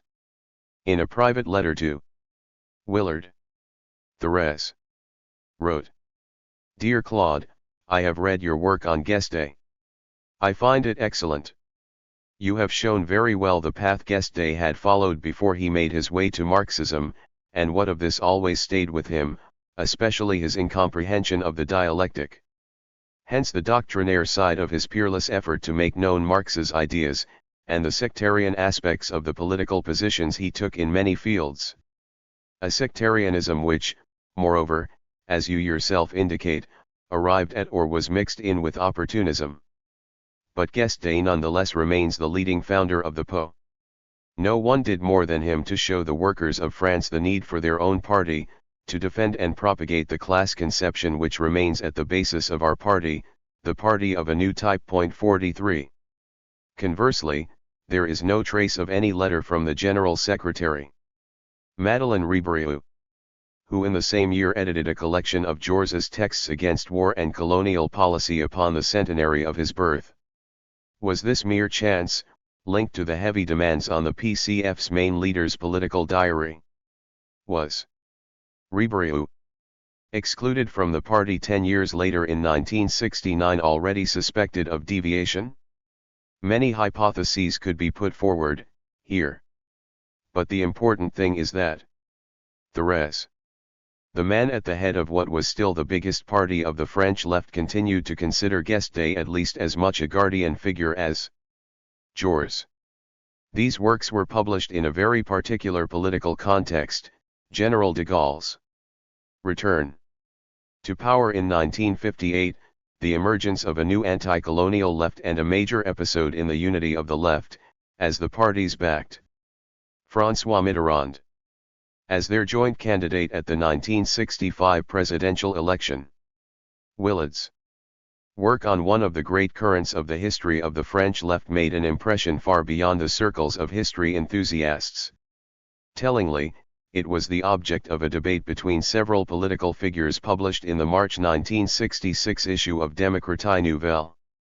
This PCF-linked monthly, edited by Jacques Duclos, declared itself concerned to do ever more to assist the rallying together of the French left. The debate section accommodated a long exchange more than 20 pages long between political figures and historians, including Willard himself, revolving around his thesis on the Guesdists. The list of participants in this debate is worth mentioning.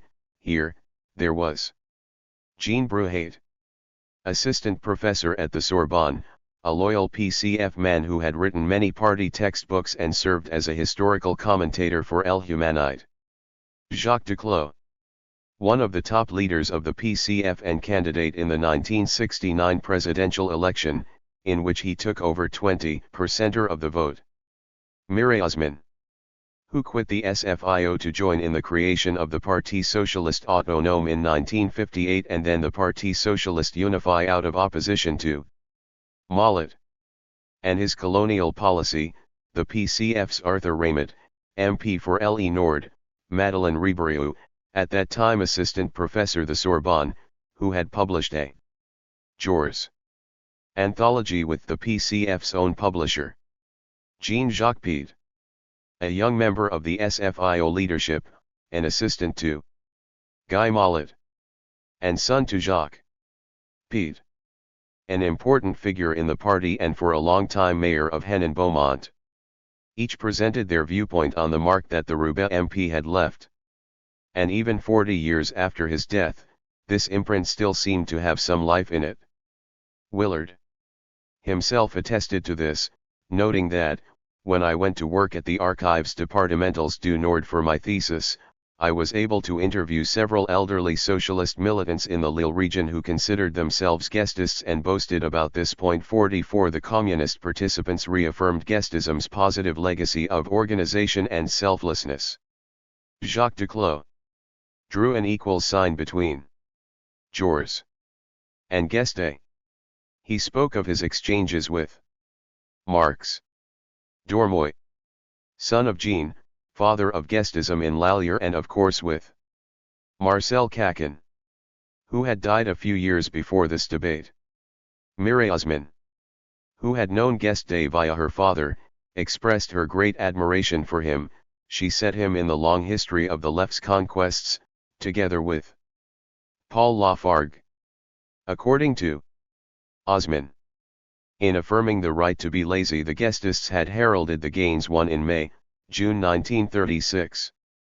Leo Lagrange, 45, who was an indirect disciple of Jules Guesde, became the executor of the guestists. 46 For his part, Arthur Raymond offered a socio-historical reminder of the harshly exploited workers of Le Nord, among whom Guesde had appeared as intransigent in the good sense of the word. Jean-Jacques Pied adopted a more measured tone.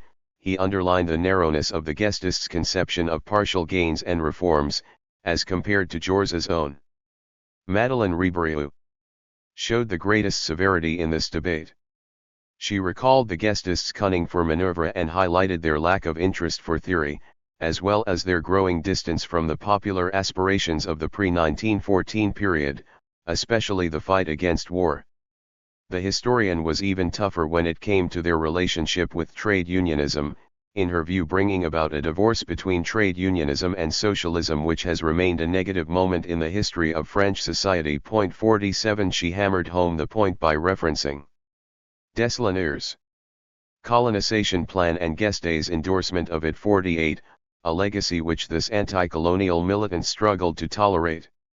This was also a veiled allusion to Mollet and Molletism. She moreover emphasized difficulties in analyzing the colonial phenomenon and the colonial people's struggle for independence. 49 3 years later, she would be expelled from the PCF.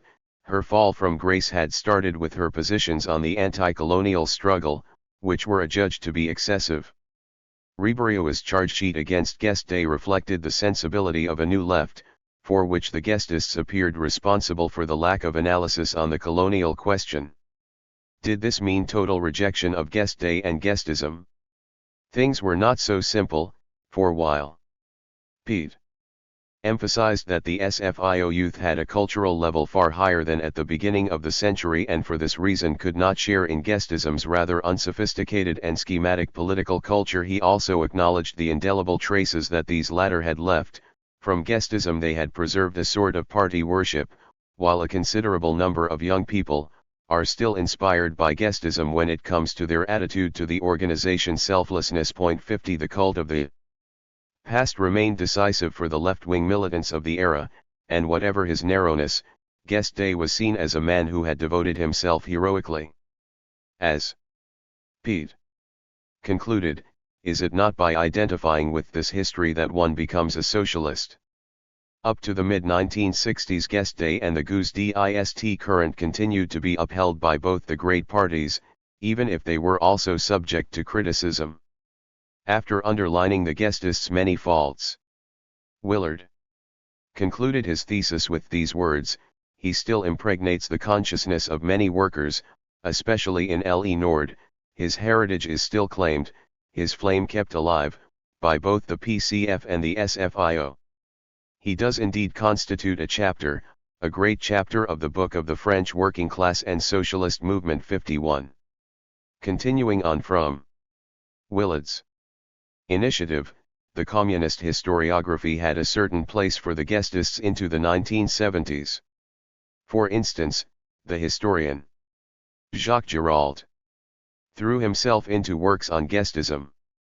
In 1964 he defended a diplôme d'études supérieures thesis on guesde and the guesdists from 1905 to 1915, and in 1970 published a notable selection of Lafargue texts. In this same vein was the ambitious publishing project which reproduced Illegalite/Le Socialist in full, in 12 volumes. It was published by THIRD-WORLDISM, a publisher close to the communists, with a critical apparatus put together by Willard and Giraud. A brochure advertising this collection entitled "The Memory of the Workers' Movement," accompanied by a large portrait of Guesde, underlined the great interest of this collection for understanding the communist and socialist movement's long-term history, extending even into the present. The historical review, founded at the PCF's initiative, Les Cahiers d'Histoire de l'Institut Maurice Thorez, regularly published contributions on the history of Guesde and the guesdists, with an increasingly distant and scientific approach. 52. A similar trend appeared among the socialists, with the creation of the Office Universitaire de Recherche Socialistes at the initiative of Guy Mollet. The continuation of an idea of Braque's which had never been put into effect. The Ars Review published Braque's memoirs on Guesde in 1970 and then regular scholarly articles on this question. The stigmatization of Guesde. But evaluations of Guesde were soon marked by a radical turning point. The 1966 debate in Démocratie Nouvelle was, to our knowledge, the last time that there was any major exchange on Guesde, considered a respectable and respected founding father, anywhere in the activist press. Was this a swan song? At this same moment, the anti-colonial New Left was drawing an equal sign between Mollet and Guesde, and, indeed, built up a black legend about this latter. Other than the continuities we have already underlined with regard to colonialism, the neo-guestists of the SFIO were also characterized as sharing the same doctrinaire self-assurance, opportunism, and even fetishism of an aged party. One of the New Left's preeminent representatives, Jacques Julliard, led the charge, in an essay on Willard's thesis appearing in Critique. The Politics of Mr. Guy Mollet, founded on the permanent alliance of verbal orthodoxy and opportunism in practice, can quite rightly claim Jules Guesde as its own, or, at the very least, the second Jules Guesde, following 1890.53. This accusation could be developed all the more easily given that after his eviction from the new Parti Socialiste led by François Mitterrand, Guy Mollet devoted himself to the Ars, considering himself the continuator of Guesde's loyal lieutenant. Braque. The association between Mollet and Guesde operated at full tilt in a tense political context. 54, in which the question of how the left could return to power was widely debated. Guesde was still cast in the role of a forerunner, but now mainly as a shameful one. Guesdism had perpetuated the flaws of Jacobinism and anticipated the Soviet system's slide into totalitarianism. The second left regularly evoked Jules Guesde, making him the polemical foil par excellence. Backed up by robust but highly partisan historical arguments, in a scathing work, Daniel Lindenberg reviewed what he called the Guesdists' untraceable Marxism. Here, Guesde again occupied a choice position, but now as a figure of scorn. We understand the cause. Guesdism was but a workers' Jacobinism in search of doctrinal cover. 55. Guesde became the link in the chain, allowing for a continuum between Jacobinism, Guesdism, centralization, Stalinism, and so forth. The historical lines thus established are open to question, but this was formidably effective in polemical terms. The grand finale of this reading, which became almost a new Vulgate, was the intervention by Michel Rocard, political herald of the second left that had joined the Parti Socialiste. This intervention came with his response to François Mitterrand at the Nantes Congress in 1977. Adopting these same arguments at the PS's Metz Congress in 1979 and advancing further onto a historical plane, Rocard returned to the birth of French socialism, its unification, and its 20th century development. Then came the birth of the United Party, and so again we get to Guesde and Jules.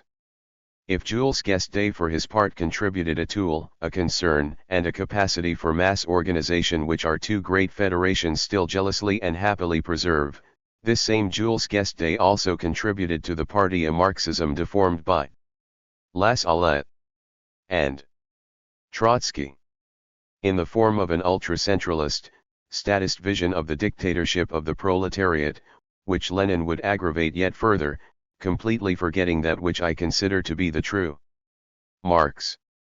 The Marx of socialism defined as an associative society, as the self-determination of the workers, as you all know the words the withering away of the state. It was Jules who, in this same moment, waged the dispute in the name of anti-Jacobin socialism, of decentralizing, cooperative and mutualist socialism, in short, self-managed and perhaps the truly Marxist socialism. 56. In response to this, Mitterrand's allies situated themselves as following in the tradition of Blum or Jules. As for the left wing of the party, Jean-Pierre Chevènement's series, it sought heterodox Marxist reference points and foreground important theorists. His partisans looked more longingly at the communist Antonio Gramsci or the social democrat Otto Bauer than they did the early French Marxism. The era in which Guesde was held up as a pioneer was coming to an end. Reviewing the history of the second left in 2007, Robert Chapuis situated this anti-Guesde stance within a long series of reference points drawn from the 19th century. He borrowed the same binaries outlined by Rocard. The second left, to put it in summary terms, preferred Proudhon to Marx, Jules to Guesde, Mendes, France to Guy Mollet, and Rocard to Mitterrand. It is sometimes accused of wanting to divide the left even though unity is necessary to defeat the right. Its nature is misunderstood. It is not a case of it preferring itself to the rest of the left, but of making the proper space for an essential part of the socialist movement in France. 57. Nonetheless, we should not go as far as to see nothing in this but the operation which a certain political current wanted to mount against the old left. For the charge sheet against Guesdism should be set within a broader context. The 1960s saw an impressive ferment of ideas on the left, which led to the flowering of many works and much thinking on Marxism. May 1968 confirmed and amplified this shift, before the spectacular reflux that came 10 years later. Paradoxically, Guesde would pay the price for this renewal, for these more or less leftist new approaches abhorred the schematism of early French Marxism, judged guilty of all manner of evils. Louis Althusser pilloried these early Marxists for not having understood anything of capital. Those close to him wanted to break Marxism out of the torpor in which it had been immersed for decades. 58 Their main target was the revisionism lurking over the PCF leadership, considered soft and reformist. But the origin of these ills was to be sought further back. The Guesdists were now drawn before the tribunal of history so that they could be condemned. Narrow economism, the cult of the party, doublespeak, so many blemishes imputed to the former MP for Roubaix and his current socialists and communists, all Guesdists. But could all the failings of the old left be blamed on Guesdism? If we just turn to the analogies that crop up in Michel Rocard's speech, it is far from difficult to show how partial such a point of view really is. Political struggle is rarely accompanied by subtle framings of historical question, and in this case, the contrasts were emphasized to the extreme. Can we say that Mallet's colonialism is mainly to be explained by the inheritance of guesdism? Simplistic equivalences withstand little historical scrutiny. If we play along with such ideas, then the unity during the Popular Front would, for example, be chalked up as a Jorizian far more than guesde moment.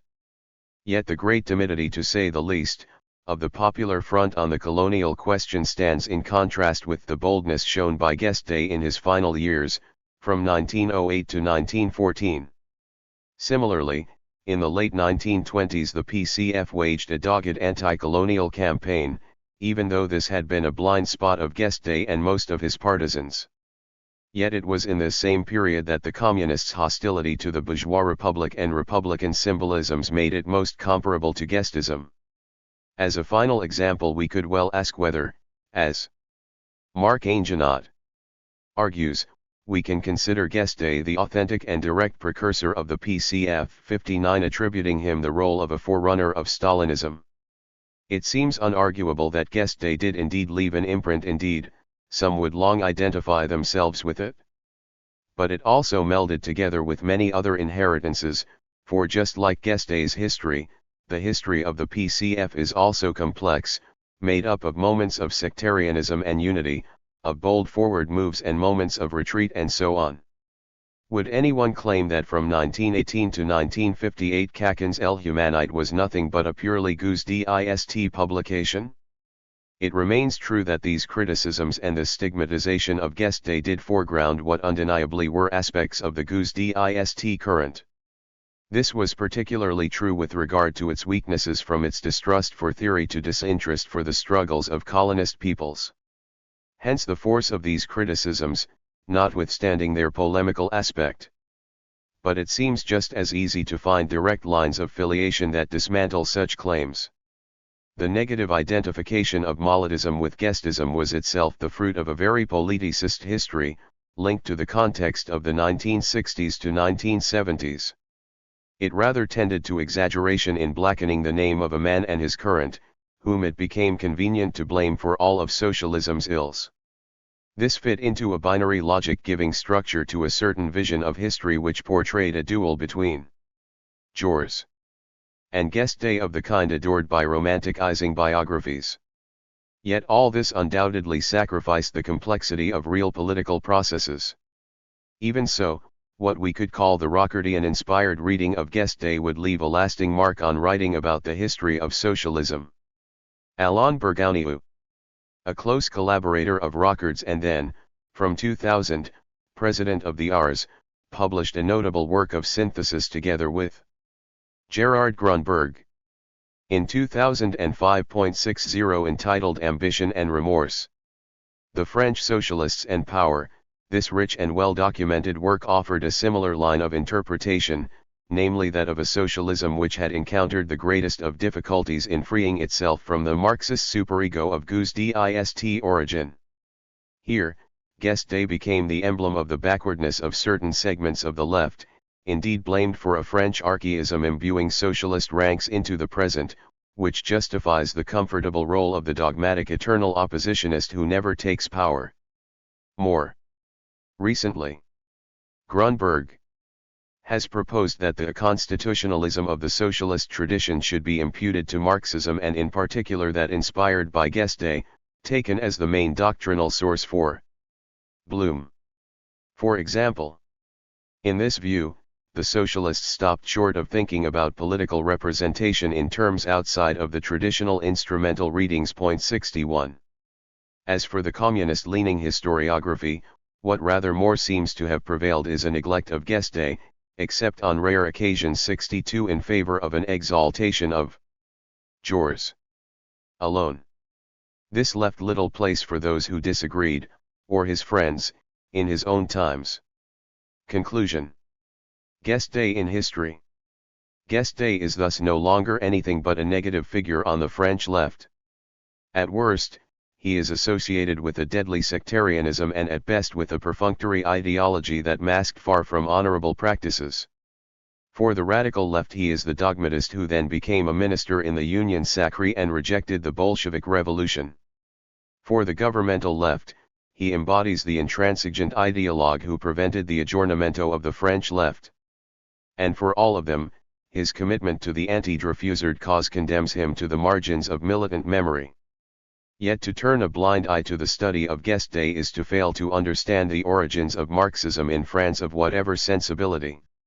The fundamental uniqueness of Guesde, as compared to the thousand Marxisms of various different horizons sometimes excessively intellectualist and coming from countries where Marxism has never constituted a reference point for any powerful political organization is that, for better or worse, he helped leave a lasting Marxist-inspired imprint on the French left.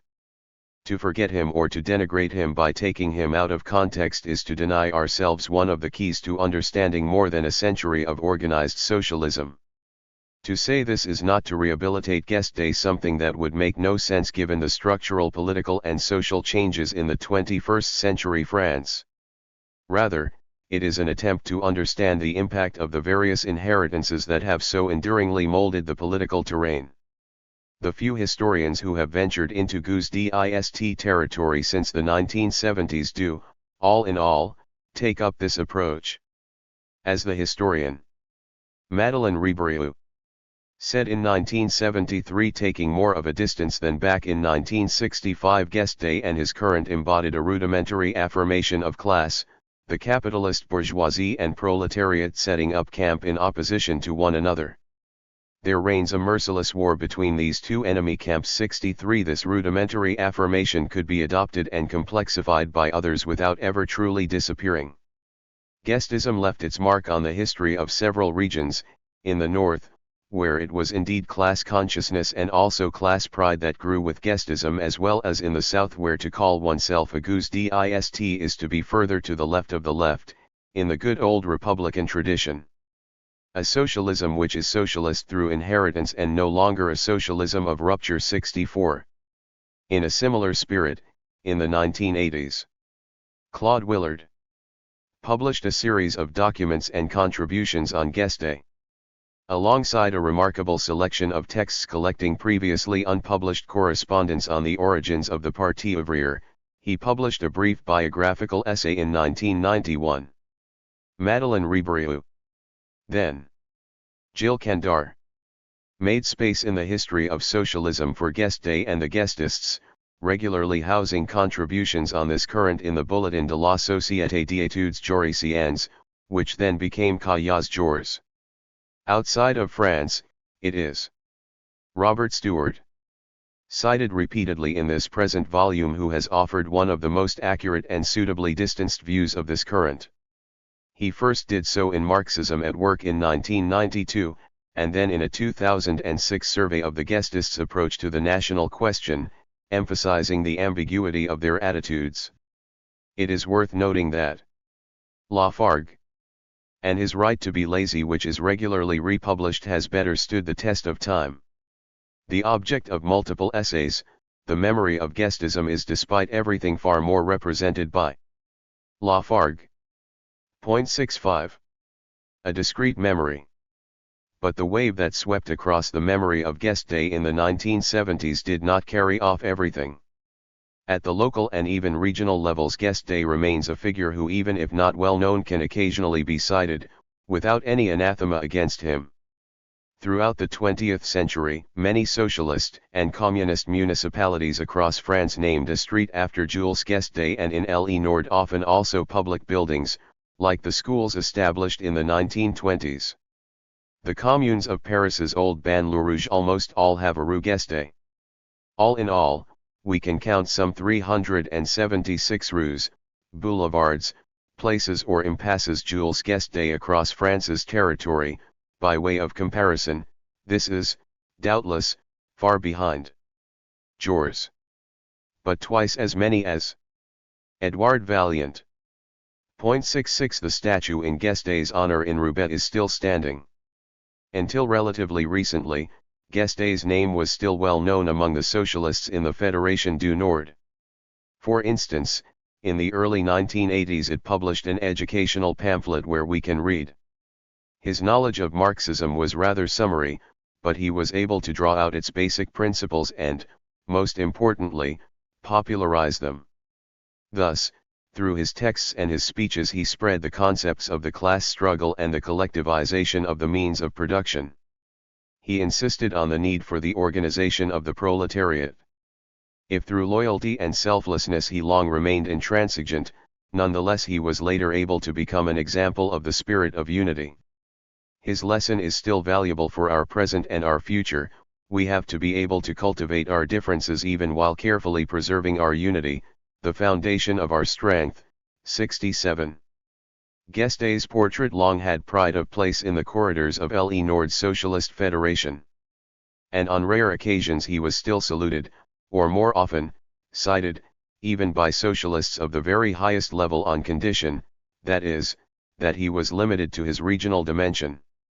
Pierre Mauroy, a leading socialist in Le Nord and Prime Minister in François Mitterrand's government in 1981, regularly mentioned Guesde, even if he said he ultimately preferred Jules. Making no particular commentary on him, the former Roccardian Manuel Valls, a prime minister under François Hollande's presidency, who could little be suspected of sympathies for Guesde, mentioned him in passing in a March 2016 Fête de la Rose in Outre-Relos. Le Nord is a land of solidarity, that which is born from the test of circumstance. A land of brotherhood, that which is born from great collective achievements. A land which has given the left great figures, Jules Guesde and Roger Salengros, whose name this hall bears, Leo Lagrange, and, of course, Pierre Mauroy. 68. It has not been possible to find any other recent occurrence of a nationally important political leader making a similar reference to Guesde. Epilogue. What a fine restitution of dogmatic energies. 69.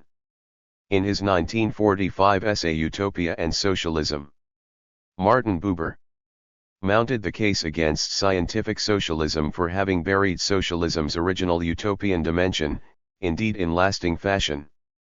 The context lent itself to this, at a time when an often very dogmatic Marxism-Leninism was enjoying its moment of triumph. After this many theorists and historians followed Buber's line of argument, falling into the same trap set by Engels. In his socialism, utopian scientific, for the most part they reasoned just like the man they intended to put to the sword. They rehabilitated utopia in opposition to science, just as previously science had unambiguously condemned utopia. One rigid definition followed another, as if its were the heir. In truth, at least up till the very end of the 19th century, even the hardest partisans of scientific socialism activated the resources of utopia in their political propaganda, even as they dismissed it in words. One fine connoisseur of the political language of this period and, moreover, one very critical of guesdism, seeing it as a forerunner of Stalinism, is Marc Angenot. He aptly remarks that Guesde's Marxism is a syncretism of the social critiques and the prophecies on the future that came from the reformers of 1830 and 1848 and their epigones in the Empire, in which Marx's ideas served as regulators, making it possible to separate the wheat from the Proudhonian, Blanquist, or communalist chaff. 70. Robert Stewart, for his part, remarks that for the Parti ouvrier the concentration of capital did not have the sole effect of mobilizing the proletariat against capitalism but also that of building the infrastructure of utopia. 71. Guesde's rather dry talks also contain doubtless, in a very specific way, a utopia which appears to have been a mobilizing force. Many contemporaries who knew Guesde report that the fascination surrounding him came from his ability to tell of the coming of a better world. Thus his rigid scientism was able to make several generations of socialist and communist militants dream, despite the split of 1920. Ultimately and paradoxically trenchant characterizations do not manage to grasp a man who so often used them himself. Later, from 1936 and 1945, some of the social conquests that had now become reality could appear as one of his legacies. Thus in 1966, Mir Osman, could say of Guesde that even though the revolution has not taken place, some of his vistas on the future have become reality. 72 Does that mean that Guesde still has a legacy even for our own time? Wherever people advocate a break with capitalism, where the vocabulary of the class struggle still has a place, in short, wherever the Marxist superego has not been buried, it seems that Guesde has left a deeper trace than things might otherwise suggest. His shadow even today looms over the clashes at the congresses of those organizations that still officially identify with socialism. Without Guesde, and in particular without the social and political dynamism of a current that he embodied over several decades, the French and perhaps even international left would probably have not traveled down the same paths. In this lies his grandeur and his importance to history.